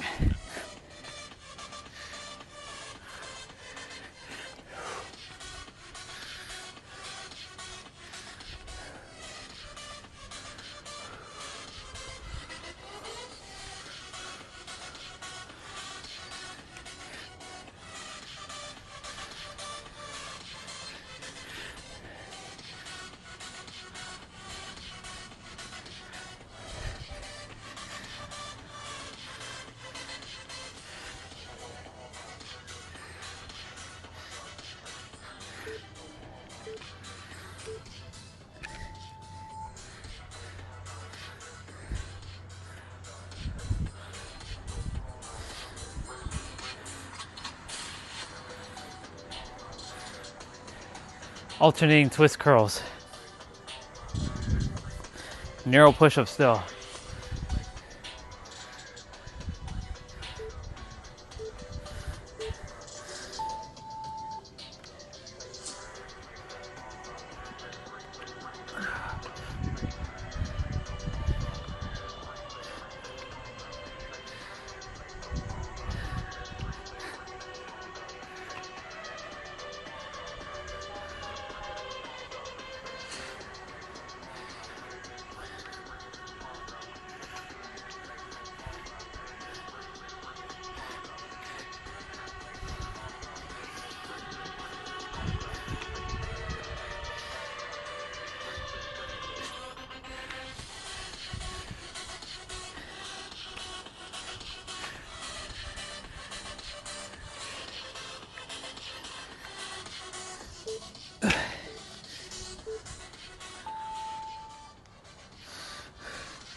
I'm gonna do, he's doing another one that's similar to what he just did. So I'm gonna do a lower body, Romanian deadlift.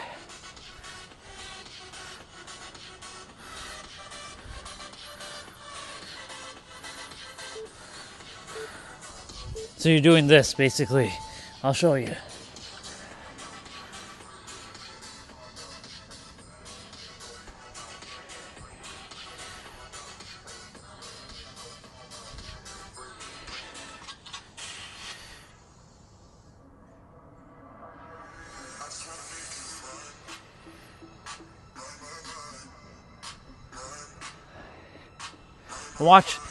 Watch, he does all these afterwards for the last set. It's fine.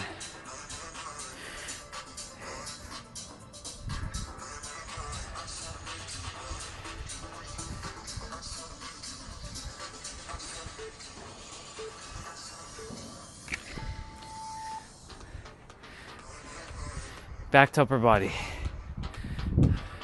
crossbody curl.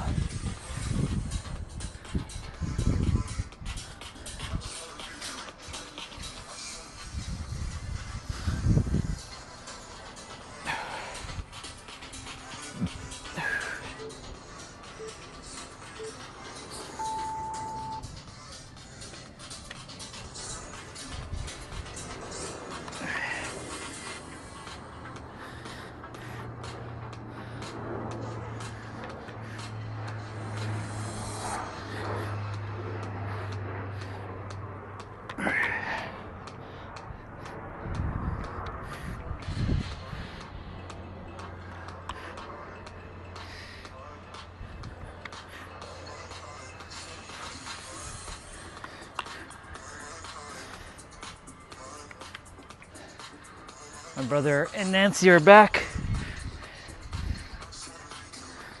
He just pulled in.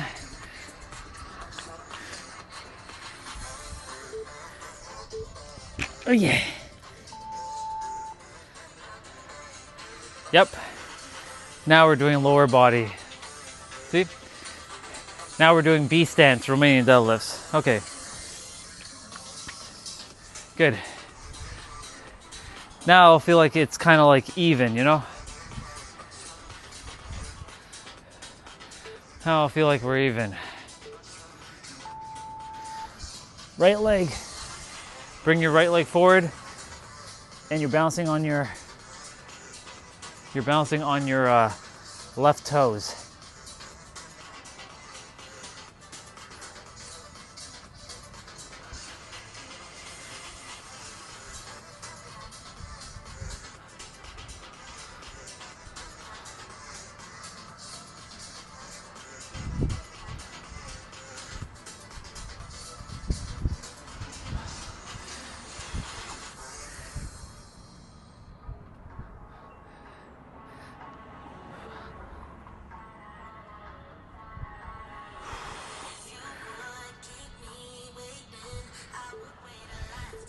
Oh,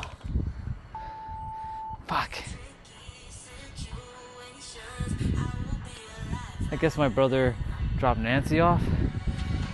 Yeah, he probably dropped her off because only I see him. Usually Friday she goes back to her mom and dad them, stays with them for a little bit. All right.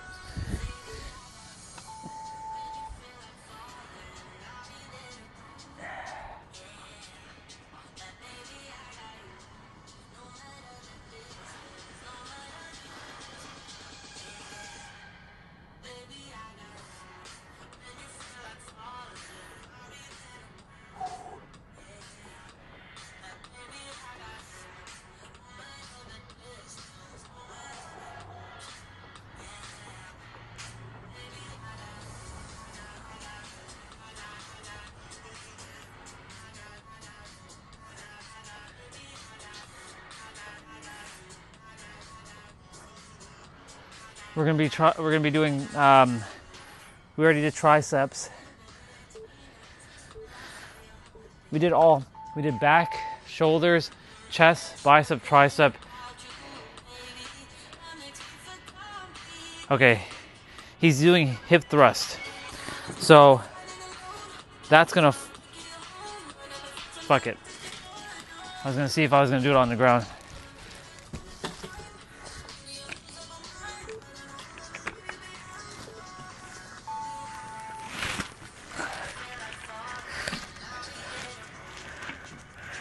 Yes, the sexual move. Oh, Ryan, stop saying it like that.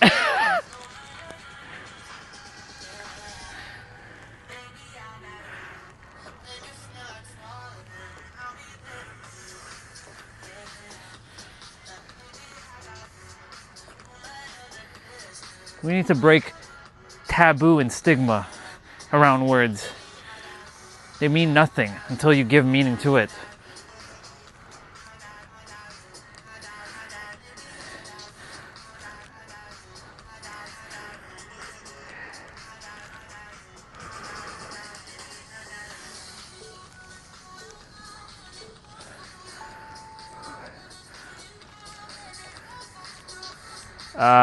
Nope. we're staying in this position apparently. Calves, hip up, hip thrust. What the hell's the difference? Looks the same. Looks the same.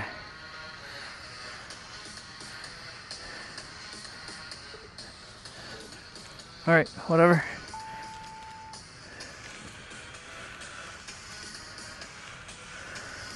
Maybe it's just faster.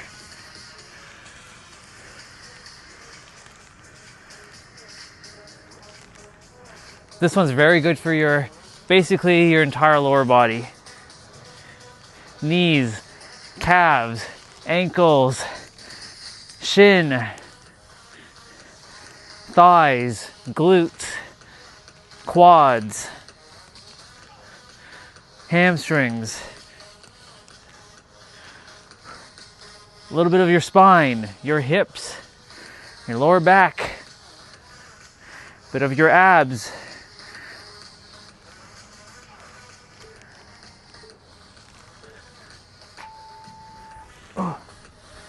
All right, we're on the finisher. Thruster to the right. We have 3 exercises, 30 seconds each. Thruster to the left.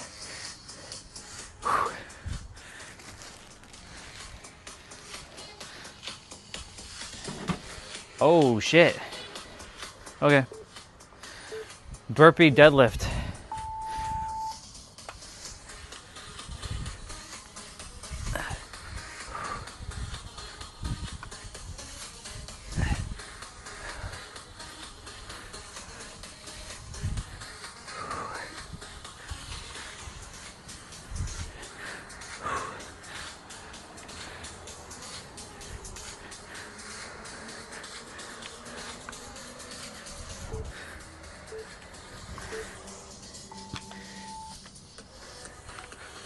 Left side now. So for this one, do whatever you want. Burpees, squats,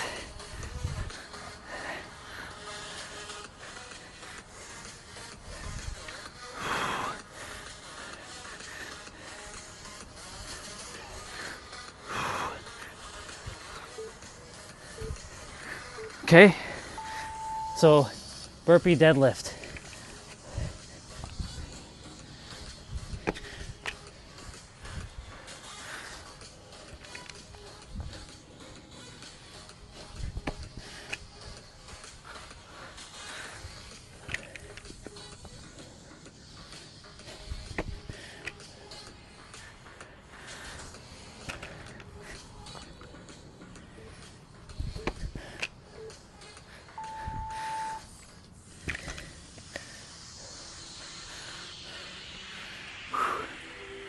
Did it.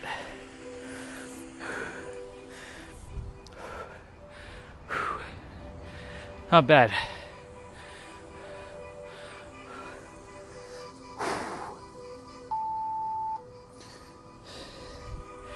He's already stretching.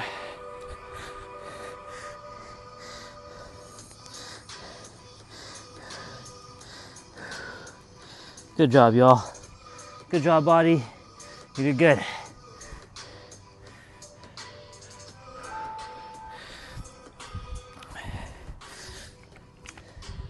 Don't want to kick my feet into that.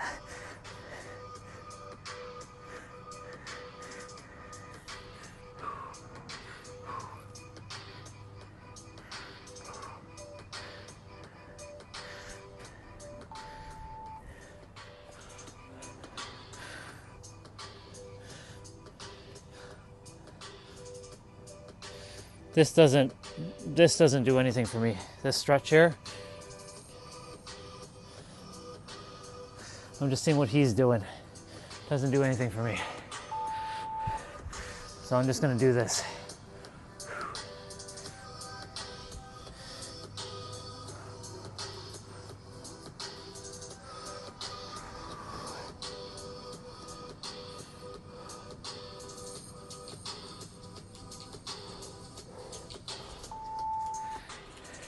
It's funny because now he's doing that.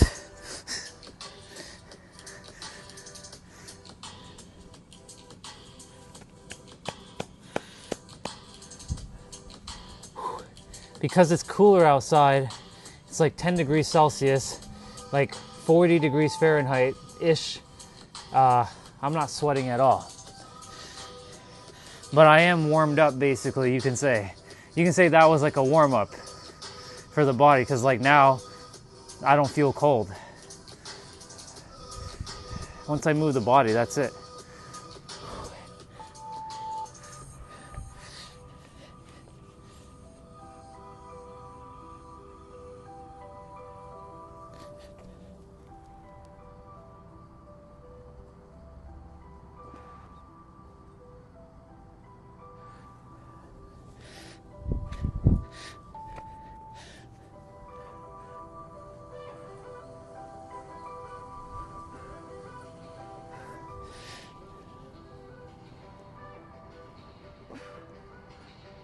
Aren't I glad I've been doing these rotations?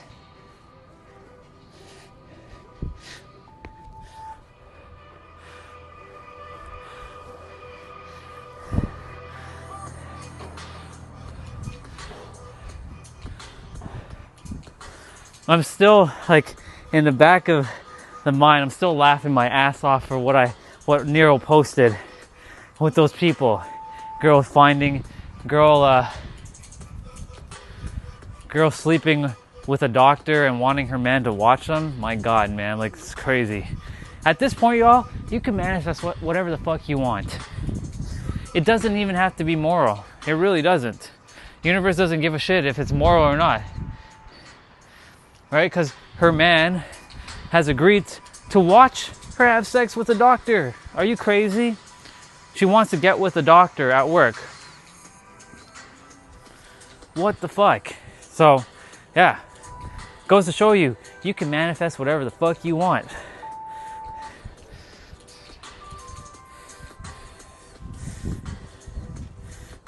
You just have to let go. You have to internally let go of what it's supposed to look like. And look, she let go of it. She told her boy, like her man, like months ago that she wanted to sleep with a doctor. And of course the guy's gonna argue, like, what? What? Like think about that for a moment. If your partner came to you and say, hey honey, you know, there's a guy or a girl at work I want to sleep with. I want to bang them. I want to fuck them. And I want you to watch while I get fucked or I fuck them. What the fuck would your partner be? You think your partner's just gonna like that? Of course not. Your partner would be like, are you fucking out of your mind? Go fuck yourself. Right? But, hey, that guy, hey, I don't know how he finally, somewhere internally, because remember, frequency defies rationality. Like, rationality is irrelevant at this point, right? So if you really want something, you can have it. You just have to internally let go of it and know that it's already yours. And she let go of that idea that she's sleeping with the doctor, because she already knew that she was going to sleep with the doctor. She has that much conviction that she'll be sleeping with the doctor. And guess what? She's sleeping with the doctor this weekend. And her man's going to be watching her get fucked by a doctor. What kind of shit is that? Crazy, isn't it? The world we live in. The world we fucking live in. But that, you know, that shit happens all the time. Basically. We just don't hear about it. But like when you see somebody talking about it. This is a girl that messaged Nero.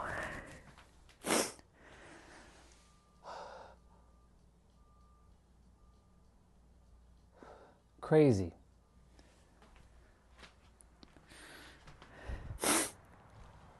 Okay.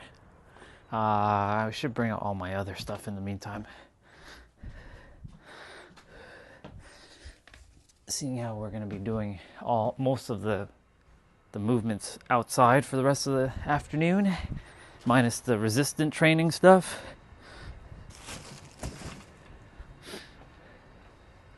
That's crazy though. I cannot believe, well, it's not that I can't believe it. At this point, anything is friggin' possible. And you know, the weird thing about this, the universe wanted me to see that. Not as a sign, but as confirmation that whatever the fuck you want, Orion, it's already yours. Now, I ain't gonna go manifest bullshit like that. Like, I'm manifesting, or I've manifested, because there is no manifesting, there's manifested, because it already has happened. It's not happening, because happening implies future. Happen is right here, and it has already been finished. Past tense. I've manifested trillions of dollars, billions of dollars, millions of dollars, success, impact, serving the world, and fulfillment. That's what I manifested. That's great. You know, it's like, I'm in just like, Nero's post a lot of things that people have said, but this one takes it. And for those of you who have no idea what the hell I'm talking about, I'm going to just read you something quickly. And I quote, this is somebody who messaged Nero directly on Instagram. I manifested my boyfriend being into me sleeping with another guy while he watches. Giggle with the giggly face. I actually just wanted to get this with this doctor at work. Is that bad? I don't know, but it worked.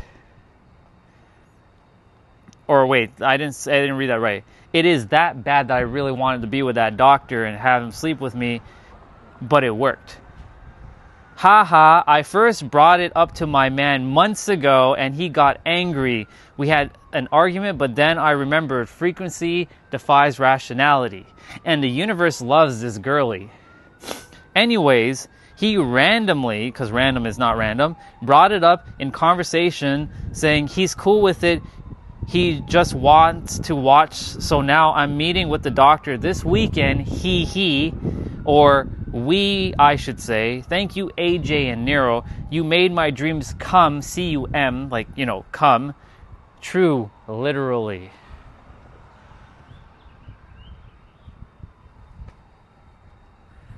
Are you for real? It's crazy, isn't it? It's wild. That is wild, for real.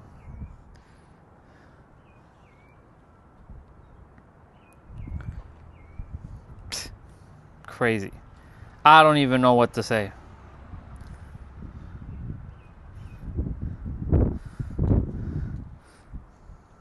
That's just like... Now, the real you is not a body. Okay, I want you to understand, when I say it's within you, I'm not talking about your body. I'm talking about the real you, which is a force field. And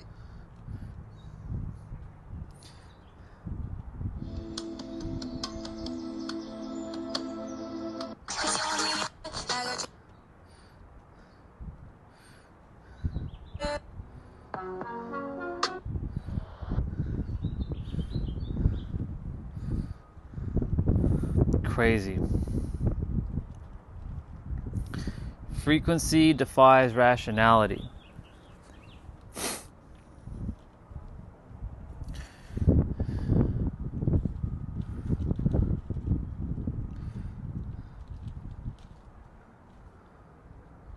now, the real you is not a body. Okay, I want...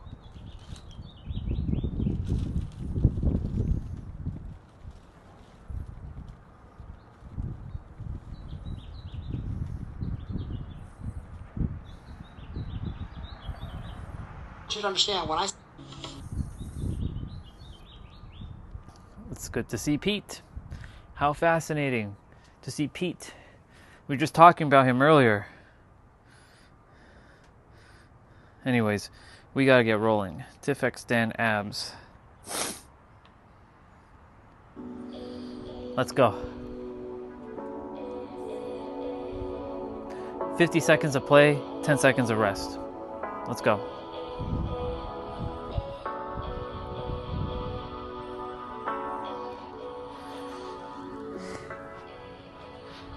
It's crazy. Ugh.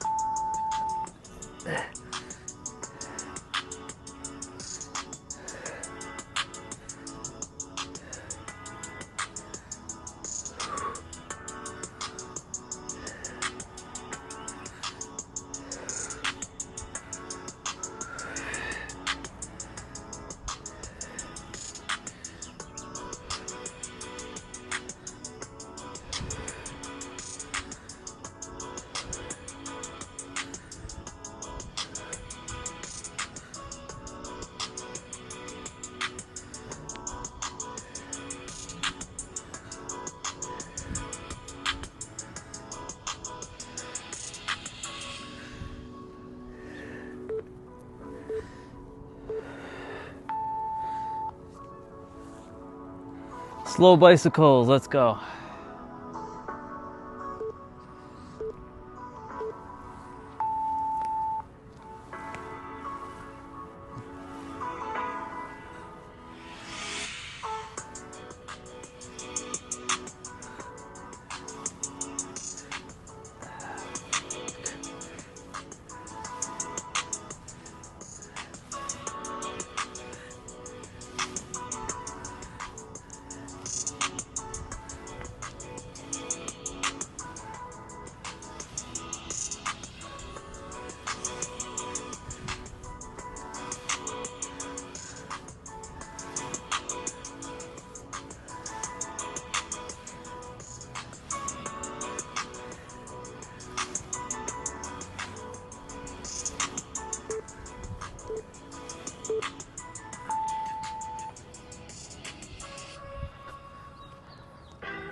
L-sit toe touch.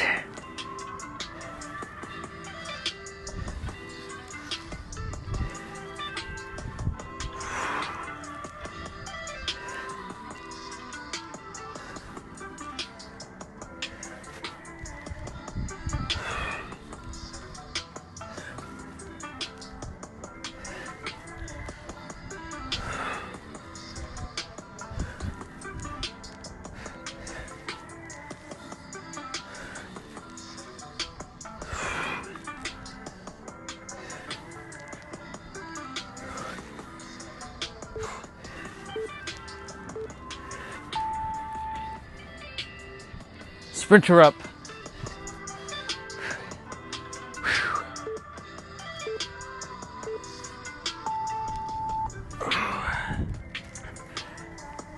Right.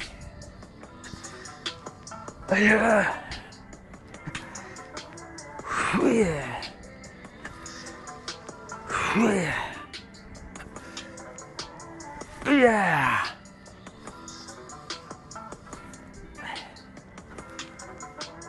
Yeah.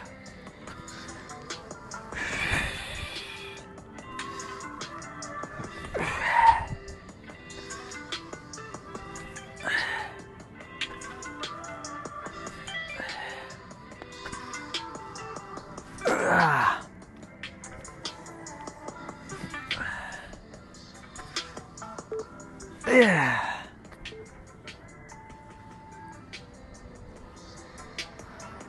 Crunch kicks.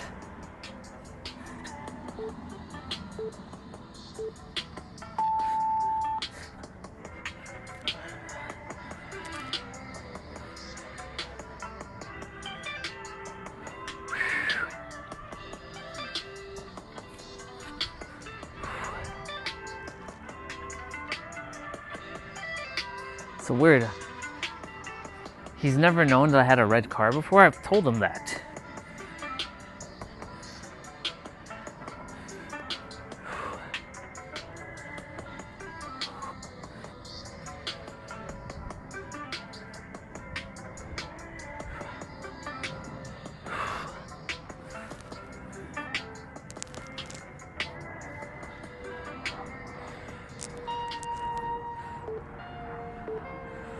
Ooh.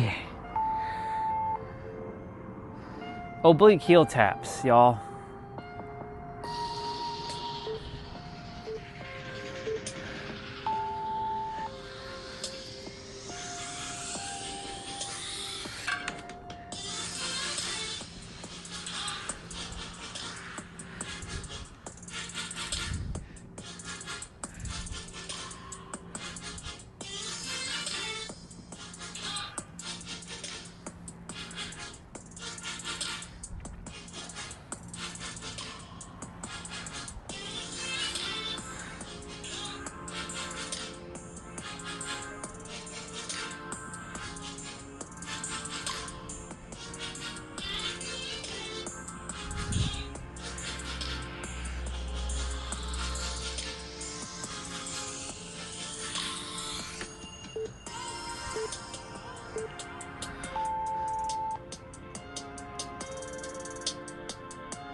reverse crunch with leg abductions.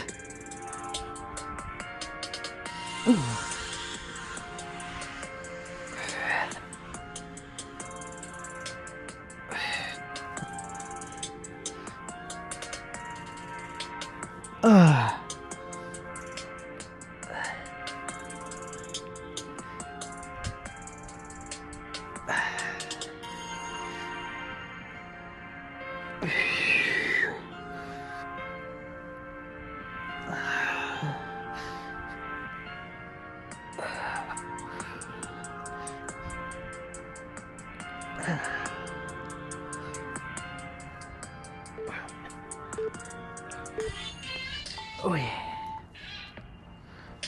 Cross crunch is next.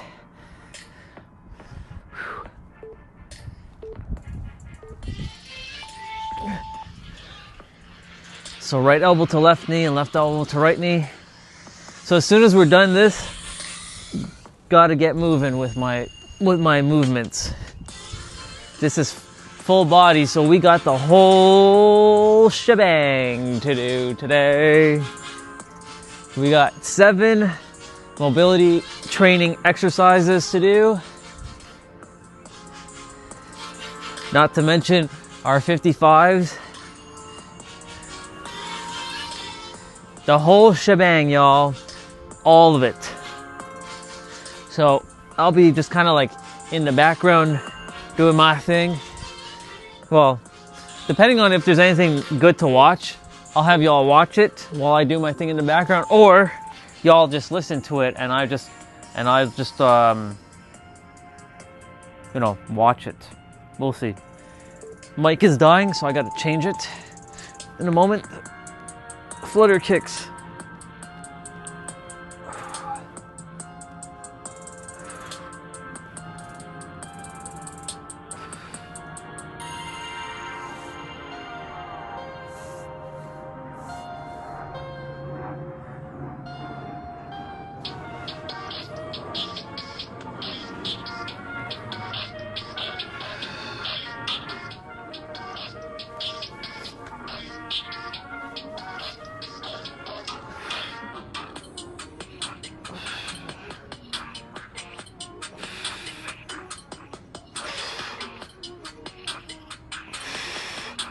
What's up, bro? I just saw your thing pop up. We're playing today. Once I'm done everything, of course, that'll be like 6:30 or 7. I'll just say 7 o'clock, cause you know, if you're down, of course, cause don't know if you're going out.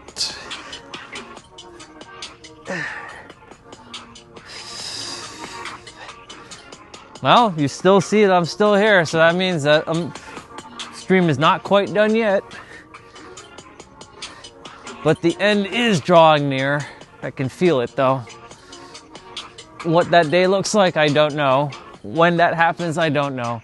But it's coming. Bro, you want to hear something funny? I was just reading it on the stream. It's so hilarious well, it's kind of ridiculous as well of what someone who watches Nero's video, what they're manifesting. All right, well, we're done abs. You want to hear what someone's manifesting? I'll tell you in a moment. Let me get the other microphone. I'm telling you, man, this world is crazy, what people are bringing forth. Never in a million years would I have thought someone would be manifesting this. Or I should say manifested. All right, this is done.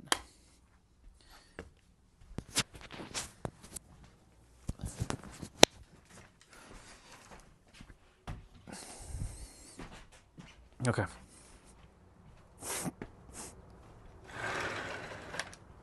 I just got to read it because I'm not done. I'm not done laughing at this shit. It's hilarious. 2 things.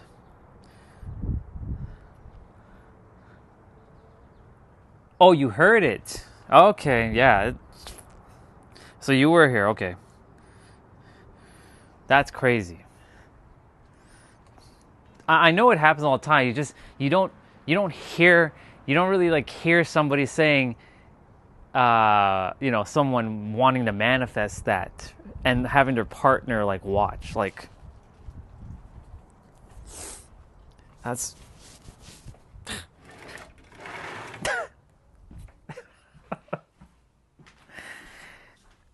I mean, I told you, man, like this world, like you can just have whatever you want at this point.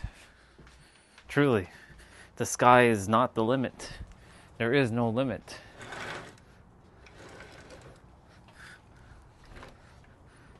It's funny how people say the sky is the limit, but the sky isn't the limit. There is no limit. You can have whatever you want. All right. We got lots to do. So we're going to tackle it. We're going to tackle them one by one, starting with this.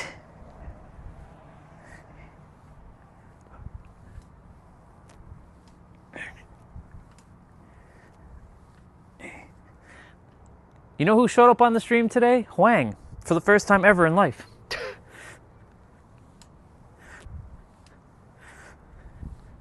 So weird. And Jessa messaged me too, all on the same day. It's fascinating. Blast from the past.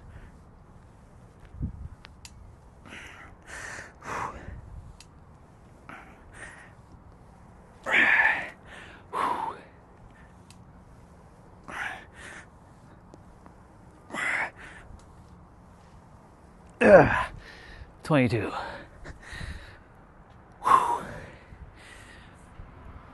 Oh.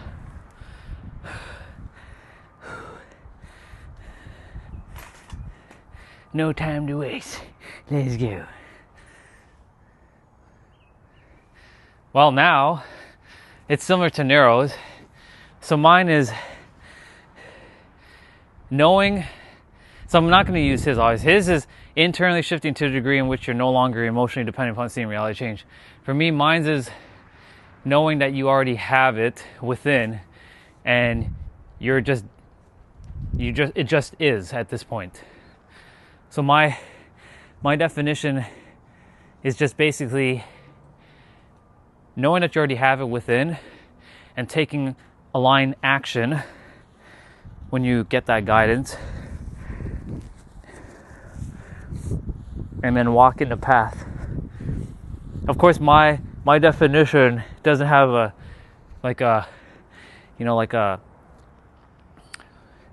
script kind of thing, but it basically goes along the lines of just letting go of what reality looks like on the outside, knowing that you already have it on the inside. That's it. That's the core, basically, knowing that you already have it right here.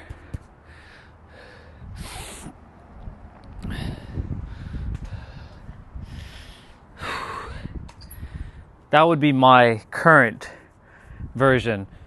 But I do use his version, which is, I mean, it doesn't belong to him or anyone. It belongs to itself, because we're all itself. It just worked through him to come up with that one. Manifestation is internally shifting to a degree in which you're no longer emotionally dependent upon seeing this outside reality change. Essentially. There's my brother over there. Whew. So mine is just knowing that you already have it and just being in the now. Also, it could also mean joy. Just absolute joy. Absolute joy. Oh, wait a minute. Wait, my phone wasn't charging? What? It was dying? What? It was on not battery all this time? That's crazy. Okay, well.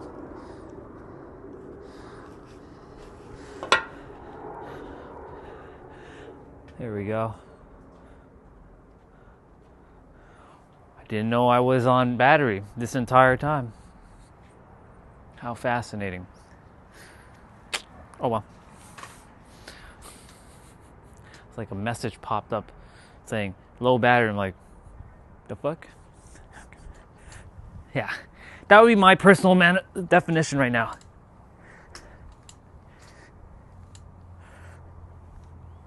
That's why I'm good with or without things. It's like when Jesus was in the desert for 40 days and the devil, whatever you want to call him, was like, I can offer you anything in the world, man. This is yours, man. And Jesus would be like, well, he didn't say this, but he basically was telling him to do that. He's like, thanks, but no thanks, devil. I'm good.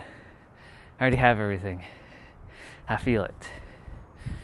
Emanating that joy, knowing that he has all things at his disposal. Let's see what you got.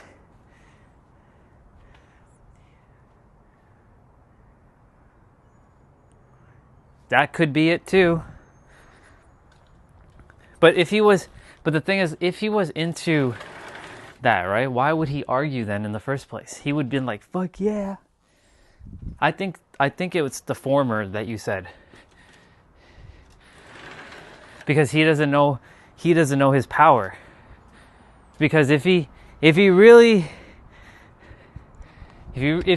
who he was, he wouldn't let that shit slide. He'd be like, yeah, bitch, go sleep with the doctor. I'll find another who is actually worth my time. Right? Why? How can you say to someone, that's my man, but I'm going to go sleep with someone else? And if the guy was into that, like, again, why would he argue?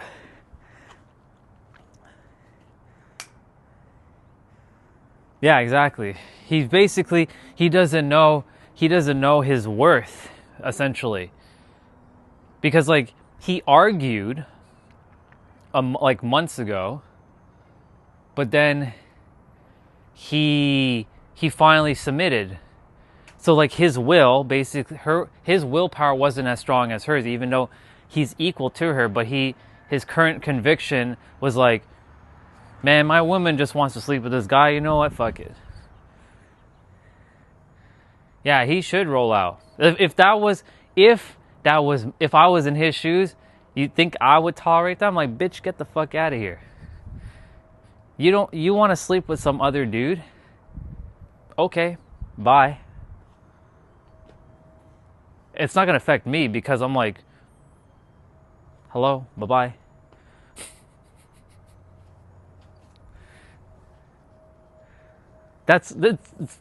It's so weird.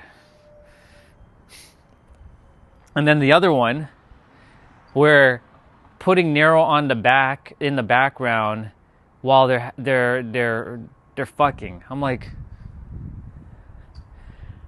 either she wants to hear Nero's voice while she's banging the dude because she wants Nero's voice in her head, while she wants to maybe pretend that it's Nero banging her. I'm like, Nero has a girl already, and he is forever loving the woman that he has. He's not interested in anybody else.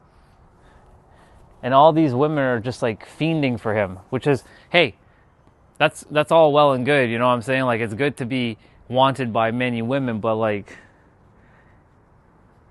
you're having sex and you're listening to another guy on a video while you're having sex?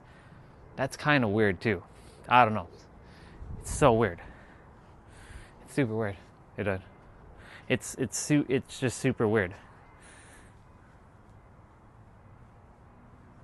It wouldn't affect me because, I mean, to some degree, I'd be like, okay, well, this person clearly didn't want to be with me for that aspect. So in that aspect, yes, it would affect me, but it wouldn't affect me the way it affects other humans. Because I'm like, okay, I'm putting myself into that shoe right now of that person, right? I'm that guy right now.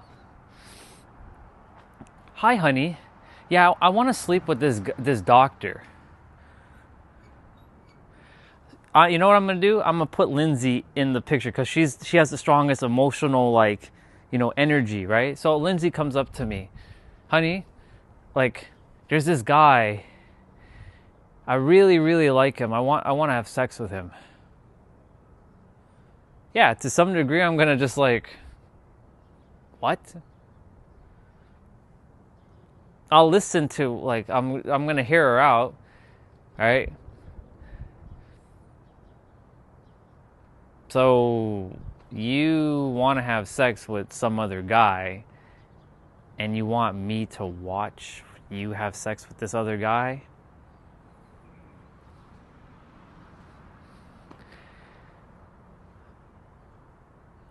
I'm gonna roll out.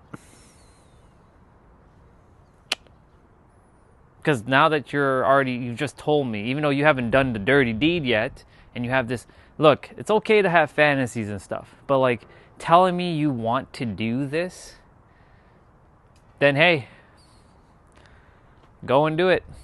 Just know this.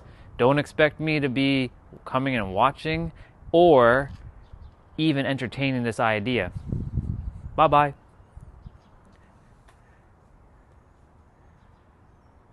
No, it wouldn't.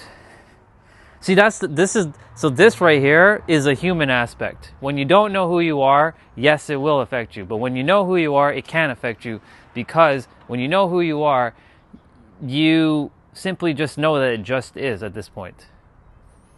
Right? For me, if you haven't been listening, I basically have said everything has been just is in my life now. If you were to come and punch me in my face, yeah, I'm going to whoop your ass, but then I'm going to be like, it just is. If, for example, somebody were to, you know, steal money from my bank account, go ahead, steal whatever you want at this point. It just is, right? Go ahead. You want to call me the worst human on the planet? From, like, there's been plenty of people who called me the worst piece of shit on this planet. Go ahead. I'm still here. I've survived so many storms that nothing can break me anymore. I'm unbreakable. Right? So nothing can affect me anymore. I've been cheated on. I've been betrayed. Like, when you haven't been in another relationship, right? See, for you have a specific, like, you've been with your girl for a long time, right? So, and let it stay like that. But if it was a different scenario where you weren't with her and shit happened, and that's not going to happen because you two are like this, right? Yes, it would affect you until you knew who you were. For me, because I've been with a wife, I've been cheated on by a girlfriend twice, just so you know. I've been betrayed by friends. That's why I didn't like that word friend for the longest time. Now I'm good with it because I know who I am now, and I'm comfortable, and I'm very secure with who I am, right? That's what this whole experiment of live stream was, to be comfortable with myself and secure with myself. That's all this was. Quite literally. This was just an experiment for myself. Yes, in the process of helping everyone else, but really it was to help me. But it wouldn't affect me anymore, and I know that. Because I've run that scenario over and over through my head to a point where I nullified it. Right? I've sat down. I've entertained ideas of, like, you know, Zoe and Julia and Juliana, my ex-wife, and Ari, and these girls that I liked. And I was like, you know, like this. But then ultimately, I was like, of course, I manifested them not liking me because I was continuously perpetuating the idea that they will eventually betray me. Because that happened, right? Each one of them, to some degree, has betrayed me. Exactly, bro. That's what I'm saying. Like, if you dated someone else, well, that's a different story, right? Because you haven't dated anyone else. This is a very unique scenario for you. Yeah, you're similar to my brother, because you and my brother are almost identical in the relationship aspect. He met his love of his life while he was, what, grade 7? And he's been with her. right? Like, he's been with her since grade 7 or grade even 6 or something of that nature. So, like, it's like different, right? So,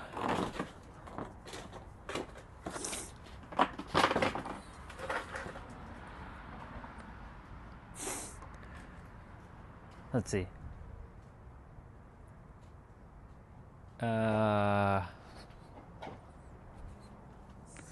Well, this is going to be having to throw away. There's no point keeping that there.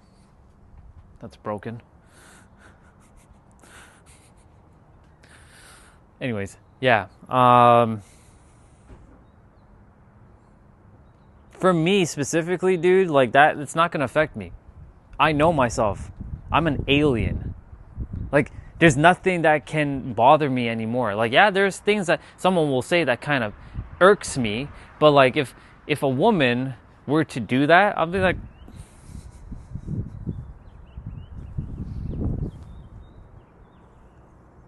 give no Fs. Go ahead. Please. Feel free, because you're doing me a favor. Because if you're going to come at me and you're going to tell me, honey, I want to sleep with another guy, go sleep with the other guy.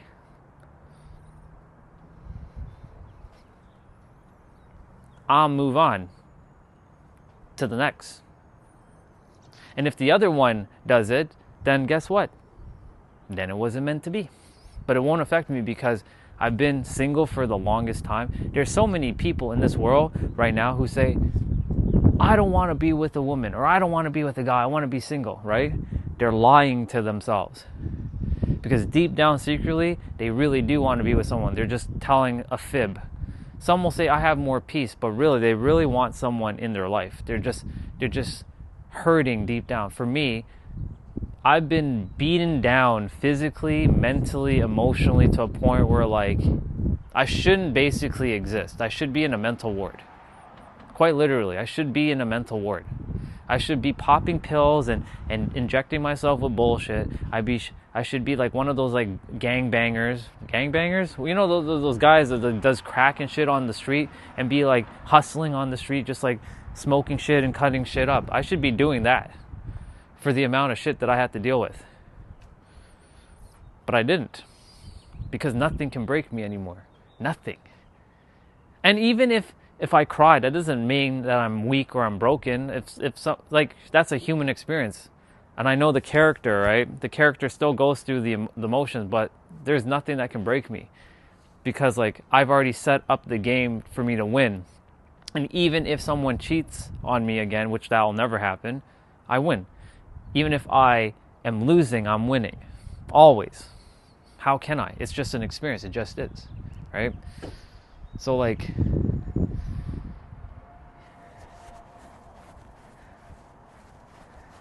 yeah, I don't know why that's even there. Like, it's whatever. Just throw it out. It doesn't need to be there.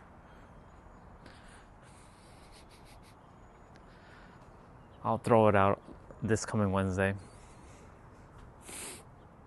It's a lawn chair. It's a green one.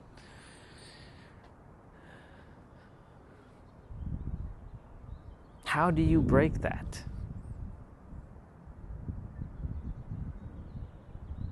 That's wild. Anyways, yeah. For me, bro, it's not going to affect me. It can't. I won't let it. I won't let it affect me. I simply will not. Got it. For you, and this is not happening because we're not putting that energy out there. Right? This is not happening. But there is a you in a different parallel reality where you're single. And there is a version of you who is not the way you currently are. Right? That version of you, I don't know how he operates, but he probably is going to be affected by relationship. For me, I am not going to be affected. You know why? Because I've decided. That's simple. It's just that simple. I've decided that I will not be affected by anything. And when I decided, that I'm not affected. Even if it looks like I'm affected, I'm not. And that's not gaslighting. That's not being, I keep forgetting this, or ignorant. I'm not being ignorant. I'm feeling the feelings, but I'm not going to let it affect me because I know that everything just is. Right? If it was meant to happen, it was meant to happen. Right? Everything had to unfold for me exactly as it was. Of course, I took the actions.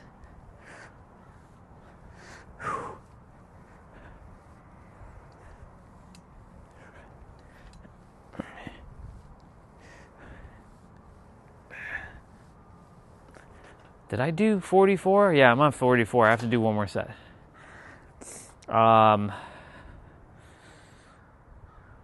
It's 444. I need to pick up the pace a little bit while I talk. I'm just saying, for me, bro, it can't affect me, and I will not let something affect me. You know, there are characters in this area who would have affected me, and at times, like, you know, they say things that can annoy this character. But I don't linger in it for long, like maybe 15-20 minutes at max, and I move on at this point, because there's no point continuously dragging shit on, right? For me, I can cut people like that out of my life immediately. Even if I spent 20 years with them. I did that to my best friend, or my closest friend. Ruthless, I know. I ditched them to go pursue, well, at the time, better people. But that was a journey that this character had to go through.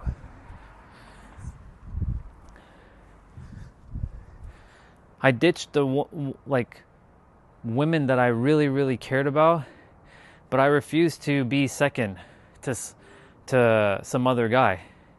If they don't choose me, I chose myself, but if they don't want to choose me, then plain and simple.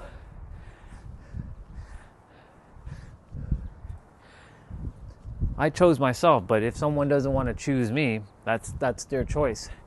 I'm not going to be, you know, fighting for someone who chooses someone else over me. There's no point, right? Especially if I'm with them and they're like, honey, I'm bored. I want to go sleep with another man. Go sleep with the other man then. Just don't expect that I'll be here by the time you get back. I'll be long gone. Or your stuff will be packed and you will be long gone.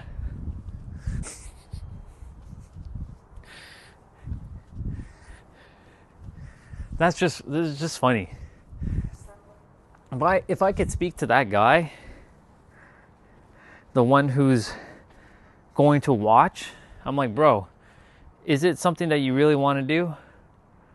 Do you really want to watch that?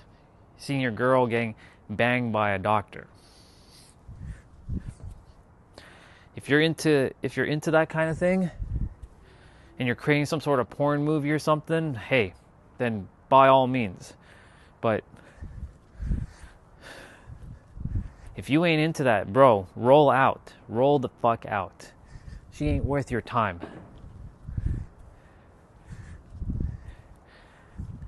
Of course, here's the other thing. In other parts of the world, it's common for the men, anyways, to have like 6 or 7 wives. On this side of the world, usually it's just one. But, you know, the universe doesn't give a fuck what you do at this point. It just cares about how you feel. So, let the games begin. But I'm not into manifesting shit like that. For me, that's a waste of my time. What I want, which I already have, is Jesus energy. That aura. I have that aura. And the impact. That's what I came here for. That's all. That's all I want. Impact the entire world. All 8 billion. Every single human. Even if you don't speak English. Every human. That's what I want. All 8 billion people knowing Orion. Knowing that they are the answer. Knowing that I was the one that did it. I was the one.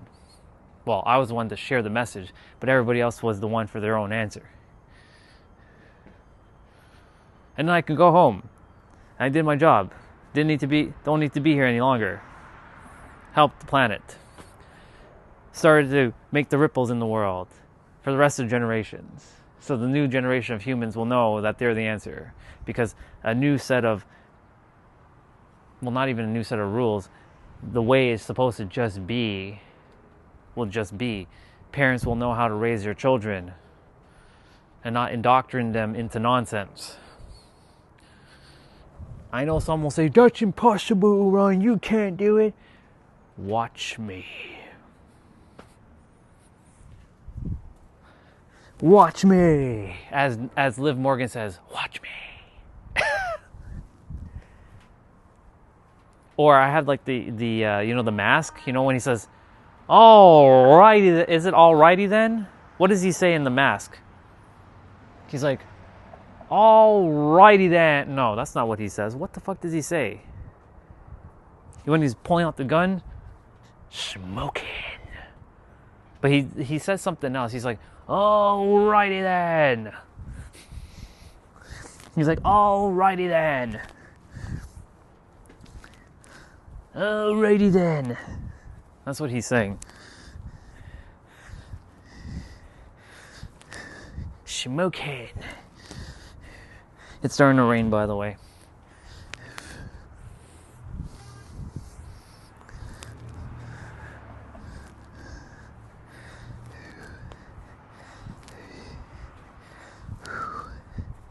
I'll read what you shared in a moment. Alrighty then. That's what I came here for.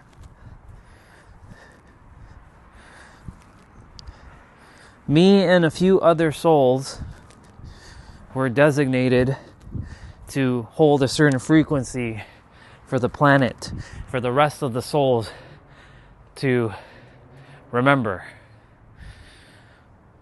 I wasn't chosen, I was just tasked to do this. That's all. It's like what's a good example? You have a bunch of people in a group, and then there's like a leader or an organizer. I'm not going to call it a leader. An organizer is like, okay, I need 10 people to help me build like this fence. I need 3 people to help me to dig up this backyard. I need 2 of you to kind of like go and seek out more help. I need 6 of you to help me with carrying this thing. I need 12 of you of doing that. That's basically it. I signed up and I chose for this to happen, for me to hold a certain frequency. But I had to understand how the game of reality worked. And once I understood how all this like played out, this is why I'm here. This is why a lot of other souls are now incarnating so that they can help the rest of the planet. You can say that this is my helpers.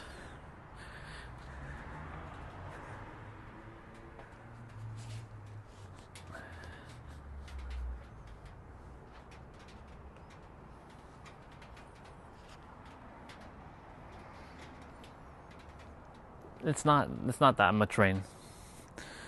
It's fine. When it's like pouring, like, then we'll go inside. Okay.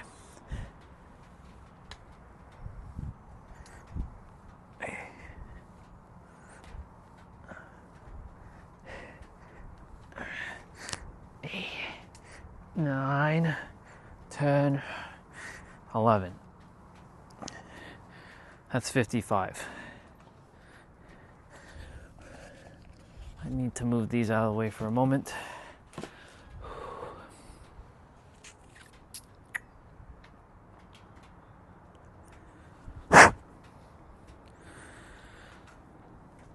What else?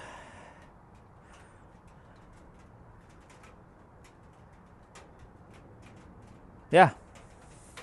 That's it. So to that brother out there, man, leave. Get rolling. Don't entertain that shit.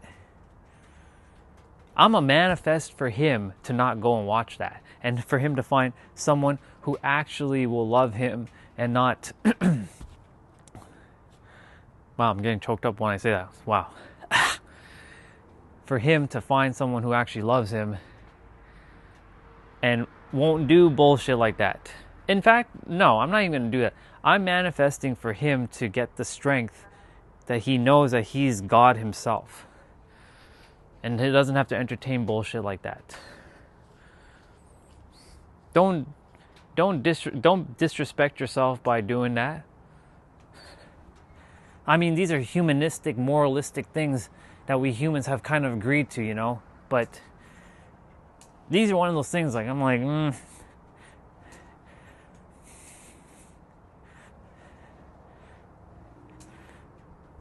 Even neurosurgeons, like, some people are just like, don't know what to say. Speechless.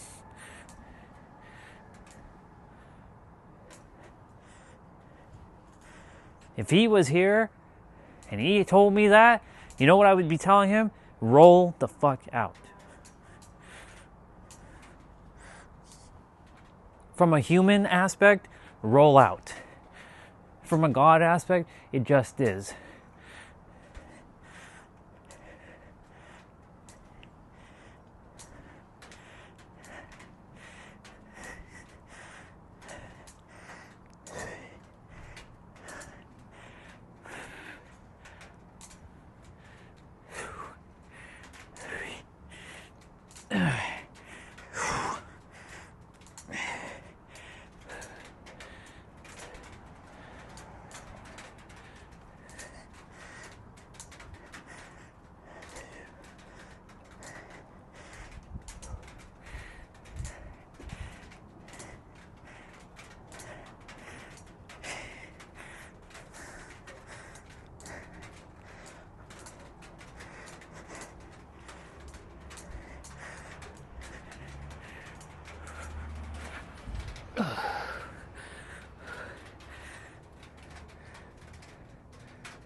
I had a pretty fast life.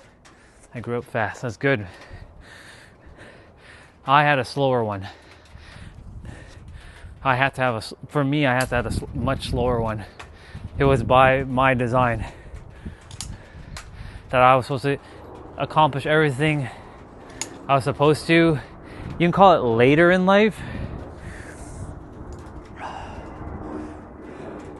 because again, I chose for my path to be this way. That's why I can't surprise, like, when shit happens, like, of course the technology thing, like, you know, when technology doesn't work, that's a little annoying. But I set up my game exactly the way it's supposed to be set up before I came.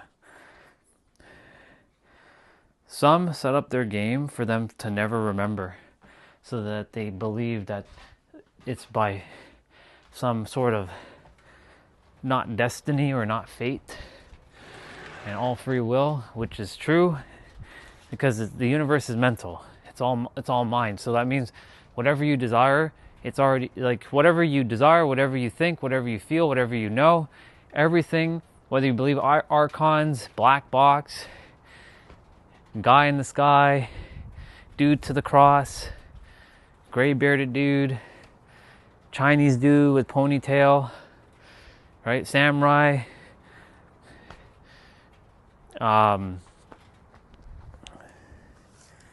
it's all just, in the end, we get to create whatever, because that's how powerful we are. And we also have the power to create ourselves as weaklings. That one, when I heard that, when Pete and Nero, different words, same meaning, said that and mirrored it back to this character back in 2024, I was like, oh my God, I've made myself so weak and powerless. And because I'm so powerful, I have so much power to make myself so powerless. I'm like, oh my God, oh my me. What the fuck? What have I been doing? That's the same thing. That it's like another awakening happened in that moment. Even though that's just another buzzword that too many people out there be saying. Awakening. Awakening. Yeah. I had to go through this journey though. I had to go through all the verbiage, the language. But now I'm like not going against it, but like it's just like looking at it now from like the other side and just laughing. I'm like, oh my God, these spiritual people doing all kinds of things to think that they're closer to God by doing these things. But Orion, I have to touch grass with my bare feet, otherwise I'm not close to God. No, you touch grass with your bare feet because you want to and you choose to, and it brings you joy, not because you need to do it to be closer to God. But you will have to go through the journey. Not you, but like you will have to go through the journey and figure out why, and then you'll know why, and then you'll stop entertaining the idea that you have to do it. Now you get to choose to do it. You change the meaning, basically. So right now, I'm changing the meaning to all the words that the spiritual people are saying. So it's not even love and light now, it's counterfeit love and light. That's what the devil, or I like to call it the puppeteer, is doing. Counterfeit light. Selling you a bunch of hoo-ha. Ain't nobody over there say hoo-ha, right? Does anybody in the South say hoo-ha? I know someone in the South says yeehaw, but does anybody say hoo-ha? That hoo-ha. I know you're laughing your ass off at that one, that hoo-ha.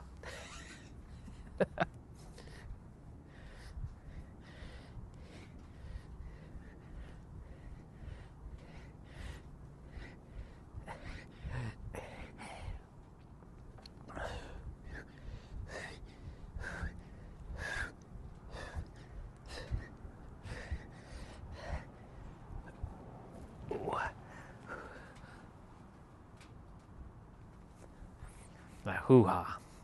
Oh, by the way, how was the Resident Evil trailer? What'd you think of it?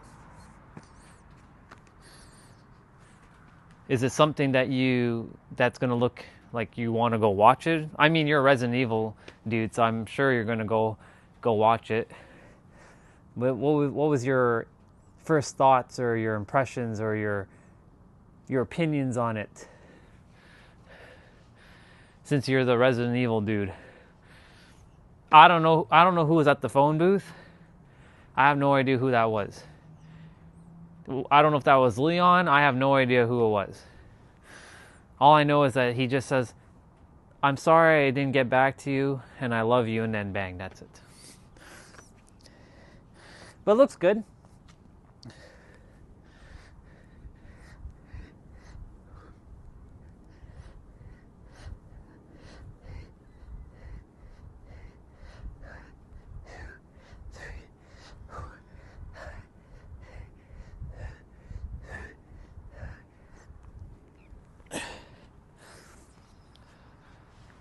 For me, like, how you are for Resident Evil, in terms of, like, you know what you know about Resident Evil, I'm like that for Final Fantasy, right?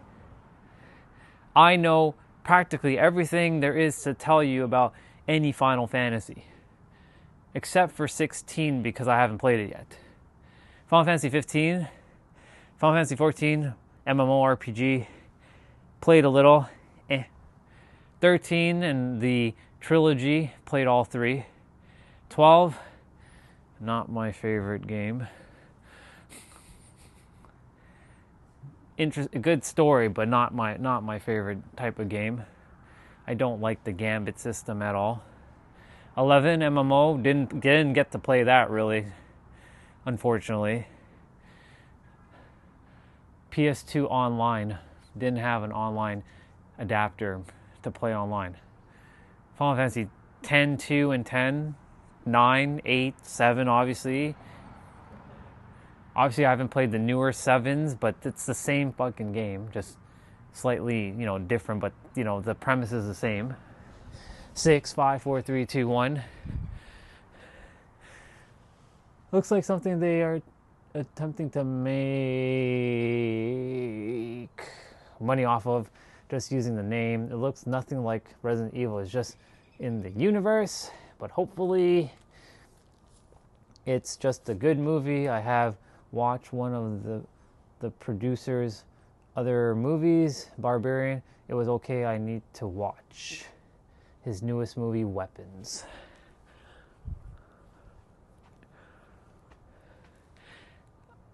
I have watched none of those movies. All the ones that he was showing, like the producer of The Barbarian, he also showed another movie. I've never watched any of those movies, so I have no idea about them at all. That's why I wanted to know, what was your impressions?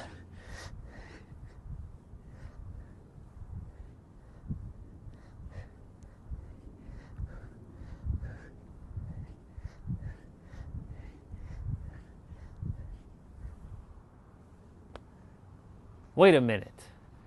Isn't there another Resident Evil movie with Mila Jovovich, or am I going crazy? Am I going crazy, or does that exist? Or am I thinking something completely different?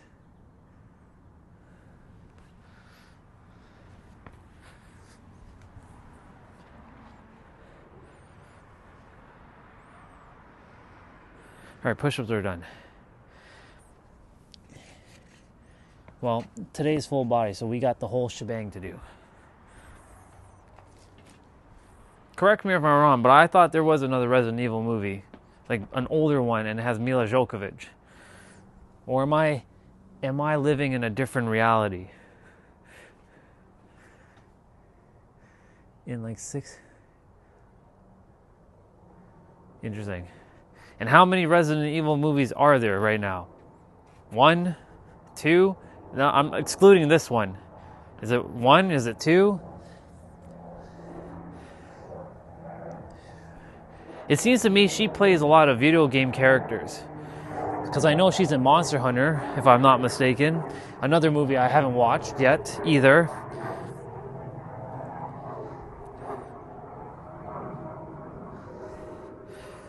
Monster Hunter is not a game that I grew up playing. I only got into it in Monster Hunter World. I did not play the PS2 Monster Hunters or the GameCube. Was it GameCube? No. The PSP and the other ones. Monster Hunter World is the only Monster Hunter I really played. I attempted to play some of the one after Monster Hunter, like Sunbreak or whatever. Monster Hunter, the one with like the ninjas. I didn't like it at all. I own it on PC. So I didn't grow up being a Monster Hunter fanboy like I was a Final Fantasy fanboy. Final Fantasy and Kingdom Hearts and Dragon Ball and Naruto and Bleach, those are my things.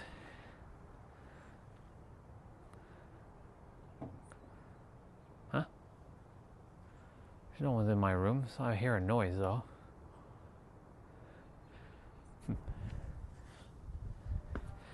Yeah. And yes, I have watched all the Final Fantasy movies, even the abysmal Spirits Within. When Square Enix almost went belly up with that movie.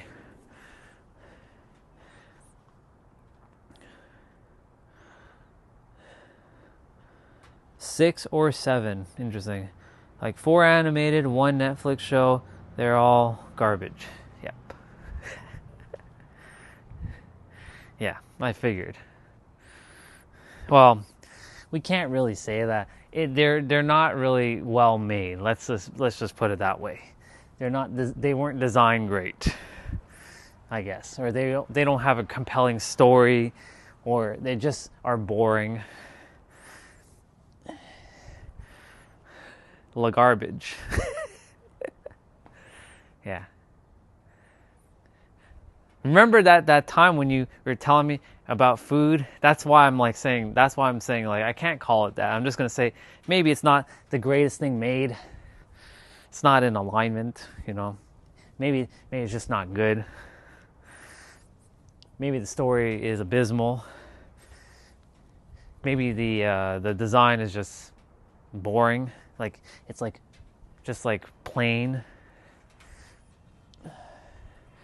That's how I felt about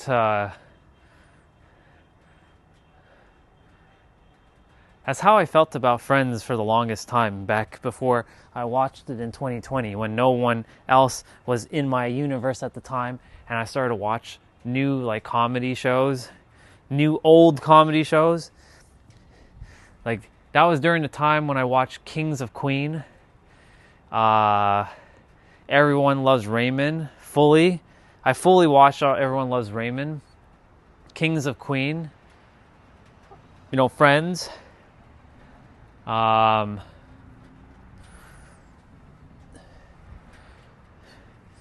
way, that was my escape of keeping me,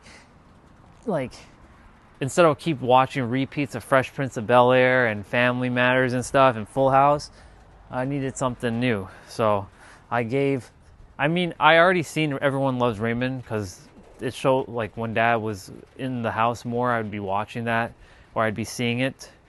It was a really good show. Kings of Queen, also really good show. But I didn't get to fully watch it all out. So,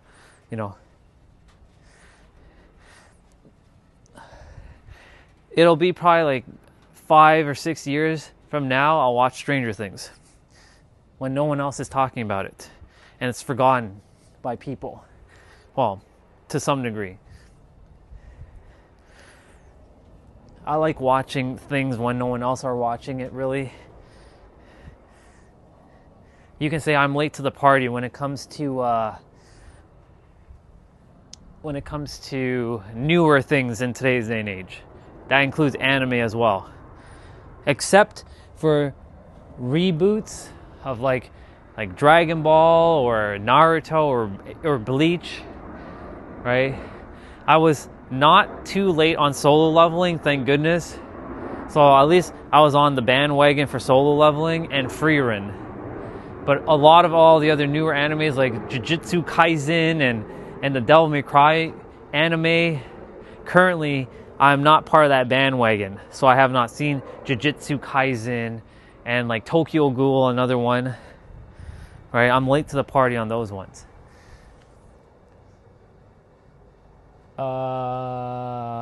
Let's see what you said. Hot garbage. All right, honestly, though, I haven't met anyone who liked the Netflix show It's Really Bad, okay? The story of RE0 to 3 are excellent, but producers have to put their own twist on it, and they messed things up. Yeah. Yep. What was it that they did that messed things up? I think it's Power Rangers. Something Power Rangers related. They messed things up so badly with Power Rangers that I was like, what the fuck are you guys doing? What is this?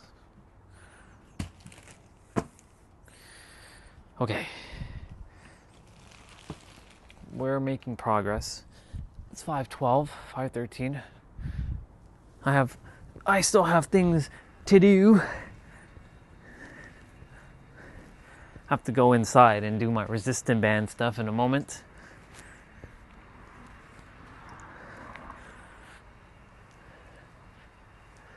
I'll probably be done by 6.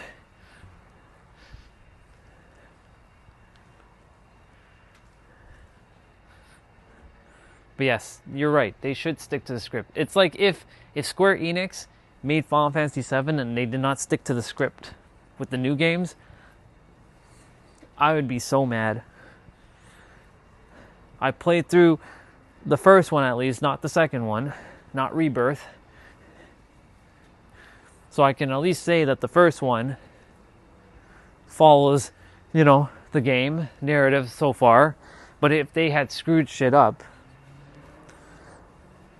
that's like if they make Final Fantasy IX, they remake Final Fantasy IX, and they change all these different aspects of the story. Maybe they'll add stuff, but the general plot, we know what's going to happen.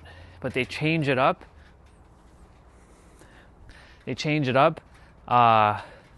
Sister with her dog, she saw me. She's like, hi.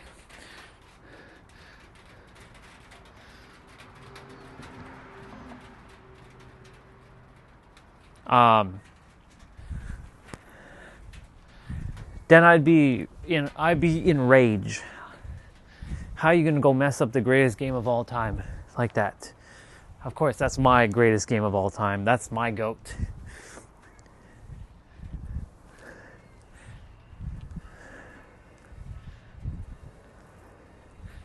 Speaking of that, I'm sure Sunamod has finally moved, and I'm sure he'll be back into streaming soon enough.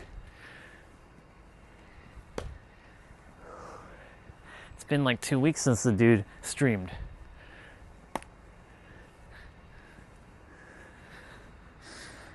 You gotta get that voice mod done. It's important.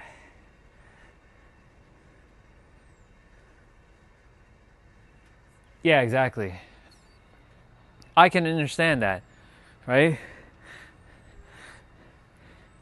It's like taking Dragon Ball or Dragon Ball Z, remaking it, and all these things are not in its original form. Whoa. 2 hawks are... No, those are crows. 2 crows are chasing each other. They're like flying around.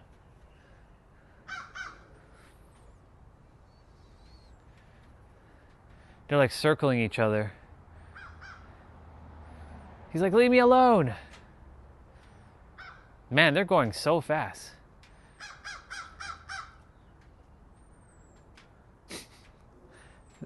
So silly.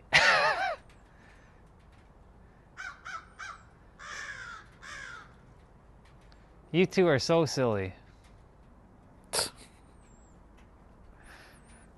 I don't know what the hell that was for, but you two are silly.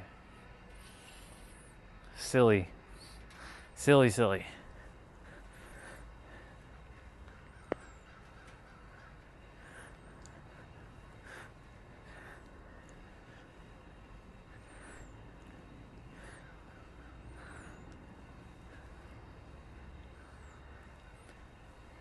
That thing that's making that grumbling sound, that shouldn't be making that sound.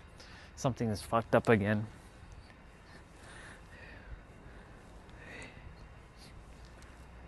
But yes, you're right. If a fan wanted to see something remade with the original form intact, you can add a little bit things here and there, but don't change the entire narrative, right? Because I would be extremely mad to see my favorite game of all time get disrespected. I honestly, right now at this point, I don't want them to touch that game. I don't want them to remake it. Because if they... Well, I do want them to remake the game. I just don't want them to fuck it up. Because Square Enix... has this tendency to screw a lot of things up. Like Final Fantasy VII, they had to make sure they made that game like proper, because if they didn't make the game proper, guess what? They would have had a backlash of fans, and they would have basically went bankrupt. People would stop supporting them.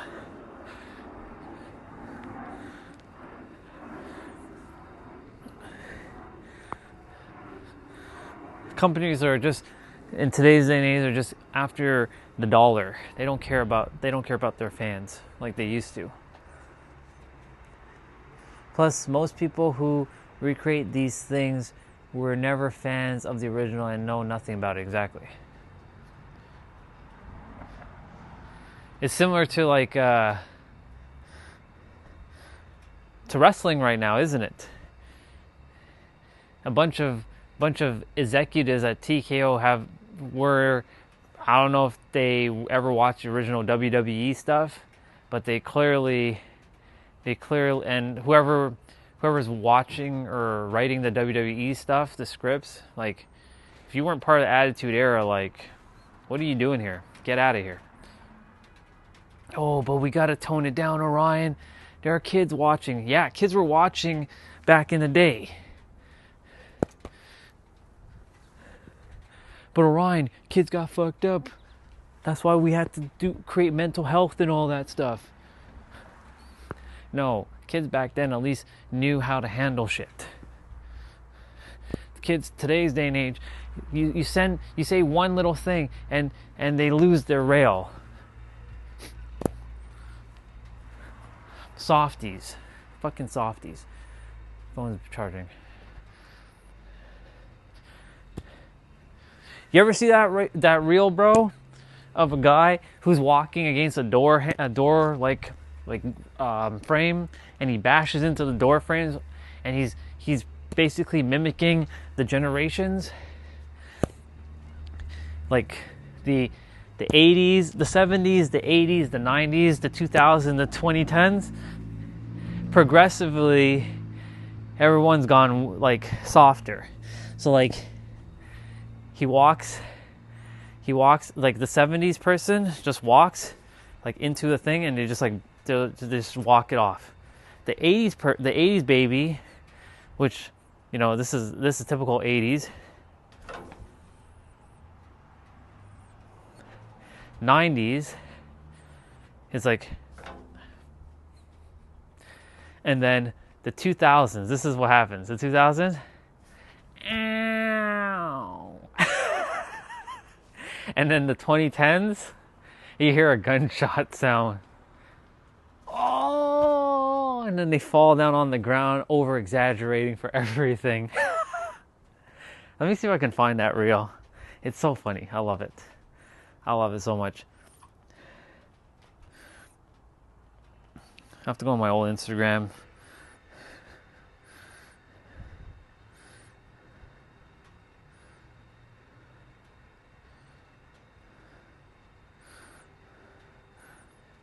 That's too funny though. Ew. Maybe I can find it on YouTube actually. Let's see. Yeah. I gotta find it again anyways, just because, for my own enjoyment.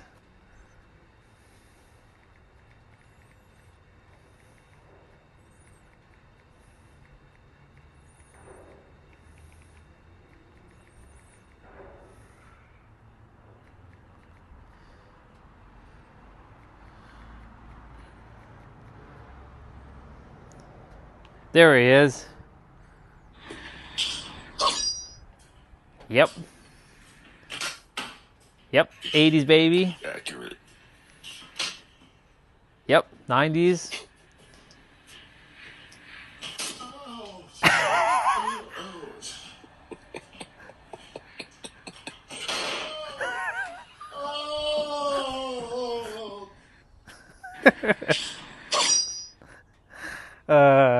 I'm glad I found it. That's hilarious.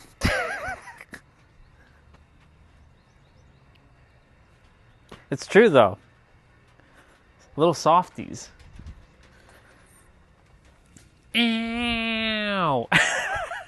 Ew.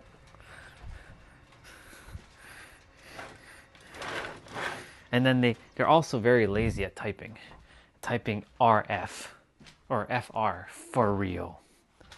For real? For real. They can't type out for real. They have to type FR, for real. For real? For real. Yeah, for real. For real. I'm inside. I'm going to do my couple of my resistant band movements. I'm going to read what you wrote because I know you wrote something. In fact, I can read it inside. How are you doing this voodoo magic? Simple. I have my stream open on my computer. I can read everything from here. Ew.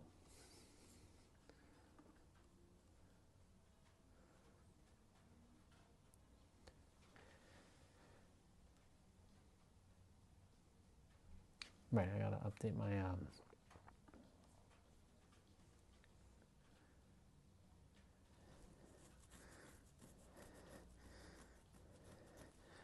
yes, I gotta update my payment for my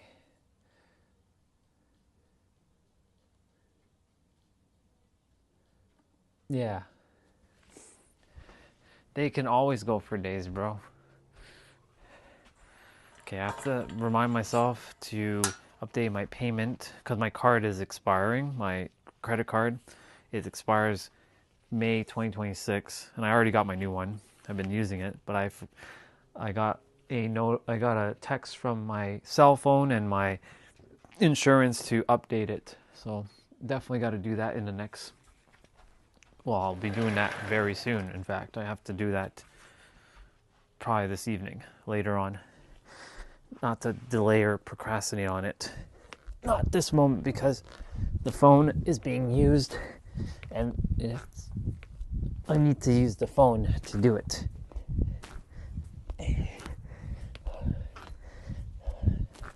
But yes.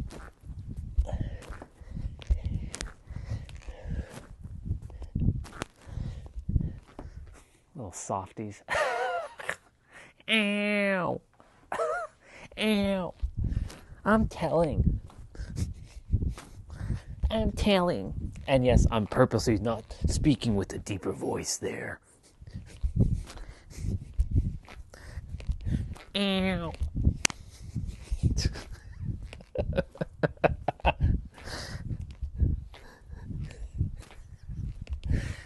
I can't wait what the 2020 babies are going to look like.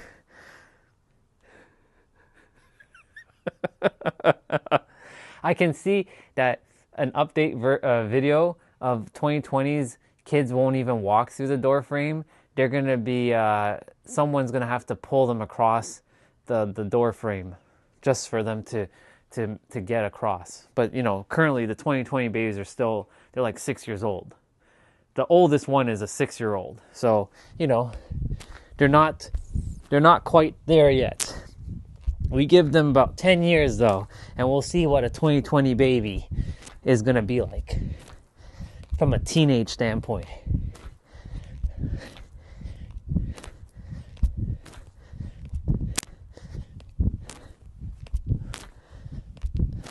Most of the 2020 babies though who have come, they have remembered who they are. Like I see a bunch of them and they're like, they already are aware of who they are. So I have high hopes for the 2020 babies.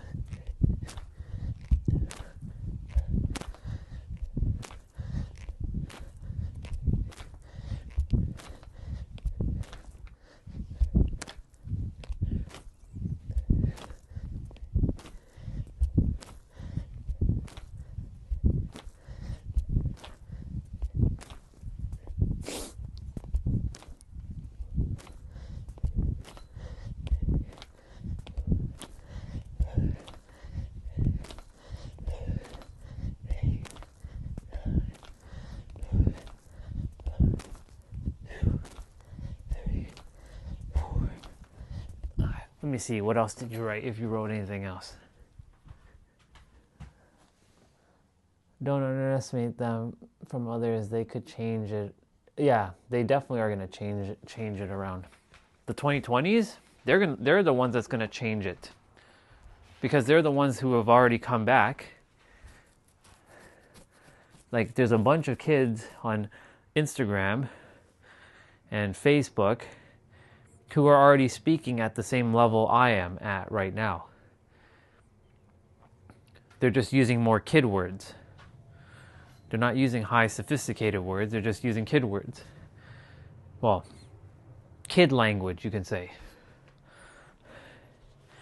But they're like, you got to believe in yourself, you got to love yourself, you got to know that God's right here, right now. There's a boy on, I got to show it to you. This is why I say I have high hopes for them, for this generation right now. Extreme high hopes for them. It's not even hope, it's just reality, because, you know, I'm already seeing a whole bunch of them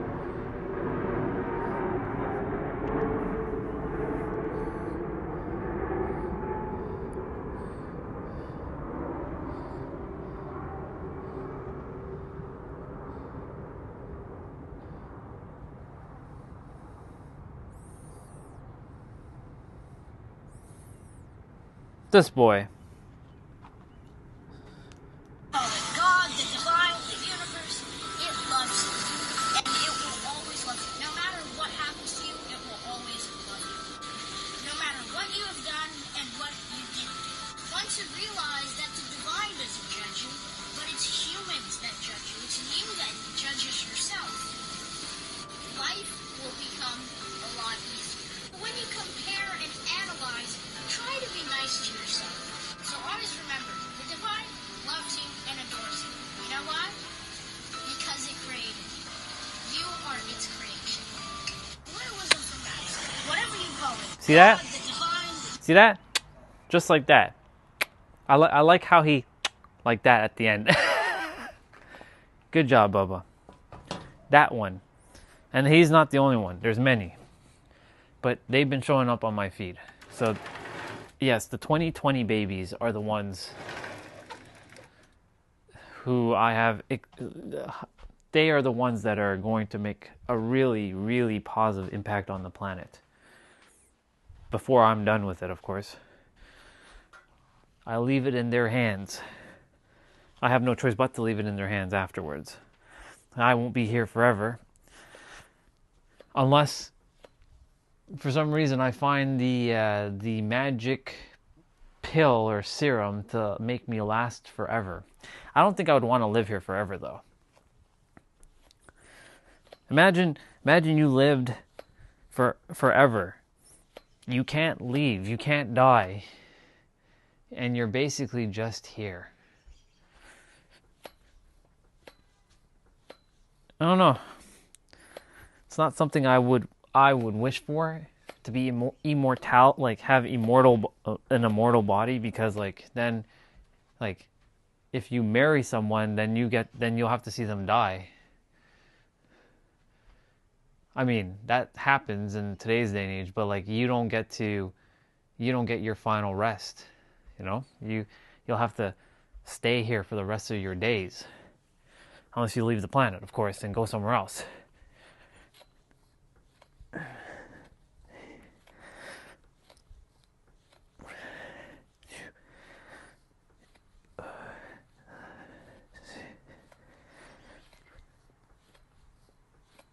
And you know, the funny thing is, it's the kids right now that are teaching the adults and helping the adults remember who the fuck they are.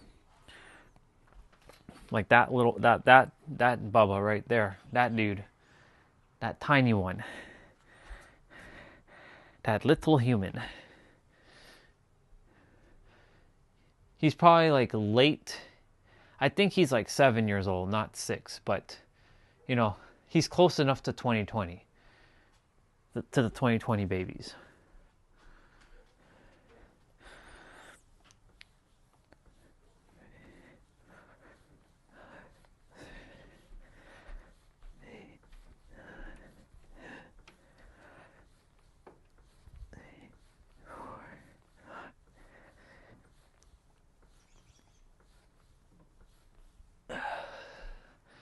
They came here at the right time too.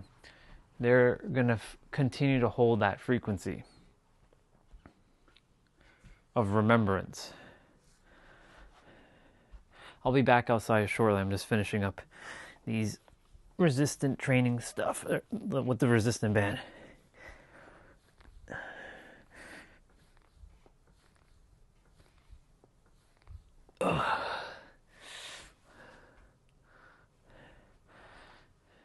There's another girl. Her name is Morocco or Morocco or something like that. Morocco. She has like her 2 front teeth missing, but she always is talking about positive mindset. I'm your little therapist for today, and today I'm talking about your mind or something of that nature. And she starts talking about like you have to remember that you're part of the divine, that it's okay, talk positive to yourself, look yourself in the mirror, tell yourself that you love yourself, right? These are the things that these ones have come back to the earth to help the humans who have forgotten themselves to remember thyself, because they, in a previous incarnation, got to remember and then they died and they came back, or they are souls that never came to the planet and they have no energetic cloggage or baggage from a previous incarnation. Even though I know you still don't entertain that idea, and that's fine.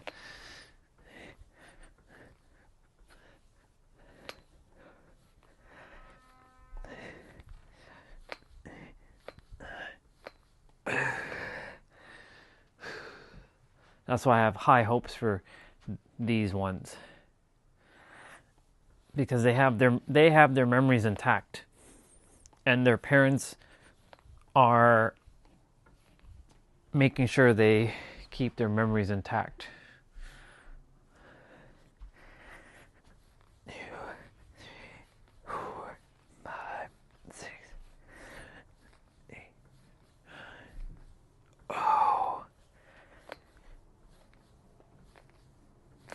Oh yeah. Let's see.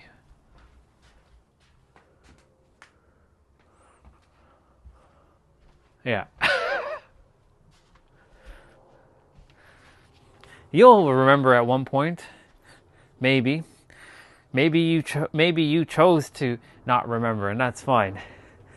But one day, somewhere deep down, you'll see. But until then, you are living your life the way it's supposed to be, and by your choice, free will.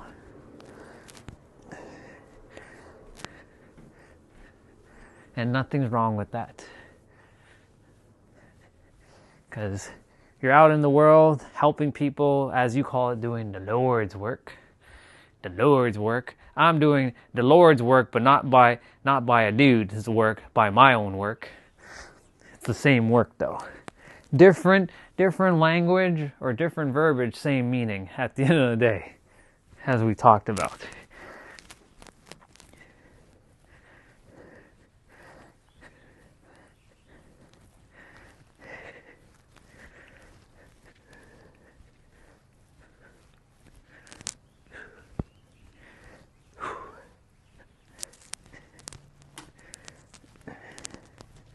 Alexa, what's the time? 5:37 already? What the fuck? Man, time's just flying by.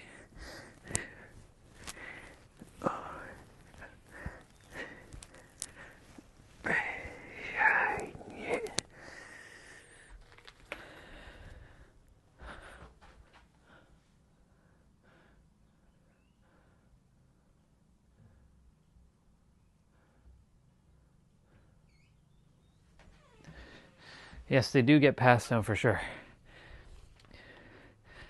But yeah, there's this is the paradox as well. When you enter a bloodline, you inherit you can call it the collective memories of the of the bloodline and their beliefs or their so-called traumas, even though it's not really trauma. I'll just call it the experiences for now. But when you die and you come back, again, I'm not going to let you entertain that. You choose whatever. But when you do come back, you enter a new bloodline. You don't enter the same bloodline. Unless you didn't finish something in that bloodline, you'll come back as another relative or something. This is the first time I'm in this bloodline. This is also the last time I'll be in this bloodline, but I needed to be in this bloodline because this bloodline had a lot of potential. This bloodline had a lot of lessons that needed to be remembered. And it was the most challenging one that I chose so that I could level the fuck up. So I can go on my journey and help other people know exactly how it is. Because without these so-called experiences that I've had, or this character has had, there's no way I'd be able to talk about the things I talk about in such the manner that I talk about them in. I wouldn't be able to. It'd just be like as if I just read it from a book. And people can sense when it's not lived experience versus when you read it from a book. Like if it's a lived experience or if it's read from a book.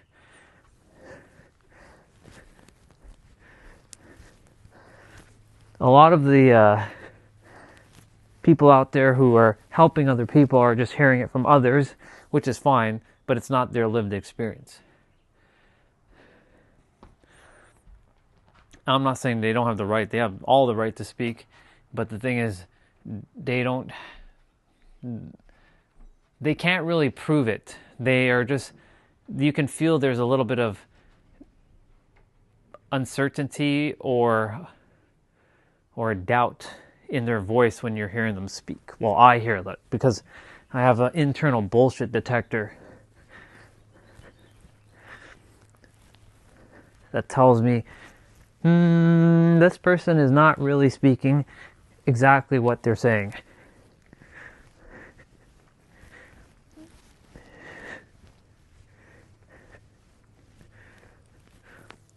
I'll never stop someone from helping someone else. But if you're like creating the obfuscation, it's definitely encoded into the DNA of the body that you enter. The DNA holds a lot of the so-called memories and experience of the line.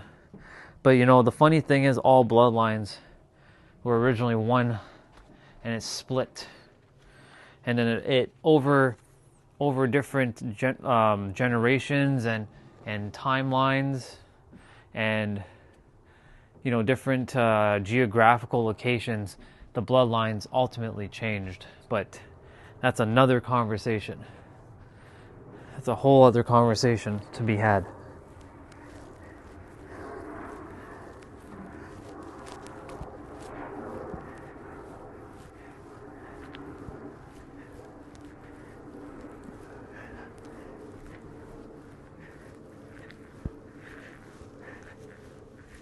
It's funny because the super elites, they do incest with each other just to keep the same bloodline within the family, so they don't mix bloodlines. But they themselves fail to recognize that once upon a time their blood was just like everybody else's at one point.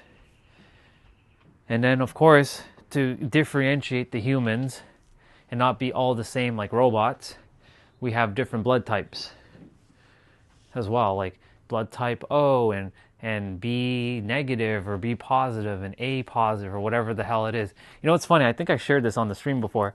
When I was in school, there was a form. I was a kid. It asked for my blood type. You know what I wrote? Blood type red. Because I didn't know. I was like, well, the character didn't know. He was unaware of his blood type. I'm like, well, isn't it red? Obviously, like, we all bleed red. So isn't it red? So, yeah. All right, I'm done. I'm done with the resistant band. Still have quite a fair bit to do. But I'm going to do like a hard stop at like 6 and do the rest when I'm done, because I have to shower and eat. Yeah. Blood type red. I wrote that on the form. And Lorene, she looked at it and she's like, it's not, you don't have blood type red, you have blood type B, I think it was B negative or some shit like that. I don't care what blood type I have. I can be any blood type I choose to.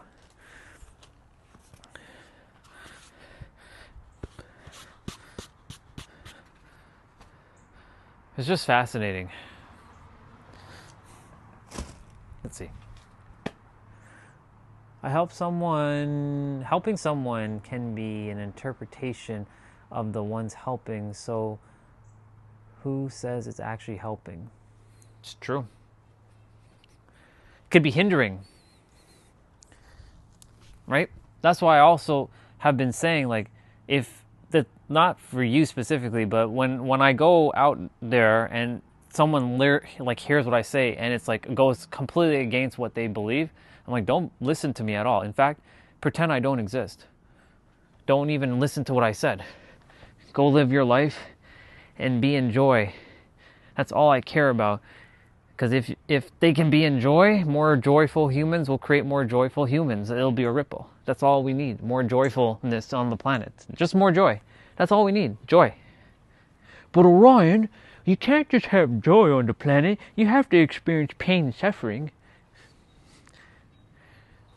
I'm not saying pain and suffering won't happen. It's going to happen. But you get to choose when to make that stop. And suffering and pain is a choice, not an obligation. You can choose to be in joy at any time. So decide. When do you want to be in joy? That's the ultimate frequency we're supposed to all be in when we come to this planet, is joy. Unconditional, radiant, positive joy. Yes, you face hardships and trials and tribulations, and that's normal. But you get to be in joy at this point. If joy is not something you want to be in, that's fine. As long as you're living the life you want, I don't care what you use, I don't care what you do, I don't care what you think. Just live it. But don't be going out in the world and creating atom bombs and nukes, because I'm going to come there and I'm going to whoop your candy ass. That's what I'm going to do. I'm going to send a lightning bolt up your ass. And I'm going to fry you inside out.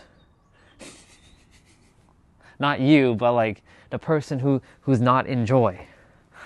But Orion, that sounds like evil. Yes, I'm not a nice guy. I never once said I was a nice guy. I'm a kind guy, but I'm not a nice guy.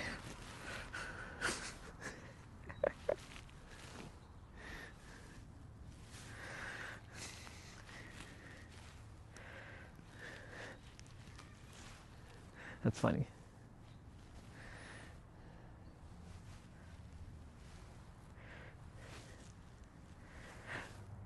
Oh, I know where I got that from. I got that from Die Hard 3.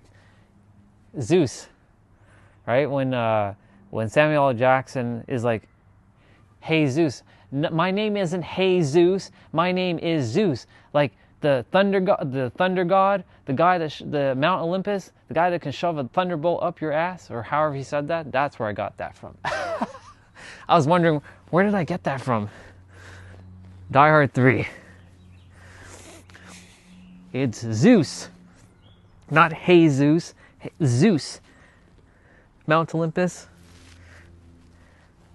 Don't fuck with me or I'll shove a lightning bolt up your ass. Zeus. You know what? I am going to watch that movie maybe this weekend. I'll probably watch that again. It's been a while. That's one of those feel-good movies, like I watched that and Speed. Like those two movies always hit the right spot. Oh, and of course, Judge Dredd and Demolition Man. Gotta add those in. I like me my 90s movies, and of course Face Off. Oh yeah, there are plenty of ways to find joy. There's no one way to find joy. You can find joy in everything. I find joy in doing my movements. I find joy in speaking. I find joy in listening to birds, right? I find joy looking at the sun. I find joy in just saying hello to people. Well, hello to basically itself in different bodies. I find joy in even in the cold. Believe it or not, I can't believe I said that. Like, it's not that I can't believe now, it's just the fact that like I've shifted so much that like I actually like the cold. I actually enjoy walking in the cold, funny enough. Part of me is like, man, I'm gonna miss the cold walks now, because the cold walks gave me more clarity because there's less people out on the trail. I had the trail basically to myself, practically. Now the trail is, well, I mean, I'm good with sharing the trail, but like I like my trail peace and quiet, you know what I'm saying? But the trail is quiet even when they're there, so, you know.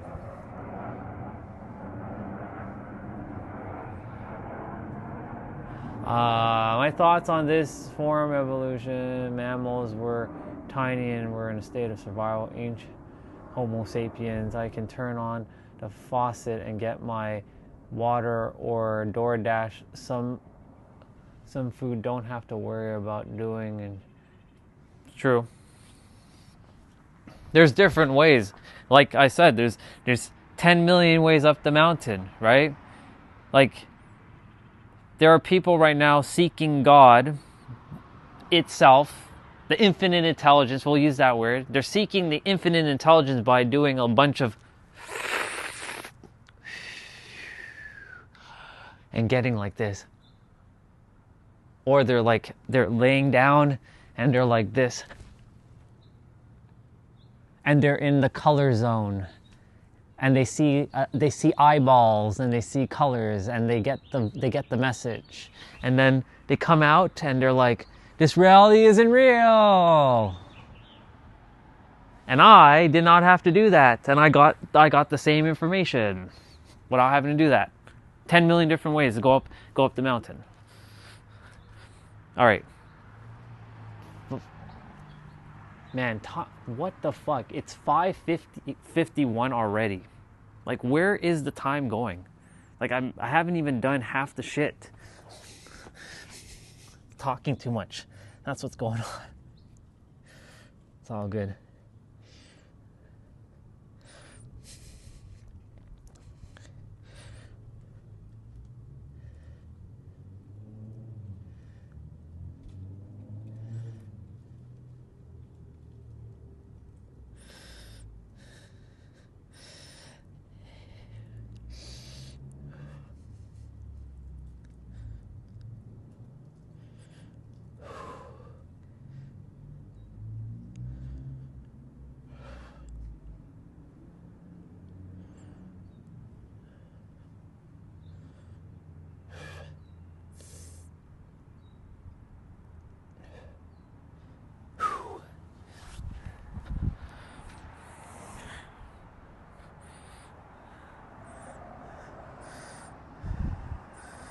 We're gonna get everything done.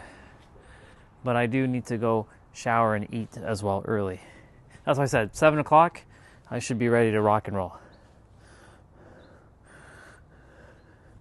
But that's okay. I'm not like in any rush either, so.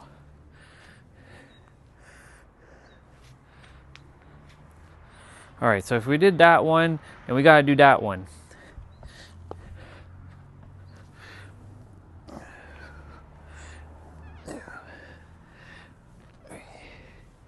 $10 million ways up the mountain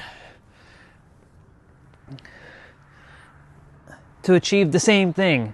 Ultimately, there's no one way, there's many ways. That's what itself has been saying all along. if people enjoy doing the, the DMTs, then go ahead. I personally would not do that. I'm never going to do that kind of stuff. There's no need to do that kind of stuff.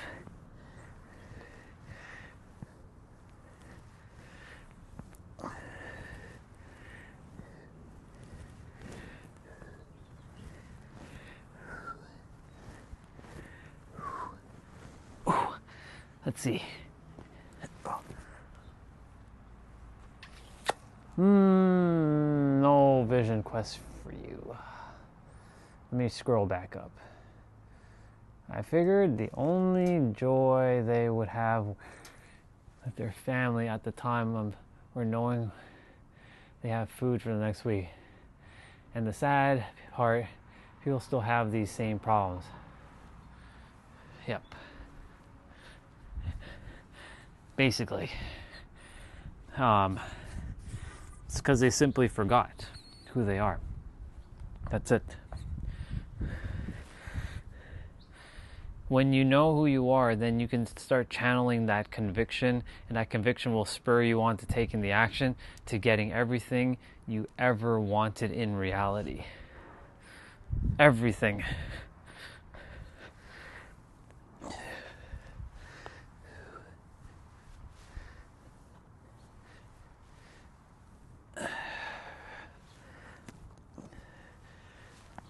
This is no longer for me a human world. This is a world of gods who have forgotten themselves and are just a bunch of programs and frequencies and puppeteer minds controlling a character that is navigating the world.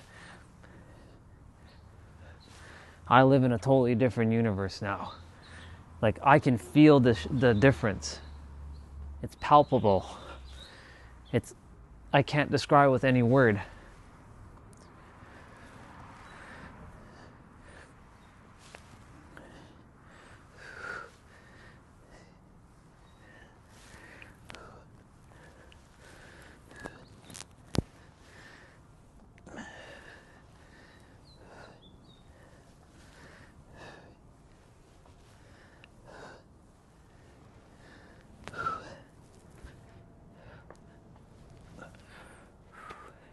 All right, the upper body portion is done. We got wrist, back, and shoulders done.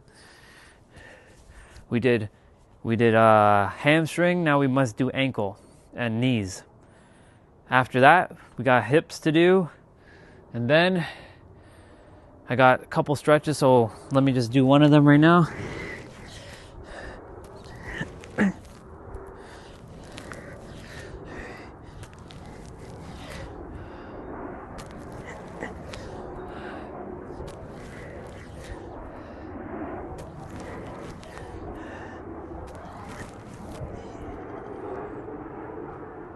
There's a crow walking on the wire over there.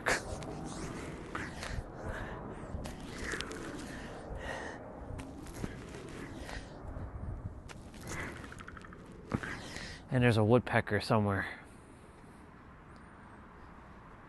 Woodpeckers haven't been around here recently.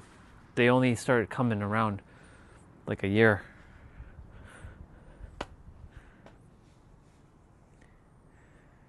I'm aware of the gray man alien. Well aware of them. Who's to say I'm not one of them, dude?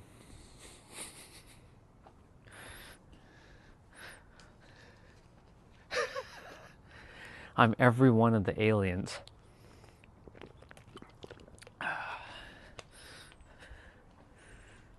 Yeah, I know I'm dark. Because I chose to camouflage. So that no one would suspect me ever. It's true. I did do that, just so you know. I purposely did do that. For me to forget and like, why did I choose this? Why? Come on. So I can camouflage myself. Until the time was right where I came out like the Jesus and the Buddhas. This is the carpenter phase. The carpenter phase is over, just so you know. This phase is done. It's time. Okay, we got knees to do. We got them knees to do.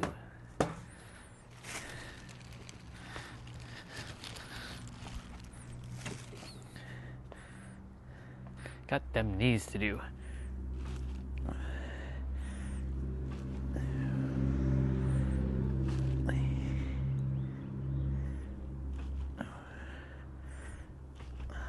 I'll put on Better Human, Better Doggy for y'all when I go shower in a moment. But when I'm done, I will finish the rest of my stuff, like my curls and maybe my hips, most likely, and the rest of my stretches. And then we gonna play. We gonna play? Yes, we're gonna play. I'm going to watch SmackDown highlights tomorrow. I'm not going to watch SmackDown. There's no point.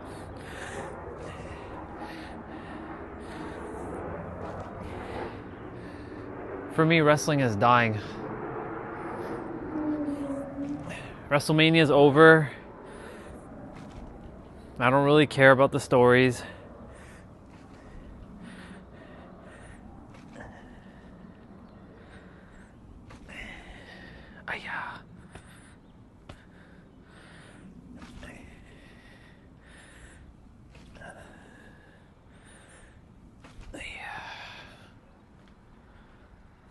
Let's see.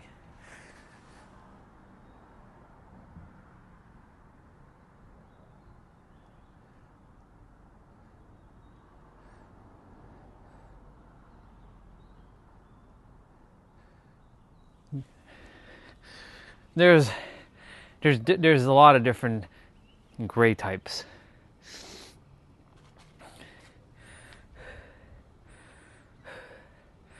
There's tons.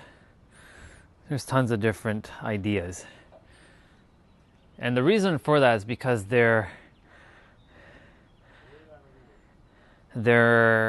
it's all true. Because they've experienced it from a different incarnation. But yes, there is that. There's all different types. It's not just one. There are many. There are many gray types. But those are just labels for a human mind to conceptualize. It goes beyond all that. Because our mind has to label it to understand it. Without a label, it can't understand what it is. And they understand it beyond our human comprehension.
Okay, knees are done. Ankles.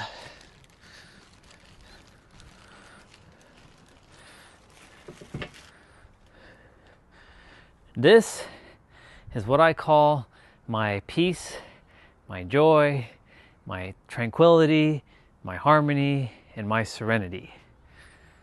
This what I'm doing right now. Because I enjoy doing all this.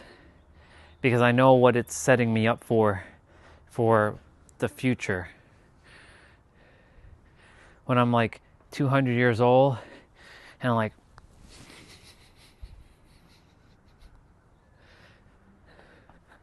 sending things to the next dimension. All right.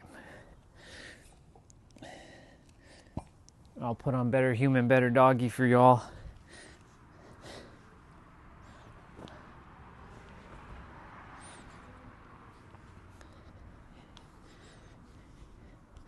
Unfortunately, there's no new episode of Better Human, Better Doggy. Well, Ryan, it's not Better Human, Better Doggy. It's Better Human, Better Dog. Yes, but I can call dogs doggy. It sounds cooler. They're doggy.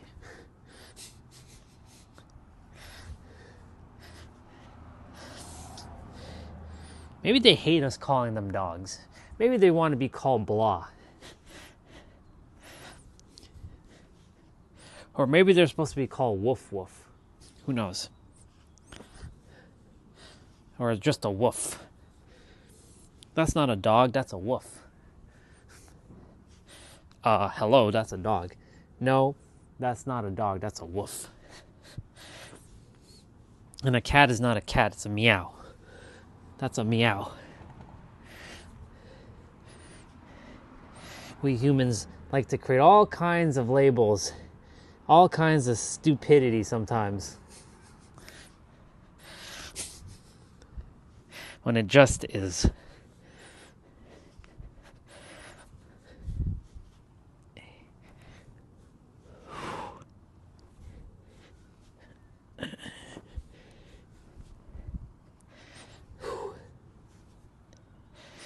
Tomorrow's gonna be fun.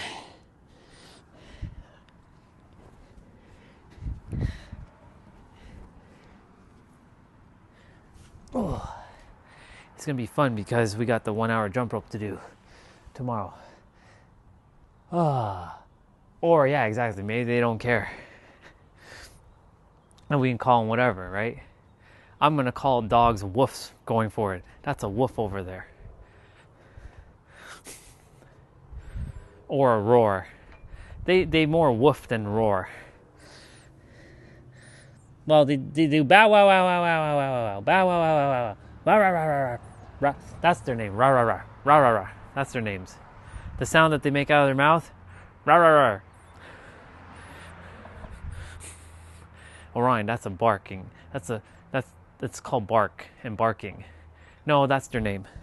Rah rah rah. I didn't come here to agree with you humans, if you haven't guessed it. I came here to break language structure. All right. Notice I don't call people humans, I call them humans. Hoomans. Humans. Humans, right?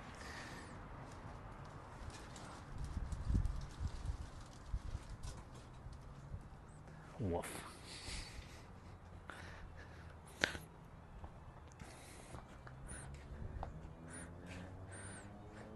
Speaking of wolves, I want a white fang. I want an Arctic silver white looking wolf. Big.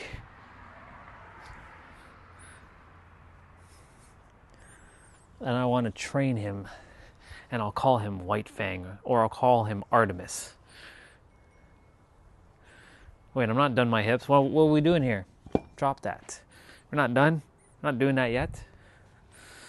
It's 6:07. Okay. Yeah, we'll just do this and then we'll do our kicks. Then we'll do this after we come back from showering. This right here. This doesn't take long.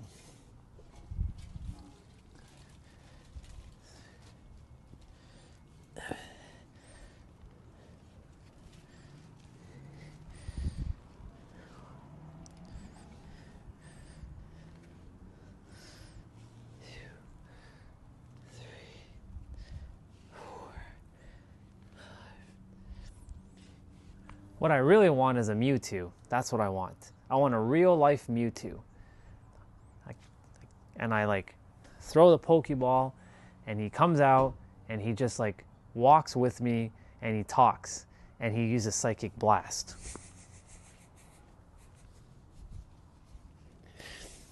Mewtwo, psychic attack on that doggy over there. Go.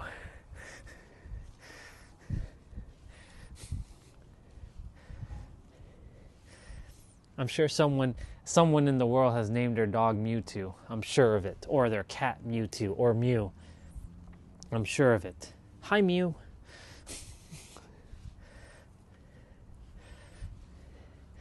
Mewtwo's my dude. That's my dude. How dare they make these fraud-looking Pokemon and call them stronger? Don't disrespect the OG who paved the way for you.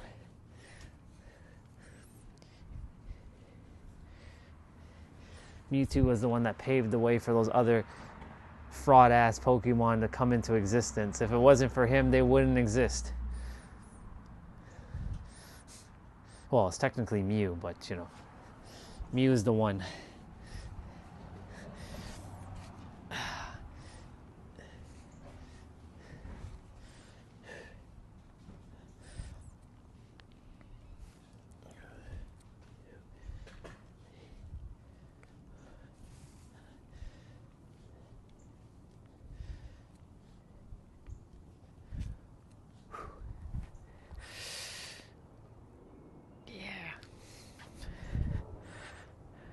I might grab my food first.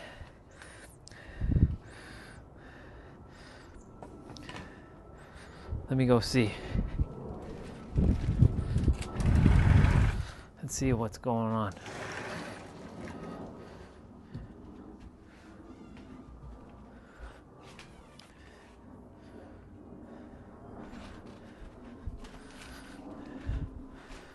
I have to do my kicks and my curls.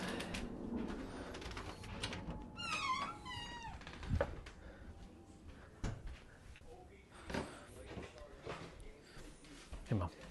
Hi.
Oh wow, the room is exceptionally cold, but very fresh.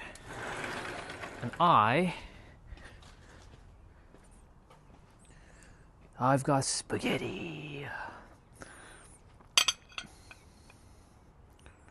How are we gonna do this? I need to sit.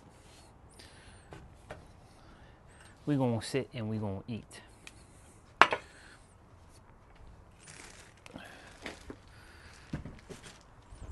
I'm gonna push in this.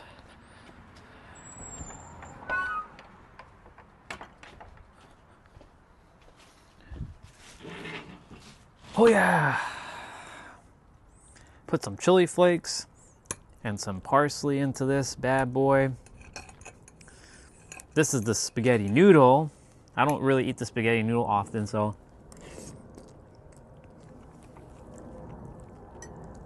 I get to do the whole twirly thing.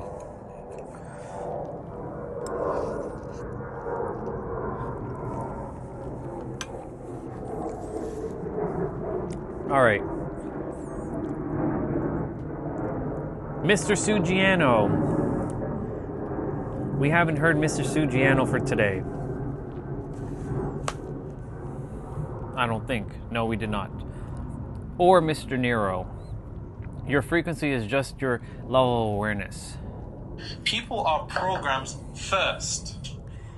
People are programs first. Write that down. Because here's the thing. Without the understanding that people are programs first, you have the mistake of wanting people to go beyond their programs. And here's the thing.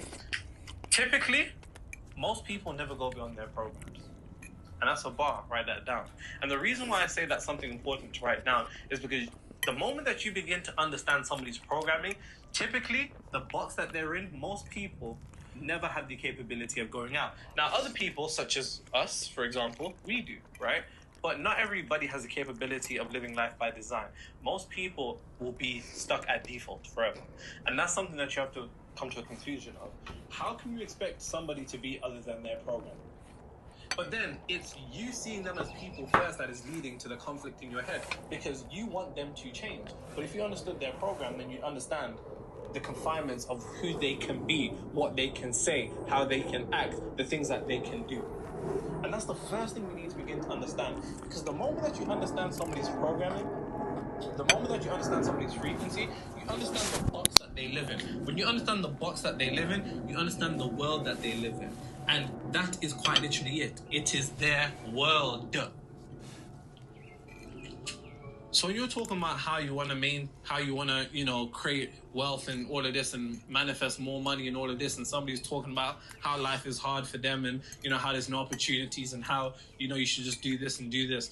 I don't think they're trying to be, well, it depends. I don't know your situation, but assuming they're not trying to, purposely be negative, let's say, they're just being themselves.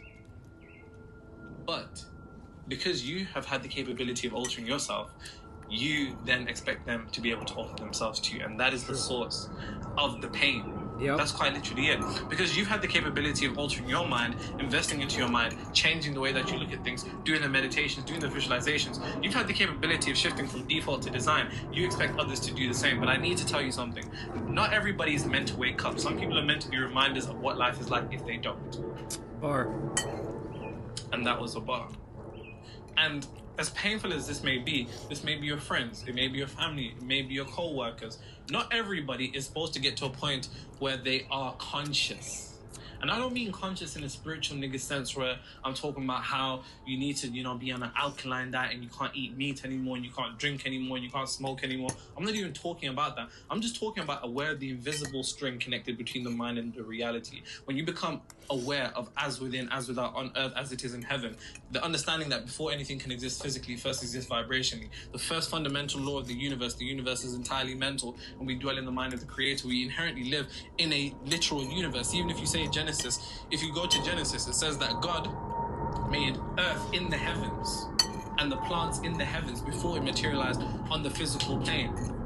So when I'm talking about the conscious understanding of the interconnectedness between your mind and your reality, some people will never come to that conclusion in their lives, and you need to make peace with that. But you can't make peace with that because you're expecting them to change, and you're expecting them to change as a projection of your own ability to change. But not everybody is capable of coming to That's that a bar. conclusion. So if you understand somebody's programming primarily, then how?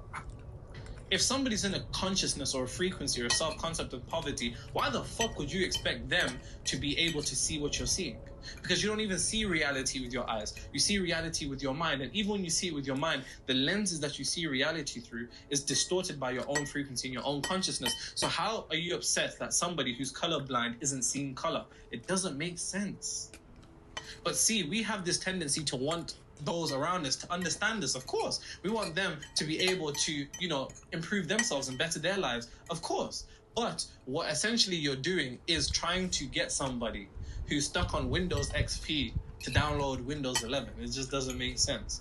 They don't have the capability of doing so at this moment in time. And maybe that will never be it.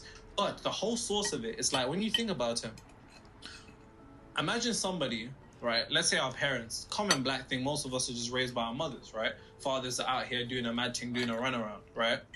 And let's say you have this, bear in mind, people want to materialize a bunch of things. Normally it's either money, career prospects, or relationships. Let's say in the context of money, like I said, why would you expect somebody who is in a state of poverty consciousness, a frequency of poverty, a self-concept of poverty, a mental attitude of poverty, why would you expect them to be able to see abundance in reality when they're calibrated to scarcity?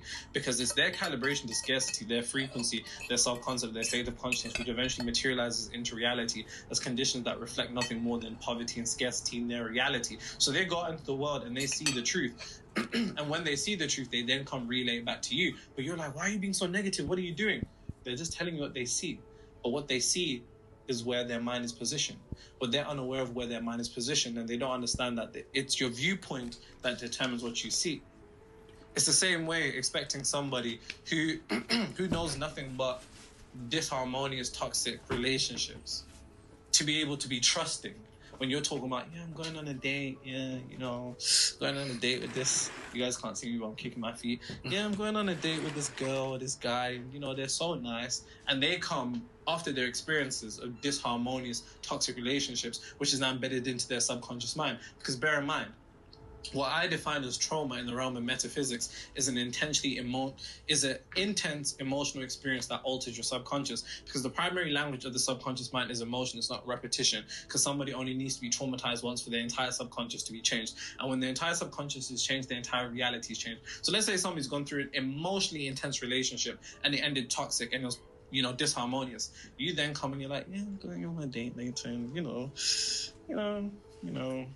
she's great. Isn't she great? Or whatever it is. You get that reference? My wife and kids, Franklin.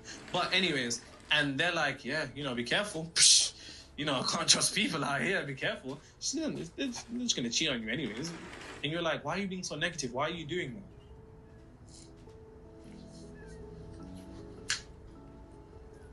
When somebody continuously is living in a consciousness of problems, they live in a reality of problems. So even when they try to give you solutions, it's still going to be problems. You don't understand that people are programs first. People are programs first. People are, say it with me, people are programs first. And this can be extrapolated to even the people that you love the most. And you need to learn this very, very quickly, because you think you chose the esoteric, but you didn't choose it, it chose you. This isn't something that you can just give to somebody and one day they pick it up. And I know, because I've done nothing more than try with everyone that I can in my life. But it just doesn't do that for everybody. And when you understand that people are programs first, before being upset at what somebody's showing you, before being upset at the person, which is the effect, understand their cause. Because when you understand their cause, you will always understand their effect. And when you always understand their effect, now it's a decision for you to want them to change, and you still think the same.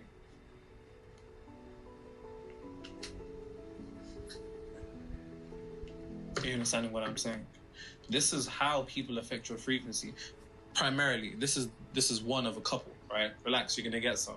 Trust me, we're gonna get into this, because by the end of this, I don't want anyone to ever say, Nero, how do I maintain my frequency around people? Like, people are projecting their negative into, how do I deal with it? You first have to come to the understanding that you're dealing with programs. If you know the program, you know the cause. If you know the cause, you know the effect. And since you know the cause, you can see the effect ahead of time. So if you can see the effect ahead of time, you being upset at the effect is just you making a decision to be upset about some shit that you knew was going to happen in the first place. But you still haven't interconnected it yourself. You still haven't created that parallel yourself.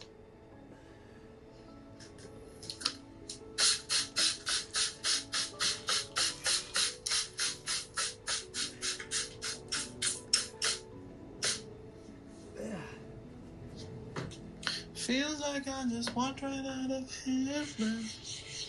Feels like I didn't throw it away. I'm so scared. Don't know what to do. Listen to this comment. This one's crazy. Say less. Nero, thank you for this video. I've read your book twice and I've watched all your videos more than once. But you're very truthful with us when you highlighted how the old frequencies will want to return. I just started an online business and I'm using AJ's channel to help with that. Thanks, AJ. Jeez! You're welcome. Jeez! Appreciate it. And sales were coming in, were slowly coming in, bills, etc. Just stress, in other words. I was feeling all the frustrations you mentioned at the start of the video. Despite my best practices, you shared to stay neutral. I was struggling. Then I listened to this video, reset my frequency, revision my desired reality persona in this scenario, remember who I was and knew the adversity was a sign to be grateful. And by the time I ended my 20-minute commute and walked into my classroom on campus, I had multiple students requesting my website for access to my digital store and buy my products as I was getting set up for class. Real. They even asked if they could share my website with other people they know who are also struggling in that area. I humbly appreciate you for sharing your knowledge. Believe when I say I'm the one that's humble here. Thank you so much. I humbly accept that. Thanks, Brooklyn. Her name's Brooklyn. Yeah. Shout out Brooklyn, man. Or maybe that's where she's from, but like no one puts that at the end of the message, right? Some people do. Yeah, I guess so. That's alchemy in real time.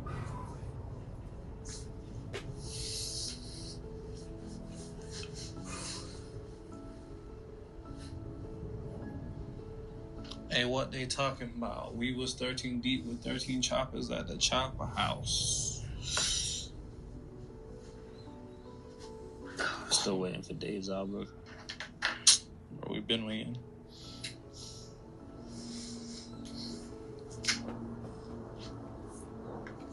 Now that we understand that primarily people are programs first, people are frequencies first, and as soon as you understand the frequency of the program, you can understand the effect of their reality. Once you understand the effect of their reality, you understand what they experience. Then once you understand what they experience and what they determine to be truth, when they come to you and argue truth, why the fuck are you arguing?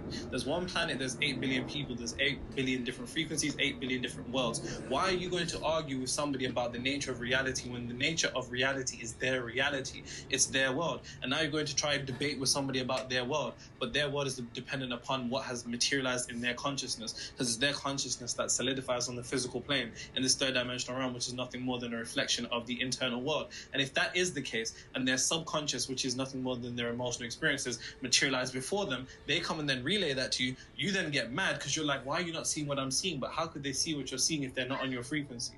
Now that you understand that, understand this.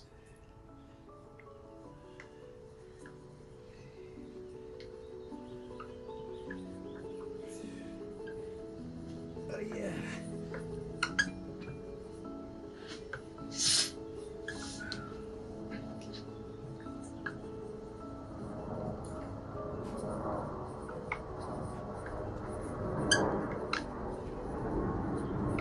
One more set.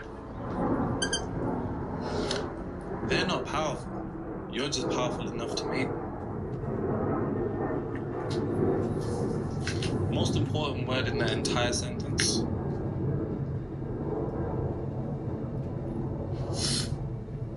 They're not powerful.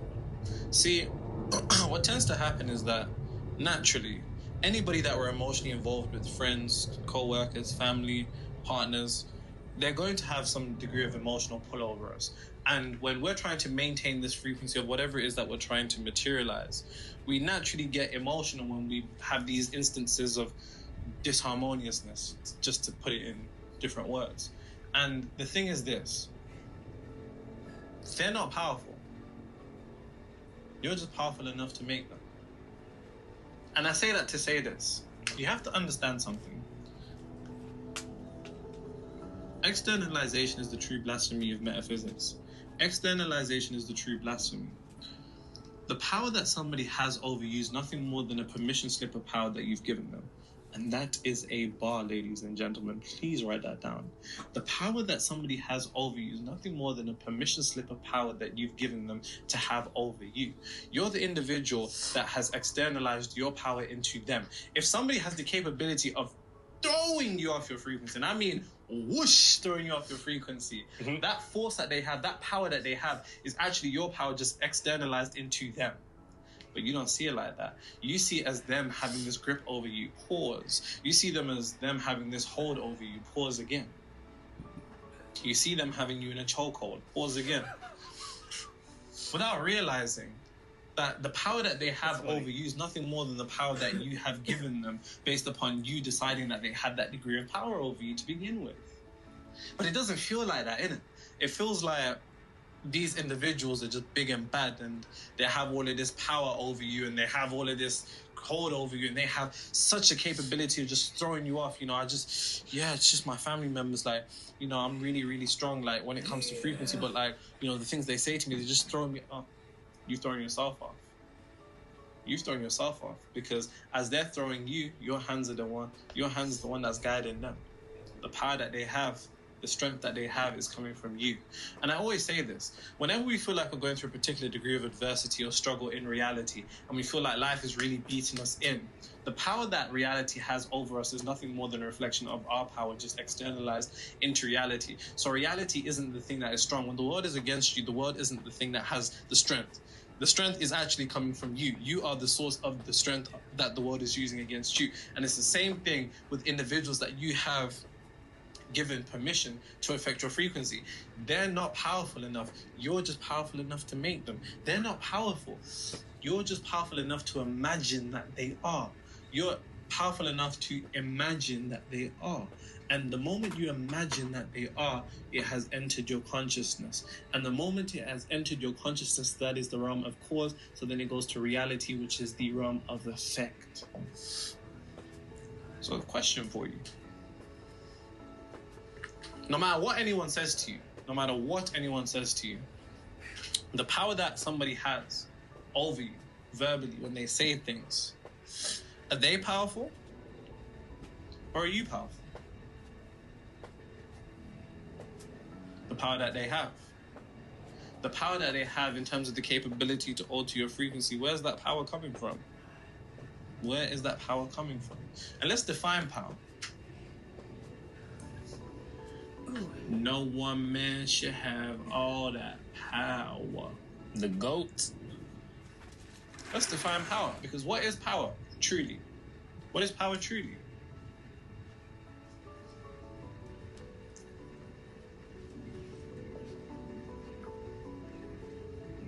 Power is control over the internal.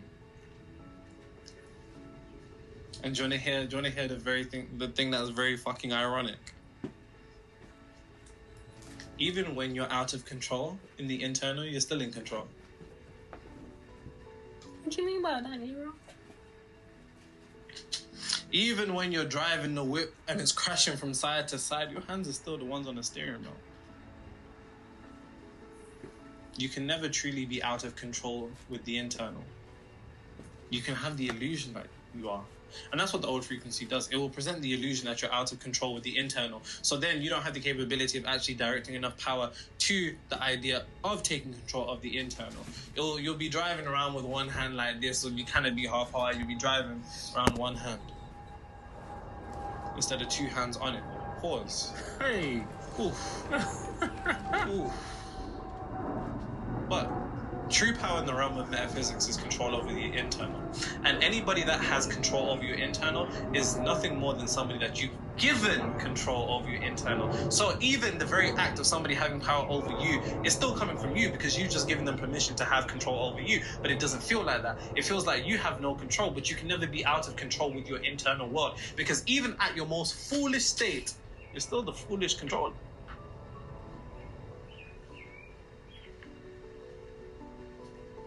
Always. And this is what true power is. True power is control over the internal, because control over the internal is control over the external. You don't need to control anything in reality other than yourself, and that's what bar that down. You don't need to change anything in reality other than yourself, and that's what bar that down. You don't need to recalibrate anything in reality except yourself, because by focusing on yourself, you naturally begin to affect reality and send ripples of consciousness throughout the universe to alter your conditions in real time.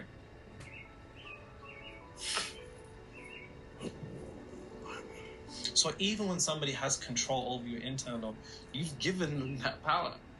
You've given them, but it doesn't feel like that. And it doesn't feel like that because that's the illusion that the old frequency wants to present. The old frequency wants to present the idea that you are out of control. Because it wants you to believe that you're out of control, you then accept that you're out of control. And then due to the fact that there are no truths in reality other than what the subconscious mind accepts as true, when your subconscious mind has accepted that you're out of control, it will materialize your conditioned circumstances and reality in a manner that makes you feel even more out of control, making it feel like you have no internal discipline. But you can never be out of control.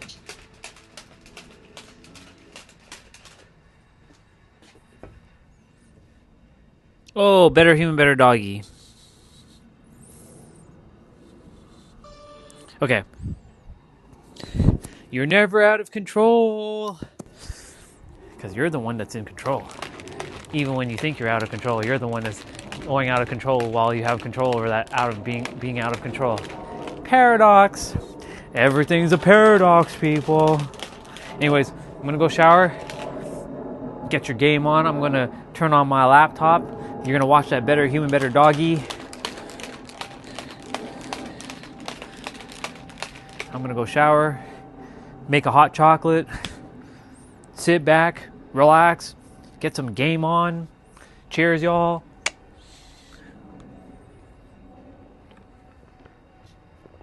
This is like my reward right here. This right here.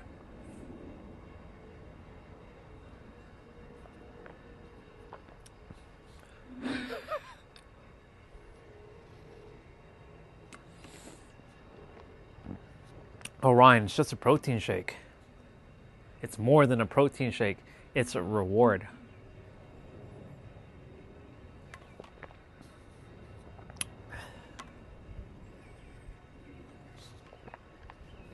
That was a good, that's one of his older videos too. Well, it's a clip from his older video.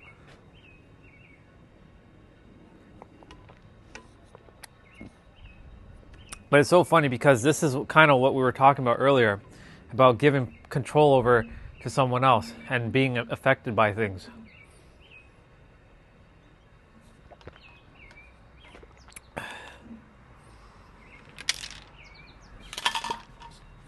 Okay, I'm going to use the back camera because the back camera is better than the front camera, obviously.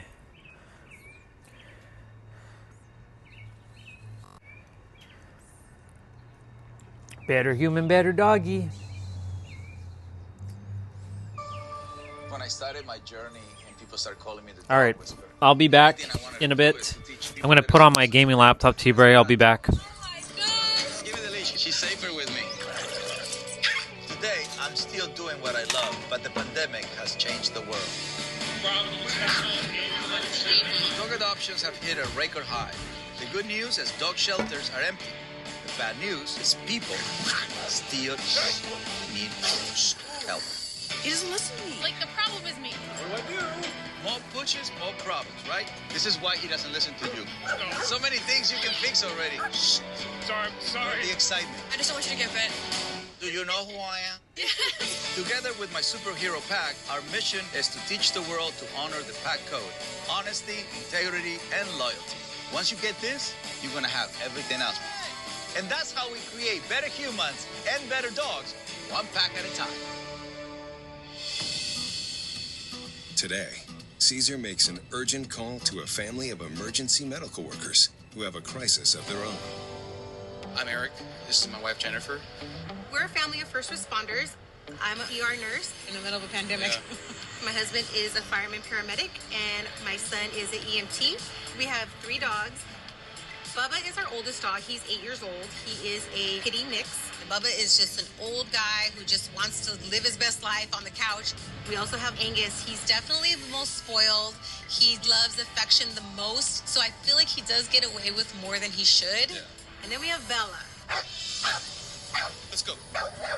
She's also a pit bull. Bella is our craziest girl. She needs to be in control of every situation. She's always on edge, always ready to go.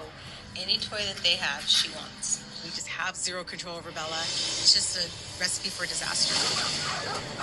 She definitely is a party killer. If the boys are playing around, she wants to immediately intervene. One of the biggest moments we had when one of our sons was just laughing, it triggered her. He got bit pretty bad, where he needed stitches. Bella is dog aggressive, so we're having to watch her with the other dogs in the neighborhood. You get to that point where they're seeing red. Bella, come on! And then so she causes anxiety with the other dogs. They get riled up. Recently, she all of a sudden attacked Bubba.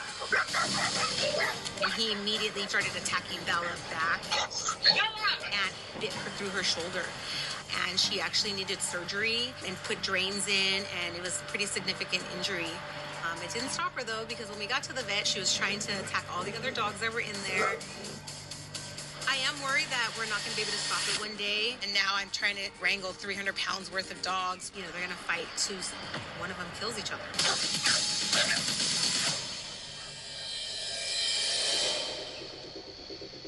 It's pretty. We're going to respond to the responders.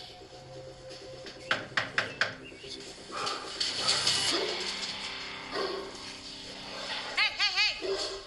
Stop. Hi. How are you? Stop. That's pretty bad. Stop. Thanks for coming. Absolutely. Wow. That's a bark right there. That's a strong bark. This family called me for Bella, but they have some brutal dog fights within this pack.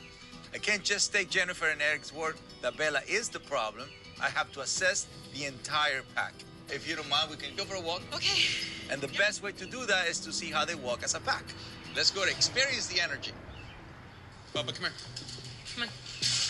Hold Angus.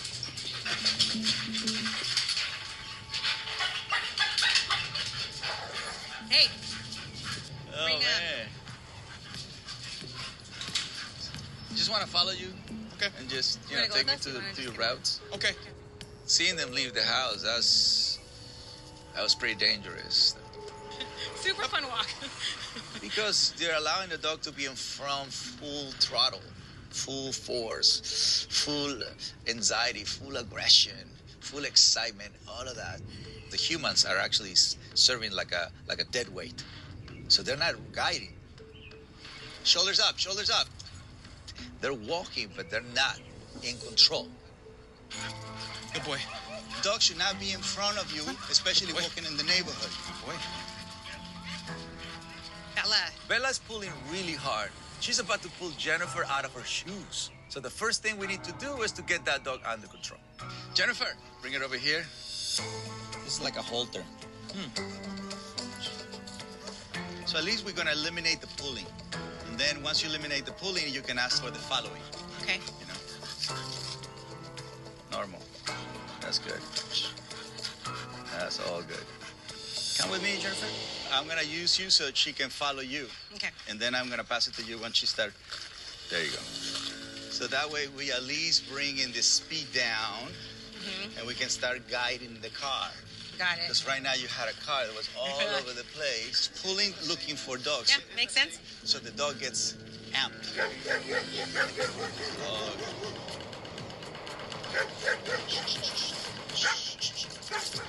That's all good. This is the redirection. This is when she's doing the redirection. When I say redirection, I simply mean redirected aggression. When Bella is overexcited by any target, if she can't reach that particular target, she'll redirect that energy to someone or something near her. So if she can't get to him, she has to redirect that energy. Yeah. You know, it happens to a lot of people when they can't release their energy somewhere. Sometimes we end up releasing it in their own family members. Right. Yeah, so it's... Punching a wall or something. and yeah. There you go. She gets really excited and fights the leash hard, right? Have you ever put a halter on her? No, right? No, she's not used to it. Yeah, that's a problem. You were using the harness, but automatically this gives you that. See it? So this is not a walk. No. You're actually nurturing a fighting mentality. And that's not what you're trying to do. Right, no. She's honing in on that dog barking over there. By using the harness when Jennifer pulls, that makes the dog pull harder. That puts Bella into scouting fighting mode. It's not intentional, but the harness nurtures the fighting mentality, which is now carrying over into their home. It's sending the wrong signals. Yeah. I definitely think that Bella would attack another dog. Any sort of excitement, whether it's good or bad, she redirects. Once the leash goes on her nose, you see how the brain changes? Yeah. Drastically. Mm-hmm. So that's why tools are so important to understand. What's the outcome I'm going to gain by that tool? That is fighting right now, pulling. This is calming and paying attention. Yeah. What I learned is this. The family can even walk their dogs because of how excited they all get in the neighborhood. All of the pulling and Bella's aggressive lunging means that they don't want to go out for walks. No walk means no exercise. And no exercise for this pack means you got pent-up, aggressive, dangerous energy. These three are just raw power mixed with aggression. But it's the pent-up energy that really makes them super dangerous right now. So I need to get them off the streets and into a place where they can begin to burn off that energy and see what kind of dogs they are underneath. Later that day, the Calderon family makes their way to the Dog Psychology Center. I'm so thankful for this opportunity to help the dogs. Yeah. I just felt like, oh man, this is like a ticking time bomb. Because these dogs are so powerful and potentially volatile, anything that could trigger these dogs are locked up safely. This is a first here at the DPC, and we're not taking any chances. Bubba, come here, Bubba. Get this guy over here. That's the excitement we don't want. This is a little too excited as well. Who's the biggest problem? We still don't know. We seem some overexcitement, especially with Bella's redirection. The only way we can get a full picture is after we give this dog the best workout of their lives. Caesar's first exercise accomplishes two things: drain the dog's dangerous energy and serve as an example of how to work out the pack without redirection or biting. So what we're gonna do right now, we're gonna have some harnesses, and here we got these big tires. What we're saying is, this is where you pull. You don't pull the human. Oh, got it. Mm-hmm. Okay, let's get Bubba first. He's smart, and he'll show them how it's done. These dogs never exercise, and they're known to attack each other. So I'm going to start slow and introduce the motion to one dog at a time to prevent an attack. We have to really understand how to harness the power, how to manage the power. This guy, he's just going to watch. Oh, yeah. Okay. Angus should be watching his brother and sister. He's 160 by himself. And his brain, he still has no idea how powerful he is. So we want to keep it that way. Oh, what? There you go. There you go. Okay. Good boy. Good boy. Good boy. Come on. Yeah? Good, yeah. There you go. There you go. There you go. Look at homeboy. Look at homeboy. Yeah, you can let it go. Let it go. Yeah, yeah. That's the encouragement right there. You see it? No redirections, no lounges, no problems. Good boy, Baba. Good boy. Okay, now bring in Bella. Let's lower that excitement. Nope. Bella. Bella must prove here now that she's capable of committing to this exercise without redirecting again. Come on, Bella. I'm nervous right now. It seems like super anxious. But if we can't get her to even start the exercise, she's going to remain a threat to this family. Uh-oh. Come on, Bella. Nope.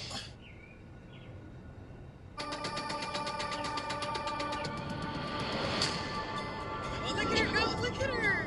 Come on, Bella. Come on. Good job. Bella's doing fine on her own, but that's not good enough. What this family needs is for their dogs to be able to burn off energy by exercising like this together. Good. Come on. Yeah, she's getting it. Let's bring them together. We need to keep a close eye on Bella to make sure that excitement doesn't go too high and she doesn't go after her pack. There you go. Come on. Bella. This is all good. Yeah, it is.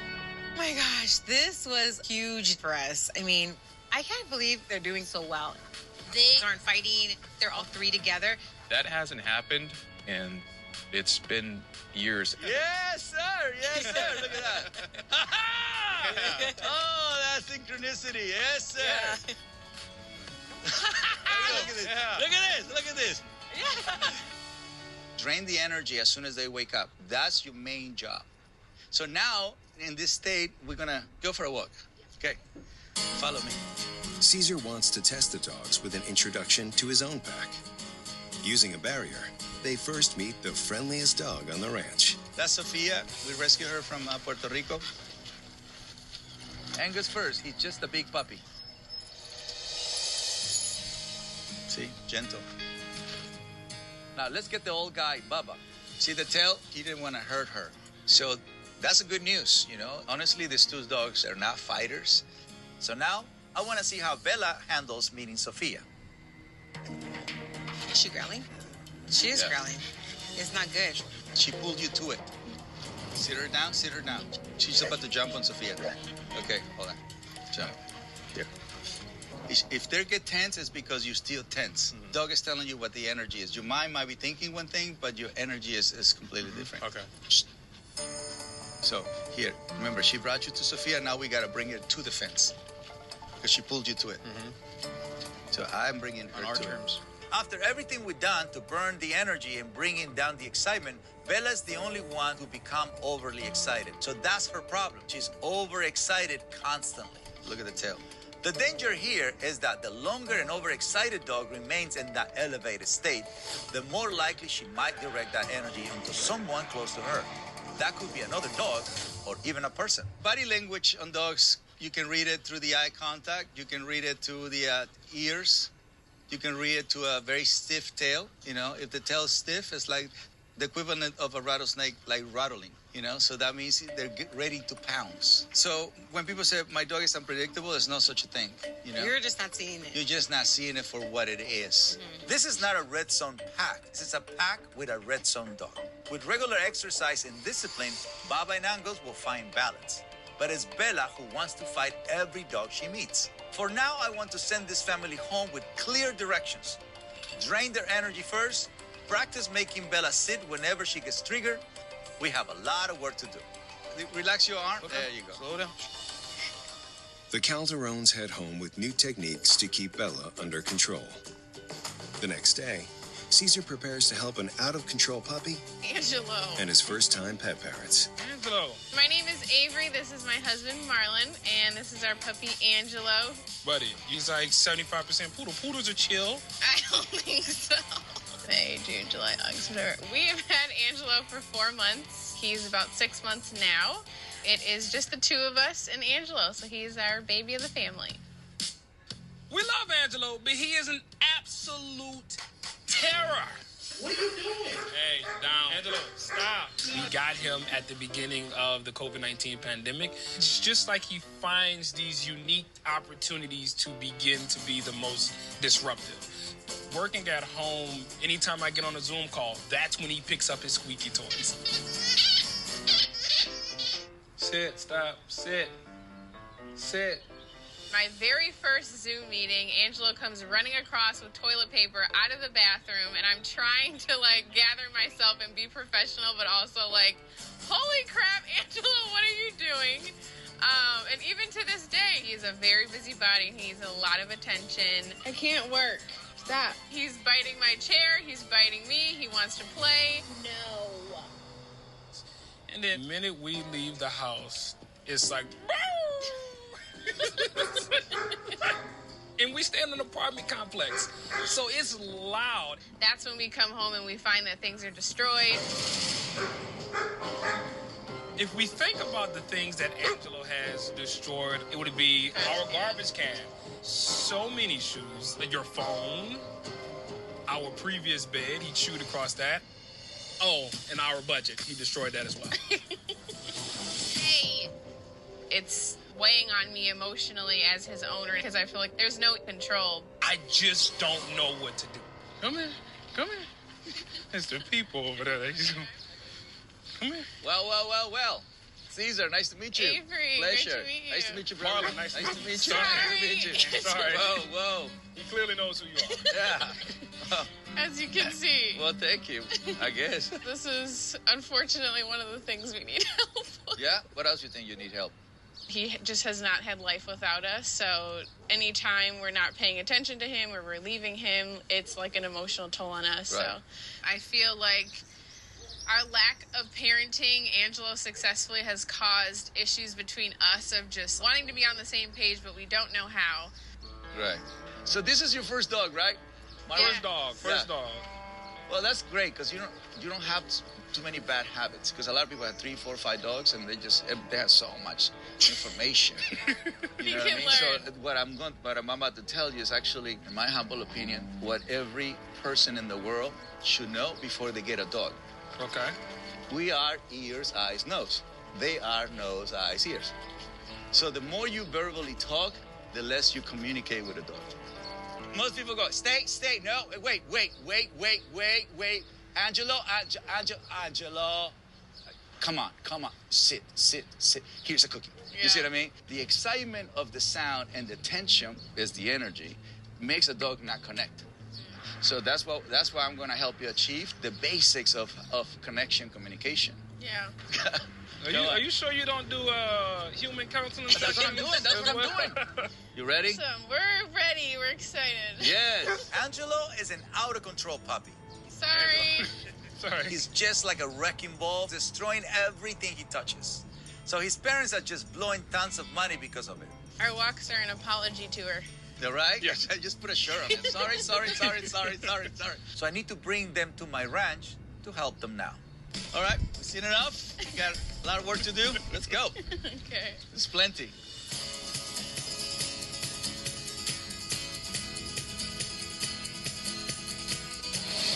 We have a place here. We call it the Annex.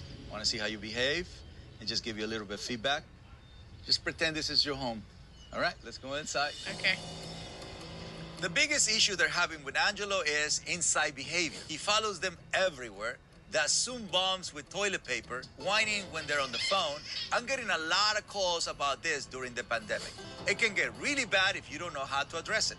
Caesar observes Marlon and Avery's inside behavior with Angelo to see how they interact with no outside distractions. Here, the dog already took over. He's exploring in the environment.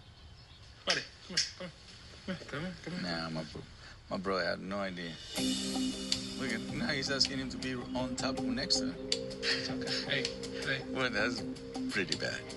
Angelo is sniffing and running around, and I'm letting them explore because I think that's the right thing to do. There's definitely added pressure knowing that Caesar's on the outside of this room watching us. They're doing exactly what they're not supposed to be doing.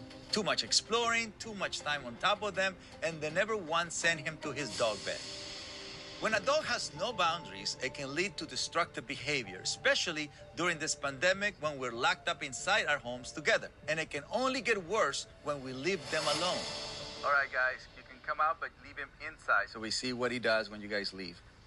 Hey, no. Sit. Come to your bed. Sit. Stay.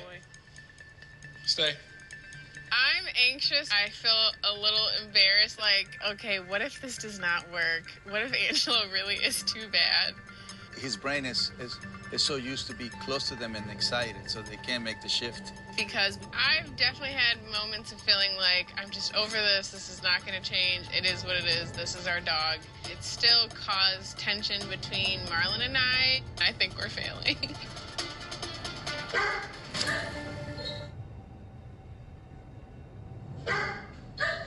So this whole, barking stuff is separation anxiety. And his brain, he never stopped following you. Like the umbilical cord was never caught. Absolutely. You see what I mean? So his brain was excited. So now he's confused because he can't follow you. Mm-hmm. Yeah.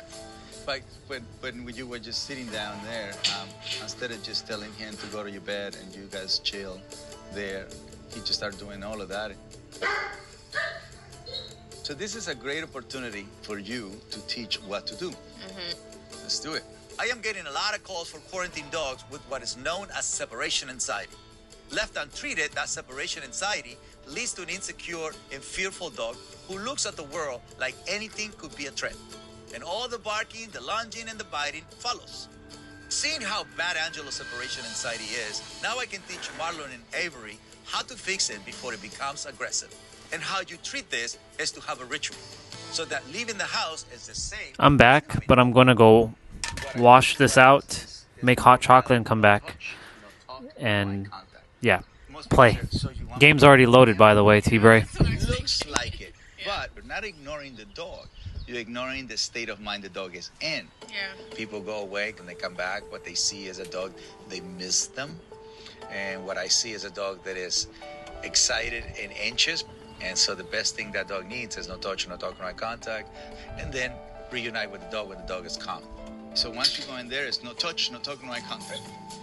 So that energy, you're gonna feel it. You're gonna feel that this human wants nothing to do with me, and I'm so close to that human. No touch, no talk, no eye contact. So this exercise helps you help a dog to understand the detachment. Mm-hmm. It makes me laugh because I always thought the way Angelo greeted me was with love, but we're learning that that's disobedient and disrespectful, and we're gonna show our love in other ways. So no touch, no talk, no eye contact. Normally we tango all the way to the kitchen, to the cabinet, to put my purse down, to wash my hands, and he just does not get it. No eye contact.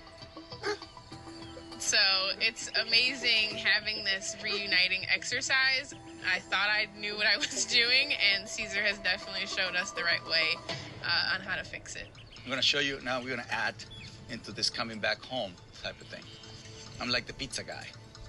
Now that we're starting to control Angelo's excitement when we reunite, I want to go to the next level by adding what we all know dogs can resist: food. Do me a favor and move towards him. Toward him? Yeah, towards him.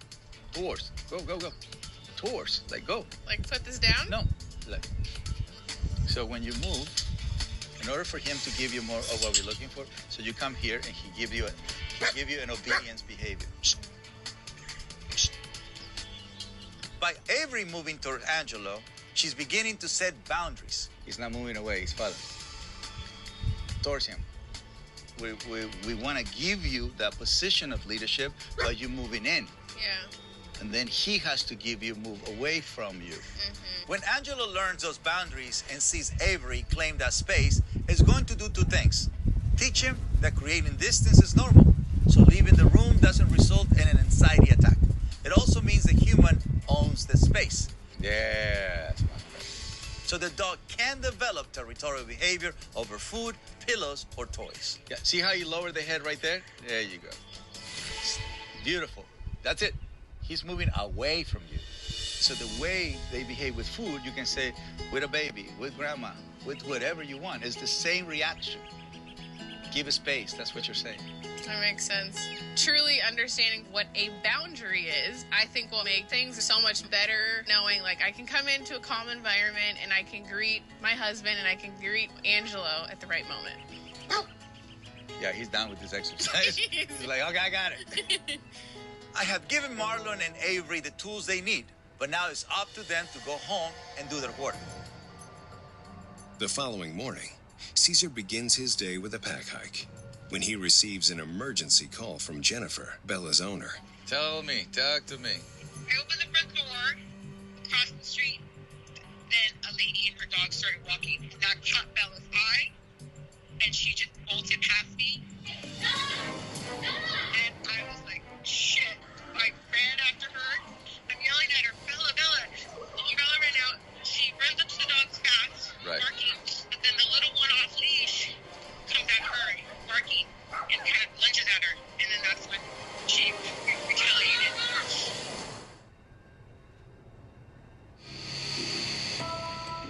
Caesar receives an emergency call from Jennifer, a nurse from a family of first responders whose aggressive red zone pit bull Bella has attacked a neighborhood dog. I don't think anything happened. The dog didn't yell or anything. Okay. I felt bad. I felt like it was my fault. And I don't want anything to happen to my dogs. I don't want them to get in trouble. I don't want, because I was just trying to train them. Yep. I understand. Listen, I'm with you. But the mistake is unfortunately is where we grow. The good thing is nobody's hurt.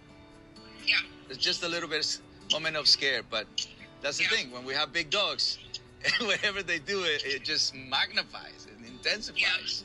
And we're going to work on this. Thank you. What's going on with Bella is she's always overly excited. When an overly excited dog sees something that triggers them, they often go into one of these three behaviors: fight, flight, or avoidance. Bella gets stuck in that fight mode. But eventually, we need to get her to the state of calm surrender. Otherwise, that fight mode could lead to death. The death of another dog, or possibly Bella herself. Bella's dog aggression has escalated to a critical level. Caesar needs to address this incident with Bella immediately before her next attack could result in a fatality. Caesar arrives in Rancho Cucamonga to teach Jennifer how to control Bella's aggression when faced with outside distractions. Thank you so much for coming. I think part of me being so emotional was because I came to a realization at that moment, like, oh my gosh, is Bella too much for us? What if someone comes and takes my dogs? Because if Bella were to get out and were to bite a dog, I just don't want anybody to get hurt or anything like that. You were not prepared for this, so I'm glad it happened, because that means to me that this is where we have to work. Right. You're gonna love today. So what we're gonna do is we're gonna put a leash on Bella, the halter, set her up, snap her out of it, let her know what we want. And that's gonna be their new memory. Okay. All right. After Caesar's encouragement, Jennifer is prepared to discourage Bella's fight mode mindset. Relax, breathe, step right there. But to ensure Jennifer's success, Caesar must retrain the dog by presenting a new trigger. Get right back. One with which she's never had a bad experience. Now we're gonna meet dogs. We're gonna start with them on the back. Bella has only ever fought dogs, so it is actually safer for us to use these dogs because they're completely new to her, and she doesn't have a bad memory of them like she does with unfamiliar dogs. Don't worry, I'll never let anything happen to my dogs. Okay, relax. I think she needs to get used to the sound, the smell, the sight. This is all good. This is nothing wrong. She's doing great. Sit her down. She's doing great. You're doing great. Oh, thanks. Yeah. It's a reflection of you. Now I'm gonna let them walk back by them, right? Okay. So far, she's not triggering with the fight, but we're just getting started here. Bring her over, See that? That's a fight moment. Yes. There you go. Did you fix that one? Good? Yes, great. Yeah, he's getting excited, but this was easy to snap out of it. And I said, well, that's what you want? Okay, that's what I do. Come this way. We're gonna take the dogs for a walk. Caesar will control the dog until he feels it's safe for Jennifer to take the leash. I also want you to see when the surrender kicks in.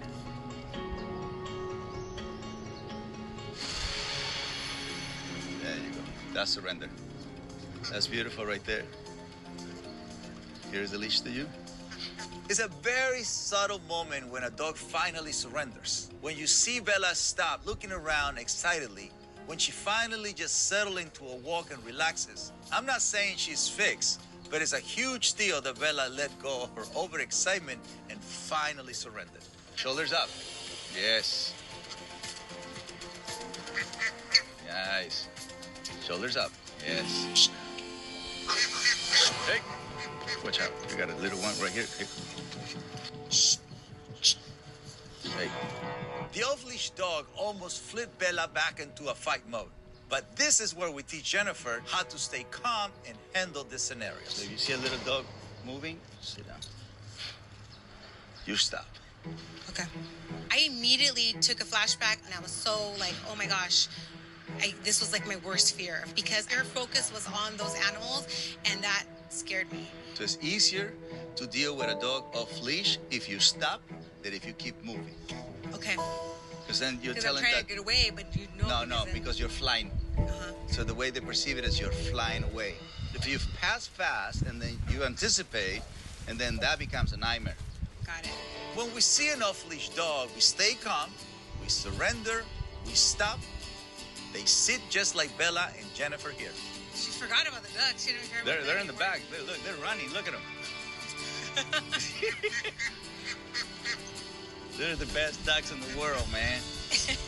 How's it feel? It feels amazing. I know Jennifer has been worried about Bella attacking again and thinking maybe the city will take her away. But I'm sure they're both gonna get it right. We still have important work left, but we made a lot of progress today. Surprise, ducks can cure pit bulls. Wah, wah, wah. All right. I'm done. It's all. I know the episode's almost done. It's like 10 minutes, but like the stream's almost done too. So we are going to go back inside, and we're gonna play Dead by Daylight. Just seeing what's the fastest way of doing this. Okay, let me just do this quickly first. Bring in all my cables. Set this up first.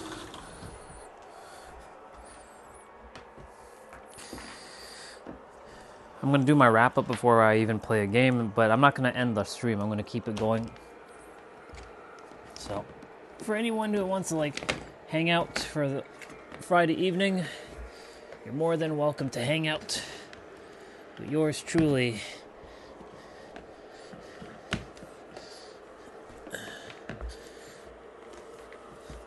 Just going to quickly organize my cables so it's not like a big colossal mess.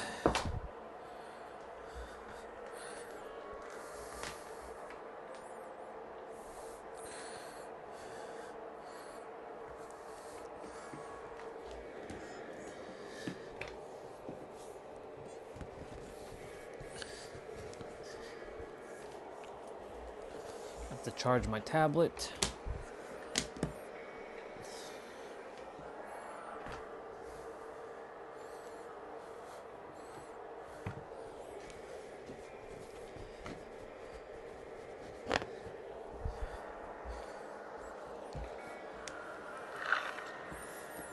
Okay.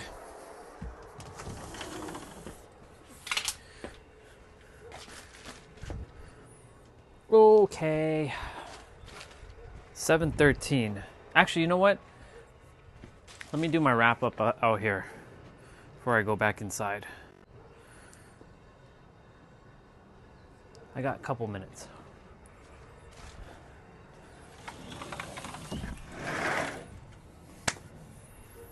Well, it's still May 1st, and I'm still alive. I'm still streaming. Sooner or later, though, you know, I'll be on my new channel, Orion Stellar, and I'll probably be on Kick streaming because I can do more things on that channel than I can on YouTube because of so much restrictions. It's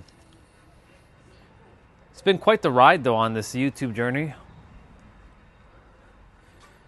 Most people they'll be like, who is that guy?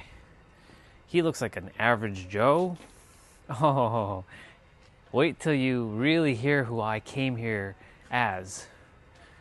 I'm not no reincarnation of anybody, but I came here to finish what they started. Huh?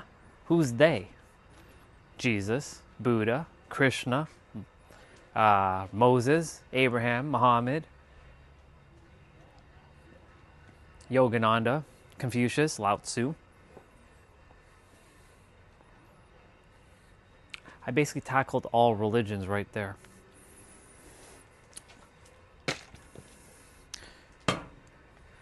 All right. With that being said, thank you for coming on, but I will leave the live stream on. I'm just doing my wrap up. Remember, you're the answer to everything that you're looking for in your life. It's right here, right now. Tomorrow's jump rope day. It's the 1 hour jump rope. So if you want to come on and do that jump rope with me later in the afternoon, get your butt in gear, because it's going to be a long one. It's going to be 1 hour and 6 minutes of jumping rope. Is that consecutive? No, but you're going to be jumping rope. So yeah, with that being said, appreciate all of you. Have yourselves a good night. I'll see you tomorrow. Bye-bye. Now that the wrap-up's over, now we can go inside. T-Bray, if you're there, let's do this thing.